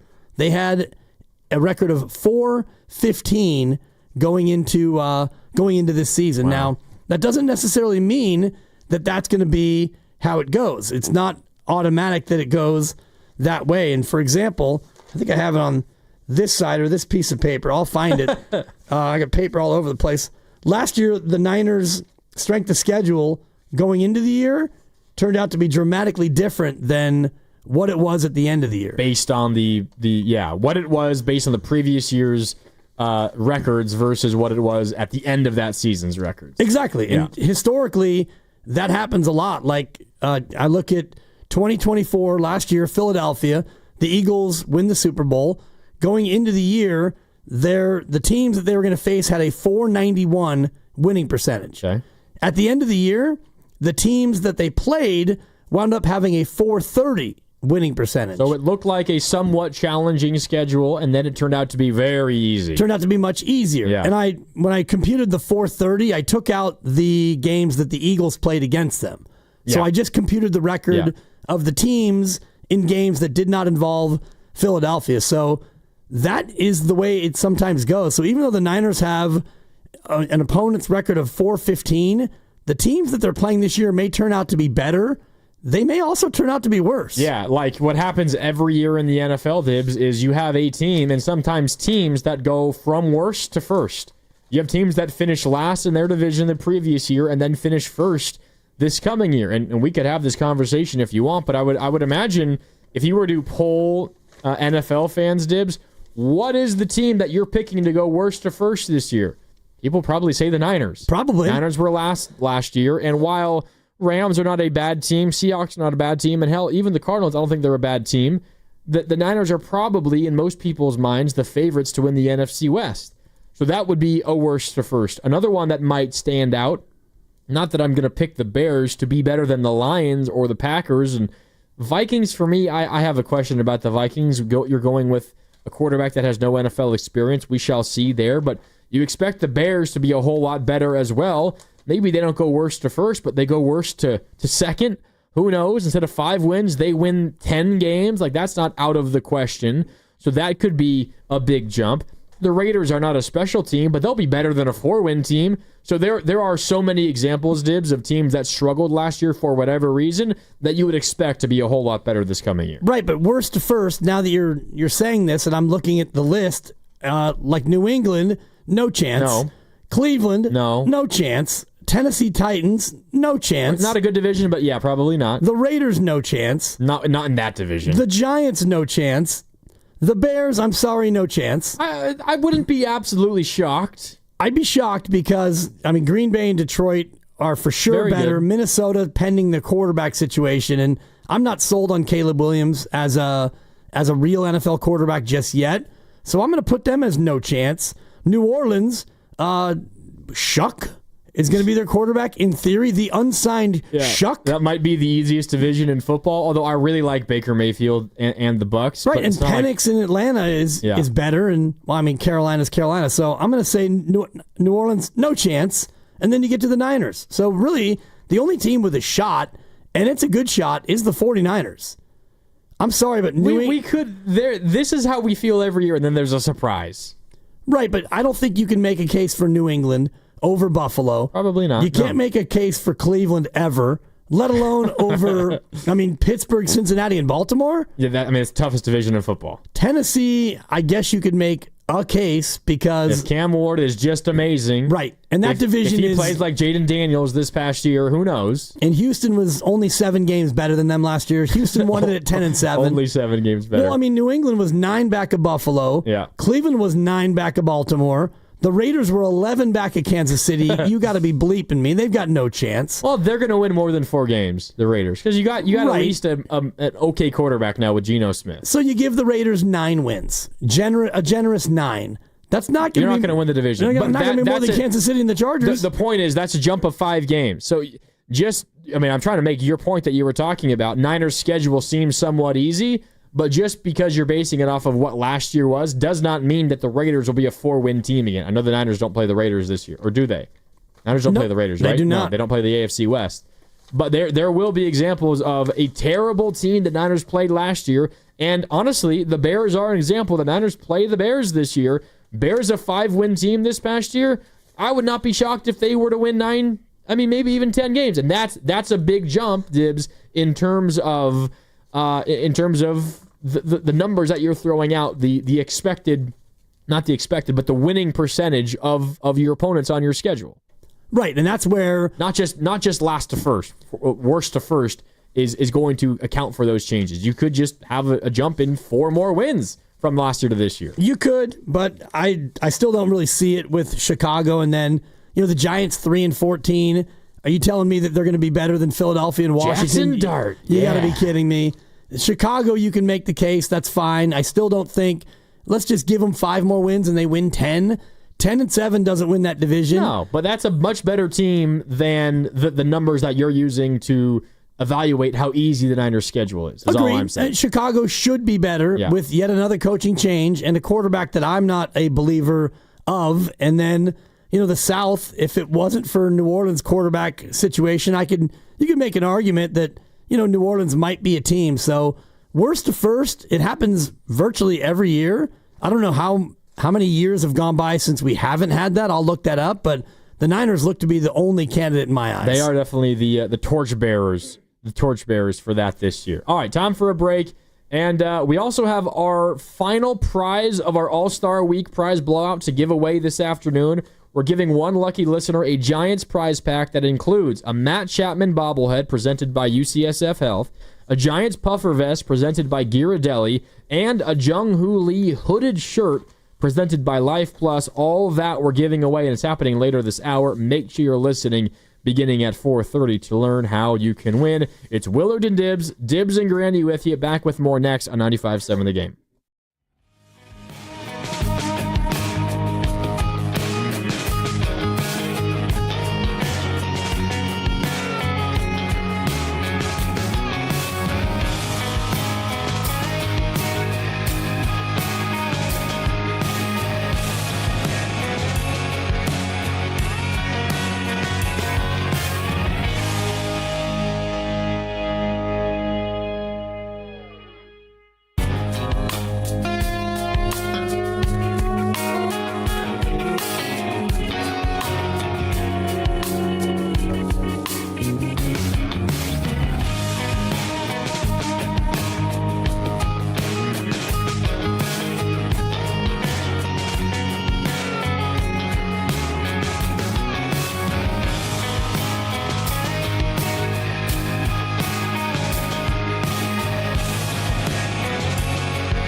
Now, back to Will and Dibby on 95.7 The Game. Welcome back, Willard and Dibs. No Willard, it's Dibs and Grandy with you. Happy Friday. If you're getting off work, congratulations. We'll be heading off to the weekend in a couple of hours here on 95.7 The Game. Plus, we've got Moses Moody coming up in 41 minutes at 5 o'clock right here on 95.7 The Game. We'll talk to Moses about his offseason. He's done a few cool, fun things. We'll talk to him about that and get his take on this Warriors offseason and a whole lot more. That's coming up, again, at 5 o'clock right here on 95.7 The Game. And keep in mind, beginning at 4:30, we begin the process to give you our last All-Star Week prize blowout package of the week. So make sure you stay tuned. That's coming up in a little bit here on 95.7 The Game as well. Plus, we're going to keep talking about the Niners, Dibs, but I know you wanted to read a stat that you were searching for before we went to break. You were in a race against the clock, and the clock beat you. Yeah, the clock got me because we were talking about strength of schedule and how it doesn't always work out the way you thought. The Niners' opponents going into this year, last year their record had a .415 winning percentage, which is the easiest going into this season in the National Football League. Their opponents had the 32nd best combined record last year going into the year. And I thought about this, and I wondered what it really means when you look at it through the back end, when the year is over. And last year, the Niners, going into the year, their opponents had a winning percentage of .505 from the previous year's record. By the time the year ended, the Niners teams that they played had a winning percentage of .578. Wow. So it's a big jump. It's a huge jump. So it turns out the schedule that the Niners had last year was a lot harder than we thought going in, because teams like Minnesota, they went 14-3, and the Rams had 10 wins. Seattle had 10 wins. And when you look at it without the Niners record against these teams, they had a winning percentage of .578, which is very difficult. And you add in the rest deficiency that they had. Other teams had more rest than they did, and all of the other factors, back-to-back against Green Bay and Buffalo, both coming off a bye. The schedule last year turned out to be absolutely brutal. Yeah. So who knows what is in store for this coming year? Right. Don't expect the Niners to have a schedule that is .578. Is that what it was last year? That's what it wound up to be. I wouldn't expect that to happen this year, but you could also see a jump from what we expect it to be right now based on last year's schedule and standings and records for all those teams. Maybe it is an increase. What would be interesting, and maybe this is a project for me over the weekend, Dibs, because I don't have time to do it right now, but it would be look at the Vegas win total numbers for this year, because that would, while that's not going to be accurate and there still will be a lot of changes, that's probably a little bit more of a fair representation of what the expectation is for those individual teams going into this year as opposed to what last year's numbers were. Yeah, and in general, I think when you look at those win totals, like, for example, Chicago is a great example where they were 5-12 last year. What is I would bet their win total is probably 8, I would predict.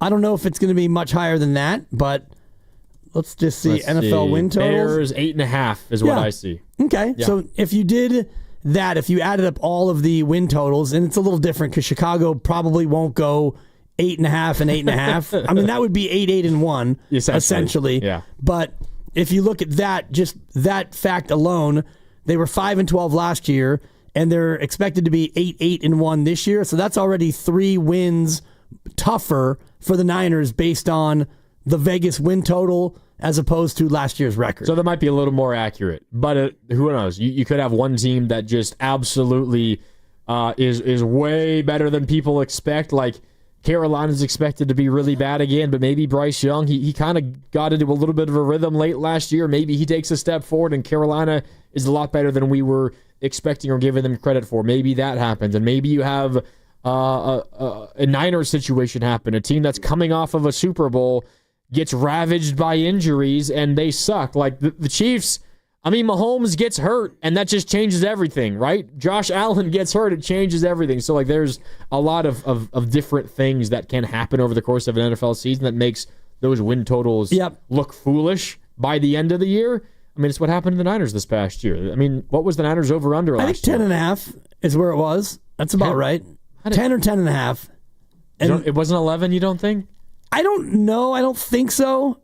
Vegas doesn't usually give out a lot of 11s. But regardless, they won 7 games. That's probably 3 games less. 6 games. 6 games. Yeah, that's probably 4 games. That's 4 games left than Vegas. 4.5 games less than Vegas was expecting, most likely. Yeah, so. The Bills, and I'm just looking at this right now through one of the sites here, and Bills are at 12.5. Then you have the Ravens, Eagles, and Chiefs are at 11.5. Niners at 10.5, along with the Lions. And then you get the Broncos and Texans and Chargers and Bucks at 9.5. A whole group at 9.5. So our crack staff behind the glass says the Niners over-under last year was 11.5 coming off of the Super Bowl loss. Yeah. So that's a difference of 5.5 games. And, I mean, we went through it all. What went wrong with the Niners last year? Some of it was injury. Some of it was players not performing as well. Some of it was off-field stuff. Who knows what? I mean, coordinators who got fired, a schedule that was not only more difficult than we thought, but the stack, as we talk schedule stack, the stack was brutal. It was. When you had, teams coming off buys, you had a rest deficiency, and, the Green Bay Buffalo back-to-back in November and December, that's never going to be fun. Even if you come in healthy, rested, and good, that's going to be brutal. And I look at this year. Already you can see it. You open at Seattle, which, okay, Seattle's a team that is good. It'll be fun. You go to New Orleans the next week, and who knows if they even will have a quarterback. They may just play with no quarterback. Because Tyler Shuck remains unsigned. You got Shuck, you got Rattler, and you got Hayner. So you're going to probably be double-digit favorites on the road. Let me tell you, terrible option, terrible option, terrible option. That's the Saints quarterback room. And apologies to Jake's mom, Julie Hayner, a longtime Area legend. KTVU anchor legend. No disrespect to you or the family, but I don't think your son's quite ready to come in and quarterback and no apologies, and beat the Niners. And apologies to Low Neal, too. Sorry about not trying to take a shot at your Fresno Bulldogs. Taking a shot at Fresno? Jake Hayner, he was an amazing Bulldog. Went into the Rose Bowl and upset the Bruins, if I remember correctly. So, yeah, not an NFL quarterback in my mind. You got Arizona and Jacksonville back-to-back, at the Rams on a double shart week, on a Thursday night. At Tampa's going to be tough. You got Atlanta, you got the Giants, you got Houston, you got Carolina, you got Cleveland, you got Tennessee. I mean, by and large, you got a lot of teams on the schedule that should be cupcake-ish, and the stack of it is not too brutal. The tough one that is going to be an interesting spot is at Cleveland, week 13, right before the bye. And you're coming off a Monday night game at home, so it's a little bit of a short week, and it's the last game before the bye, and it's at Cleveland, and the Browns are physical. So I think that is, schedule-wise, maybe the most difficult spot. Yeah, probably. It's relatively slim pickings when you're trying to find the tough part of this Niners schedule. That's the way it sets up right now. But again, who knows? Things could change. I want to let everybody know that we are giving away our Giants prize pack coming up later on this hour. Here's how it's going to work. Over the course of the next 30 minutes, we're going to give you 3 clues. After that, at some point, we're going to play a sounder. And at that time, you'll have to tell us which former All-Star we're talking about. So stay tuned and listen for those clues. And if you're really confused right now, don't worry, you should be. We haven't given you any of the clues yet. So you don't need to know the answer right now. Just keep listening. You will hear the clues. You will have an opportunity to think on it and figure out your answer. And then when you hear us play a sounder, that will be your cue to call our contest line. And if you want to just write down the contest line right now, I'll read it to you. But do not call right now. You will piss off Ken behind the glass. Don't call right now. But the number that you're going to want to jot down is 415-523-4652. 415-523-4652. That is the number that you will need in order to win our Giants prize pack, which features a Matt Chapman bobblehead presented by UCSF Health, a Giants puffer vest presented by Ghirardelli, and a Jung-Hoo Lee hooded shirt presented by Life Plus. Those clues are coming up here in just a little bit. All right, Dibs, we've been talking a lot about the Niners, and part of the reason why is because of the news that we got earlier today. The 49ers have placed second-year wide receiver Ricky Pearsall on the physically unable to perform list with a a tweaked hamstring that Kyle Shanahan said 2 months ago was not that big of a deal. Here's Shanahan in late May. Ricky's been awesome, but Ricky has a tweaked hamstring, so I'll be surprised if he does anything in OTAs. Be back for minicamp or out?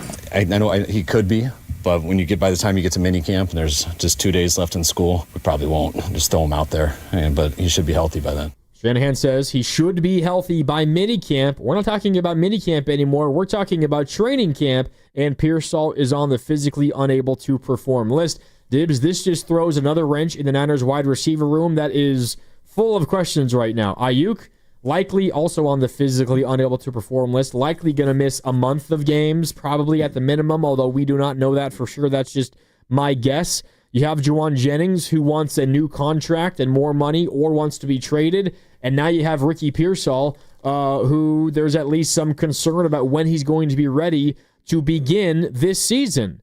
So with all that in mind, Dibs, my mind went to, all right, considering the developments of this wide receiver room, just how important and how valuable is Juwan Jennings this year? And I know you and I have both come up with our own separate lists, but the question I want to ask you and all of our listeners at 888-957-9570, how far down the list of, quote-unquote, most important Niners for this coming season do you have to get before you get to Juwan Jennings?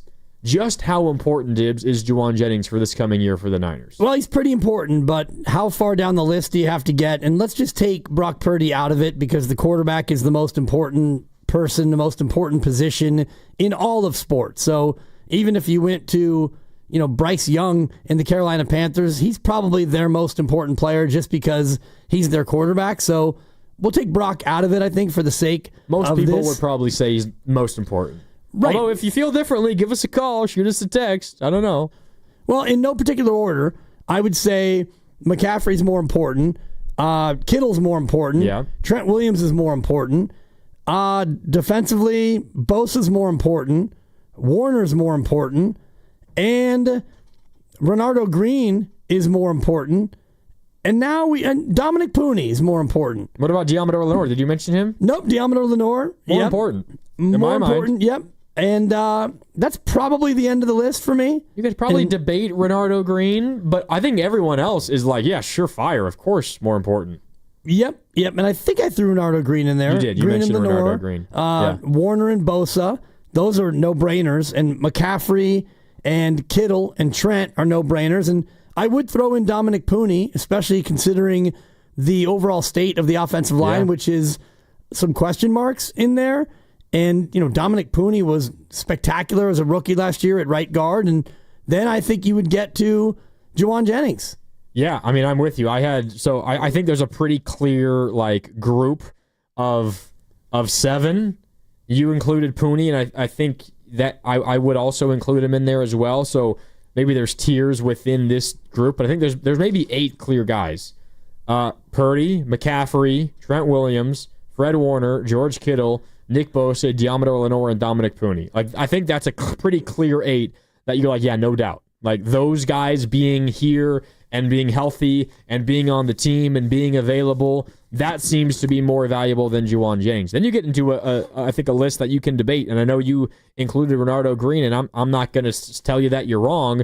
I think at the very least, then you have a group of guys like Renardo Green, like Malik Mustafa, like Ricky Pearsall, like Mykel Williams, your first overall pick, who is going to start likely opposite Nick Bosa, at least in the rushing downs that you're going to expect opposing offenses to be in. And then Juwan's in that, I think he's in that group somewhere. I don't know exactly where, but it feels like Dibs at the best, in terms of Juwan's perspective, at most he's what? 8th, 9th, 10th best, most important Niner this coming year? Well, the list changes based on Ricky Pearsall's availability. And I was just looking at the date because you played the Kyle Shanahan sound, and he talked about, mini camp being the last 2 days of school. Yeah. That was June 10th and 11th. More than a month ago. Right. June 10th and 11th, mandatory mini camp, and the 11th would have been 5.5 weeks ago. And so, Kyle made it seem like if it was really, really important, he could be out there. And here we are 5 weeks later, and he's not going to be able to start camp, it doesn't seem like. Nope. And I know he can come off the PUP list at any time, but the fact that they went to the extent of putting him on there now tells me that either the hamstring was worse than we thought or he sustained some sort of a setback. And that's really the question that I'd love to have answered. What happened between when it happened during OTAs, which was back in May, and now? Was it worse than they thought, or was there a re-injury? What is going on with the hammy of Ricky Pearsall? But based on how long he's going to be out, that does change Juwan's place on this list. You're right, because if you go into, there's no reason to believe this is going to happen, but let's just say Pearsall isn't ready for week 1. So you go into week 1 without Ayuk and without Pearsall. Then you're like, oh my God, Juwan, we need you to be our wide receiver 1 right now. Otherwise, we're throwing to Jacob Cowing. And nothing against Jacob Cowing, but you haven't proven that you're anything in the NFL yet. At least Juwan has. Maybe not ever going to be a wide receiver 1, but a quality guy that Brock Purdy relied on a lot last year. And there's at least a rapport there. And considering how bad last year was, you want to get off to a pretty quick start. So there's no doubt that the Ricky Pearsall situation changes a lot of Juwan Jennings' value. But I don't know. The way that I plot this out in my head, I think I was just like, Niners, okay, I almost don't even care what the money is. Just get it done. Get Juwan in camp. You need him. You're going to have to rely on him. But we're talking about second-year guys that might be as valuable, if not more valuable than this guy. And maybe the Niners are smart to play a little bit of hardball and try to save every last dollar that they possibly can. Because if Pearsall is back and doesn't miss a game, just how valuable is Juwan Jennings for this Niner team? When you've also got George Kittle, who I know you like to say is maybe he's actually their wide receiver 1 more than anybody else. Yeah, for sure. And, McCaffrey is up there too, but just the way they go about running their offense, Juwan Jennings, I think, has more import than maybe we're giving him credit for because, as I mentioned ad nauseum, and it makes my partner Mark Willard's eyes roll in the back of his head, they run a lot of 21 personnel, 2 running backs, 1 tight end, and if you think about the 5 eligible players on the field, you can have 5 receivers, you can have 5 tight ends, you can have 5 running backs if you want. So the personnel groupings that most teams run is 11. We might see more tight ends, more 2 tight end sets this year with the Niners. Might with the 12 personnel or the 22, which they will do, 2 running backs and 2 tight ends. If you do 2 running backs and 2 tight ends, you need 1 receiver. And the Niners do a lot of 2 running backs with Kyle Juszczyk. He plays about 40 to 50% of the snaps.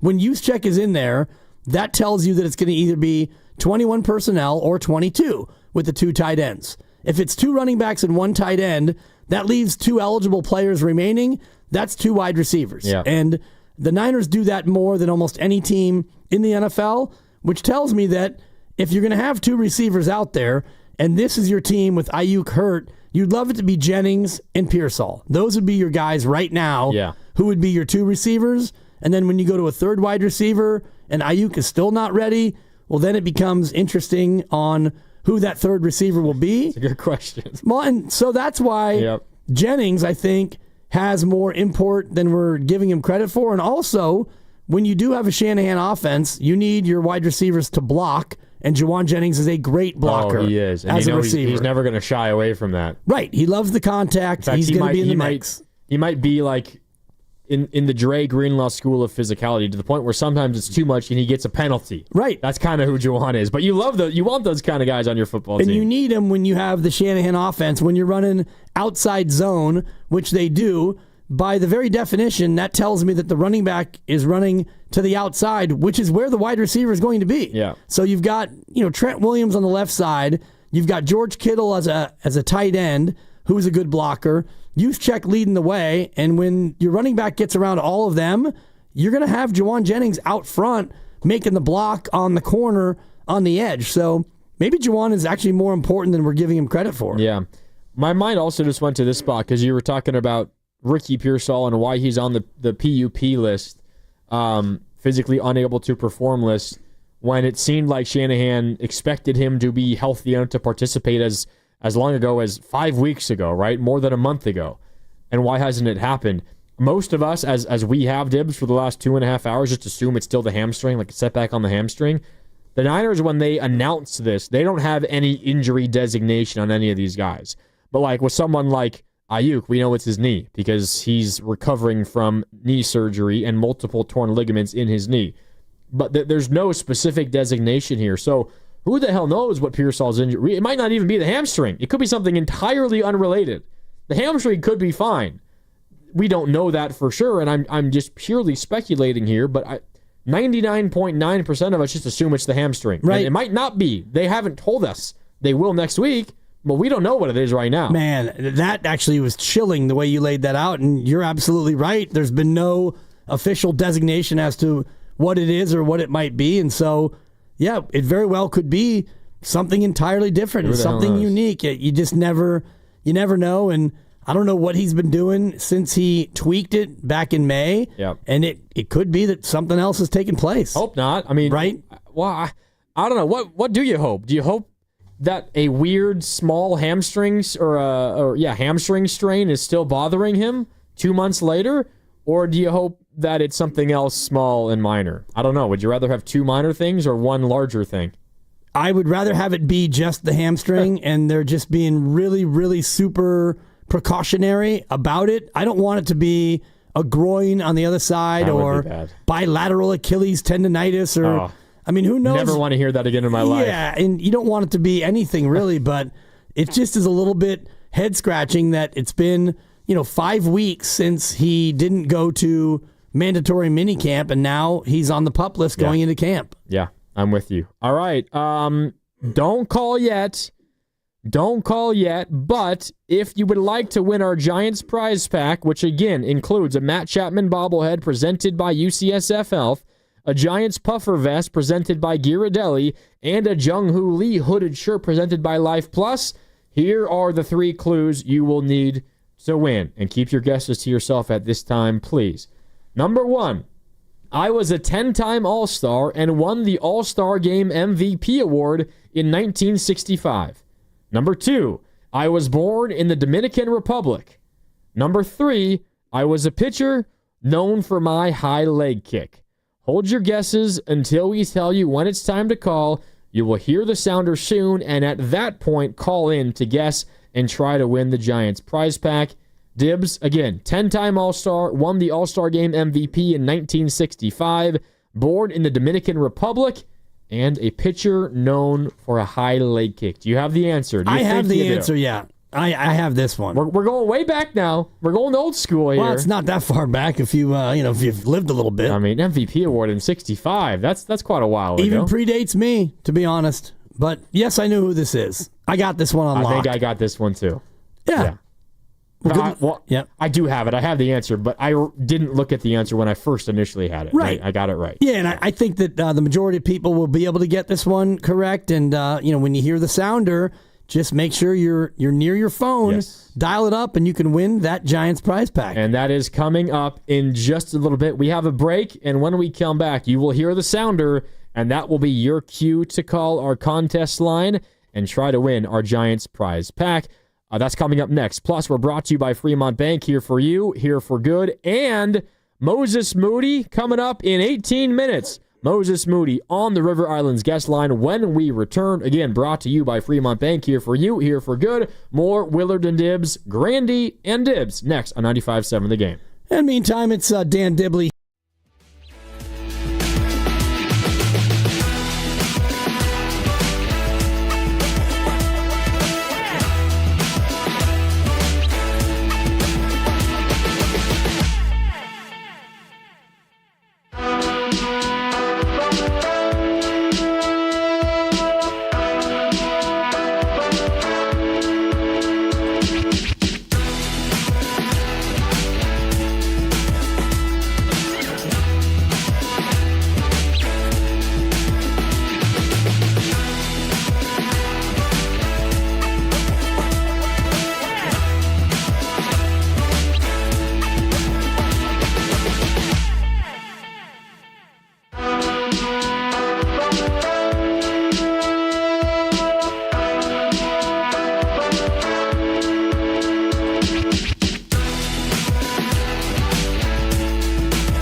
Now, back to Willard and Dibs on 95.7 The Game. Welcome back. Friday here on 95.7 The Game. Willard and Dibs. Dibs and Grandy with you. It's almost 5 o'clock. Dibs, we've got Moses Moody coming up in 12 minutes. Don't know if he's still currently in Vegas. I know he was in Vegas. Don't know if he's still there right now, but I know he's been getting work in Vegas of late, but he's been a busy guy. He's on the NBA Players Association Foundation's board of directors, and that was announced over the weekend or early this week. We got to ask him about that. We got to ask him about how the rehab is going for that torn ligament in his right thumb. We got to ask him about the offseason in general, right? Oh, yeah, absolutely. Like, what's he been doing, and has he been able to get shots up since the thumb? And I'm also curious about when you have an injury like that where you can play through it, but you're somewhat hampered. How do you go about making that decision on whether or not you keep playing or you don't keep playing? Because I think it happened against Milwaukee, if I'm not mistaken. And we can ask him, yeah. I think that's what the report was, and you look at his shooting percentages after that, and they were not good. They just drop off a cliff, huh? Right, and I wonder like how you make that decision on to play or not to play when you've got an injury that you can play through, but it's going to hamper you and it's going to limit you, especially when you're trying to shoot the basketball. It also, there's something very noble in the fact that we didn't know about this until the offseason. How many of us, and I am guilty of this, as I did a lot of the Warriors wrap-ups towards the tail end of the year, how many times you talked about, well, Moody just can't hit a shot right now. Like, if you can't hit a shot, then I don't know how you can keep playing him, right? How many times do you think Moses heard that and was like, well, I got a torn ligament in my right thumb. What the hell you want me to do? Yeah, Grandy. I can't grip the ball. What do you want from me? I'm expecting a full apology to Moses Moody here coming up in about 10 minutes. But the fact that it never came out, I mean, I'm sure that was an active decision by Moody. I mean, that's a pretty easy excuse to make. And now, if you actually come out and make it, it doesn't sound the best, and people will say, well, that's just an excuse, you're playing, be better. But I'm pretty impressed that we didn't know about it here until the offseason. Yes, and I think that that's part of the challenge, because I've always been somebody who says, if you play and you have an ailment, but you're playing through it, you're still judged based on the fact that you're playing. And I'm just looking at it here after the Milwaukee game, 13 regular season games. He shot 38% from the floor, 31% from three. Wow. Both significantly lower than what he was throughout the majority of the regular season. He played 26 minutes a game, so he still was out there contributing, defending, hustling, rebounding. But when it came to shooting, particularly that very next game, he went 0 for 5 and 0 for 3 from 3. And then, the playoffs, it didn't really go much better for him after that. Yeah. I think time to give something away, guys. Yeah? Oh, it is. Okay, that's the sounder, which means it is time to win the Giants prize pack. The first person to call our contest line and guess the former All-Star player will win. That's the first person to call 415-523-4652. Again, 415-523-4652. You do that. You call that number. You give us the correct All-Star player first. You win. Thanks to the Giants, UCSF, Ghirardelli, and Life Plus for providing this awesome prize pack. And thank you to all of you for participating in this fun giveaway all week long. And Dibs, that officially puts a bow on our All-Star Week prize pack blowout giveaway that we've been doing. 15 different giveaways all week long here on 95.7 The Game. It's pretty great. And, you get in the All-Star break, and those of you who hang with us in what some would call a lighter sports week, I don't think there's any such thing as a light sports week. There's always stuff to talk about, but you're here with us this week. 15 cracks to win, and this is your 15th and final chance. And so we're about to release the hounds and see who's going to be the lucky winner. The lucky winner, yeah. And just one last time, I'll give the clues. A 10-time All-Star, an All-Star Game MVP award winner in 1965, born in the Dominican Republic, and a pitcher known for my high leg kick. I think a lot of Giants fans are going to be able to get this one. once we have a winner and the right answer, we will tell you what that right answer is. But until then, Dibs, I did want to play something dealing with Moses Moody. I don't know where this was from in terms of like where Moses was, but this comes from Max Klemenko's career ladder game show on TikTok. I haven't ever seen this TikTok creator before on social media, but his name is Max Klemenko, and he does this career ladder game where he asks random people, presumably, to step up on this ladder with him. He's on one side of the ladder, and then this person, whoever it is, happened to be Moses Moody, and this one is on the other. And he says, I have 2 minutes to guess what your profession is. I'm going to ask you a bunch of questions, and then I'm going to figure out what your profession is. So Moses Moody participated in this, and this again comes courtesy of Max Klemenko's TikTok. It is his career ladder game show, and here's how it went with Moses Moody. What's your name?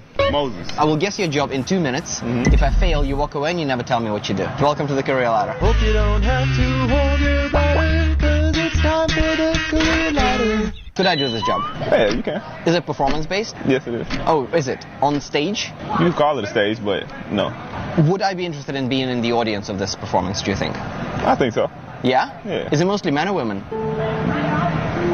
Both can do it. I do it with... Both can do the... Yes. But what about the audience? I would say mostly men, though. Magic Mike?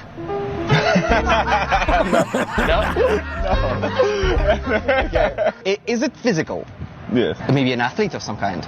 Of some kind. Is it a team sport? Yes, it is. Is there a ball? There is. Wait, where are you from?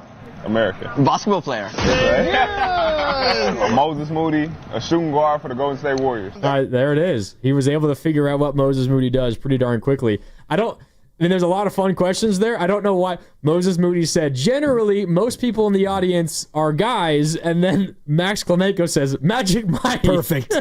I mean, that's not where I thought that he was going to take it. I think he was holding on to the Magic Mike answer just as a way to... kind of a stage, I guess. Yeah. Right, and then it's not... I guess it's a stage because you are a performer, but it's not really a stage, and...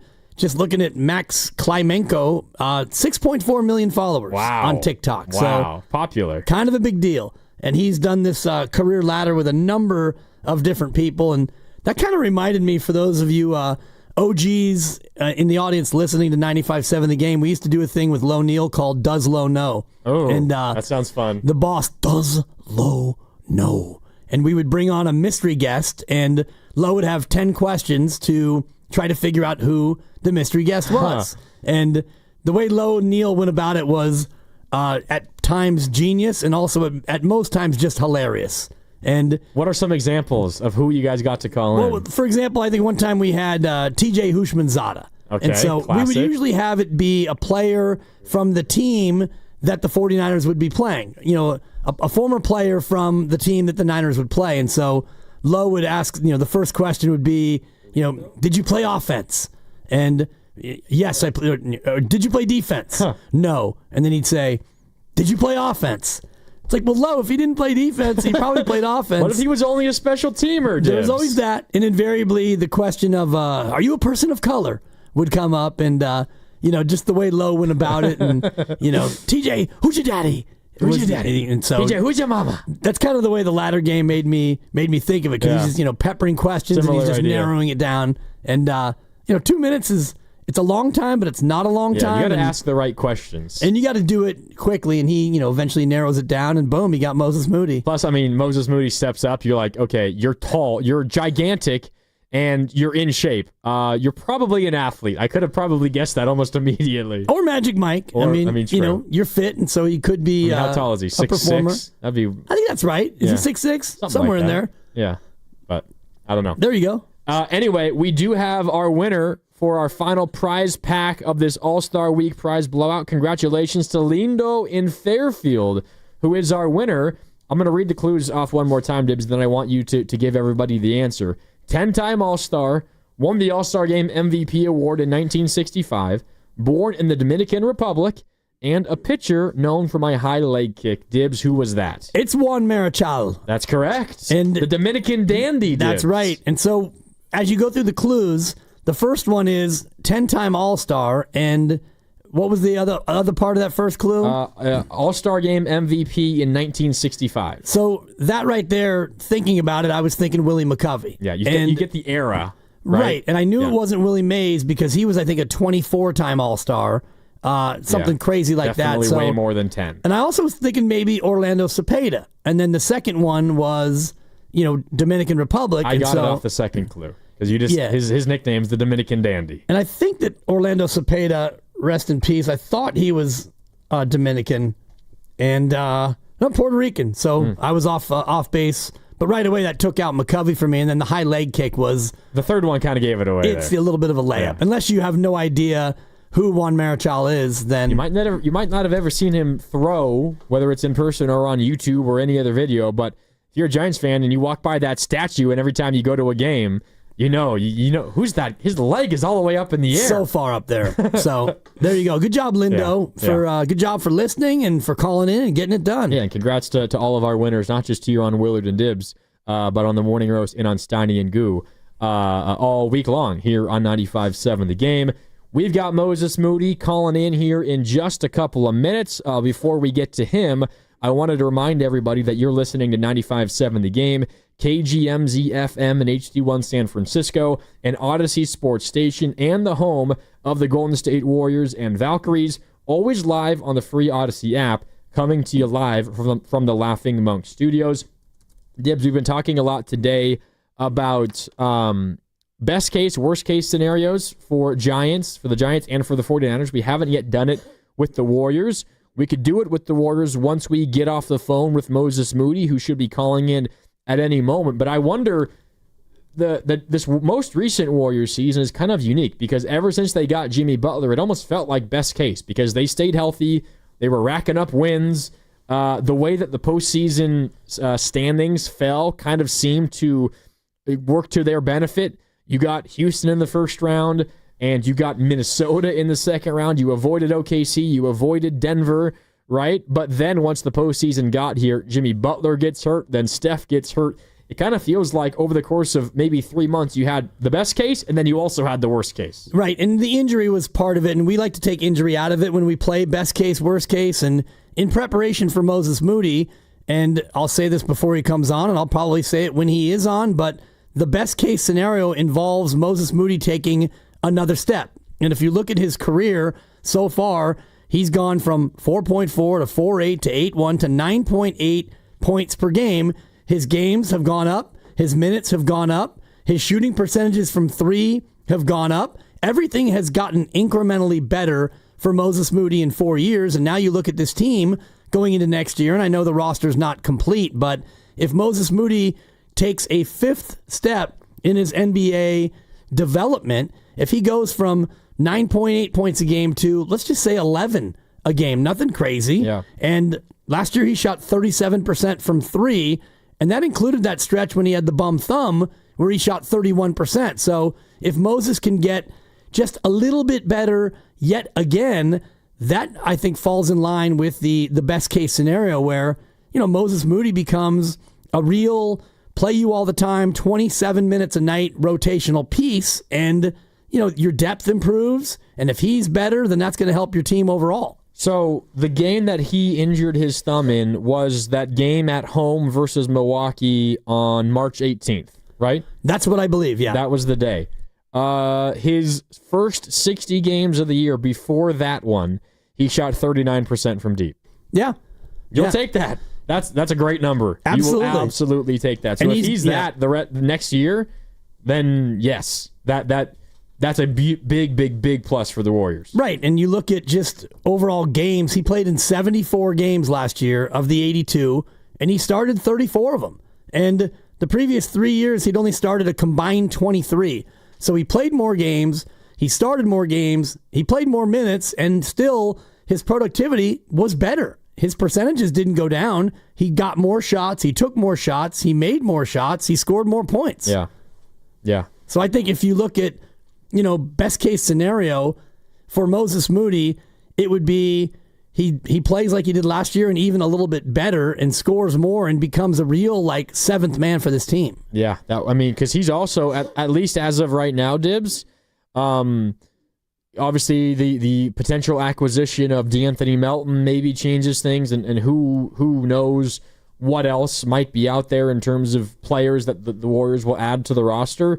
But if you were to say Warriors players that are currently under contract, which this also takes GP2 out of the equation, and I know GP2 would be Guru's answer to this question, but guys currently under contract, Dibs, who's the best perimeter defender?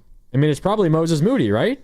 Yeah, you'd figure. Got to be up there. What? Yeah, I mean, maybe Jimmy Butler still. Maybe. I mean, Jimmy Butler can still defend at a high level, but if you're talking about perimeter defender, meaning on-ball defender on the perimeter, it might be Moses Moody. Yeah, because, I mean, Pods sometimes can get barbecued a little bit on the perimeter. And he'll get beaten just off the dribble. Steph better than you think, but, it's still, I think that defensively he's probably not as good as Moses Moody. And, I don't want to put too much pressure on Will Richard, but I really like what he potentially can do defensively on this team and, earn his minutes that way. Maybe not right away.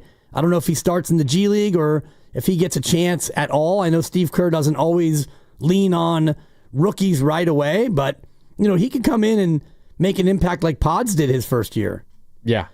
I mean, he does have the tools to do that, the physical skill set to do that. Now, we don't even know if he's going to have a full-time contract, if he's going to have a two-way deal, if he's going to be what. Now, the Warriors will very likely have to fill out the back end of the roster with very cost-efficient guys, and Will Toohey or Alex Toohey and Will Richard are going to be up there in terms of the most cost-efficient ways they can fill a roster.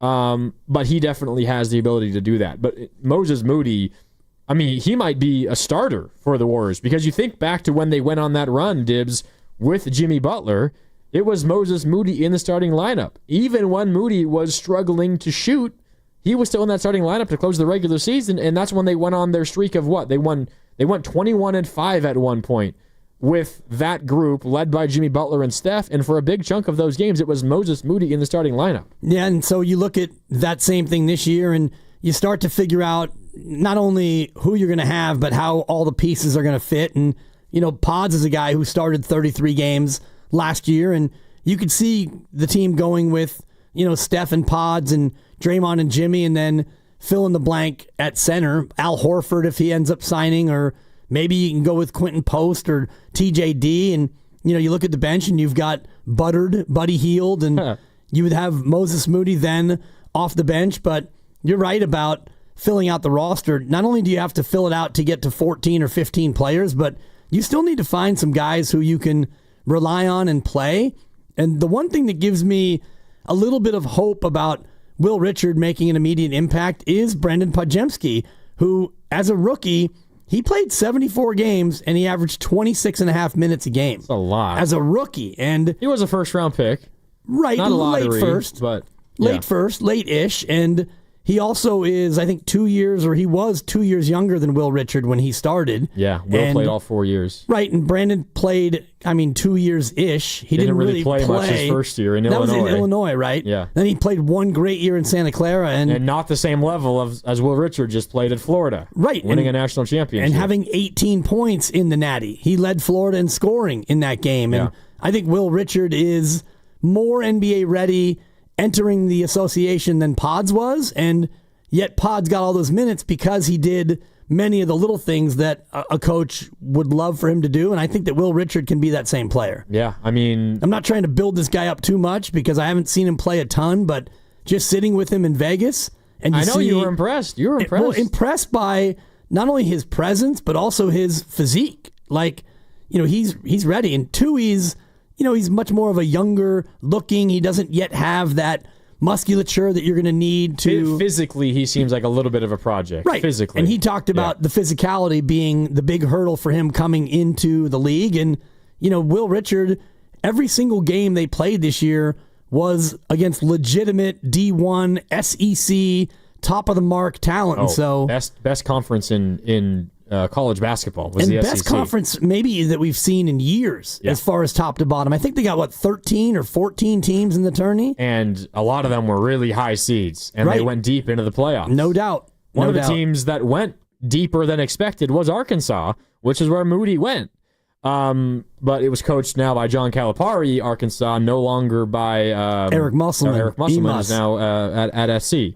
But yeah, I mean the SEC was an amazing conference, which is also where Moses Moody played, and we are expecting to hear from Moses here coming up in just a little bit on Willard and Dibs. Well, while we have a moment, then let me lay out more of the best case scenario for the Warriors. Do it for me. Again, we're taking injury out of it because I'm going to assume normal games played for Steph, Draymond, and Jimmy Butler, which is to say about 65 apiece. You might get a little bit more, you might get a few less, but in a normal expectation, those guys are going to play 80% of the year just because that's what most players do. Yeah. Buddy Hield's going to play every game because that's what he does. But best case scenario is Steph Curry continues to be a top 5 player in the league.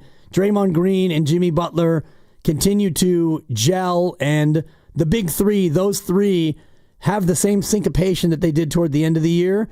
And my other part of my best case scenario is Kuminga stays, and they find a way to make Kuminga work. And all roads lead back to Kuminga.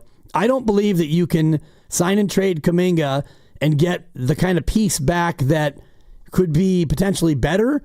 I know Steiny was mentioning Royce O'Neal before, who makes about $10 million, who would be a good role player, probably more ready-made now than Kuminga. But I don't know if there is a trade out there that's going to net you a player as athletic and as good as Kuminga potentially could be. So my biggest, I guess, dream in this best-case scenario is that Kuminga stays, he's not disgruntled, and Steve Kerr and company find a way to integrate him and make it so that he can get you 15 or 16 a night. Let me ask you this. What do you think is more likely? That happens, or the Warriors find a sign-and-trade partner where they get something back in return that actually helps them and is a decently good, like, positive influence on them this year? Like, I would say someone like, for the Kings, Keegan Murray fits monetarily and it has a skill set the Warriors would love. But I would imagine the Kings wouldn't really offer that. We're probably both dealing in unlikeliness, but I wonder what you think is more likely. Kuminga staying and fitting, or the Warriors getting something of value, like a Keegan Murray for Kuminga? Yeah, I think it's more likely that they get something for Kuminga. And I'm not going to sit here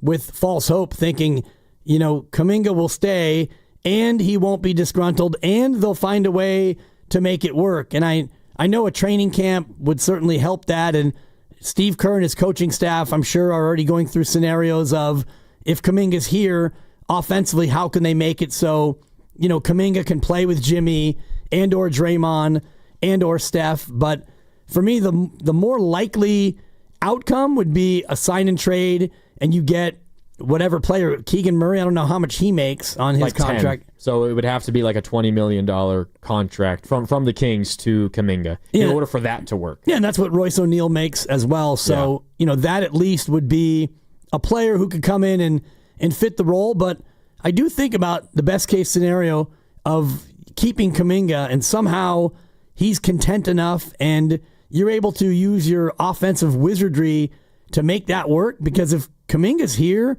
and he can cook and he also takes a step forward like Moses Moody has every single year, all of a sudden your team is very dynamic and athletic. Yeah, and speaking of Moses Moody, we now have him on the line standing by as Moses Moody joins us on the River Islands guest line.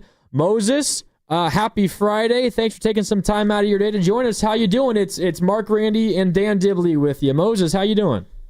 I'm doing well. I'm doing good well. I'm back in the Bay. I'm glad to be here. Glad to be on the station. Awesome. Thanks, Moses. And I know you were in Vegas. In fact, I know you've had a pretty busy offseason so far.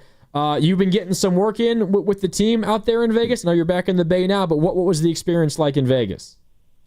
Yeah, it was cool. It was fun as it always is, just being around, seeing everybody around the league, just in the same hotels. Mixing and mingling. I went to the NBPA events that they had there, worked out with the team. It was a good time. Yeah, always fun. And Mark and I were out there broadcasting and sitting out there on the concourse. It's kind of neat to just see the people walking by, and it's like, oh, there's so-and-so. And it's got to be even more so that way for you, knowing so many people in the association and able to rub elbows with people that you don't often get to see. Yeah, it's cool. I didn't even realize how many people I knew in the association, but there's so many even like front office guys or people that they worked with the Warriors and now they work somewhere else and you haven't seen them since. It was just a lot of cool stuff like that. Moses Moody with us here on Willard and Dibs. It's Grandy and Dibs with you. And Moses, I know you mentioned the NBA PA, the Players Association, and you've been in the news because you've been named to the NBA Players Association Foundation's Board of Directors. I'm curious, how did this come about? How do you get named into a role like that? What is your role? What are you in charge of? Like, how did this all come about for you? Yeah, it happened kind of randomly. So they called me during the season at some point telling me that I was nominated and they would be doing a vote amongst the team amongst the board that they have now, and they said I was voted in. So then they kind of asked me that I want to do it, and I was down for it. But I'm just on the board, so just going through those decisions when it comes to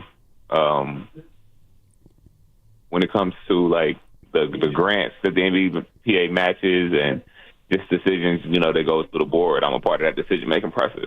So are there meetings? Is it done by Zoom? And is it something where, you actually take some time out of your regular day? Like, what's the commitment like to go out there and do all these great things? It's not too strenuous. So we talk a couple times a year, obviously going to Summer League, All-Star, I think, and a couple more calls throughout the year to where we're just update on everything that's going on and decisions going forward. I know you've had a pretty busy offseason. I saw you were in Morocco at last month. Was that related to this and your new role on the board of directors, or was that something separate? And what did you do out there? It wasn't related given like the position and everything, but it was the NBPA that was doing classes out there on impact investing. So I just went and learned about that as well as experience a new country and a new culture that I never had before. What'd you think of Morocco? Pretty cool, huh? Yeah, I enjoyed it a lot. I went to the souk. It's like an outdoor marketplace, but like you're supposed to go out there and negotiate prices with the locals. Like when whatever price they give you isn't the real price, and you're expected to negotiate. So that was fun. That was cool getting to do that, as well as just going around seeing stuff. I really enjoy talking to people and walking around the streets. What kind of a negotiator are you, as it turns out? I was pretty good. So my first problem was that I didn't realize the translation into American money. So I thought I was doing better than I actually was. In the beginning, I thought I did a good job, but I realized I didn't. So once I got that figured out, I was a lot better. Well, lost in translation there a little bit. Maybe that hurt you, but your skills as a negotiator are there. Maybe you could offer some help to Mike Dunleavy in the front office this offseason because they're in the middle of trying to get some deals done. Oh yeah, I got some good practice now, so I can offer my sources, my skills wherever they're needed. That's awesome. We also learned that you dealt with a pretty serious injury to your shooting hand towards the tail end of last season, a torn UCL in your right thumb. You had surgery to get that repaired, and I would imagine you're in the rehab process right now. First of all, what was it like having to play with that torn UCL in your right thumb down the stretch of the regular season and in the postseason? I can't imagine that was an easy thing to do. Yeah, it was really tough. I didn't know it was torn at that point, but I couldn't really use it, and it hurt like to catch the ball, to dribble the ball, all of that type of stuff. But I mean, I could play around it, and I make it a point to say like if I'm going to play, then I'm not going to say okay every time I mess up it's because my hand hurts. Like if that's the case, then you shouldn't play. So it was just that. It is what it is. We're trying to make the playoffs going down the stretch, and if I knew it was torn, I probably would have sat it out. But no, we had to. We had to make the playoffs, so that's what it was. And now with the rehab process, I'm pretty much back now. I've been on the court shooting and dribbling like normal. So it's coming to a good. That's great to hear. I wonder what that's like when you have an injury that hurts, but it's not so debilitating that you absolutely can't play. How do you go about making that decision as to whether or not to keep playing or to try to shut it down? Yeah, it's a tough decision when it's something that's serious, but you can play because it's like when it happened. I'll admit I'm always someone that's going to downgrade an injury. So, like in the explanation, I probably could have explained it better on what it was, but yeah, I didn't. If I'd known it was torn, then I probably should have went ahead and did something. But I mean, I feel like it worked out pretty good. It wasn't too debilitating where I couldn't play, and I didn't make it much worse. So I think it went work for the best.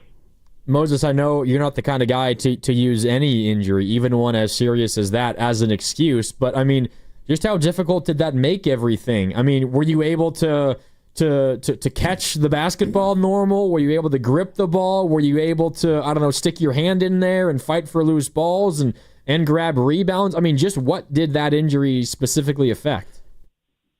Yeah, so that ligament really is your thumb when it comes to, like, I couldn't palm the ball. So pretty much anything using your thumb. But I made ways to, like, I would shoot without my thumb, and then I would catch the ball without it hitting my thumb. And it was weird in the beginning, but once I started doing it enough that became kind of my new normal. And now I'm trying to teach myself to start using my thumb again. Yeah, and that's got to be kind of weird. Good, though, that your thumb is, 95, 100% all the way back. So you look at this upcoming year and, based on what the roster is right now, the team's going to need even more from you. How much are you looking forward to year 5 and, taking another step forward in your career? Yeah, I'm looking forward to it. I like the situation we had. I like the situation we finished with. Obviously didn't work out like we wanted to down the stretch, but overall, I think we had a really good year, especially after the deadline. So I think we found something that we can lean on going forward, and just kind of see how it plays out. Moses Moody of the Warriors with us here on Willard and Dibs, and it's Grandy and Dibs with you.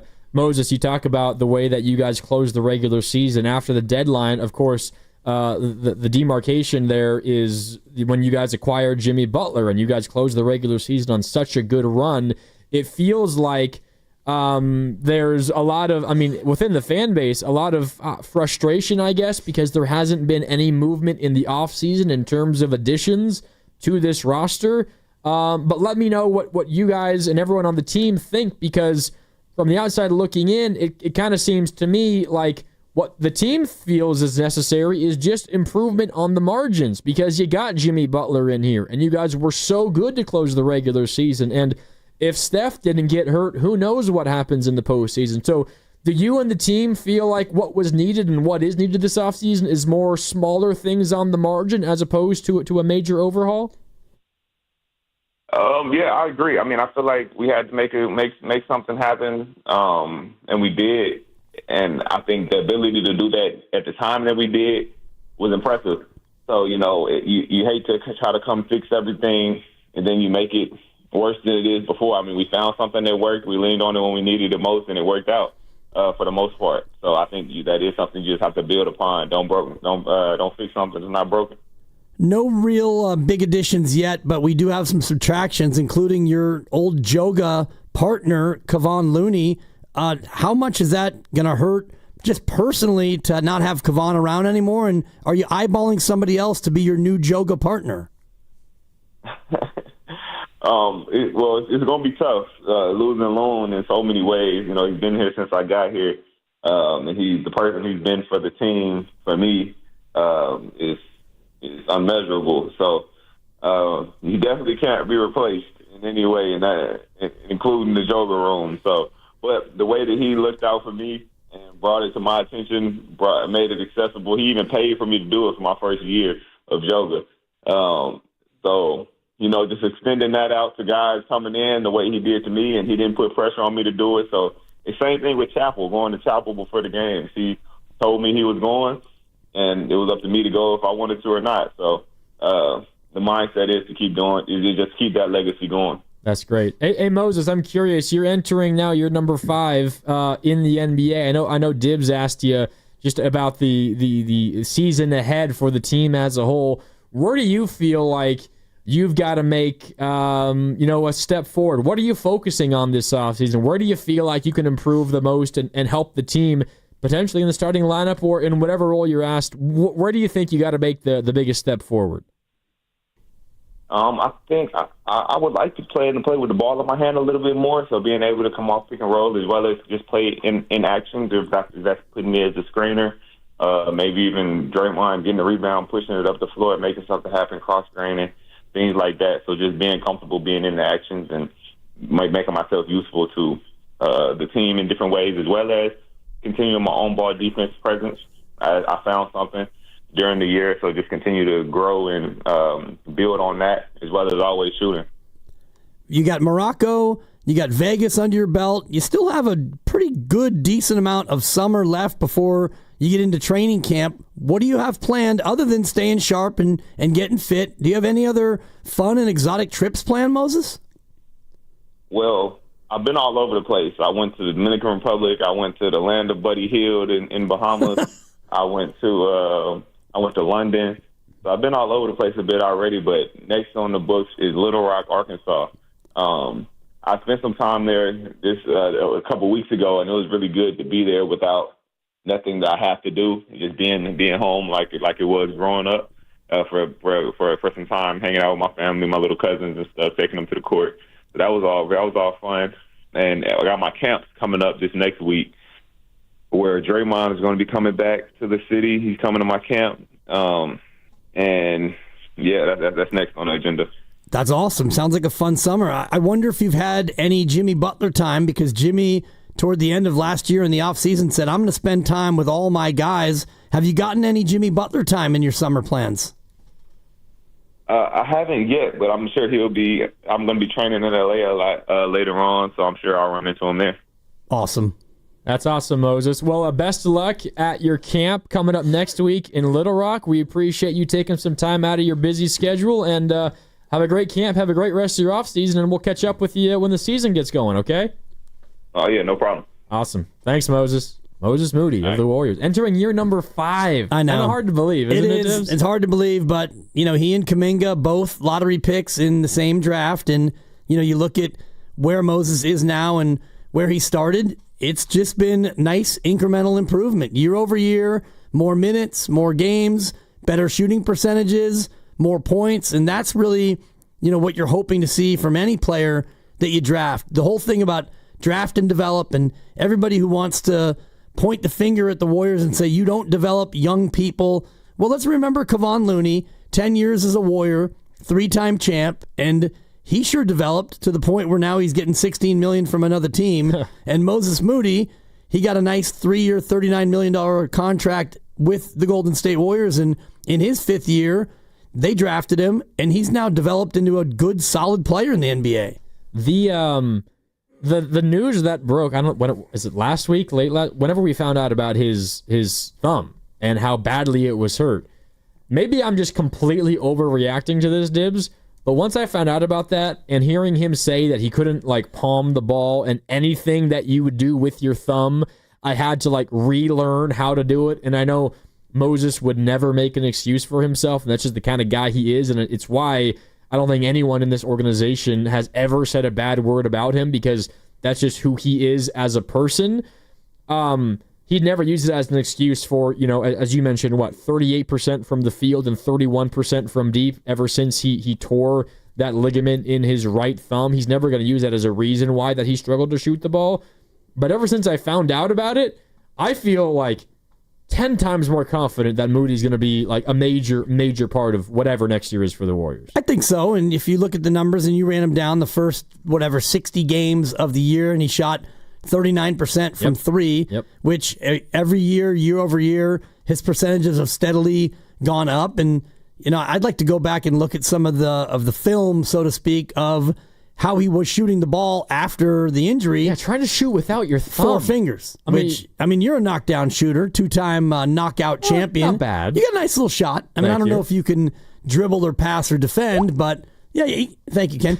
You can shoot the ball. I've seen you now in 2 different knockouts, and yes, Ken, I drop it. You can keep them coming if you want. Yes, you got a nice little shot. Okay, I doubt you can get up and dunk at 6'3", but that's neither here nor there. I can't dunk a regulation ball, but if I can palm the ball, I can dunk. Well, Moses couldn't even palm the ball because his thumb hurt so bad. Yeah. And, you even asked him, like, what about catching it? He's like, well, I had to learn to catch the ball without using my thumb. And I guess just your left hand, I guess. Right. And so, you go through and you're shooting fingers only, and no surprise that the game after the injury, he went 0 for 5 from the floor. Yeah. And 0 for 3 from 3. So I just wonder about how that went, where his thumb hurts, and I guess Rick Celebrini, the head of the medical staff, says, hey, Moses, you okay? How's your thumb? And he probably says, it's fine, jammed it a little bit.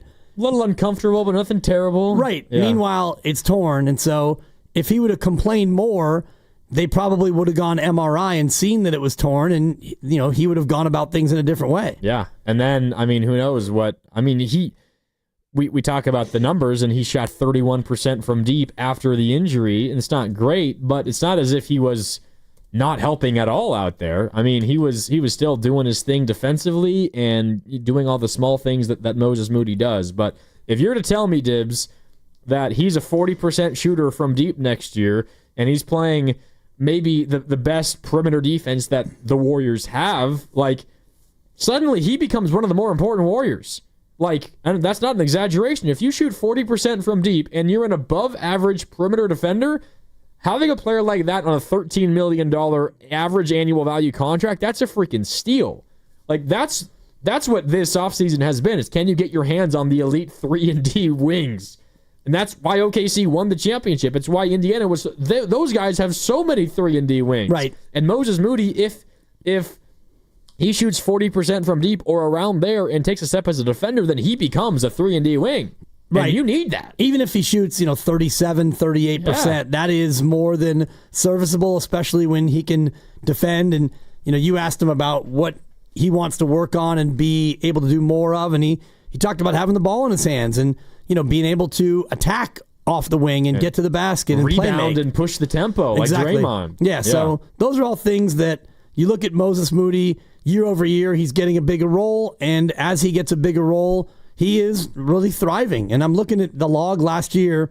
He goes 4 for 6 from 3, 4 for 8 from 3, 1 for 4 against Denver, and then he gets hurt against Milwaukee. So he had actually had a number of good games. There's a 5 for 8 from 3 in there, and multiple games where he's shooting 50% from 3, not shooting a ton of shots from behind the arc, but when open. And when you're out there with Steph, you're going to have open looks because of the attention that teams pay Steph Curry. So Moses, if healthy, and he's out there with that lineup, he's going to get plenty of chances. Well, let's see. I'm looking at so there's a stretch. Let's see. A stretch of 13 games, Dibs, from late February, and this is almost like in line with when Jimmy Butler was acquired. Almost, but not quite. Late February, the 21st, when they were in Sacramento of February, to the last game that he played fully healthy, at least when that thumb was fully healthy. That's a 13-game stretch. And I know it's a relatively small sample, and you could just say, well, you're picking and choosing the endpoints. Yeah, I am. But in that 13-game stretch, he shot 44.4% from deep, and the Warriors were 11-2 over 13 games. Yeah. And Moses was in the starting lineup. He was averaging 13 points per game, getting 3 rebounds, assist and a half per game, and was playing that solid defense. So we have seen it in stretches. It's kind of similar to Jonathan Kuminga, where you've seen it for stretches, but you haven't seen it over the course of an entire season necessarily. I think for Moody, a lot of it is also opportunity-based, and at the tail end of last year, it was also health-based. But when you laid out your best-case scenario for the Warriors, a big part of that is Moses Moody and him taking a step forward. The flip side, though, is, Dibs, what is the worst-case scenario for the Warriors, even if we're throwing out the injuries? Because I think we would all agree the worst case is your old guys don't stay healthy. Right. Which is somewhat realistic. I mean, they're 37, 35, and 35. But if we're to take out that as a possibility, what is included in the worst-case scenario for the Warriors for this coming year? I think it would be the big three, Steph, Jimmy, and Draymond. They all have a little bit of a regression, not due to injury, but more just due to age. And, there's going to be a point where all these guys, if they keep playing, they're going to decline a little bit. And some would say that Draymond Green has already started the decline. And I think that's fair. Defensively, he still is an elite defender, but he's not as good defensively and not as good offensively. So if you take those three and they all have a little bit of a decline in their game, then that for me becomes part of a worst case scenario. And you do have to add in the Jonathan Kuminga factor. If Kuminga does end up staying and they don't have a way to fit him in offensively, and or Kuminga doesn't feel great about being back on the team, but maybe he's left with no option. There's no other offer. There's no sign and trade. He bites the bullet and plays for $7.9 million on the qualifying offer, and the team just still doesn't have a way to integrate him with the big three, and Kuminga winds up kind of getting lost in the sauce. That to me is a big part of what the worst case scenario would be if Kuminga stays. The other piece would be you sign and trade and you don't get much back, and the players that you do get back, or player, if that player is not very good, or DeAnthony Melton, you sign him and it's not due to injury, but he's coming off an ACL. Maybe it takes DeAnthony Melton 4 or 5 months back before he actually becomes a serviceable player again. And you sign Al Horford, and Mark and I were going back and forth on what his numbers have been trending down. If he takes another step down in his ability to do the one thing you need, which is shoot the ball from the outside, I think all those things add up to a worst case scenario. Yeah, it feels like a lot of this is just surrounding the Kuminga situation, and this specifically is not a knock on Kuminga. It's just the reality of the situation.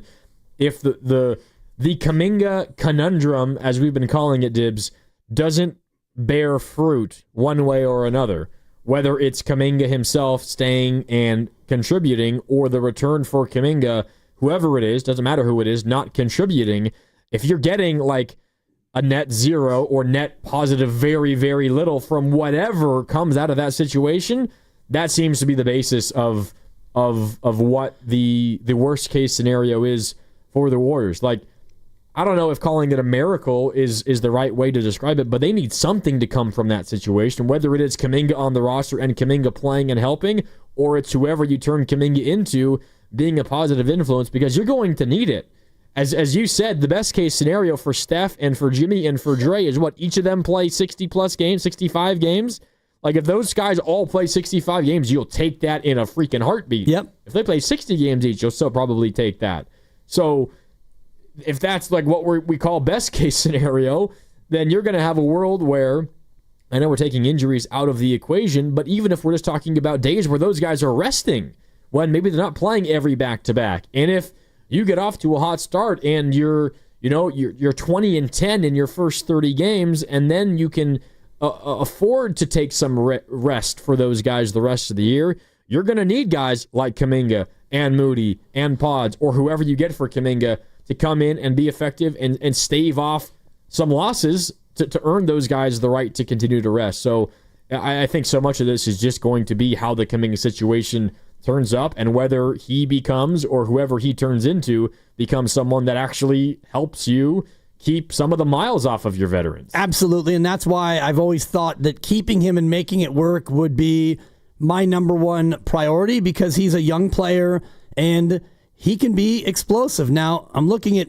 Kuminga's numbers, 15 games when he came back from injury, and the team had Jimmy Butler, and Kuminga averaged 11 points a game. 12 a game after Jimmy joined the team, and he only played 21 minutes a game. So his minutes went down, his points per game went down, everything pretty much went down. He shot 17% from three after they acquired Jimmy Butler. He was 6 for 35. Kuminga was 17%. He shot 74% from the foul line, which is good. You'll take that. He got to the line. You give him credit for that, but yeah. Yeah, I mean, he got to the line 4 times a game, which is, it's not nothing, but ever since Jimmy came, his minutes went down, his productivity went down. Now, can a training camp fix that? I take Steve Kerr at his word when he says, yeah, we're going to have to figure out a way to make all this work when JK comes back and he's still here. But the worst case scenario for me is Kuminga winds up with this productivity where he's only playing 20 minutes a game.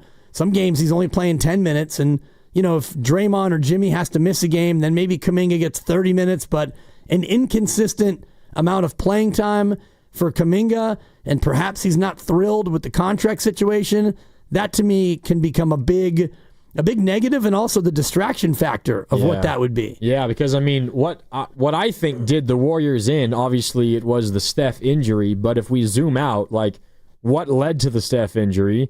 One, it was you let the Houston series go 7 games, and if you close that out in 5 or even 6, maybe he doesn't get hurt. But the bigger thing was you were playing playoff basketball from February on. And once you acquire Jimmy, you were full go sprint to the finish line over the course of like 30-plus games into the postseason. How do you avoid that situation again? By getting off to a good start.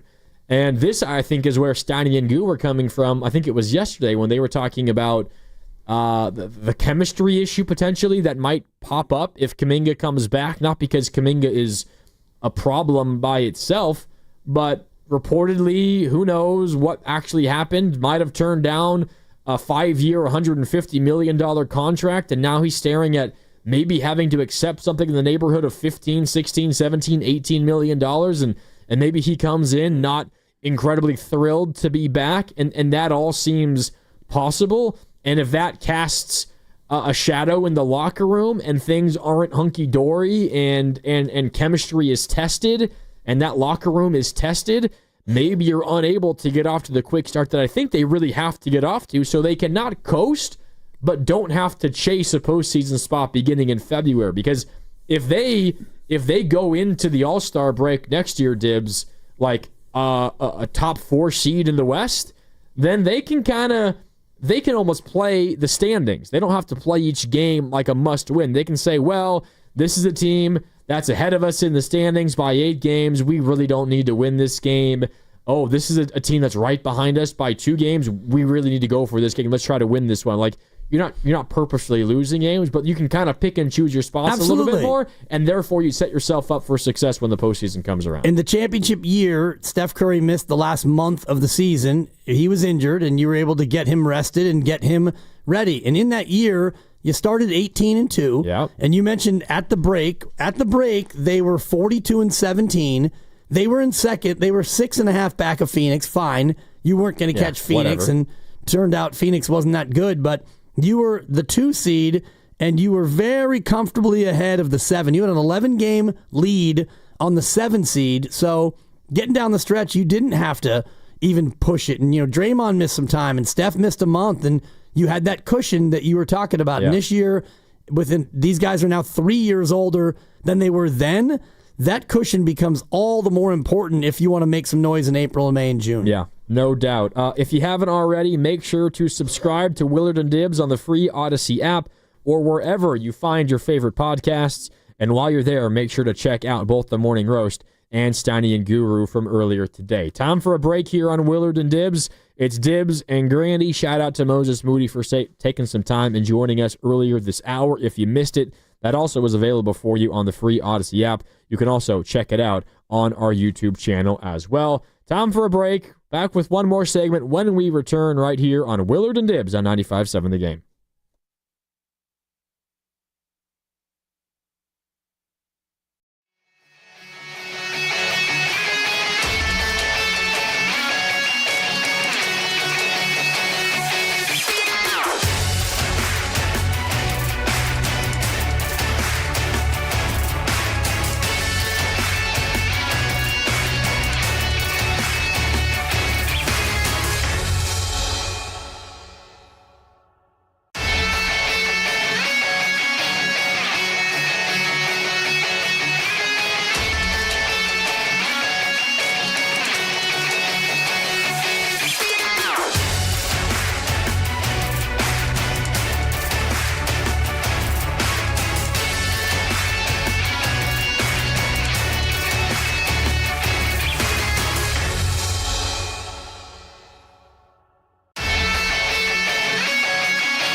Now, back to Willard and Dibs. That's a great question. That's a great question. It's a great question. That's a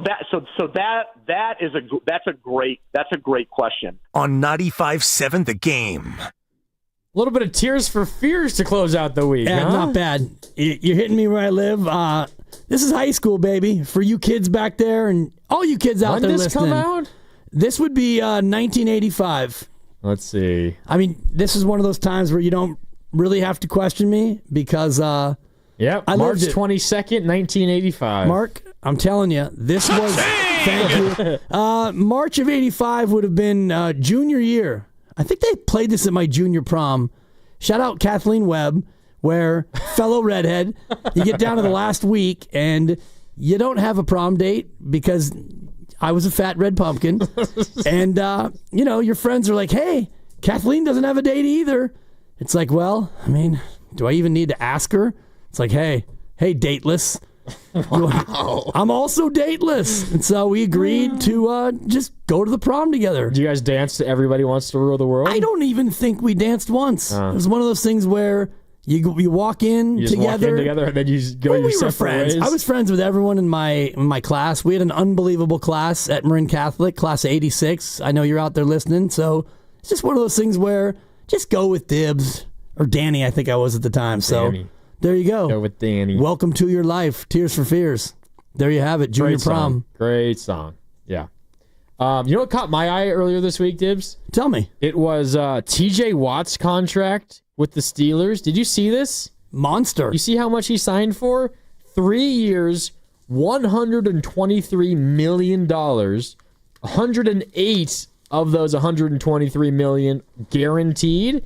That's an AAV of $41 million. And Dibs, he just became the highest paid by AAV non-quarterback in NFL history. 41. Yeah. $41 million per year.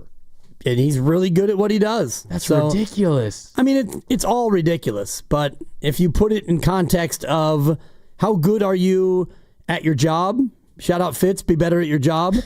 He is probably the best in the business, right? At edge rusher. Yeah. I mean, Max Crosby would be on that list, and you'd like Nick Bosa to be there, but Myles Garrett's up there. Yep. Yeah, Micah Parsons is up there.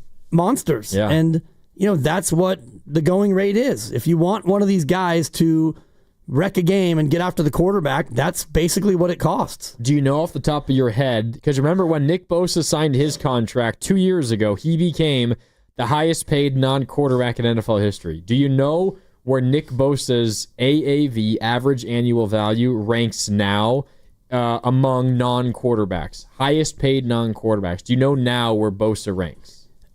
Based on the setup, I'm going to think it's probably not number 2. I'd say he's probably like number 9. You're close. He's tied for 7th. Okay. Tied for the 7th highest paid non-quarterback Is in Justin NFL Jefferson history. ahead of him? He is. So it goes TJ Watt, $41 million.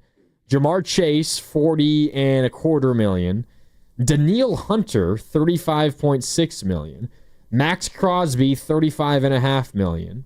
Justin Jefferson, $35 million. And then both CeeDee Lamb and Nick Bosa, $34 million AAV. There you go. But, I mean, it makes sense because at the time that was the new record-breaking deal. But we're 2 years removed from being in the heart of Nick Bosa negotiation craziness. And remember, he didn't even sign until the week of week one in Pittsburgh against TJ Watt, oddly enough. And we're 2 years, not even 2 years removed from that.